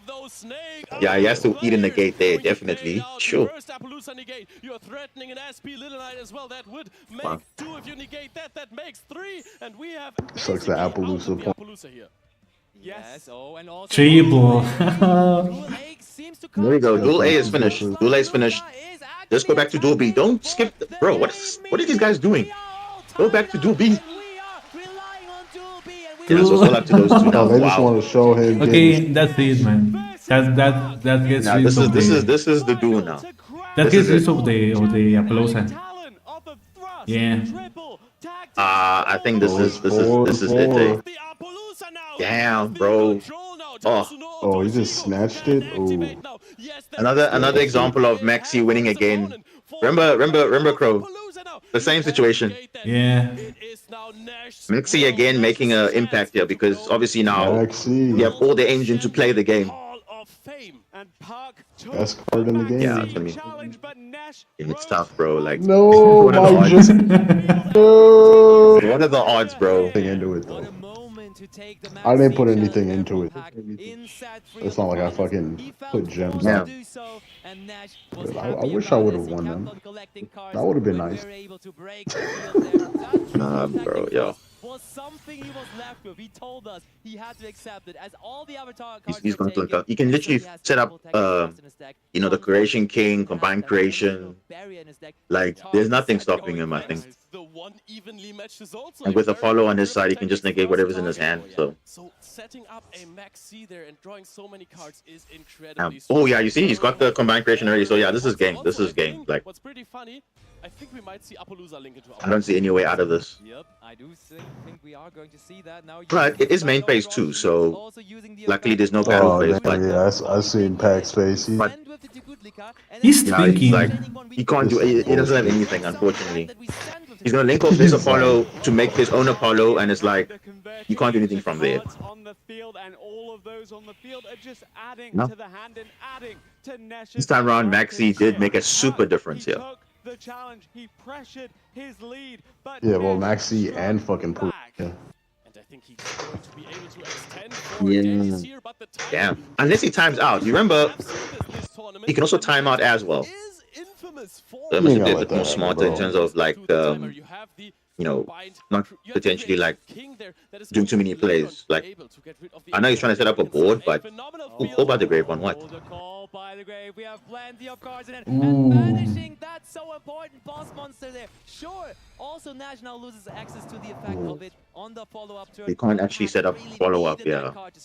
I think Nash does have access to the access code talker, however. Oh, that's tough, man. If you needed a big monster, you will still get one to close this out if you need it. Damn. Hey man, that's tough. I But mean, you see why I either would do nothing. the Maxi, man. I would Either do nothing or go combo. He's like, I'm combo because that's. I would not have played into that match. Should have fucking thought about that a little bit. I know that, but you see, in the context of this matchup, like you couldn't have an early loss. Like you can't afford that. So But do you really think he would have had all those? But like, considering that Ness is playing Memento, like if you do nothing in your turn, Memento can just combo, so it will have not mattered. Exactly, and then it just OTK. But so how like, do you know what was really in his hand? If he's dropping, We're in main phase 2. There's no you really think he had a really good hand? No. I think Ness only used Max D, and then the one that used Fuaros was, I think, dual A or dual C. Yeah. Oh, then I definitely would have not. yeah. We are so close to summoning out everything. Fuck no. Yeah, he's just. That's just me though. I would have played. I would have been reserved. As well here, just to be able to go into an Appaloosa later. Because you Bro, that's just. Because like, dude, he just had evenly. He had Book of Eclipse. You know what I mean? You like would have had yeah, all like the of perfect that. setup. Yeah. You know what I mean? That's what I'm saying. Like he gave him everything, and I'm pretty sure he And you built see, his 'cause you Memento see, he deck. traded his Apollo for to make his own, and it's like, yeah, this is like, and I'm sure that's imperm and everything. Like that's crazy though. Like That's what I'm saying. Like you think he would have had all that if he didn't give him all that. maybe it's a cross out. I didn't see cross out. Maybe he has cross out, but yeah, this is. Oh, and he probably has a bone party there that can pop that Trial Dragon, and Dude, then he can he's just pop got additional everything he cards. fucking needs, bro. He's got everything he fucking Yeah, you see, just yeah, you see like that, just cards, whatever. damn, It's a bro, wrap, that is bro. rough. It's That it's is a That's why wrap. I would not have played into this shit, bro. Like I don't know why he. Decision though to negate the sleepy there in the end phase because You have to, man. Like in that case, you have to. You gotta think. Yes, Like, but in that place, Play to, like, But give him a now million the question cards? is now. But the question is now, should he have maybe played? That's the thing, because remember game 1 he played Crystron. Maybe he should have played Memento. I don't know. but the thing here is that, like what Gamer Zero is saying, like if you pass there with just a couple of monsters on the field, you have nothing really like to defend yourself. And knowing Memento, like maybe yes, if you are hoping the Ness breaks, End phase, yeah, this is over. like, yeah. He has no other plays. Yeah, it's over. Yeah, you can see they putting the headsets down. That's it. It's a wrap. I would have rather him bet on bricking than giving him like almost his whole deck, bro. Exactly. just asking to get Especially shit in on. the stakes like this, yeah, it's like very. Yeah, but then And again, especially when there's it's a only decision that he one made, match. and that's it. But I mean, One of your if teammates you winning if you do and the other that one- there, man, that you know that everyone was going to tell like back, why did you just do that? Why didn't you try? To Maxi, yeah. Damn, bro. And that's it. We have new world champions in Ragnarok. Done. Well done, well done, well done. Is Ness Hey man, called that's Papa? that's Macedo for you, right? Like that's crazy. This fucking Roach wins the whole tournament. Did you see that? That is nice. Basically, bro, like that's going to be the topic of this whole thing. Like, bro, Look, Maxi won these guys the world look, championship. look, Like, come on, bro. Look. It says Papa, right? Like, is that his actual Yeah, name it or what? Papa. No, that's just a troll name, bro. Because obviously, if you follow him on his channel, like he does, have those kind of like funny names and stuff. So it's just like a joke, basically. But yeah, I think it'll be cool after this. Like, no love lost, honestly. To be fair, like all of them were pretty good. I mean, it was literally a I think the game would have been quite different if Maxi wasn't there. But I mean, the fact that they were all mirror matches was also kind of interesting. But there's only one champion, and that's them. So, damn, bro. Dude, that is some bullshit. I mean, that It kind of feels like, wow, it actually could have been a crazy game, like, to decide it all, but it was just kind of tainted a bit by Maxi. A little bit. A lot, actually. A little bit? What do you mean? I'm kind of like, so I'm kind of playing devil's advocate here, like, oh no, it's fine, like, oh, just a little bit, nah, bro. It's like, not fine, bro. It's not fine, bro. This shit is bad card. you know what's funny? In the same semifinal, also, the same thing. One of the semifinals, Maxi was also a difference as well. Like, they drew all their engine and then they're able to OTK them the following turn. So, yeah. Like, dude, the card has a 9 on Matchable, so what the fuck, dude? That's why I wouldn't play into, because it has a 96% win rate. I don't give a fuck. But that's the fact, man. That's the fact. Like, bro. that percentage also takes into account that you don't do anything in your turn and your opponent just kills you.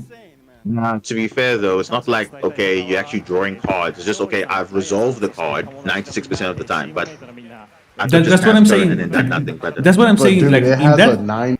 That's what I'm saying. In that 96%, it's also counting into consideration that you don't do anything and your opponent just kills you in your next turn because you didn't do anything. I can definitely tell you. Look, check this out. That I dropped. Not that I. Duels that I pass turn on, I usually win more. I can definitely tell you that. Just like my teammates, I want to thank our Definitely. opponents for a great In my case, it's Like, not. almost. It's not like that. Like, he's the total That's opposite. unfortunate, bro. And reason why I say that is because usually I have the games that I lose is when I don't have. No, but that's Like, just it's not luck. my fault. That's just luck. Like, in my case, it's the total opposite. If I don't do anything like going against Maxi, my opponent just does everything.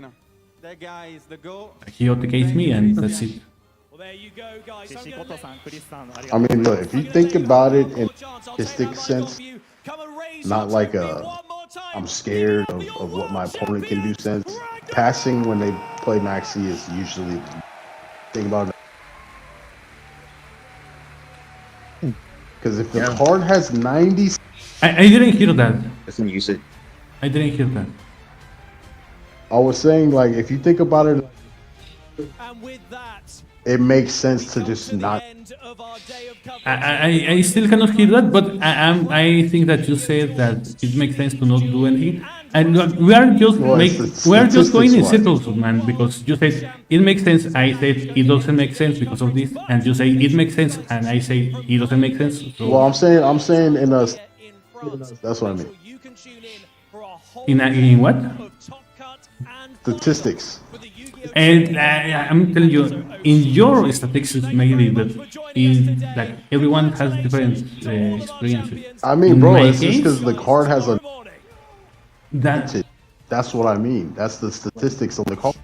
I'm telling you, man. That's Like, why- you're not hearing my like what I'm saying. I'm saying that the card has 90-something% of win rate because it also takes into consideration the times that you activate, your opponent doesn't do anything, and then you just decay them the next turn. So that's also in that 96%. So you don't know which of that percentage are actually tools where the opponent did something on their maxi, and then the times that they chose to don't do anything. Unless you can actually see those percentages, you like that 96% doesn't do anything for your argument. Yeah, it does, bro. It's a 96%. That's what I'm telling you, man. That's what I'm telling you, man. You're gonna It's win 96% when you. of the time. That's what I'm telling you. The percentage is telling you. That's what I'm telling you, man. That 96%. I think. I think. Remember. Just let me explain this one final time. That 96% of win rate is also taking into consideration the times when you resolve the maxi, because that's all that's telling you. When you resolve the maxi and the opponent doesn't do anything because he doesn't want to give you cards on their maxi. So they just pass, like I and said, you the can same thing. OTK How many them. times do people statistically wise win when they actually? Exactly, that's what I'm telling you. You cannot say one way or the other just because of the 96%, man. Statistics wise, is not the right move. That's you're not them too much advantage. You're not actually like realizing what that percentage tells you, man. Bro, like look at Yu-Gi-Oh as a game. There's no just look at Memento. You know Memento can do like a really play everything. Well, that's what I'm telling you. Yu-Gi-Oh is a really fast game. Like Yu-Gi-Oh has reached a point. That's what I'm saying. So that's actually what I'm saying. The Yu-Gi-Oh has reached a point where you cannot just pass on the maxi, because if you do that, like unless you have a lot of hand traps ready in your hand or something, you are just giving up because Yu-Gi-Oh is now a very fast game. It's almost guaranteed that your opponent is going to full combo you next turn because you didn't have anything in your field.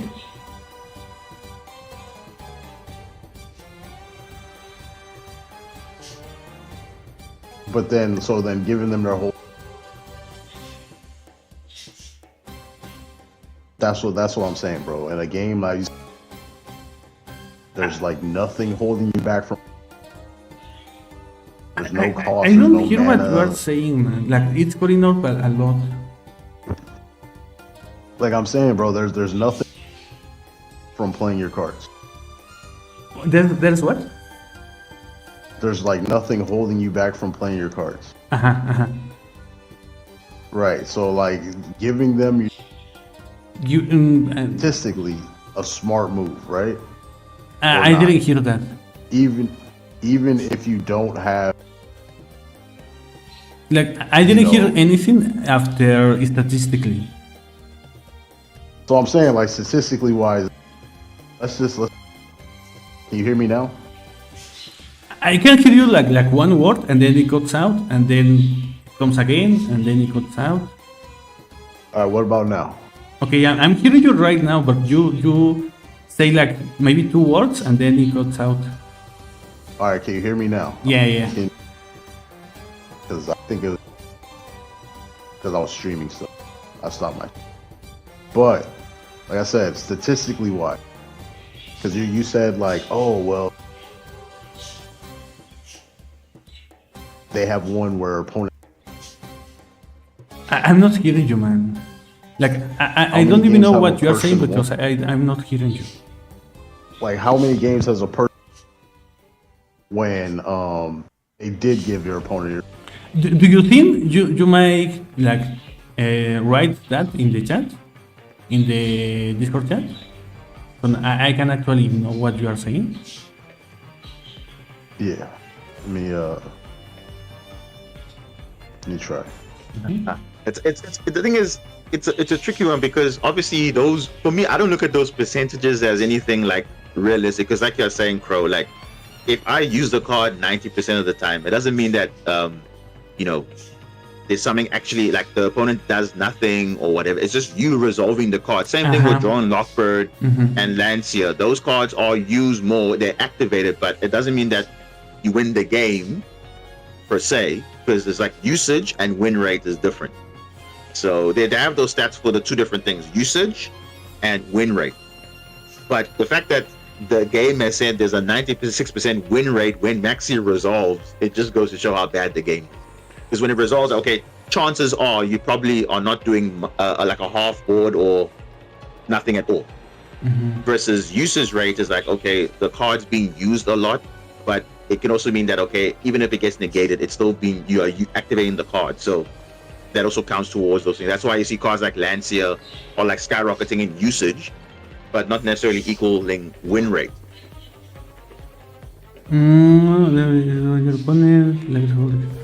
Okay. I'm hearing what you're saying now. Well, I'm what's it called? Reading what you are saying, and yes, it's true what you are saying also, Diamond.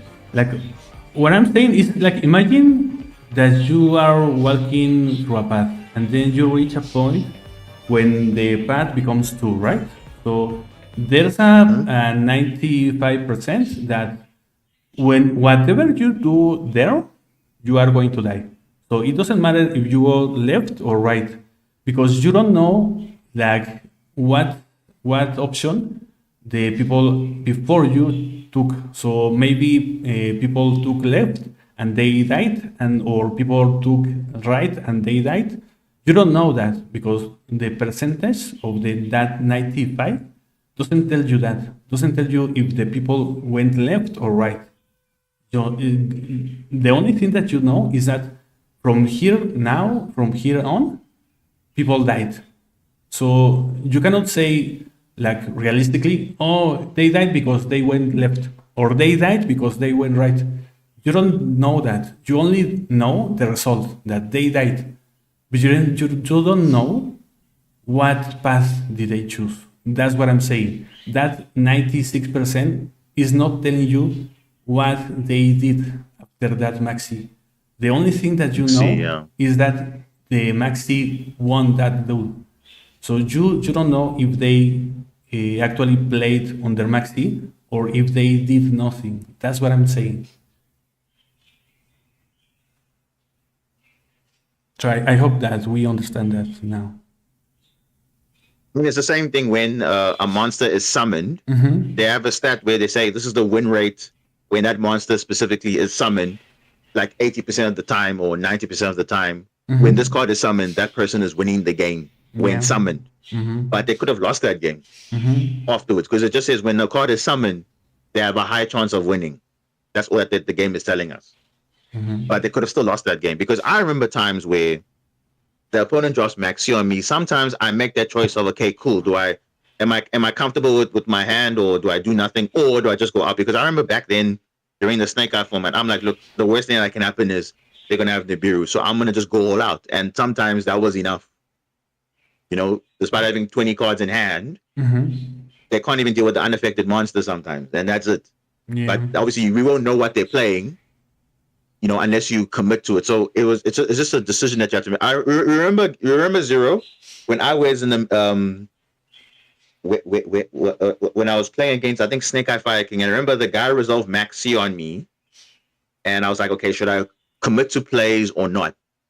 And I ended up committing to the play, and then it ended up not going in my favor. But if I did nothing, they would have OTK'd me definitely. But the fact that obviously in that moment I had to, like, decide, okay, should I resolve, should I continue the combo or not? Because I broke his board at Kaiju, evenly match, whatever, but the guy dropped a max C, so I'm like, I can't just do nothing and have an empty field. So I'm like, let me just go all the way, and for example, either works out in my favor or it doesn't. Gamer is not now saying, I feel most of the time in my experience, passing on maxi doesn't lose me the game. I win more often than not.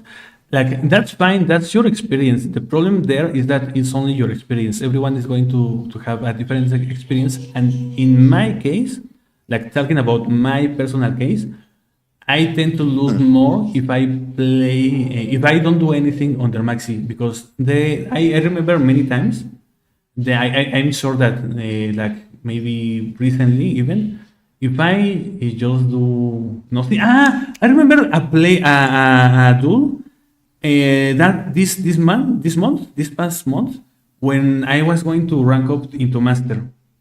So I went first, and the opponent had maxi. I chose to do nothing, and what happened? I just lost the game. Like, he just went full combo. So, in my experience, so can you see, Crow, how one card literally forces you to, like, make those split decisions? Should I combo or not? And that's how kind of toxic maxi is. That's why it's like, it's such a card that really just, like, it just kills your momentum in a way, because, like, you know for a fact on paper you could have had a good matchup, but now because of this card is deciding, okay, look, you want 30 cards in hand, but I have a full board, but they can probably out it because they probably have all the board breakers that they want. But yeah, it's really it's that. But then again, I hear what Zero is saying, that look, in the World Championship stage, you gotta be smart. But given what was at stake, if I won't lie, because remember, Zero, you must also remember the context was quite important here. Both teams were 3-3, so the first two matches mattered, the first two wins. So if he had an early loss, it already puts pressure on the rest of the teammates, because now it's like, hey, I didn't really put my effort into this last set, and literally it will be coming across that this guy wasn't a team player, wasn't looking out for the team, but he literally took it to the last game. And actually, he didn't do that because it would have been over. We can remember something that Diamond said like a few minutes ago. That's very, very important here. Diamond said, I think they're going to stall in the Pack versus Nice, right? Yeah. And that's exactly what Pack tried to do. What happened? Yeah. Pack tried to stall as much as he can, just to give the opportunity. Can kind of recover. Just to see if their teammates could win. So it doesn't matter if he lose, because their teammates could be able to win. So that's the important part also. So thinking wisely. It's just those things that at that moment, it's like you have to, like, obviously, yes, he made that decision to go ahead, but being mindful that, okay, there's a game at stake here. If I lose this game early, I'm putting my team at one win away from losing the entire thing. So exactly, it would be like, oh my gosh, he didn't even try. So he literally did the best thing he could have done at that time, was just to play on, stall the game out, because at least it gives. Give them time, exactly. Just hoping that they can be able to win. So just play, just stall as much as I can, just to rely on them winning the game. Yeah, because if I pass and the opponent has full combo, like, that's one win away, like one loss away.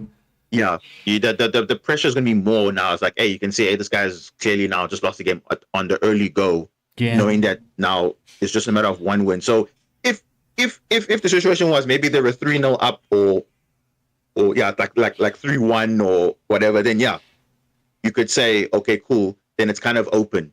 Then okay, yeah, you can just lose early. But because they were 3-3, and given that you also kind of clutched the previous game in set 2 to bring them back into it, just shows that, okay, yeah, like, you didn't just like give up. You did try and do something. So I think anyone in that position would have probably done the same thing, like looking at what's best for the team to give them a chance to win. Because even if I lose, at least the other guys have a chance. So that's why I didn't want to just give up the game early in that moment, though. But again, maybe, I know normally in ladder you wouldn't do that because there's nothing at stake there. Like, what's the worst? Okay, you lose a game, so what? But in this game, this was literally the championship match. Literally, like, his matchup was important in this case now. So you didn't realize it until later on. Now you can see, okay, the teammates didn't do well. It was 1-1. So now it all fell back to him, because initially the plan was, okay, stall the game out and see what happens. But now you realize, okay, actually now my game actually matters. So now it's like, let me just at least have some sort of a board presence. I promise you, even if the match wasn't there, would have been a different story. Who knows? But that's, again, like, you never know what the opponent will have. There's another thing, like, I think that's just, we don't know what the opponents are using in their decks this time, at least. So if Nace didn't have that evenly matched, it would have been and even clips. Yeah. Because, I mean, Pac had the Apollousa, had follow-up, had at least a couple of things that he could use to defend himself. Correct. Yeah. But yeah, I mean. No, so it was. And I would say it's just the pressure. You see that's the thing. I think everyone here knows what it's like to do something under when it's like, when something's on the line like that. Like, I mean, you got to make that decision, and you're like, look, the best thing for me is to pursue on, and that is that. But that's just how it is, I mean, it's like that. I mean, I see your picture now, top cards by usage rate. So you see, usage rate doesn't equal necessarily win rate. It just means the card is used X amount of the time. So you see the 90% of games, Maxi is being used. which means it's being activated. But whether it gets negated, it doesn't tell you that. Certain. I know some apps tell you, like that untap thing was telling you, like, okay, it was pulling out information from the game and was giving you all these detailed stats, like coin flips. Because remember, we don't have those master duel stats in terms of how many people lost a coin flip and how many times people who lost a coin flip did they win their games, because that also makes a difference as well overall in terms of like the whole experience of the World Championship. Because remember, last year the stats were not in the way of people who actually lost the coin flip. So I think it's the same thing again, that sometimes it's a matter of the coin flip, you know. And also remember that you saw now with yesterday, day one, most of the teams, they were going second all day, and that's it. You can't do anything about that, you know. Also remember that when they are playing, they can communicate with with their team. So I think that when the opponent when S used the Maxi, Pac was talking with their teammates. So I think it was like team decision. Like, just go for it, man. Give us time, and let's see what we can do. Yeah, and that's what I say. It's just at that moment you have to decide what's best for the team, and the best thing for the team was to carry on. Because you know, he was thinking for a bit, should I carry on or not? And like you said, I think they were talking to each other about, okay, hey, my game is looking a bit crazy. The guy dropped Maxi on me, but I know I have full combo. Like, what do I do?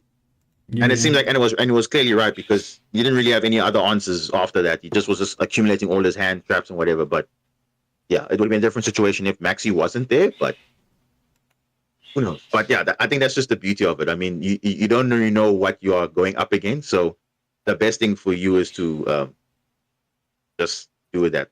Like, and that is that. So yes, and referring to the image that Zero shared in the chat, is the top cards by users rate, and just like Diamond was saying recently, like, it just shows you the amount of decks that are using that card in their deck, like the amount of players that are using that card in their deck, but it doesn't tell you the win rate actually. So it's just that it's the amount of players that are using that card in the game. It's just that. It's the same thing. Like, you see, I'm sure when Malice came out, and then obviously after a month it came out, obviously the stats were updated. Lancia was used like 70% of the time. Yeah. But before, Lancia was never there. It was never used. But only because of Malice, Lancia now was used more. But it doesn't necessarily mean that you won more because of using Lancia. So it's a different thing. Like, for example, Ritual Beast.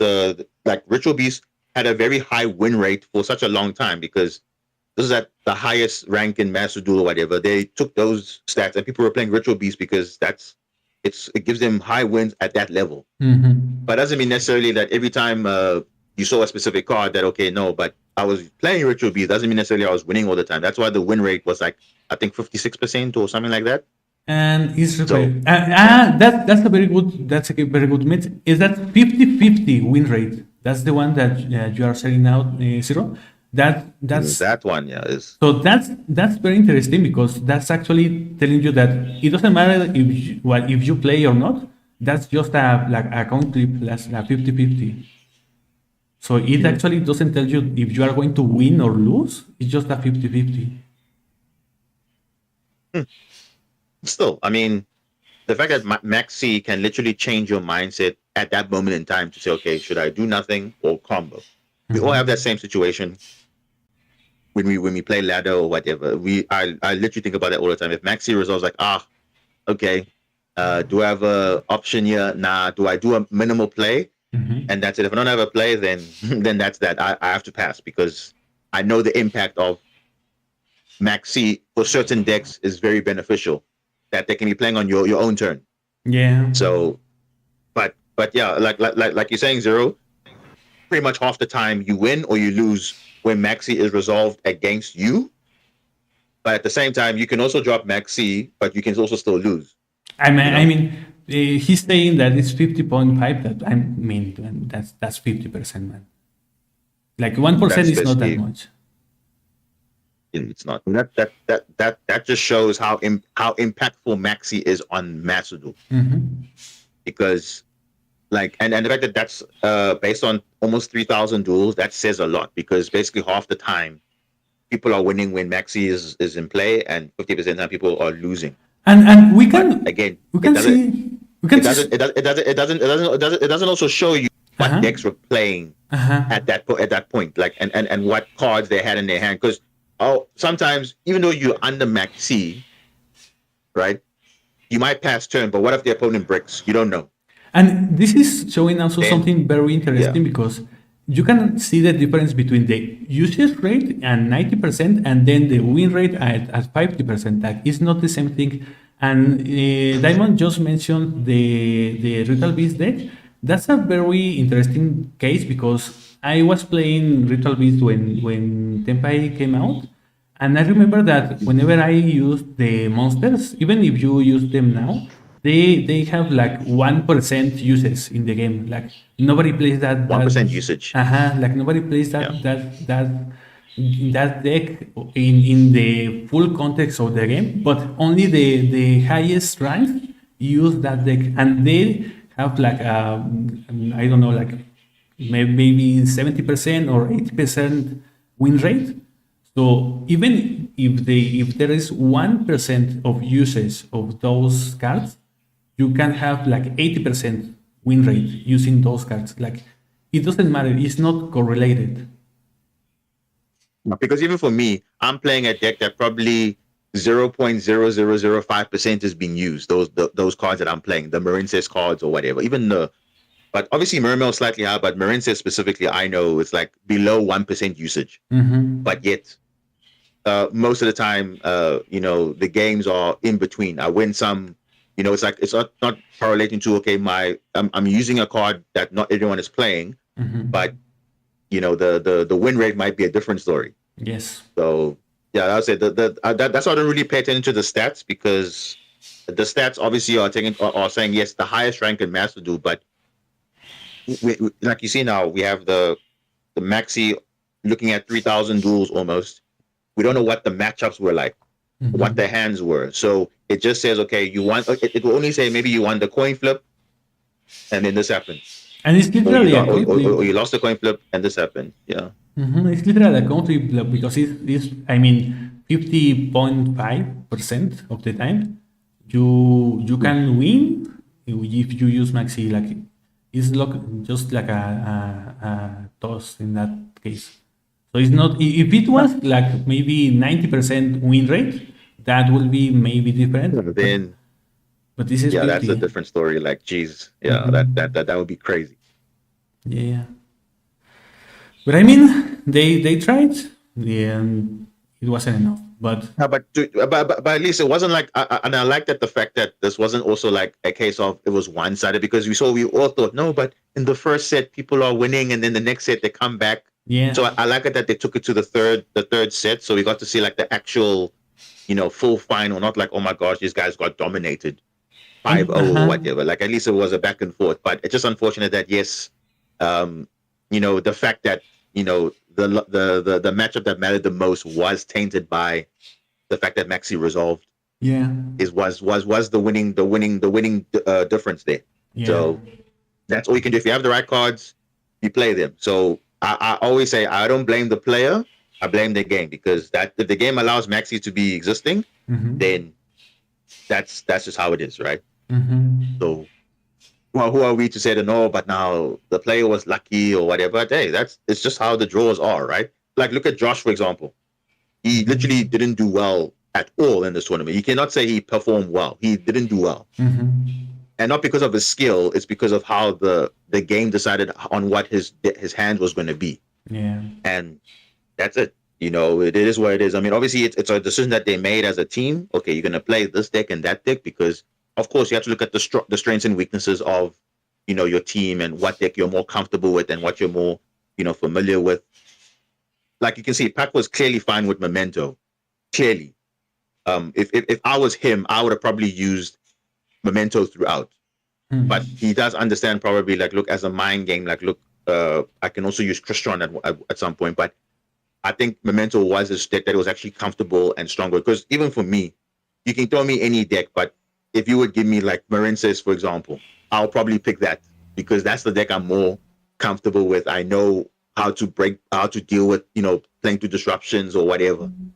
But you can clearly see the guy was a god basically, because he was breaking boards and making combo, having follow-up still, and you would think, oh, that's crazy.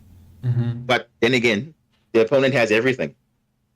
You understand? So even though you have all that knowledge and everything, it didn't matter. Look at that guy, the guy that got triple allure in his duel against Pac. You see, like that.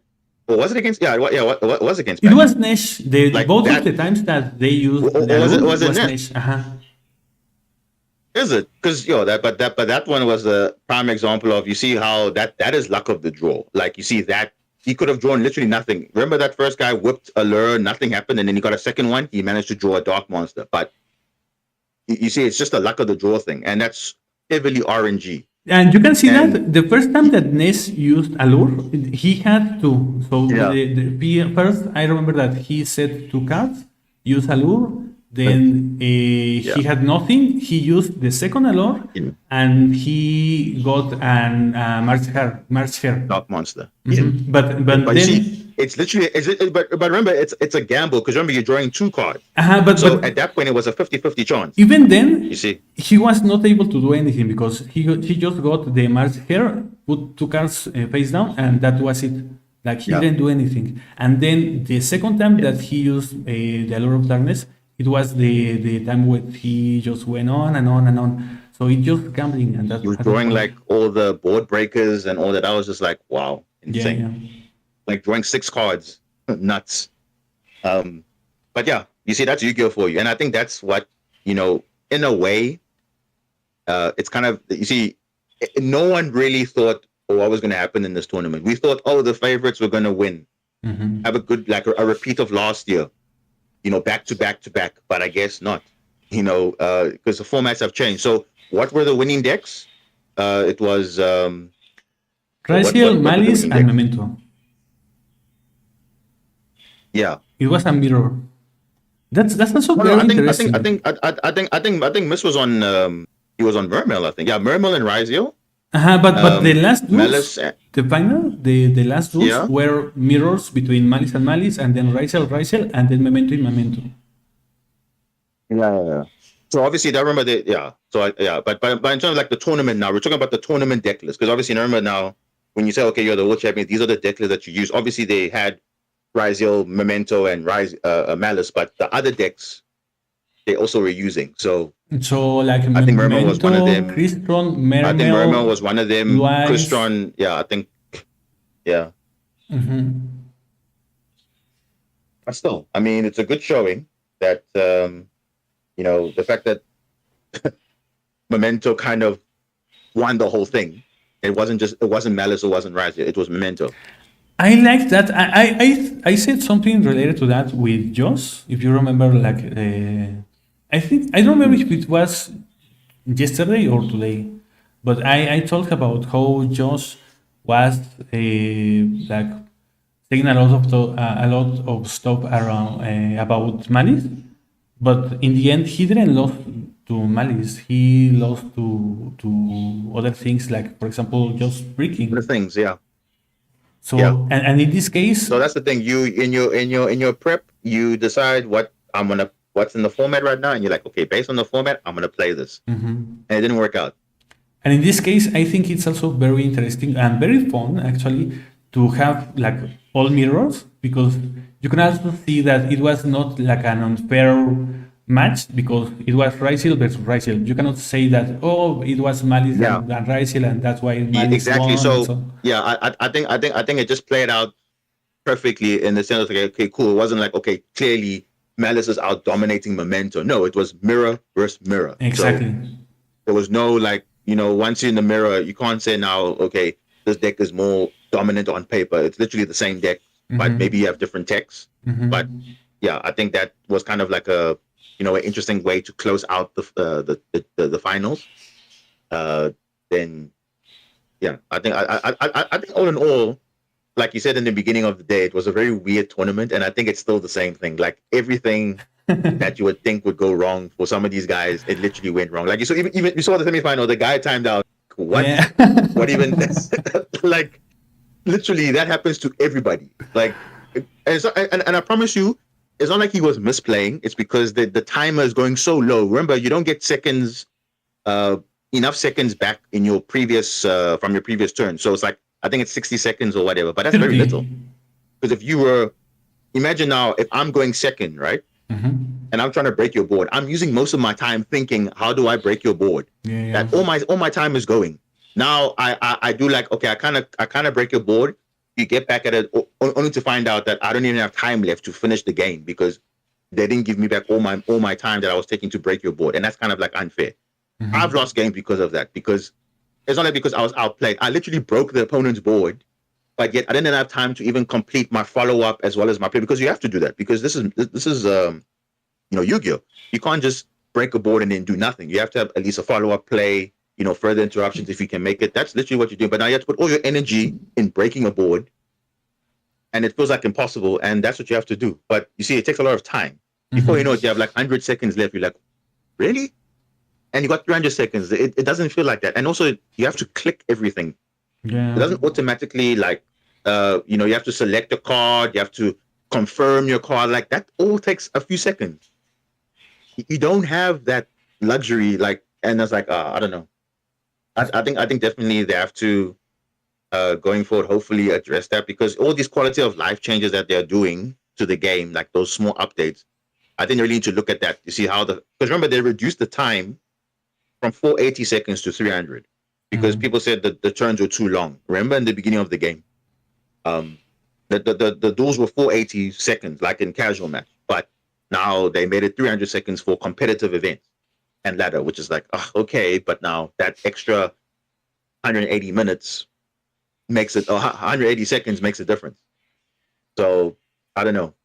They said the turns are too long, okay, but then at the same time, you don't get enough time back when you're in your follow-up turn. So maybe they need to work on that. At least give us 100 seconds or 180 seconds back, but giving us like 60 seconds after you just trying to break a board or whatever, that's not enough. And I think the timer should actually pause in certain point, like when you have to select your cards and whatever. I don't know why the time is still going down, because I think that's what happened there with that player in the semifinal. Like literally, he was just trying to obviously select his cards, but I remember everything is activating. Chain 1, click.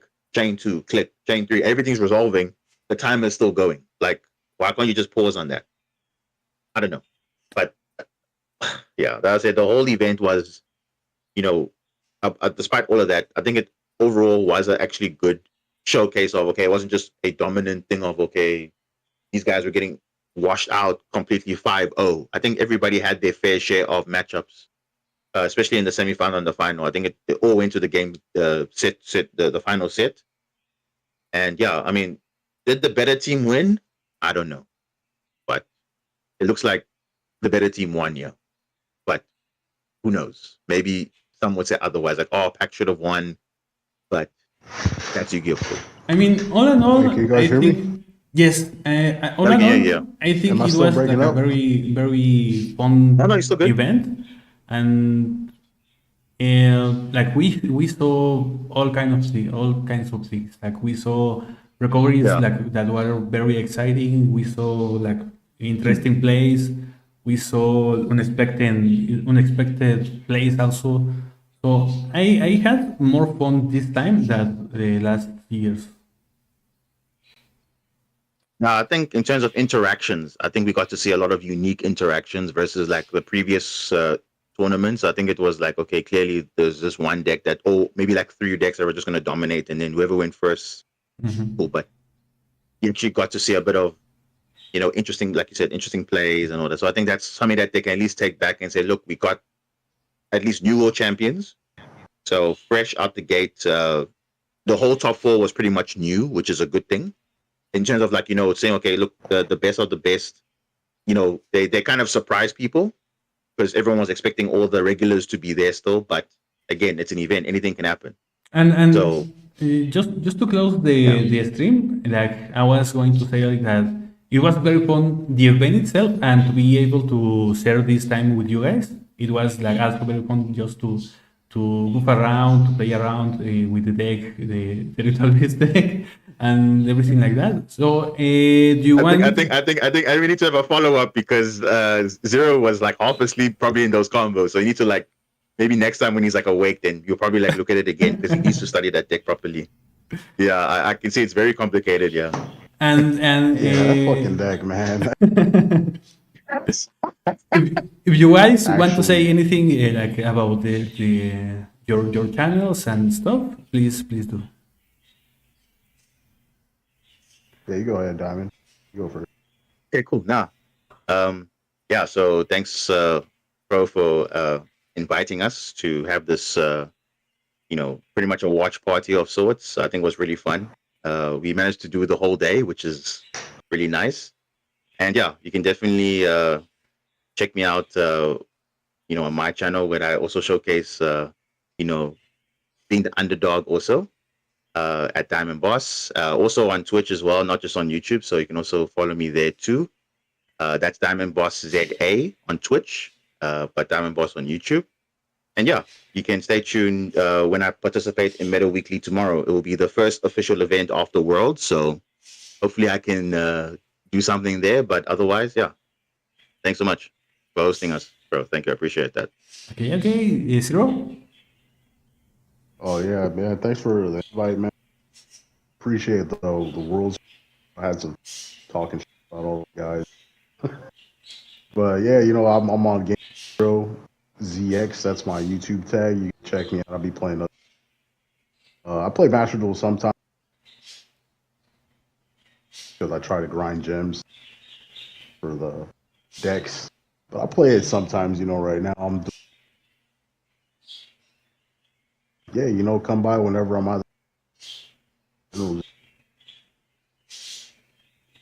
You're still calling out. I think it will be better if you put it in the chat.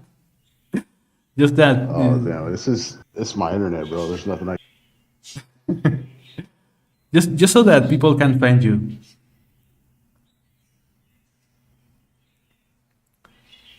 Yeah, I'll put it in the chat, bro. Excellent. So, like I said, thank you very much. I'm going to wait while Gamer Zero writes all of his stuff in the chat. Se lo recomiendo mucho. Son dos muy buenos jugadores. Zero no juega tanto ya Master Duel, pero sigue haciendo streams de otros juegos en su canal. Y en el caso de Diamond Boss, hace streams de Master Duel todas las semanas. A veces hace más de un stream por semana. Y normalmente participa en los eventos de DKIT los domingos. Entonces mañana justamente va a participar en uno. Para que se pasen por ahí. Justo Zero acaba de dejar su información aquí en el chat. Entonces ahí si lo quieren también seguir. Se lo recomiendo para cosillas. Creo que últimamente estaba jugando... what's the game that you are playing now, Zero? Skyrim. Skyrim, ajá. Actualmente está jugando Skyrim. Y entonces, si les gusta ese tipo de juegos, lo pueden seguir ahí en su canal.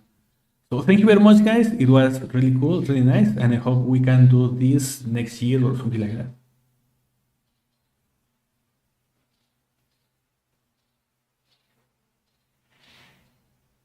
Hello? Yeah, I'm still here. Okay. So I'm just saying that it was a pleasure to have you here. I hope we can repeat this, and I'll see you around. Thanks, and see you next time. Cheers, guys. Thanks. You all about here already, or are you trying to do something else right now? You guys busy?